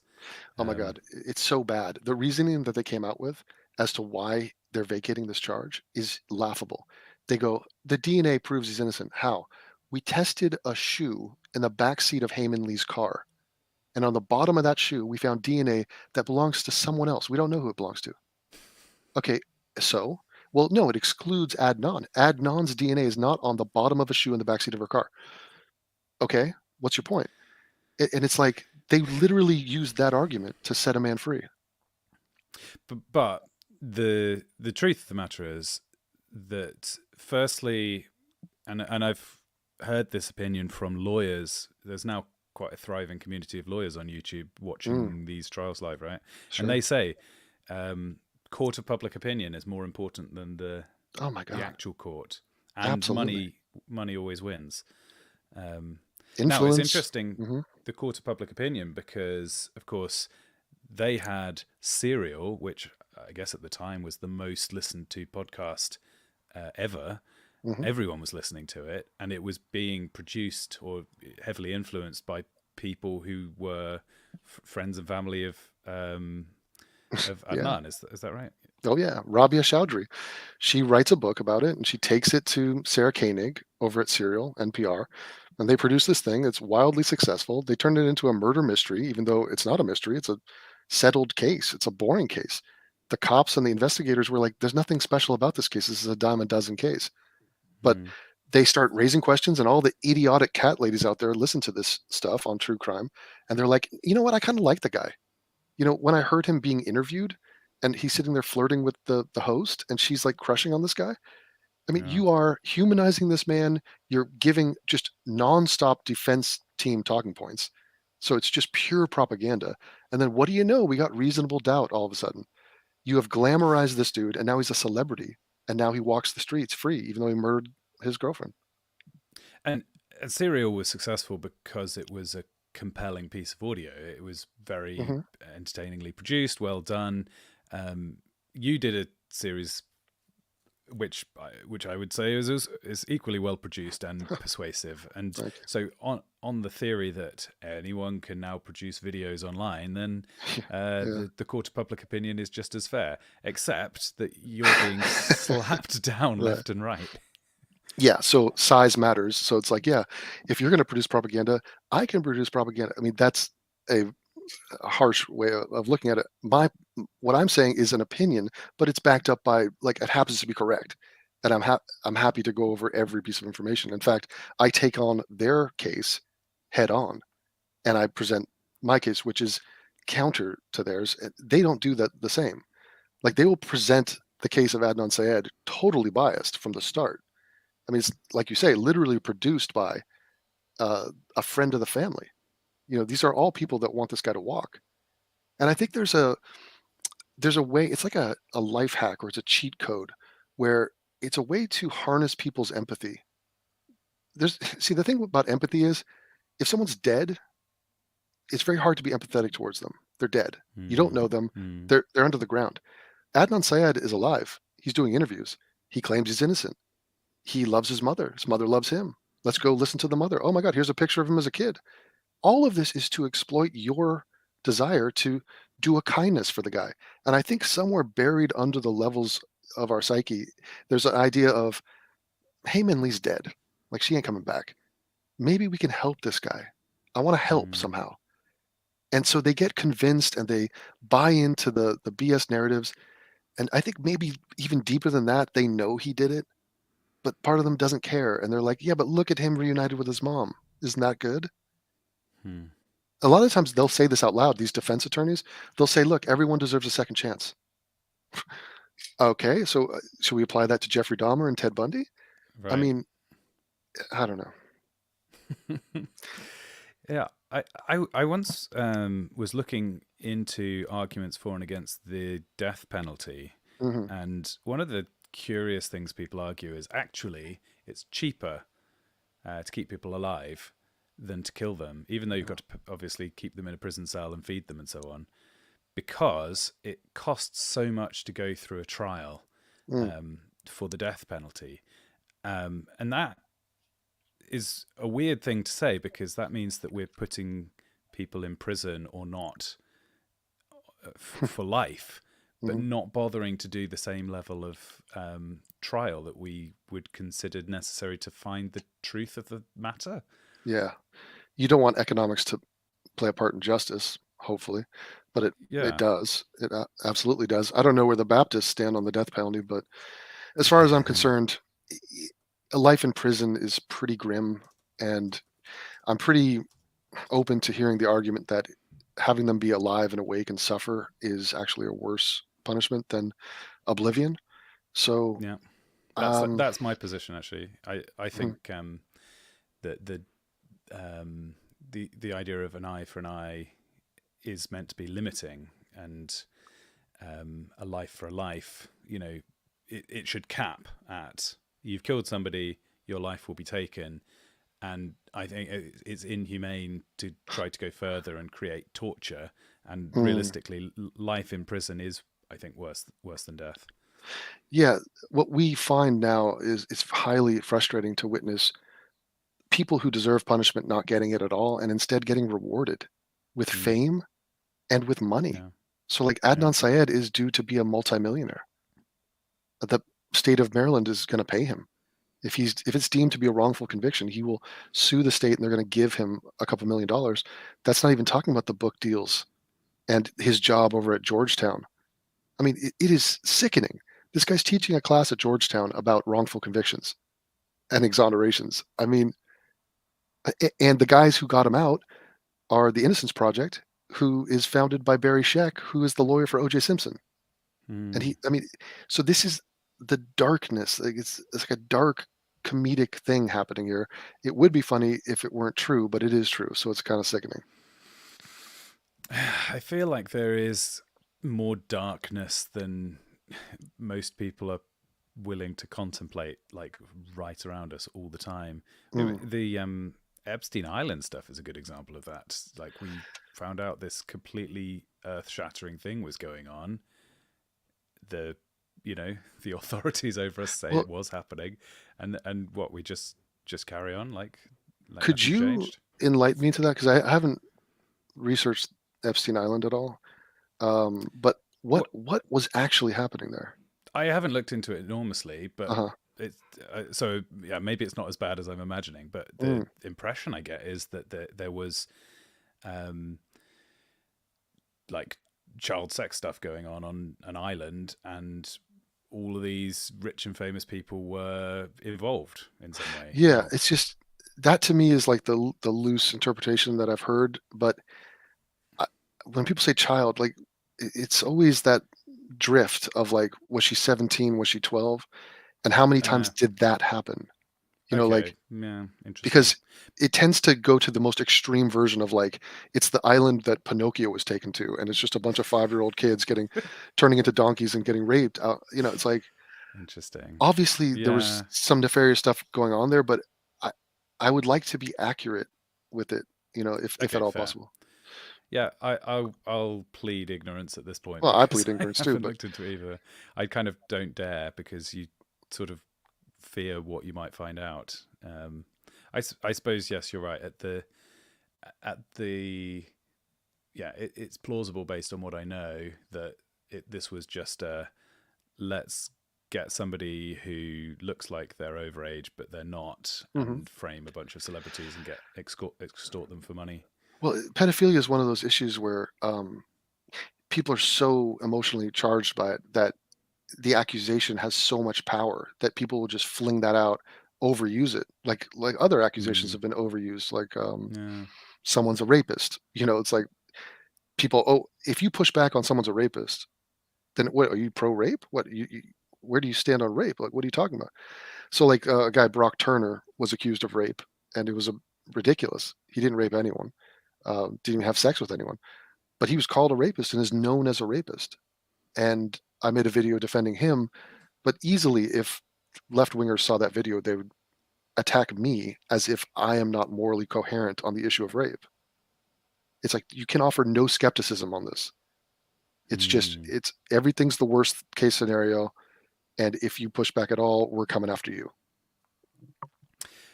I feel like with these language games, there's no limit. It's people will read the headline, and then the body of the story can say anything, sure, as it were. If they want to remove you for whatever reason, they could come up with some messed up definition of a rule that you've violated, right? Well, it's like the trans thing. If someone says trans people are being genocided right now, they're under attack and their lives are in danger, and if I say, I think that's hyperbole, I think it's ridiculous, I think it's alarmist, and I think you're talking out of your ass, they'd say, they're on the verge of calling me anti-trans. The next place that conversation is going is, you are anti-trans. Now, when we had illegal immigrants coming into California, we put them in a room. I guess it had a fence around it. They called that a concentration camp. And then if anyone says, wait, that's not a concentration camp, then it's like, oh, so wait, are you in favor of like locking up children and families? And like, are you pro-Nazi? Like, it's just insane. So people use extreme language for a reason, and you have to call them out for that. But also the extreme language justifies any level of retribution. I think it's not difficult to see that not only could you lose your Patreon for no good reason, people would be prepared to just pick up torches and come to your house and, hang you for it. The power of accusation is awesome. I mean, there's no coming back from it. And the second you even defend yourself against an accusation, you're already losing. So, but there's a reason why people ramp up that language, and the Young Turks do it all the time, and they know they're doing it. So they did a segment where they were talking about Bill O'Reilly was calling an abortion doctor. He called him a baby killer, and he says he's executing babies. So if you're a fan of this guy's show, and he's telling you that there's a guy in the world who's executing babies, If that's the words you use, then of course we got to go kill this guy. Of course we got to stop him. He's executing babies.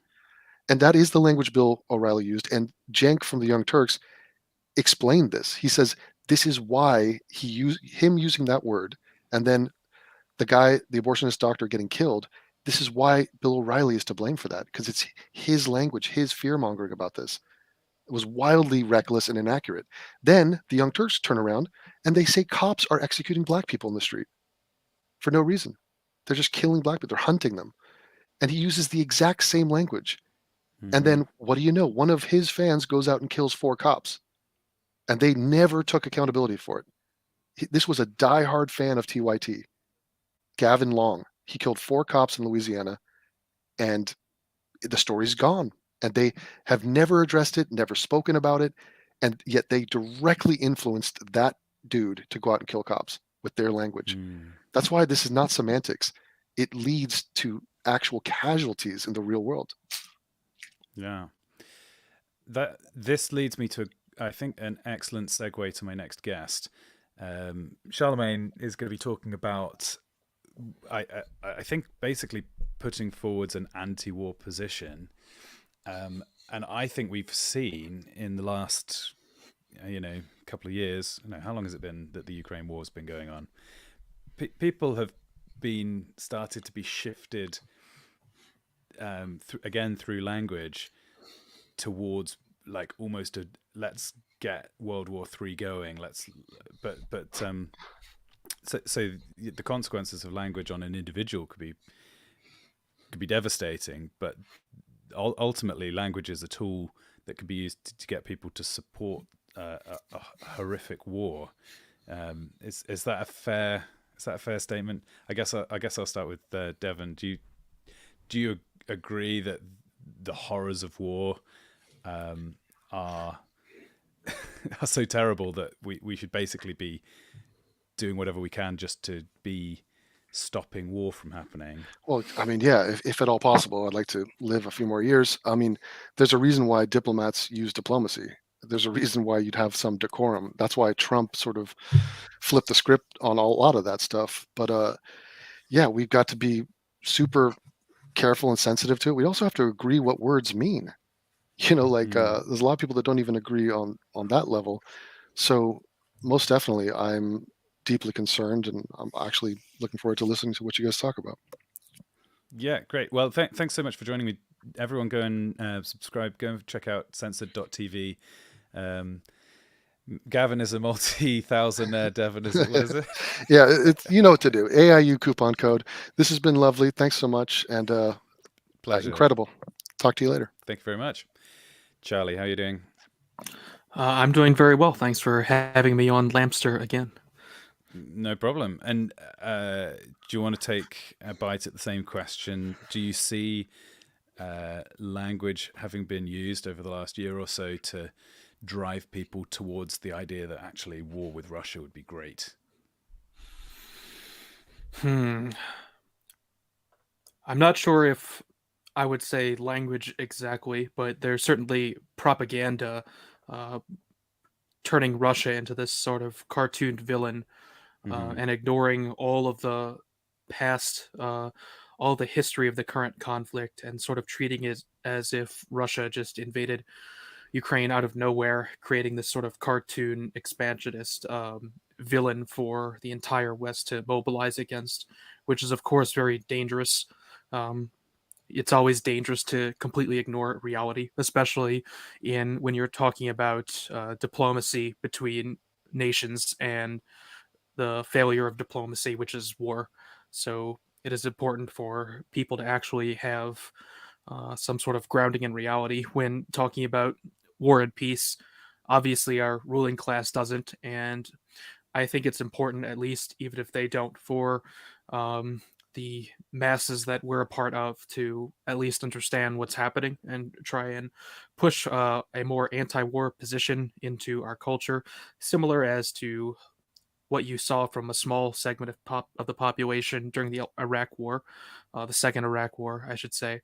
Unfortunately, I haven't seen much of that coming from the right, and I think this is a really important issue. I don't want to take a sort of libertarian meme anti-war stance where I just morally denounce all war, and I'm saying like war should never happen.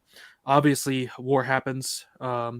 It's inevitable that it does happen from time to time, but it's not something we should celebrate. It's a bad thing that happens. But we're not going to be in the season of peace at all times, and when war does come, we should figure out how to put an end to it in the swiftest and most humane way possible to avoid the senseless killing, especially on the scale that the killing happens in modernity. When you're talking about, hundreds of thousands of people dying, multiples of the entire Napoleonic wars in like a single year or more. So yeah, this is an important issue. Bertrand Russell said, "War does not determine who is right, only who is left." How do we see a devastating human cost to the war in Ukraine, and maybe other examples if you want? How do we see it? What do you mean? What, give us a flavor, like, for people who, I mean, I've basically tuned out of most news reporting on any subject. So, and I'm only vaguely aware of the war that's going on, but you've been following it more closely. Can you kind of conjure a sense of the human cost that's been paid over the last several months? Yeah, I can conjure the real cost. I can talk about how the war is actually seen. The way it's actually seen is kind of like a game. I've started watching these sort of mapping channels that map out the day-to-day progress of the war because I'm trying to keep up with it, and it honestly feels like a game. I feel like I'm watching like Hearts of Iron 4 play out or something, and it's really, I don't like the feeling at all of spectating this war. There's a big like spectatorship aspect, almost like we're watching a sports match in this sort of like hyper modern 21st century war where it's just live streamed and it's on Twitter, and there's these TikTok dancing vids, and NATO is talking about Star Wars, and Mark Hamill is sending messages to the Ukrainian military. I mean, this is just weird. It's a very weird feeling, and and I don't like it. But what's actually happening there is people are suffering immensely. The civilians and the people actually fighting in the war. I mean, in the Donbass region, I've been watching some on-the-ground journalism from the separatist side for quite some time now, over a year since the war began, and it's horrible to watch these people just be bombed randomly and pointlessly by the government in Kiev. That's been happening for 9 years at this point, and it's still happening to this day. Just literally senseless bombing of civilians in a fashion that doesn't actually target any military infrastructure whatsoever.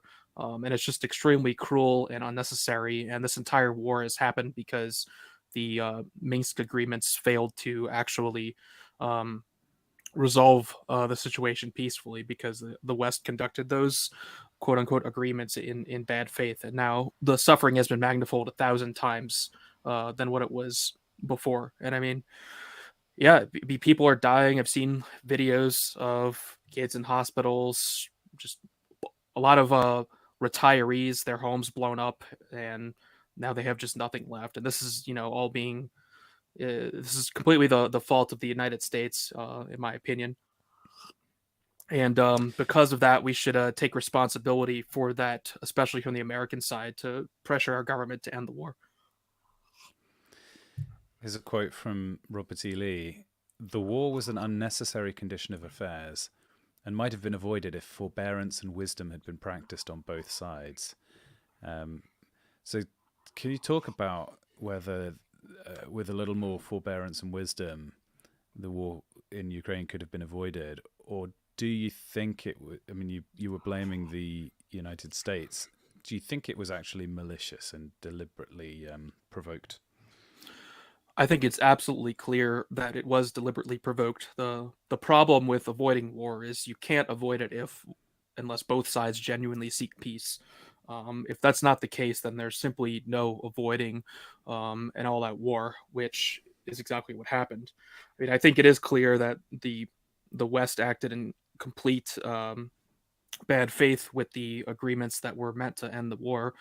This has been stated now directly by the former Ukrainian President Poroshenko and the former German Chancellor Angela Merkel, that the Minsk agreements, which were meant to be a ceasefire following the Donbass separatists in 2014, these were simply meant to buy time for Ukraine to build up its military in order to actually invade the separatist regions. I mean, if that's not a signal of intent, I don't really know what is.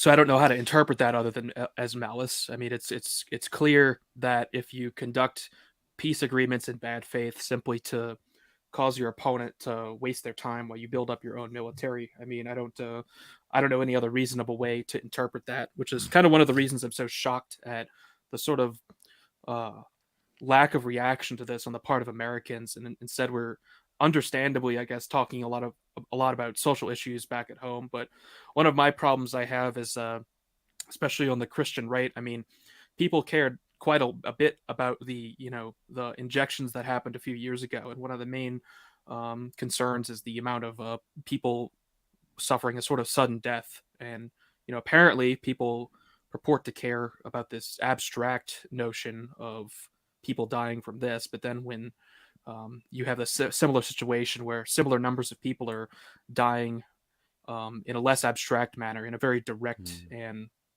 provable sense, people just don't seem to care as much. I think perhaps it's because they're not actually taking a principled position. They just have a more self-interested position, and obviously self-interest is important, but I genuinely want to see the mass death happening stop, and the only way I can see it stopping is if we get the West to force the government in Kiev to come to terms with the situation. And I mean, the situation is that whatever moral right you think the Donbass republics had to secede, the fact is they did it in 2014, and the Ukrainian military was completely unable to regain control of those regions. And that simply is what it is. After that, your response can't just be to randomly shell the civilians for 8 years while you're planning an invasion. I mean, there has to be a recognition of the facts here.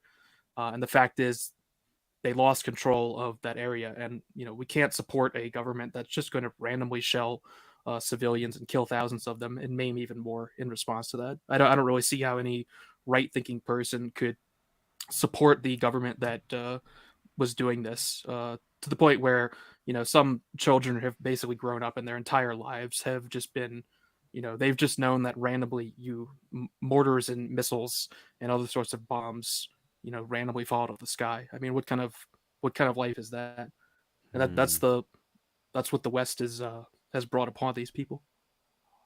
I think there was some feeling that I had that the nature of war was going to change through technology, that we would be having battling drones or computer viruses and not boots on the ground. But it still very much seems to be that it's the movement of people assisted by technology and weapons, but fundamentally how many people are aware on the map that matters. So can you talk about how technology has and hasn't changed war, and particularly the human cost and suffering that goes along with it? Yeah, one of the most terrifying aspects of this modern war is the use of drones and this type of weapon called loitering munitions. It's sort of this invisible enemy in the sky. You can think of it kind of like the shock of artillery in World War One, and how you would suffer these immense bombardments and just sort of suffer random death. I think it's a bit different though, because at least for the most part, those shellings were done en masse, and there was sort of a phase where you were being shelled, and then the bombardment ended. And of course, they'll be taking pot shots all the time, but when you weren't under direct bombardment, there's not a whole lot of chance that you would be sort of randomly blown up. But with these loitering munitions, it's more like at any point, no matter where you are, there could be some little robot flying above your head with a grenade, and you actually like watch it come to kill you, which is, I think, a little more terrifying than the artillery aspect, because you don't see it coming really. You might know it could come, but you don't actually see the thing. I saw a video 2 or 3 days ago of this guy. I don't remember which side he was on. I think it was a Russian actually. 'Cause I think the Ukrainians are using more of these loitering munitions. So I've seen more videos of Russians getting grenades dropped on them. And in this particular video, this guy just looks up at the drone and he makes a praying like symbol with his hands, like, please don't drop that on me. And then of course they do drop the grenade right next to him, and he probably gets maimed. I mean, that's just horrifying. I find the prospect of this type of drone warfare terrifying, where there's some guy on the other end basically playing a video game and like flying right up to you and then dropping a bomb on you like that. So it's very inhuman. It's inhuman and dishonorable, to be honest. It's like any sense of honor has been totally stripped out of warfare through this type of technology. I mean, not that killing someone, hand to hand or in person with a rifle is like, better from a moral perspective, I suppose. But at least there's some sort of honor in that. Whereas there's just at least, as Ernst Younger perhaps would write about. I mean, there's something to be gained from warfare at a personal level, through your experience, and maybe in a sense of camaraderie and other things like this. But it's just being totally stripped away, and all you actually have left now is the horror. I guess you could trace through that. Once upon a time, a murder would require hand-to-hand combat, and then longer and longer distances, and eventually we're at the point where you basically send out your drone and you don't even see what it does. It's just doing all of the calculations and actions by itself.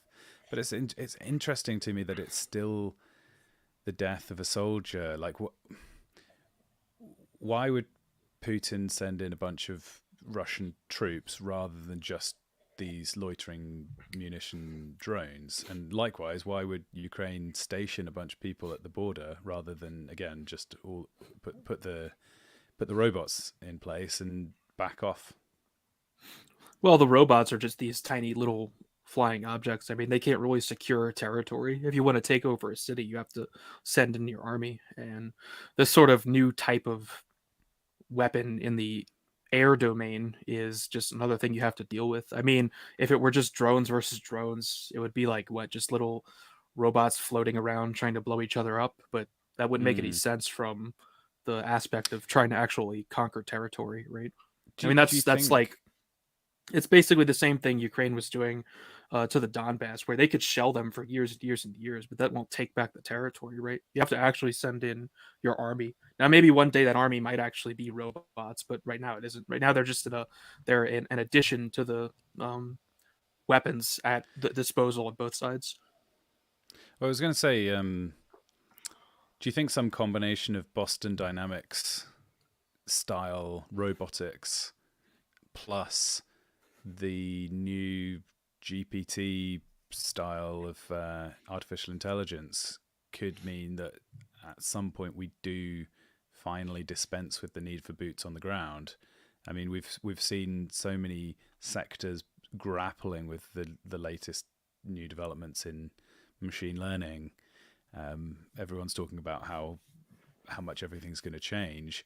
Surely, every military in the world is currently doing research into,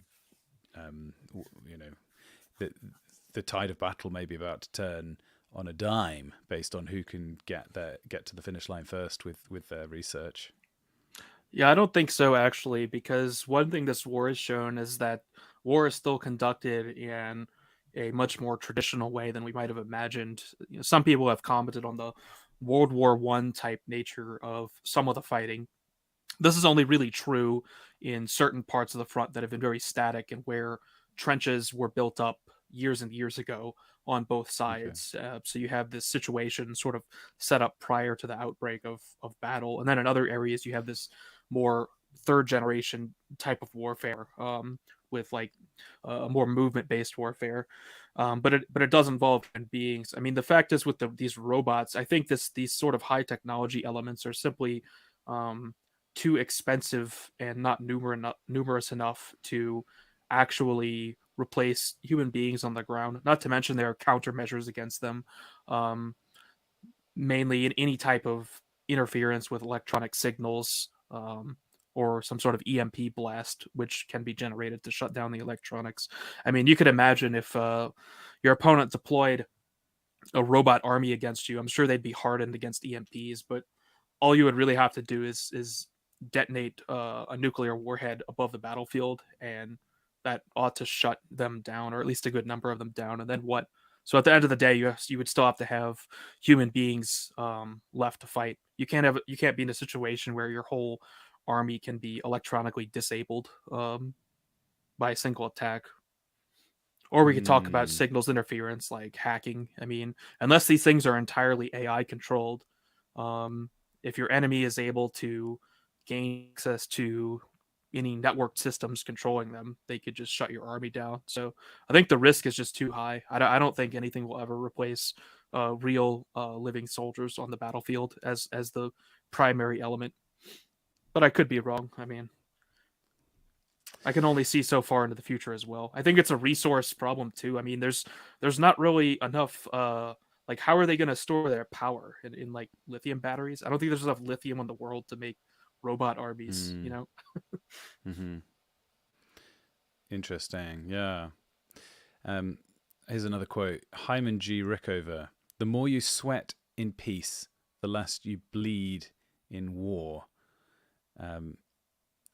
Are the elites interested in sweating in peace if it's other people's blood that gets spilt in war? Not really. I mean, on the American side, no Americans are dying in the war. So, what reason do the elites actually have to care? And I think this is part of the reason why Americans don't care enough to push back against it. I mean, the United States will fight to the last Ukrainian. And oh man, that's dark. Yeah, I mean, well, they've even said as much directly. I mean, that's how dark the government is. So yeah, they're perfectly happy with it because the elites lose nothing, and they're a geopolitical rival, which is what this war. Oh, I've lost you. You might have your own personal beliefs about whether or not the war is about Ukraine's sovereignty, but from the perspective of the ruling class, it's about attacking Russia. You know, they don't care about Ukraine. I came to the conclusion fairly soon after the invasion of Ukraine that the way I would view this conflict was that there was a global American empire sphere of influence that extended basically as far as Ukraine at this point, and then there was a Russian sphere of influence, and when you get two superpowers butting up against each other, there will be fighting. It's not that I support one side or the other. I grieve for the death that both sides will experience, and long for it to stop.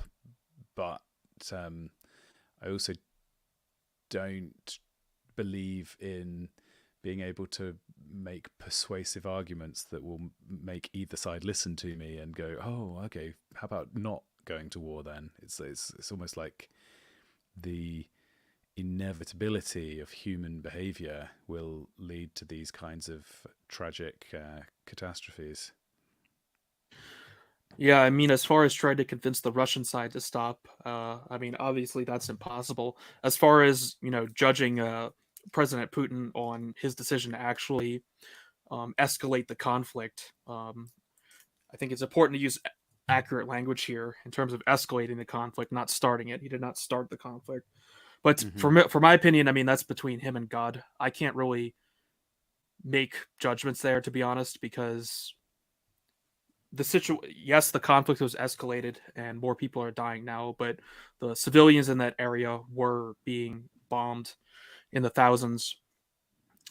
for years. I mean, how long do you tolerate that before trying to put a stop to it once and for all? So, I don't know what should have happened, but the point is the Russians. We can't appeal to the Russians to stop the war.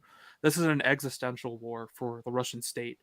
They're not going to stop. For the United States, which I think instigated the war, the United States can actually put a stop to it. The United States can save the Ukrainian state by forcing them to the negotiating table sooner rather than later. I mean, a lot of people will get really mad when you talk about the crimes of Kiev and the United States government in tandem when you talk about the war and don't just like relentlessly attack the Russians. But I mean, I actually do. I don't want the Ukrainian people I care if they're Ukrainians or Russians. To be honest, I think the war should just be stopped. The United States is driving the war; it could stop it at any time and not really lose anything. To be honest, if it had pursued the Minsk Accords in good faith, only a small amount of Ukraine would have been ceded to Russia. Actually, wouldn't have even been ceded to Russia in the original Accords. The regions would have just gotten more independent.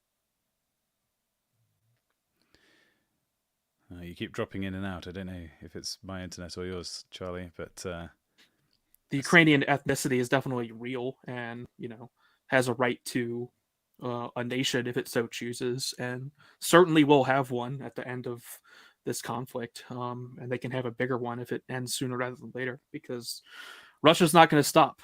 That's just the long and short of it. The only way to end the war is for the United. Oh, we'll never know the only way to end the war. Charlie, are you there? Yeah, I said the only way to call the war for a second. Yeah, it's the Starlink. My bad. I'll I'm gonna try and improve that in the near future. But Starlink works great, by the way. But it's just there's a few trees in the way. All right. So I was going to ask, in what situation would you say? Oh well, before I get to that, I was going to ask: do you think that if the initial Russian attack had not been sort of hampered and ineffective, I think it's fair to say it was not the kind of success that Putin anticipated. Do you think the peace talks might have then gone ahead, but maybe the Western powers were feeling bullish at that time? I can't really speculate too far on this. If the Russians had managed to convince Kiev to surrender, basically, and the U.S. didn't have a President Zelensky to work through, I'm not really sure what they could have done at that point. It's quite possible that the Ukrainian military would have continued to act on its own. I mean, the U.S. clearly wants the war to go on as long as possible to just sort of bleed out the Russian state as much as possible. We'll see how that actually works out, because I think the U.S. expected its economic attacks to cripple Russia when they seem to have possibly done the opposite. I'm not sure to what extent the initial Russian attacks were successful or not, or whether or not they actually expected the Kiev regime to surrender. I mean, I guess you would have to weigh this, right? Like, did the Russians think it was like 50-50 that Kiev would just fold if they, approach the city from multiple axes of advance, or was it like 90-10? I mean, a lot of people will call this like cope, but I think it's pretty obvious that the assault on Kiev distracted, and on Sumy and Kharkov as well. We shouldn't forget those fronts. Split up the Ukrainian military to a large extent and allowed them to make significant gains in the regions in the south. So I'm hesitant to really call those attacks a failure. I mean, there's degrees of success, right? The greatest success would have just been if the Kiev regime had been toppled. And I think, at that point, I think probably the war would have been brought to a more rapid conclusion. And I think, that is what Putin wanted. But I think it's pretty clear as well that Russia was well prepared for a long war, given the failure of the economic attacks against Russia. I don't think that could have been possible if they weren't well prepared for being totally cut off from the West in a long-term capacity.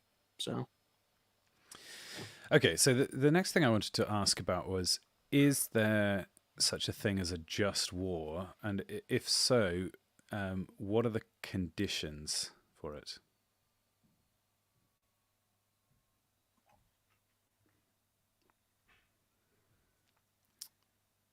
Have I lost you? I'm back. Is there such a thing as a just war? And did you add anything? And what would be the conditions if there is? That's difficult. I just actually read a book called I think it was called Ukraine: The Just War by this author called Nick Collerstorm. I wouldn't necessarily agree with him that it's a just war. I think it's kind of up in the air. I can't condemn the Russians, but nor would I call the war necessarily a just war. I think that's a really hard call to make. I know Collerstorm cites Thomas Aquinas, and Aquinas has conditions for what a just war is. I'm not well read enough on Aquinas to recall those, but certainly significant Christian thinkers have believed that such a thing is possible in the past. I mean, I think there's certainly a possibility that something could be a just war if it's defensive in nature. Can we name any particular war as a just war? I mean, that's a lot more difficult. There are always provocations on both sides in conflicts. I mean, even if we look at the war between the states in the United States, the Civil War, was that a just war? I mean, the Confederates did fire first. The United States was occupying Southern territory. Was it just to fire upon that fortification rather than seeking some other diplomatic solution? Was it just to then declare war on the Confederacy because, one detachment of troops fired on one island? I don't know. I mean, these are really difficult questions to answer. I don't really have a good answer on whether or not a war in totality can be just. I think there are just paths through warfare, and unjust ones. I think the Ukrainian side, in particular, in this current conflict, is guilty of a great many injustices leading up to the war, which is why I'm so strongly opposed to that particular government. And it's really that particular government that I am opposed to, which is why I say the Kiev regime and not like Ukraine or something in particular. I mean, we could look at the Spanish Civil War. We could look at. I actually just read a book about the coup in Chile by Pinochet. Was that just? Yeah. I mean, that was a war, right? I mean, there were a thousand lives lost in overthrowing the communist government under Allende by Pinochet and the rest of the Chilean military. I mean, I think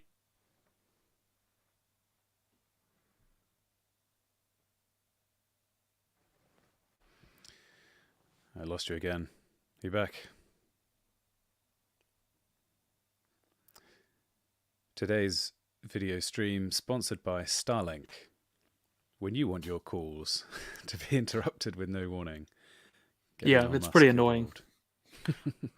So you were going to say? You were saying about the Chilean... a few thousand people died in that coup that only lasted 12 hours, actually. That was a war? I mean, you could call that a sort of civil war for sure. Was it just to overthrow Allende at the cost of the lives it did cost? I mean, I think you could make the case. You could make a case for it, for sure, considering the property theft and other immense suffering Allende was directly causing by totally destroying the Chilean economy and just outright stealing property, right? You can make the case for it. I have trouble really taking a strong position ever, really, when it comes to starting wars. I mean, I've never started a war.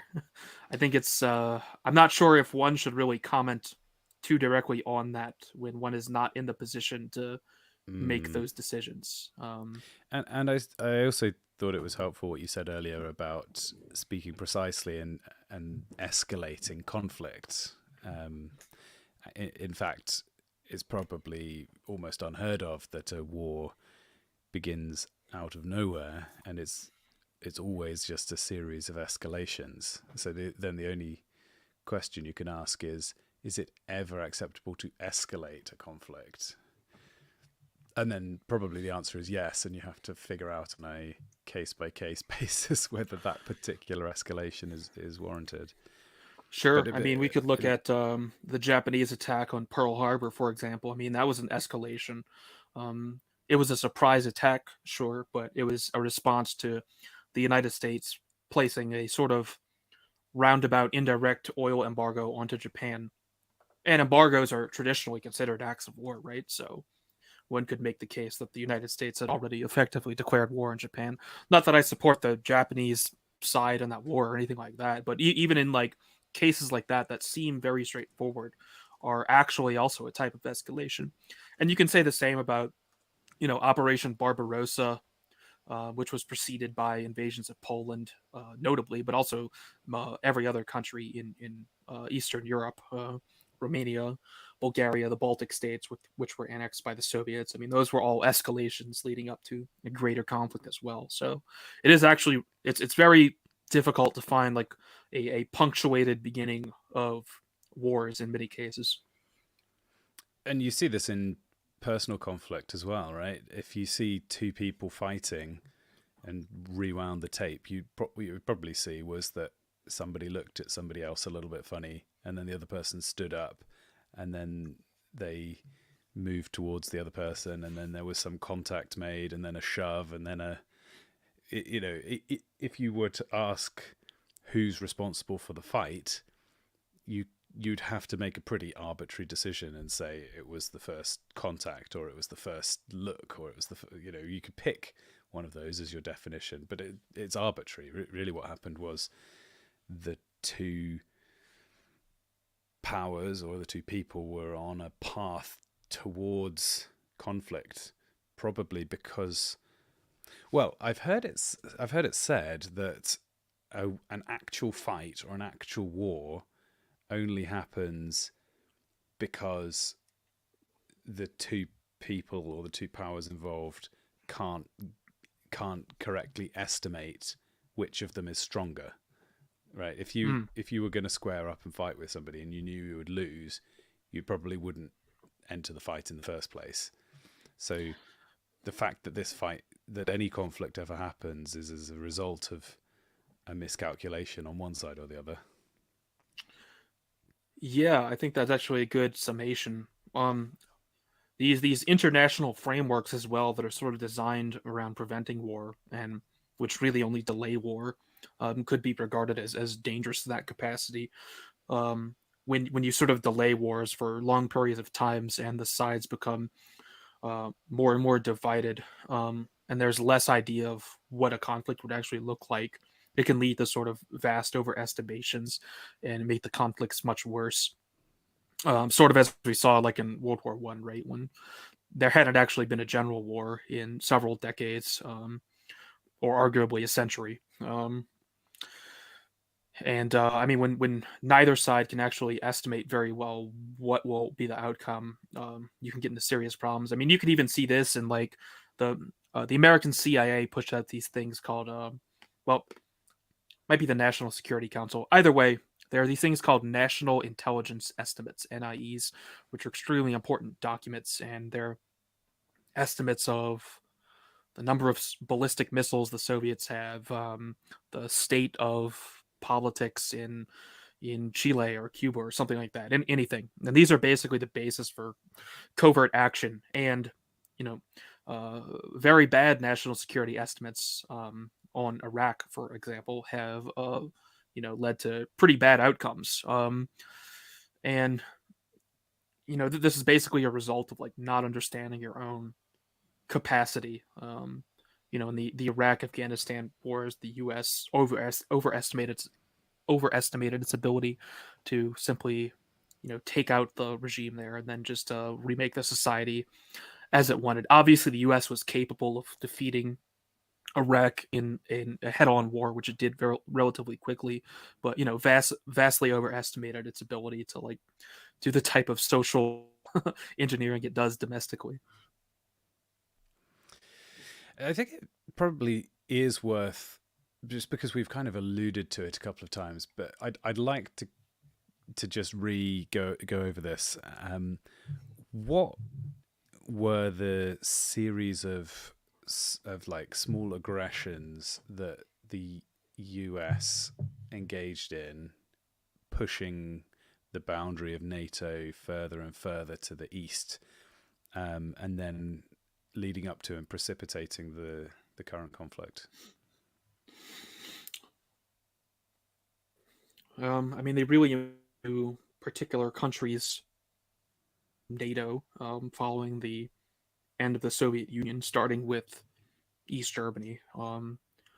The Russians were basically given a handshake deal from the Americans that NATO would not expand further east, and then of course it inevitably did, swallowing up Poland and Romania and Hungary and all the Baltic states and pretty much every place neighboring Russia except for Belarus, Finland, and Sweden, and Moldova and Austria, and I think that's it actually.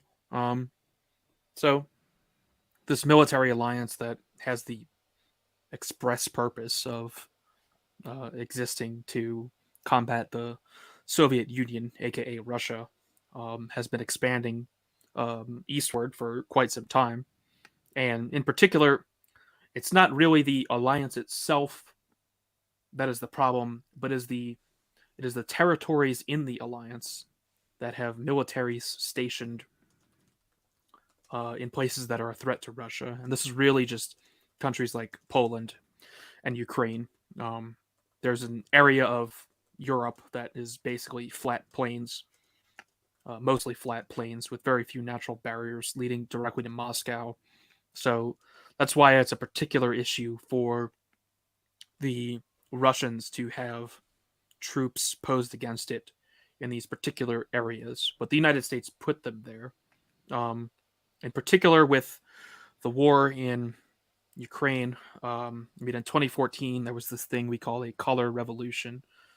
I think it was the Orange Revolution. Orange Revolution. There's so many colors at this point; it's hard to remember. But I think it's called the Orange Revolution in 2014 that ousted the existing Ukrainian president Lukashenko, who was pro-Russian, and he was replaced with Poroshenko, who's pro-West. Basically, Ukraine is basically divided between like East or West. So this was a sort of sharp changing of the guard that oriented Ukraine more towards joining the European Union and eventually joining NATO. From what I've read, it's part of Ukraine's constitution to like have the aim of joining NATO. Russia can't have that, obviously. Russia basically sought a guarantee that Ukraine would never join NATO, which is, I mean, I think pretty reasonable.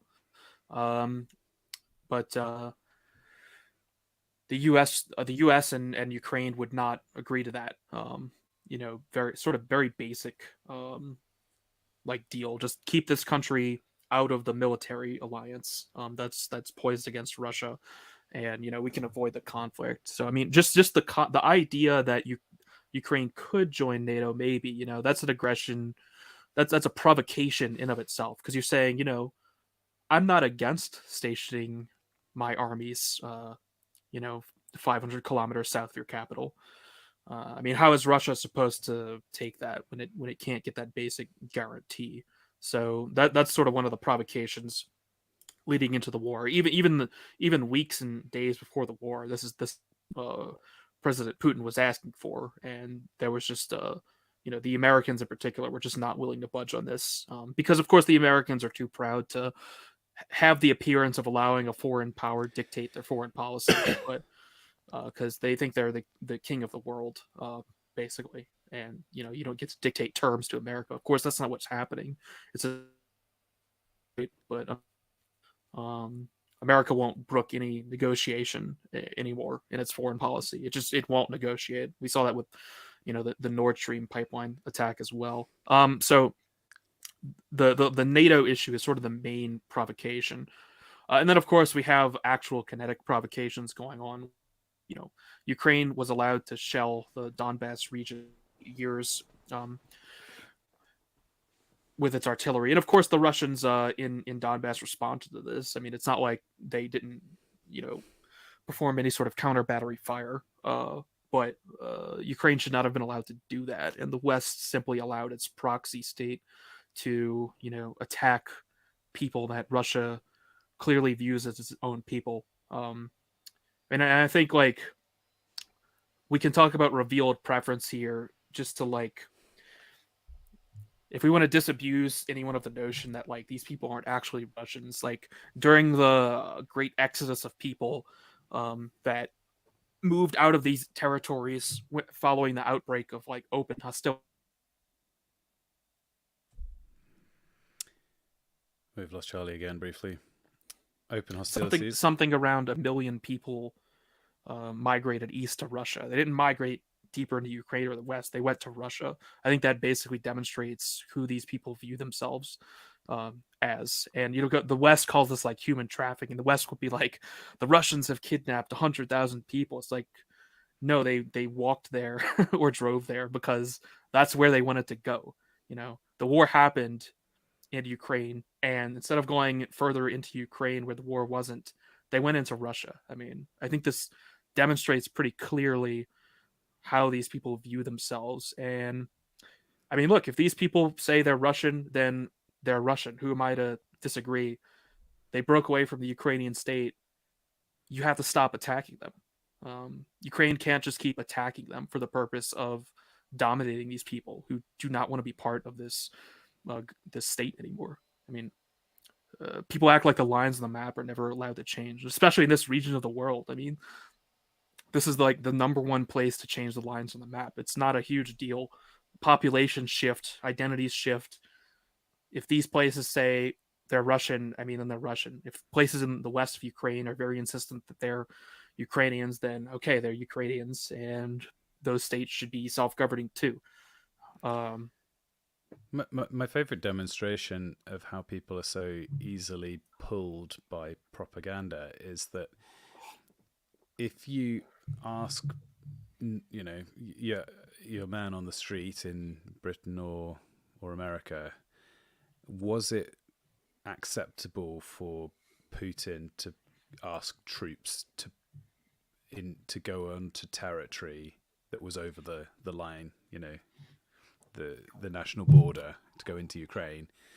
Then they'll very happily say, well, no, that's always immoral. It was violating national sovereignty.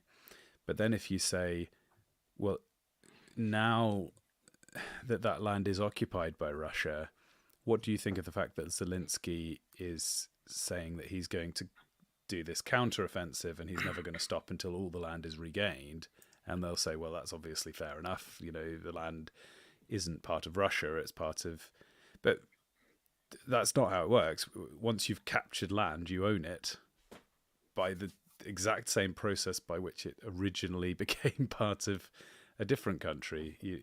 The way the maps are drawn is always showing this is the color of the land that's Russia, here's the color of the land that's Ukraine, and here's the land that's contested or whatever. But once the land's been taken, to do a counteroffensive is just as much an invasion of the land as the original invasion. Am I wrong?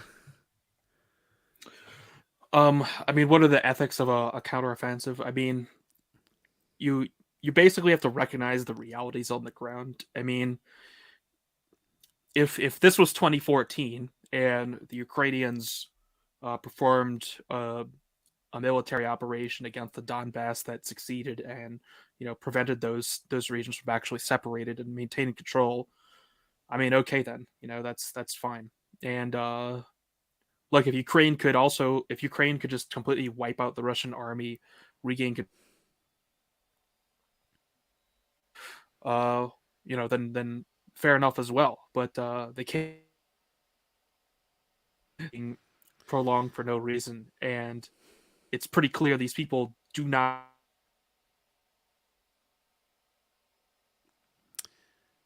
Okay. Kiev has been sure. So I didn't mean to interrupt. No. So what evidence is there that the West, politicians from the UK or from America have actively caused peace negotiations to be prevented since the beginning of the war? Well, there was that famous visit by the then Prime Minister Boris Johnson of the UK, which is sort of deranged, to be honest. I mean, the UK is rabidly pro-Ukraine for some reason. I think it's because the UK has always tried to be more American than America. So Yeah. Boris Johnson went to Kiev in order to apparently, I mean, obviously, we can only speculate to some degree because we don't know what's happening behind closed doors, but he apparently went to Kiev in order to disrupt any possibility of President Zelensky negotiating with President Putin, because that appeared to be sort of being floated. And then the United Kingdom, which of course is just a U.S. lackey, went to put a stop to that very quickly. So I mean, there's that. And it's also clear that the U.S. is making it clear that it won't. I mean, they've said this explicitly, that they won't negotiate from a position that Russia keeps any of the territory that it has taken control over, which presumably includes Crimea. So they're basically outright stating we won't negotiate, right? Because if the negotiation begins at the total defeat of the Russian side, I mean, that's not a negotiation. What? That's just a total war, right? Yeah. Okay. Last question, and then I'm gonna play a pre-recorded video and take a 10-minute break. What do you foresee in the future of this conflict? Do you put stock in the idea that it's on the verge of massive escalation? That I feel, although I haven't been reading any mainstream news, but I can sense in a way in the people who I interact with that they're being made to fear World War III. So, is that on the cards? I don't think World War III scenario is very likely. Obviously, it's always possible. People have freaked out recently about President Putin stationing nuclear missiles in Belarus, which he said he was going to do shortly after the war started. I mean, that's pretty serious. One of the major issues during the Cold War was these sort of medium-range ICBMs stationed in Europe. So you don't like to see that. That's always a bad sign. I don't really think the war has much chance of escalating out of control. The U.S. seems to have a pretty good control on what the Ukrainians are allowed to do with the missiles and other long-range weapons that the U.S. is sending them that could be used in Russian territory proper, which they're not doing. They're not attacking, Belgorod in a very direct way, at least. So it seems that the Ukrainians are under a sufficiently tight leash to not cause things to spiral on their own. Now, the Poles are crazy, and who knows what they might do, but hopefully the U.S. has a good enough handle on them as well, which I think it does. I don't think that outcome is likely. I think the main reason to oppose the war is not, because of like hysterics like that, but just because of the human cost that's being imposed, primarily by the West. So yeah, as far as like the conclusion, I mean, it goes one of two ways. It's either going to escalate significantly simply due to the number of troops on the ground, mostly from the Russian side, or it's just going to drag on for years and years and years until Ukraine is bled white and is simply a totally dysfunctional state. I mean, Ukraine is not a state that can function in a prolonged war, especially considering its economy has been crippled because its primary grain producing regions are largely under Russian control at this point. This isn't a war like the Ukrainian.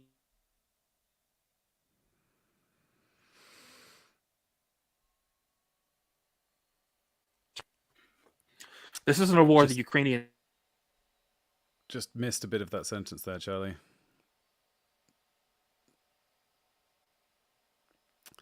This might be my moment to call an end to this conversation. Really appreciate you coming on Charlemagne, and you're always insightful and thought-provoking, and I'm very much persuaded by this general stance that we ought to take a pretty much anti-war position. I mean, I think that's more or less how I've felt about this particular war for a long time. Right, I will be back after this video with Oliver from Semiagog. Hope that you're enjoying Lambda Conversations 2023. I guess if I'm going to play this every single hour over the course of the week, some of you will end up watching this section 40 times. Okay, so first of all, are you subscribed to this channel? Should be quick and easy to check. And if not, why not? I basically only use this channel once a year, so there's no need to fear notification spam. Imagine the travesty that it would be if in a year from now you missed Lambda Conversations 2024. Also click the bell button, and the bell button will give you a push notification a year from now, and you will think back and thank yourself for the foresight that you showed. I have another channel. The other channel is called Lambda Bible Studies. Every episode, every stream, we pick a chapter of the Bible and I have a guest and we talk over it. Just type in Lambda Bible Studies into the YouTube search box and it'll be the top result. Subscribe there, check it out, try it, see what good it does you to have an injection of the Bible, of Scripture, almost like into your veins. Although maybe that's actually a dangerous analogy to use right now. Byline for the channel should be try injecting something that's good for you this year. There's also a Discord associated with that channel, a lively community that's ranges from wise veterans of the faith through to seekers who are trying to figure out more. Maybe they're on a faith journey of their own. I also have a Twitter. Go and check me out at I am Lambda, all one word. If you're anything like me, and I suspect that you are, you spend too much time online as it is in this weird, cursed half-life that we all have to endure. The thing that I'm most excited to tell you about is called Lambda Weekend Retreat. And actually, we did one of these last year. It was a massive success. From Friday the 21st to Sunday the 23rd of July, a group of us will be staying on the beautiful south coast of England, 10 minutes walk from the beach. If you're interested, send me an email, lambda.retreats@gmail.com. But it's more than just an opportunity to hang out with each other. It's a big opportunity to clear time in your calendar, clear time in your life to draw closer to God. Last year, about half the people who came weren't Christians. We sang hymns, we did Bible studies, we prayed, we talked about faith, and I don't believe there was a single person who regretted coming in the slightest. It was a really genuinely joyful, amazing time, a chance to take faith a little bit more seriously. Jesus said, "Behold, I send you out as sheep in the midst of wolves. So be wise as serpents and innocent as doves." My mission is to foster a community of Christians who are indeed wise as serpents, who see through the lies we're surrounded by. If you're interested in this, send me an email, lambda.retreats@gmail.com. Check your diary, the weekend of the 22nd of July. I anticipate that it's going to be overbooked pretty quickly, so I will have to do first come, first served. If enough people get in touch, I might look into doing a second retreat, maybe the following weekend. Let's have a look at some footage from last year's weekend retreat.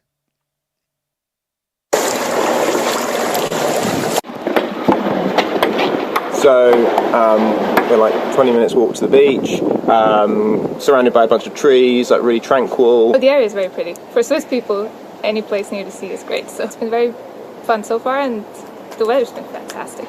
And I met a bunch of very nice people, so it's all been great. It's been a nice change of pace in that regard, and everyone's been really nice. There haven't been any schisms that I've been aware of, so... I've gotten a much closer relationship to God. I don't feel like a LARP when praying anymore. I came into here as a I wouldn't say a skeptic, it's very much a person who hasn't been brought up in any sort of spirituality and no connection to religiosity. It's definitely opened my eyes. It's given me a view into scripture that I've never, ever read, not even offhand at school. And it's very different coming at it from a outsider's perspective, I feel. It's definitely been very positive. It's good to meet people who have been Christians all their lives, and people who are, like me and have recently found Christ, or people who are still seeking, and be able to discuss with them, the joys of God and of worship. I've not had much church experience. We've gone intermittently to our local C of E church for a couple of years, but off and on.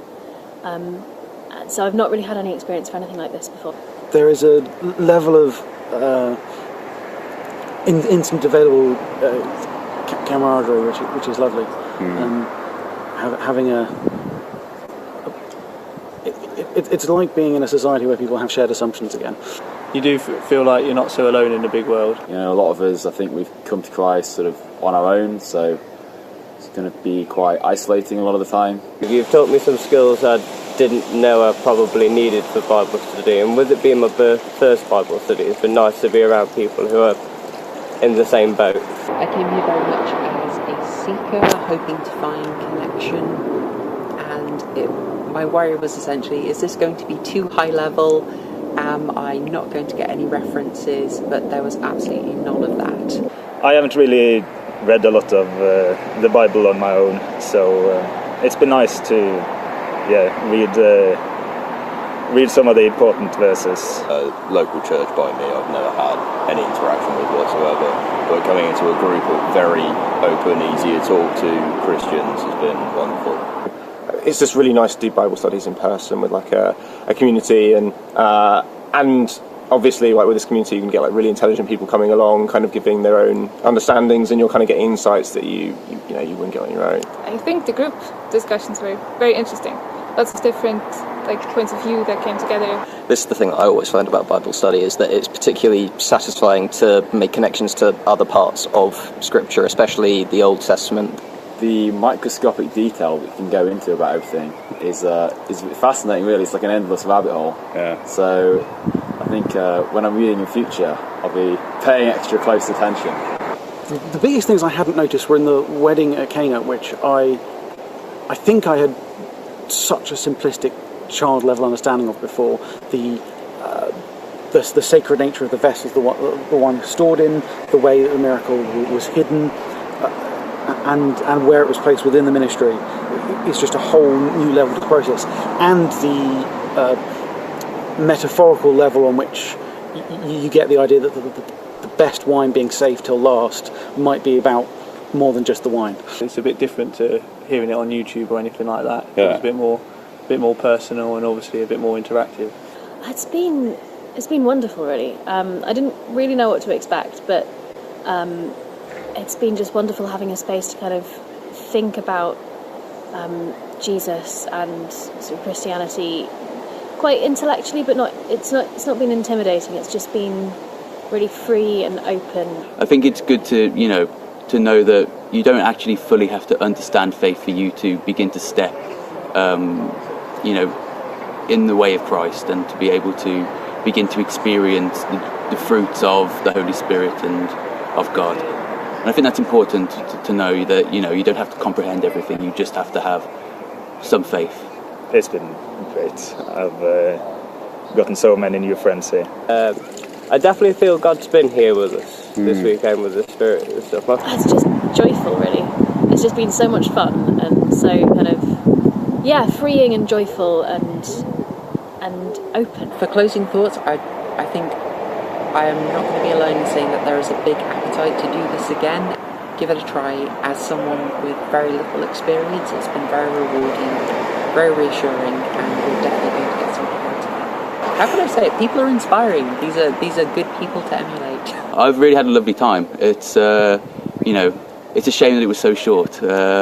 This is a mission field that needs to be continued. We should definitely do it again. I hope I'll be able to attend again.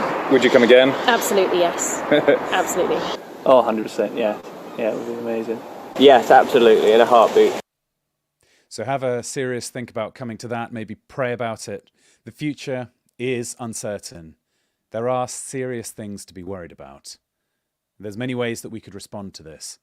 But I really believe that the difference between disaster and renewal, both individually, as a community, and nationally, is how we respond spiritually. And perhaps part of the way that you can act towards that end is to come and join with people who feel the same way as you do. The Lambda Weekend Retreat starts on Friday, the 21st of July. Email lambda.retreats@gmail.com. Do it now to secure a place. This is the end of the pre-recorded section. Let's get back to my guest. Hey, Oliver, how are you doing? I am well, sir. How are you? I'm well. I'm glad that I just got a 10-minute break. I'm much rejuvenated, and I felt like you deserved my 100% battery, so I recharged for you. I would have accepted nothing else, Luke. Nothing else. Sometimes a man needs 10 minutes. Here's your background too. I think Crinchwalker made you as an elfin skateboarder, so I don't know. Hopefully you received that as a compliment. It didn't hurt my feelings. I did skateboard for about 3 weeks in my first year of high school, but the experience of proper road rash quickly, cured me of any desire to do that. Also, falling on really hard things like concrete. I heard my mother calling me. I also, whilst I did lots of plugs in that pre-recorded thing, one thing I didn't mention was make sure you go back and watch the streams that already happened. I had 20 viewers at a time for Monday and Tuesday, and then all the way up until AA showed up. And since then, I've had 100 plus viewers, which is great. I'm glad you've all showed up. But my poor guests from the first 2 days, they also deserve some love. So, why not go and add those to your watch later? And make sure that you don't miss out on the other excellent conversations that I've already had this week. But you Temiagog, last but not by no means least, save the best till last. That's what we say. You've teased me with a very interesting sounding premise.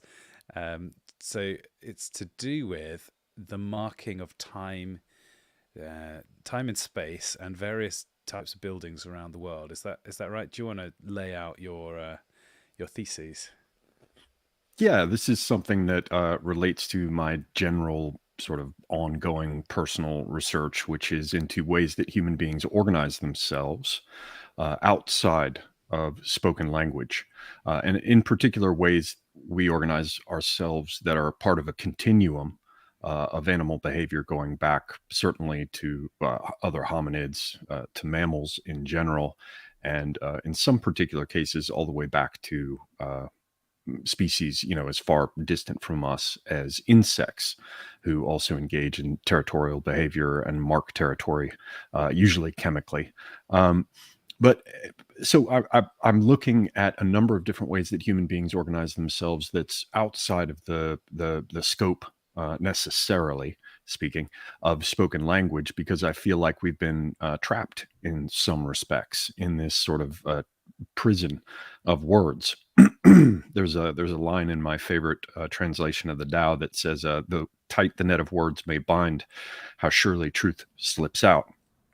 And if that wasn't a challenge, then you wouldn't have things like hermeneutics, So to me, one of the major and interesting ways that communities form is around central tools for the organization of behavior that we can see sort of appear again and again in forms that are similar. Now, I've talked about this in passing more than once on my streams, but I figured I would just go into it directly here for a bit. The basic idea is that we have been completely deterritorialized. Right, trying not to give it to everyone directly in the ear, right? So the deterritorialization that we experience, take a look at how it works when we decide that we're going to meet up, right, and do a virtual discussion like this one this evening. You explained to me that it must be run with military efficiency, right? So we check to see if our clocks are synchronized, and you've got guests coming in and out. You want the schedule to work. In order to integrate that behavior, we need to have synchronized watches, like you would see in some sort of Brit special forces, type movie, synchronized watches. But it requires this enormous superstructure. Look at the kind of things that we had to go through to develop time zones and to work out, calculation of longitude and Greenwich. The development of different mechanisms for clocks, right? Pendulum clocks would work great, but not so well at sea for calculating longitude, right? So certain technical thresholds had to be crossed to bring us to the point today where we can, for example, pick up our little glowing screen with our telephone or whatever and organize our behavior, plug it into our calendar, right? These digital adjuncts that in fact integrate behavior. But there are these much older ways. I've even done some work professionally to do with time synchronization, where you've got to send a message across the internet. You don't know how long it's going to take to arrive, so you do some tests and you measure it and you do some maths, and then you add what you think the delay is to the time as was sent, and try and match things up in time and space. So yeah, it's fun stuff. And it continues to be a challenge even in this environment, I guess, is one of the things that I could take away from what you just said.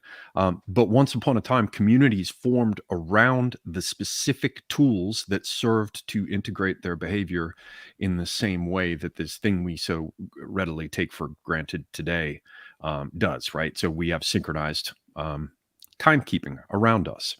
It's one thing if you want to go check out the atomic clock and find out, what fraction of a second you're off. But, functionally speaking, in terms of the margins for error, we have a pretty tight system. You can say, I'm going to call you at X time, and somebody can be waiting at the telephone in Japan or in Gibraltar, right? And it works out. But once upon a time, communities formed around the tools that were used to serve this very function. And that's really what I wanted to talk about, because we have the idea of an obelisk, right? And this is an ancient way of marking a place. For those who don't know, an obelisk is an upright sort of column with a pointed tip, generally four-sided, I believe. They're well known in the classical world. They come out of Egypt, and they act as a kind of marker. Now, most people are aware of the fact that they act as a marker relative to the sun and its position and how they cast a shadow. Most people are also, if they, have looked at it at all, they're also aware that the obelisk can indicate, based on its shadow, the longest and shortest days of the year. But many people don't think about the fact that the obelisk, once upon a time, also provided a basis for taking a look at the position of the night sky, if it was clear, relative to that obelisk. I only realized this sitting with a friend of mine near Assos on his terrace, looking out at the Mediterranean and the Isle of Lesbos in the distance. I wanted to doggy paddle over to the Isle of Lesbos. But they're sitting there that night, and this is where much of this whole group of realizations came from. There was this actually kind of horrible mosque minaret right by his terrace. And you're kind of unlucky when that happens, because they broadcast it with loudspeakers. And, so 5 times a day you're hearing this. And it could be very, very loud. But at night, when there was no call to prayer coming out of it, it looked just like an obelisk, and upright there. And as I would, while away the evening sitting there, smoking cigarettes and talking to my friend, I could see that the stars were moving across the sky. And the amazing thing about the minaret that applies also to the obelisk is that you can use it as a personal reference point against the sky assuming that the sky is clear, no matter where you sit around it. So while there might be one group of stars, depending on the season, one group of constellations that I would see passing by based on where I was sitting, you could go across the town, so to speak, to the other side. And though it would be a different patch of sky, it would be a different group of constellations. Nevertheless, the person over there in that other position could likewise use the same central point of reference as sort of a pointer against the dial of the sky. And it was very strange to me to sit there speaking to my friend and just notice, wow, okay, that constellation has just moved over, 50% of the distance that used to be there between it and the upright minaret. And so that's what actually got me to think about, wait a minute, the obelisk as an upright would do the exact same thing at night. And in the day, it would cast a shadow because the obelisks were set out in open spaces where the shadow cast by this upright would be much easier to note and track than, for example, a shadow of a minaret falling across a crowded group of buildings in a neighborhood, right? But there was one in particular I just looked up that's seems pretty exemplary. It's very famous. It's the obelisk or gnomon of the gnomon being the upright that you see on a sundial, for example, that casts a shadow. So an obelisk can literally be a gnomon for a kind of giant sundial. So this one is the obelisk or gnomon of the Horologium of Augustus. The website here says this obelisk was originally erected at Heliopolis in the 7th century BC. It was brought to Rome in 10 BC by Augustus and set up in the Campus Martius near the Arapacis Augustae. It was used as the gnomon, or needle, of the Horologium, a great sundial and calendar. So they actually set this thing up and then created all sorts of marking, in this case by the laying of an extensive pavement of marble on the north side of the upright shaft, with the lines indicating midday at the various seasons of the year. And there were apparently some things marked by strips of gilt metal inlaid in the marble. Although it does indicate here that 70 years after it was put in place, the indications on the dial were incorrect. Some people have imagined that the obelisk might have been slightly displaced by an earthquake. But anyway, you get the idea that they attempted to form a basis to create a great monument and memorial that was also a kind of clock for the community. And to a certain extent, it does work in that fashion. Now, anybody who's had a sundial knows that sometimes you have to adjust it given the season, or, there are certain markings, certain times of the year. Although I don't think it absolutely has to be adjusted, because many of the ones that I've seen on the sides of church buildings, we'll get to why that's important here. You'll often have a church as the center of the community in the center of town. And prior to the days of various types of clock, which come in, I think, roughly in the 14th century, they used sundials on the monumental building of the church or cathedral at the center of the settlement. But you've got the basic idea here. You've got this gnomon. You've got this upright, and it serves as a point of orientation, literally as a landmark in space. And you've got all kinds of activities that happen there, like there are obelisks that, at least one, as I recall, that survives in Istanbul in the Hippodrome today, because it was carried there and set up in a similar way to be a kind of monument, a landmark, also with open space around it. You can imagine that as you sat around the Hippodrome, assuming you weren't getting your ass kicked by Belisarius, while you were sitting around in the Hippodrome, you could look down and tell the time and get some sense of when the next event might be coming up based on this gnomon in the center, assuming it could cast a shadow. So again, we see this idea of a mark in space that's a reference point physically in space, and it allows you to measure the movement of the celestial bodies by night and by day, in both cases to some extent, weather permitting. And so that's a very interesting sort of combination. Where for me it gets even more interesting was when I started looking at the idea of the clock tower, or the bell tower for a church, and the minaret in Muslim religion. So, you know, the Jews, if I remember correctly, they pray, or the major divisions of prayer are 3 times a day. With the Christians, with the canonical hours, you have 7 times a day. And these would appear in, you know, the books of hours and this sort of thing. Now, the division into 7, the Jews will claim it, but it actually goes back a bit further to the Babylonians and even earlier to the Sumerians. And we get this idea of divisions into 7, apparently being related to how they broke out phases of the moon. But at any rate, you end up with 7 prayer marks in the course of a day in Christianity, as well as a division of weekly time into 7, which then, of course, spreads across much of Eurasia in the form of, and North Africa in the form of a 7-day week. And interestingly enough, a diatonic scale where we break up the continuum of pitch and its harmonic relationships into primarily 7 notes. Now that gets opened up further with chromatic to give you 12, right? But it's also interesting that we have 5 times a day for prayer with the Muslims, and we find also that the pentatonic division into 5, probably no coincidence given, you know, this basis for reckoning right here. The pentatonic division of the scale is also quite widespread. At any rate, we again see this notion of breaking up a continuum into discrete units in order to integrate our behavior.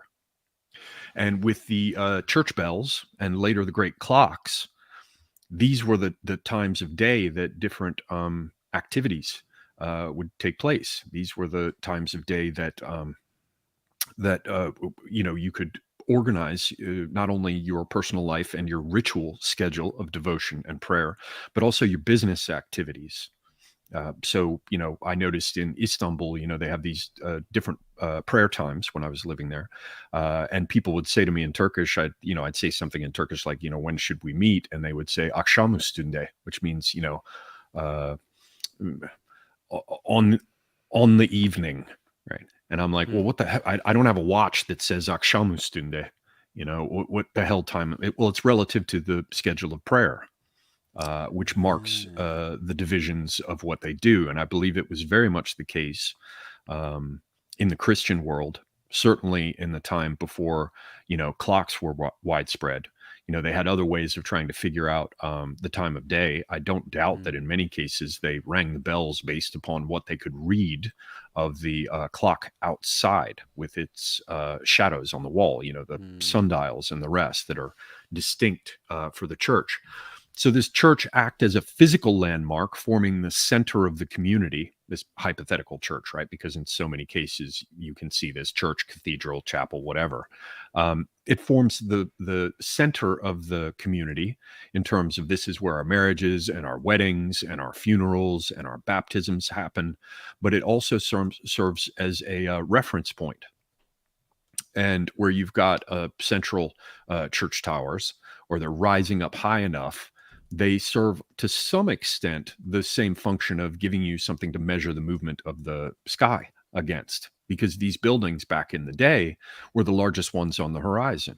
You know, Notre Dame de Paris might have two towers, so to speak, but they could serve as a reference to some extent if the night sky was clear and you could, cloudy, moonless night. No, but in some cases you can see the movements of the constellations against it.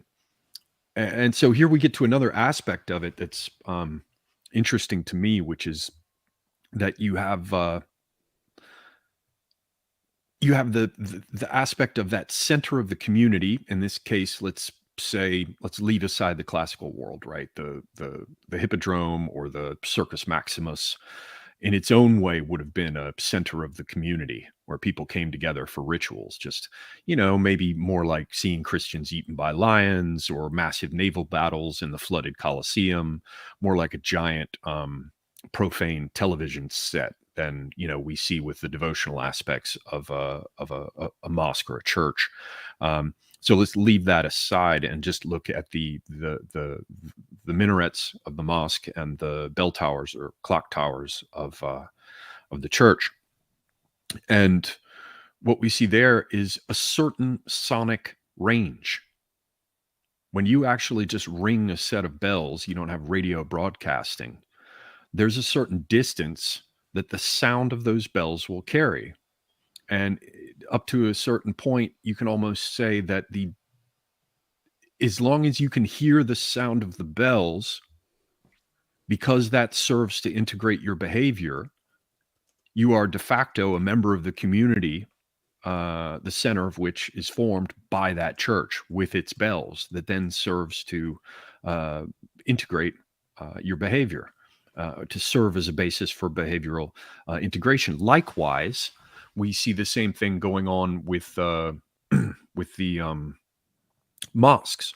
Once upon a time, you had a muezzin who had to, haul his ass all the way up to the top of the minaret 5 times a day and take a real deep breath in order to do the adhan or ezan. And the size of the community in that respect would once again be established, the one associated with that mosque would be established by the distance that the sound of that specially chosen man with his voice that would carry, could reach. And so we see this very interesting thing where there's a territorial investment, there's a territorial commitment, there's a physical reality to the community.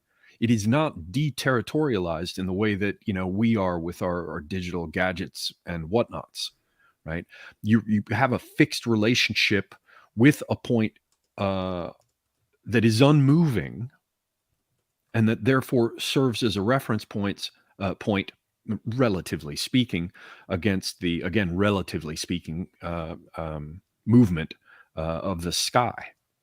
And there is a sense of being anchored and having a position and a place, quite literally, that I think comes from the building of communities around these sorts of things. So not only do you have the zone or range of the community, you have the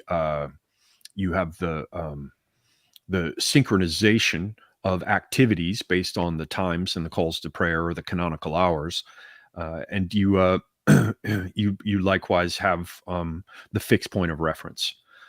And so these things are very, very interesting to me because we've pretty much done away with them. We don't have physical communities of this sort. We do see that in cultures that still want to maintain the idea of orientation in time and space, like the Muslims, well, they've got a mihrab in every single jami or a mosque, and that's going to be a niche in the wall that indicates the direction of prayer towards Mecca. And of course, in praying, they're obligated to orient themselves in that direction, because as a community, that is the thing that marks that provides their orientation in space. So they get the prayer 5 times a day. They meet regularly at the mosque. You don't have deterritorialized Muslims the same way. They should at least try to make it down to the mosque for Friday prayer and to hear the quote unquote sermon. So there is this aspect that survives in certain cultures, and where it survives, they seem to have more cultural cohesion, certainly in some basic respects. We can see ways in which other rhythms tend to serve as a basis for behavioral integration. And again, these are non-linguistic. These are not tied specifically to language, though they can manifest with language involved. A call to prayer has a kind of song, though for the Muslims, they're very specific. It's not a song. It's a call to prayer. It should not be understood as a song. And so it has words, but it needn't have them in order for it to serve its function. I am perfectly capable, upon some exposure to life in Istanbul, of using the sound of that call to prayer as a basis of orientation. I learned a little bit of Arabic back in the day, but I forgot it all. So it's not necessarily necessary for me to be a Muslim. It's not necessarily not necessary for me to speak Arabic, and yet it still serves that function, which I hope underscores the idea that this is not something that requires spoken language. And this gets more and more interesting when you look at the fact that for the let's just say for the utopians, for the utopian materialists, for the forces of progress, language is everything. And I often observe that the whole business with linguistics departments was for them a kind of military investment, or at least a signals intelligent investment. By focusing on language, they have cunningly adapted or themselves devised any number of different ways to manipulate populations and to have effects on their behavior and behavioral integration, much as we see, though I don't think as deep as we see with these examples that I've been giving here. And there are many other aspects of this stuff that I am studying that are along these lines, where you delve sort of deeper than spoken language, and you find out that there are these extensive systems of the sort like the ones I'm expounding upon here, if I can use such a term, blathering about. And they're deeper, they're older. And likewise, because of the nature of how they function, like I talked about with the ezan coming from or adhan coming from the minaret, or the sound of the church bells, they have certain relationships in space that come with them that I think in their own way tend to reinforce a sense of community just because of the nature of how they work. Can I put some British Please. flair on this? I wonder if you're familiar with this nursery rhyme. Oranges and lemons, say the bells of St. Clement's. You owe me 5 farthings, say the bells of St. Martin's. When will you pay me, say the bells at Old Bailey. When I grow rich, say the bells at Shoreditch. When will that be, say the bells of Stepney. I do not know, says the great bell at Bow. Here comes a candle to light up your bed, and here comes a chopper to chop off your head. Chip chop, chip chop. The last man is dead. So this is a nursery rhyme that children in London would have used to learn. I mean, I didn't sing it, but I know the tune. And each of those first lines tells you the song that the bell in that location would ring out. So as you go around London, you could understand, were you at St. Clement's or St. Martin or the Old Bailey, just by the particular melody that you're hearing come through the air. Oh, you must send me a link for this song. You simply must, because that's going to be that will be very, very useful to me. It's at least as good as the storm stones I found in Japan, where they mark the locations that indicate the highest point that a tsunami wave would have annihilated everything. And they set a stone there, and of course then never move it again. So no one builds below that line, because it's historically commemorated. And it's again a way of marking space to organize your behavior around it to avoid cataclysm later. But this example is much more complex because it has the mnemonic dimension. No writing is required. You memorize it based on the tune and the meter and the rhyme. Like that's Oranges and Lemons has that tune. So then if I was in London and I heard the bells going, maybe I'd never heard those bells before, but I knew the nursery rhyme. So then I know where I am. So the tune of each of the parts changes? Yeah. So it's like, oranges and lemons, say the bells of St. Clement's. You owe me 5 farthings. And so ding, ding, ding, ding, ding, ding, ding. Every couplet, you have a different tune on the first line. And that tune matches with the words and matches with that church tower. So when that church tower rings, it will play a unique, like an ID, like it's the calling card of that church. And how many verses does it have that are distinct in this way? 1, 2, 3, 4, 5, 6. But there Not are 7. some. Oh, interesting. I guess it's 7 because then there's this extra bit at the end about here comes a chopper to chop off your head. So But it it has doesn't that. reference 7 locations with it. Yeah. No, well, there's some alternative versions that have way more, but I imagine that that version, that's the one that I grew up knowing, and it is probably got that 7 structure somehow subliminally, that you go 6 plus 1 in the same way as you've got like 6 days and then the day of rest, right? That's the Right. That's the common conception of 7 is that 6 is imperfect and 7 is perfect, which is, I think, part of why 666 is considered devilish, because it's Well, I'm not 3 times I'm not going to imperfection. not going to talk about the 666, the number of the beast. Singing Also, here's Iron another Maiden. thing. I'm not sure if you are familiar with this as well, but the term Cockney, which refers to people from the East End of London, traditionally meant anybody who was born within earshot of the Bow Bells.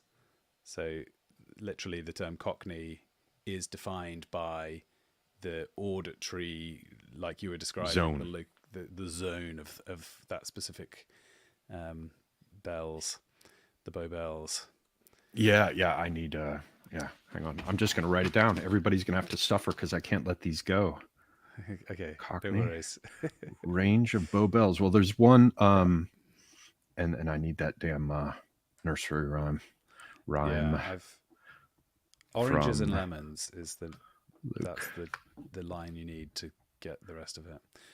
And Oranges and the one lemons other is thing what I was going to say about the oranges and lemons, though, also is notice that they've got a business relationship that is broken out across the various measures or verses. And so the business relationship precedes, and the phases of the business relationship are associated with the different locations in their bells. Now, of course, that's when you would meet each other. You couldn't say once upon a time, I'll meet you at 12:15, right?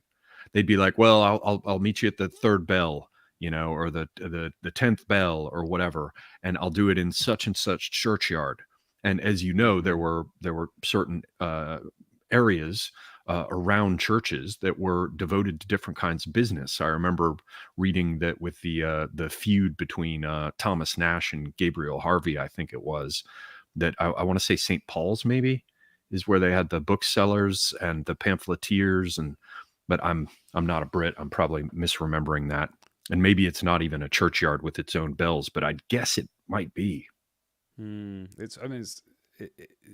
is almost like a church, like it's a, everywhere you go there are churches, and the churches all have, well, they don't all have bells, but I guess it's at one point in history that probably was the case. Yeah. Yes, and then later they ended up being clocks. And if you take a look, of course, at Westminster with Big Ben, you have the idea that this is the government, but this is also the great clock that serves as the basis for all of the, if not just symbolically, that clock serves as the basis for the integration of the behavior of the entire people of Britain, because this is where the government convenes and the decisions get made, and where the head of the Church of England is, and all these sorts of things. It's the whole complex of government, and towering over it, the most representative, the most iconic thing is this great clock tower. And what does everyone in Britain do at New Year? They turn on their TV and they watch London, and there's a camera pointing at Big Ben, and then they listen to what is it? No, how does the? No, I've forgotten. Big Ben's chime. Don't ask me, Governor.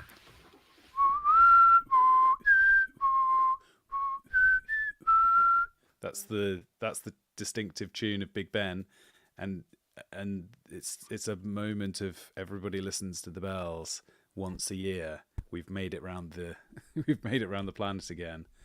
And what do we look to? A church tower. Well, and that's how we mark, right? And of course, that time movement, of course, relates to the calendar. Once upon a time, that calendar would have been fixed, or in its own way would have marked different ritual movements.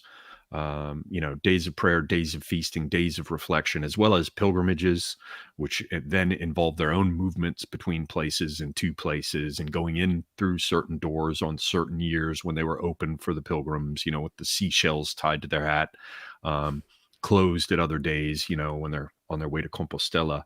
And so everywhere we see this sort of organization, and yet we've let it slip by. I think we can build communities around these same tools, and because they're so ancient, because we see them in different cultures, because we see this consistent theme of them playing out in their own ways, serving as a basis for community and integration of behavior, and also limiting the scope, the size of that community to something that's more manageable.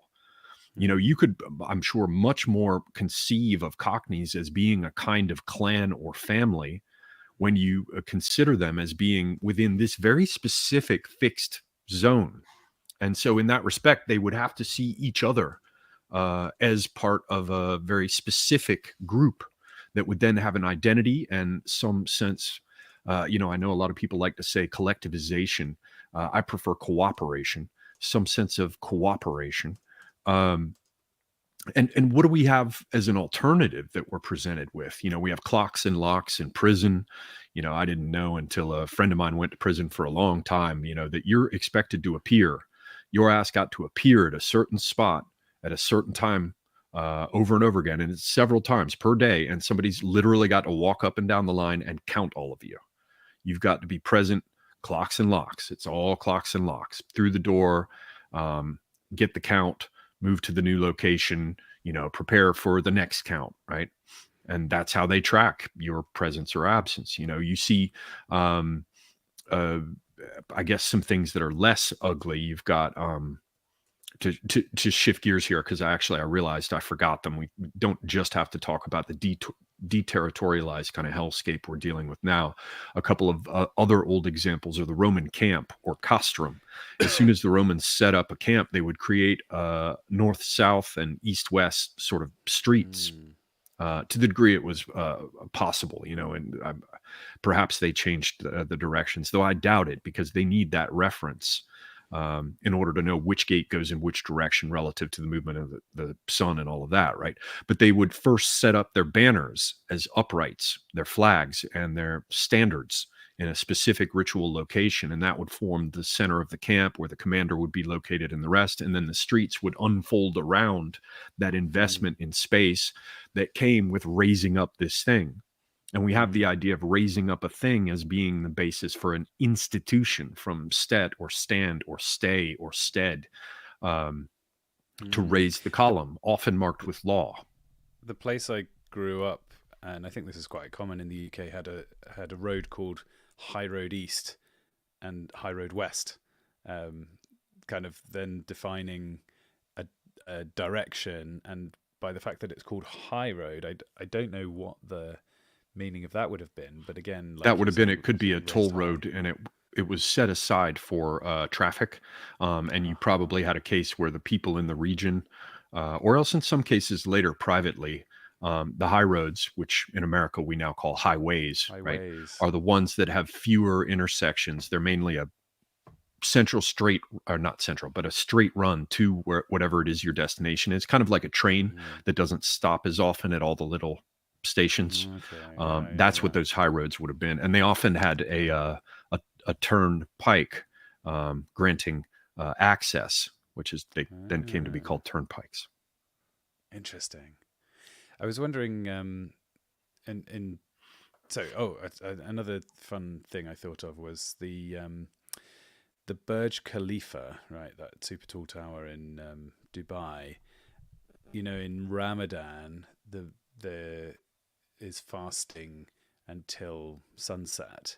Apparently, in the Burj Khalifa, they stop fasting at different times on the ground floor versus the top of the tower, because the sun sets at different times. So you could be continuing to do your Ramadan fast whilst other people in the same building are not.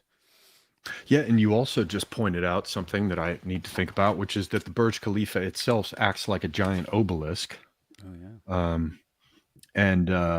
And in its own way, I'm sure, because this is very widespread in Istanbul when I was there, the mosques hanging between their minarets would have a set of lights that would come on or go off depending on whether or not the fasting period was on or off, or in relationship with it. I can't remember if it was on when you were supposed to eat or not supposed to eat, but you take my point. The changing of the light would serve as the signal for the faithful that they were permitted to take a certain action based on their synchronized or integrated behavior in time. So these things, I think, are something that we should be aware of. We don't, I mean, Charlemagne is doubtless still working in the background on the idea of a calendar, right? But I think that in addition to calendars, which serve to link us together in time and help us to integrate our behavior, even in a deterritorialized sense, because they can still serve their function. It's this last bit, the idea of, I mean, Burj Khalifa is a little strange because, the size of the community that could see the lights change on that building and the distance from which it could be seen, they're in its own way, it's cool because it's reminiscent of the old system, but it is kind of of its own sort of, in itself, it's kind of like a demonstration of absurd pride, because the size of the group of people that could see that building is so large that it never really could be a community.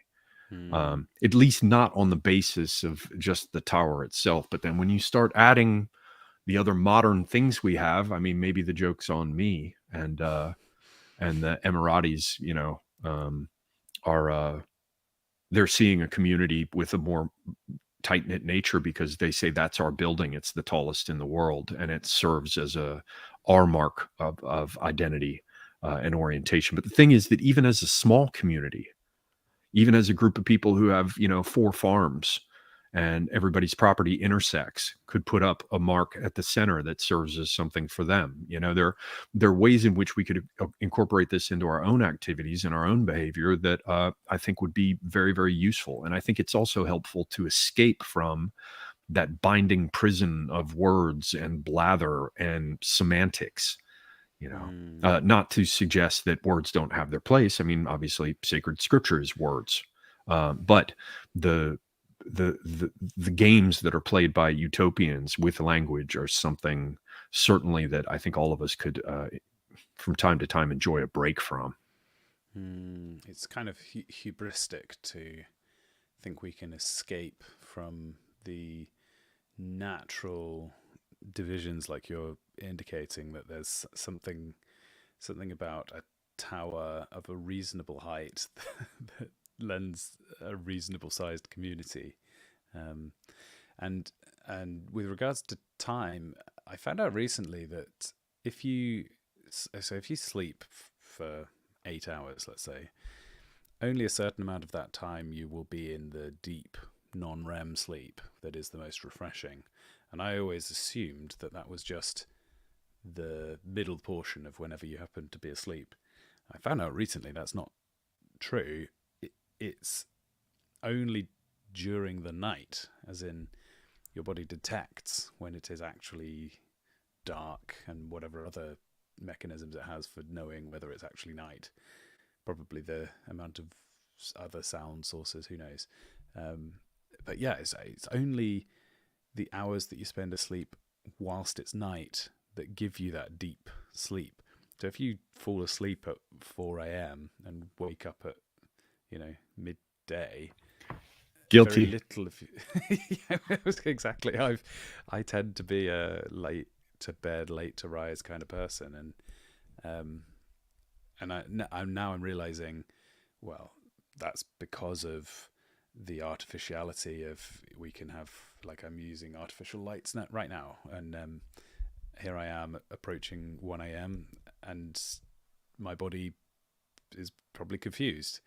So I feel like it would be good for us on multiple levels to, if possible, stick to the natural means of telling day from night, telling, forming communities, all these things that we've got these electronic facades that kind of boost or replicate a natural function, but that it's hubristic to think that we have recreated it well. We've probably created a second-rate imitation, Yeah, very likely third rate or worse. Yes. But yeah, there is that same thing, the movement of the sun, the ability to do things in its light that you know, that were only possible during those hours once upon a time before we were able to pour these enormous amounts of energy into lighting up huge spaces in the darkness. I mean, once upon a time, the cost of artificial lighting, I mean, the best you could hope for were these rushes, as I understand it, that would be, dipped in lard or fat, and they would stink and smoke.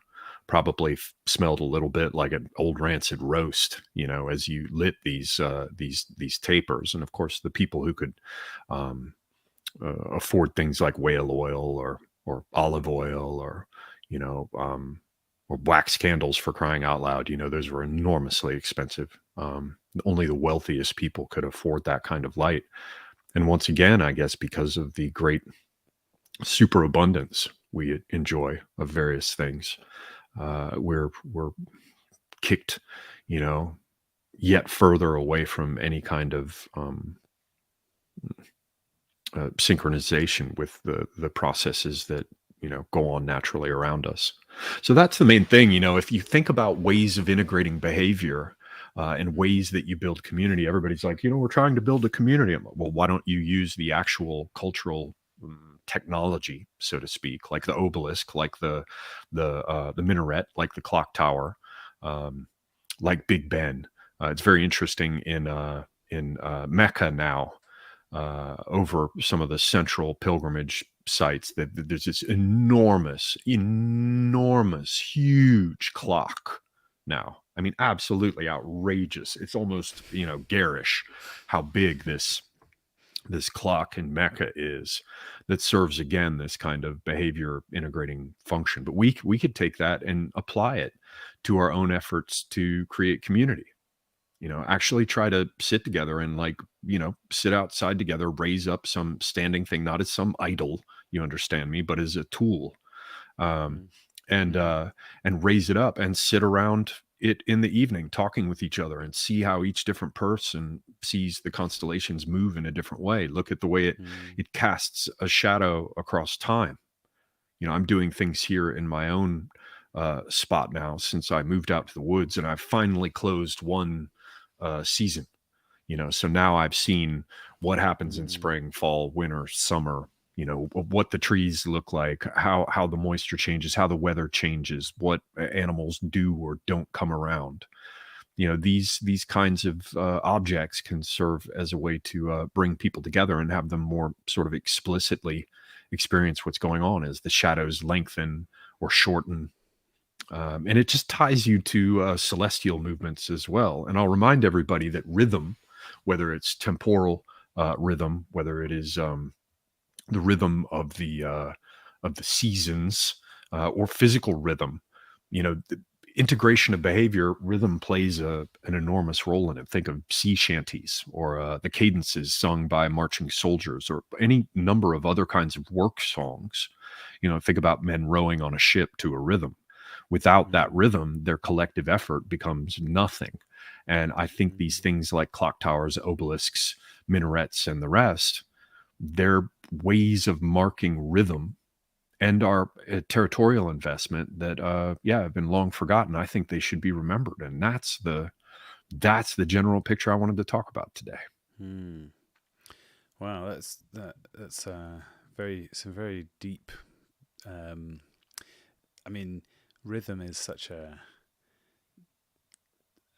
beautiful thing. I feel, as a musician of sorts, I I I really appreciate rhythm. And actually, there's I mean, I'm talking to Chris Gard about music tomorrow, so maybe we'll get into it then. There's all kinds of fascinating things about these rhythmic patterns through time, such as if you have if you imagine at a kind of perceptual level, you could have polyrhythms. So you could have like 2 against 3, 3 against 4, 4 against 5. There you go. Yes. Yeah, and people recognize those sorts of sounds. They have a feel, they have a bounce, and turns out that if you speed that up enough, it then also produces harmony. So that at an enormously high frequency becomes the sound of a major third, a major fourth, a major fifth. So because of those ratios, 2/3 or ratios. 3/4, yeah. So actually, the kind of two most important elements of music, arguably being the rhythm and the harmony, turn out to be the same thing. And if you really want to blow your noodle, recognize that wavelengths of light and therefore color are coming out of the same basic system. Yeah. Yes, 100%. So and all the other things that we enjoy about human existence, like you were saying, the rhythm of days fitting into weeks, fitting into years. It's like rhythms all the way down. So yeah, it's just I love making these links across domain. You see something in one context, you just hold on to it and say, okay, I'm going to keep matching this up like a pattern card against whatever I'm looking at, and wait. Right. I call the same thing a lamp. I just consider whatever the inside is, and I said I'm going to carry it like a lamp over here, and I determine it's precisely the same thing you're talking about with the pattern card. But for me, it's more like, is my lamp true? If my lamp is true, not capital T true, you understand me, but if my lamp is true, that I should be able to carry it over to all these other things, and it should. Well, I mean, this is precisely the thing that happened with me sitting outside my friend's place, gazing across the water to the island of Lesbos, and I saw the minaret, and I said, wait a minute, holy shit, this is really all tied together in terms of behavioral integration. And sure enough, my lamp was true, because when I carried it to the obelisk, it worked. When I carried it to the clock tower, when I carried it to Big Ben, everywhere at Gnomon on a sundial, everywhere it was the same truth was present. And if you think geometrically, one point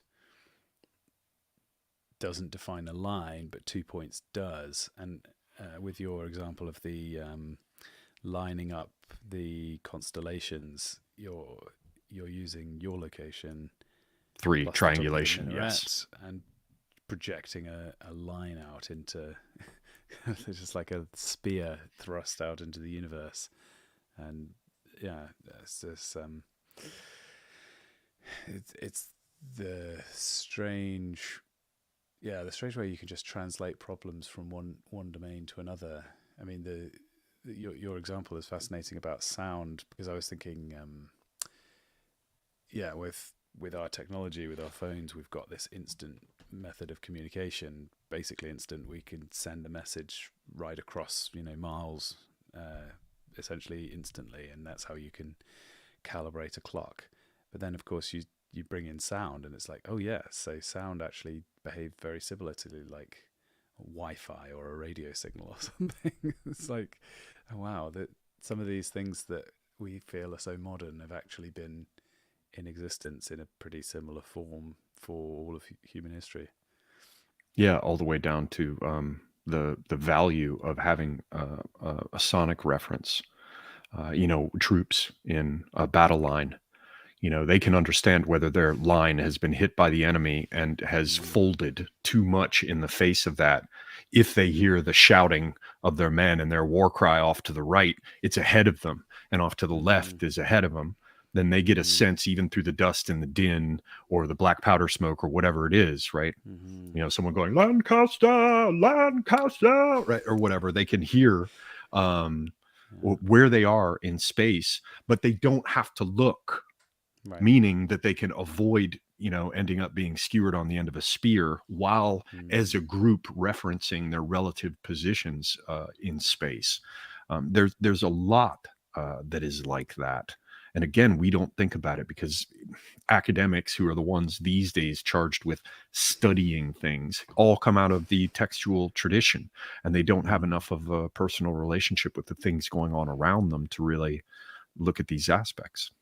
Presumably there's a certain size, I guess a platoon in an army is defined as the number of people who could hear somebody shouting in the midst of battle. It's like you were saying a native, like a natural size for a community is what could be heard during peacetime, but during war you need smaller units. A tighter knit group, right?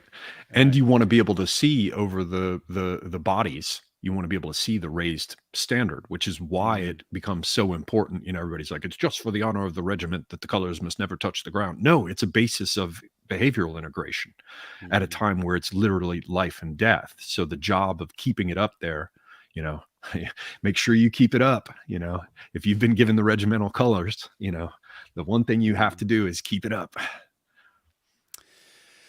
Oh, wow. Well, thank you so much for joining me. And I'm just, before I finish today, going to read through who we've got coming up tomorrow. And I want everybody to make sure that they come back and tune in. So we're kicking off with Pharaoh, who's going to be talking about how we can move beyond thinking about things just functionally. Pharaoh always comes prepared with an incredible presentation, so that'll be great. Then Panama Hat will be talking about poetry, and I have with me a book of his poems, so that would be great. Philippocrit and also Millennial Woes are both talking about creative writing, and I've got a just enormous list as long as my arm of questions because I've got quite an interesting creative writing. Jonathan Blow is back. I've had him on my channel once before, and we had an amazing discussion. I'm going to be asking about video game design. He may be the most interesting voice in video game design that's ever lived. I'm going to put that claim out there. The next, is, of course, is the immeasurable John D. He'll be talking about creating visual art. I don't know if I've ever heard him talk at length about that subject, but that is his whole deal. So I'm excited to finally get to dig into that with him. Rebecca Hargrave, who is also known as Blonde in the Belly of the Beast, will be... Well, so she does some painting, actually, so that'll be part of the discussion. We'll also be talking about generally how do you go about sharing culture of people whose ideas you agree with. Then Chris Gard and I will be talking about music production. That's guaranteed to be incredible discussion. I'm prepared to I'm prepared to make that claim. And then finally, Lee Templar / Cringewalker, who has generously been making all of the thumbnails for all of my guests, and we will be talking about the history of AI, and probably we'll be talking about AI art, I suppose, as along that route. Oh, so yes, that's correct. It's another day with 9 back-to-back streams. So I'm the last one. You are last. You are about to be free, my friend, until you have to put your nose to the grindstone again tomorrow. So I'm going to see if I can get as much non-REM sleep as I can. Thanks once again, Oliver, and everybody else. See you tomorrow. Take care.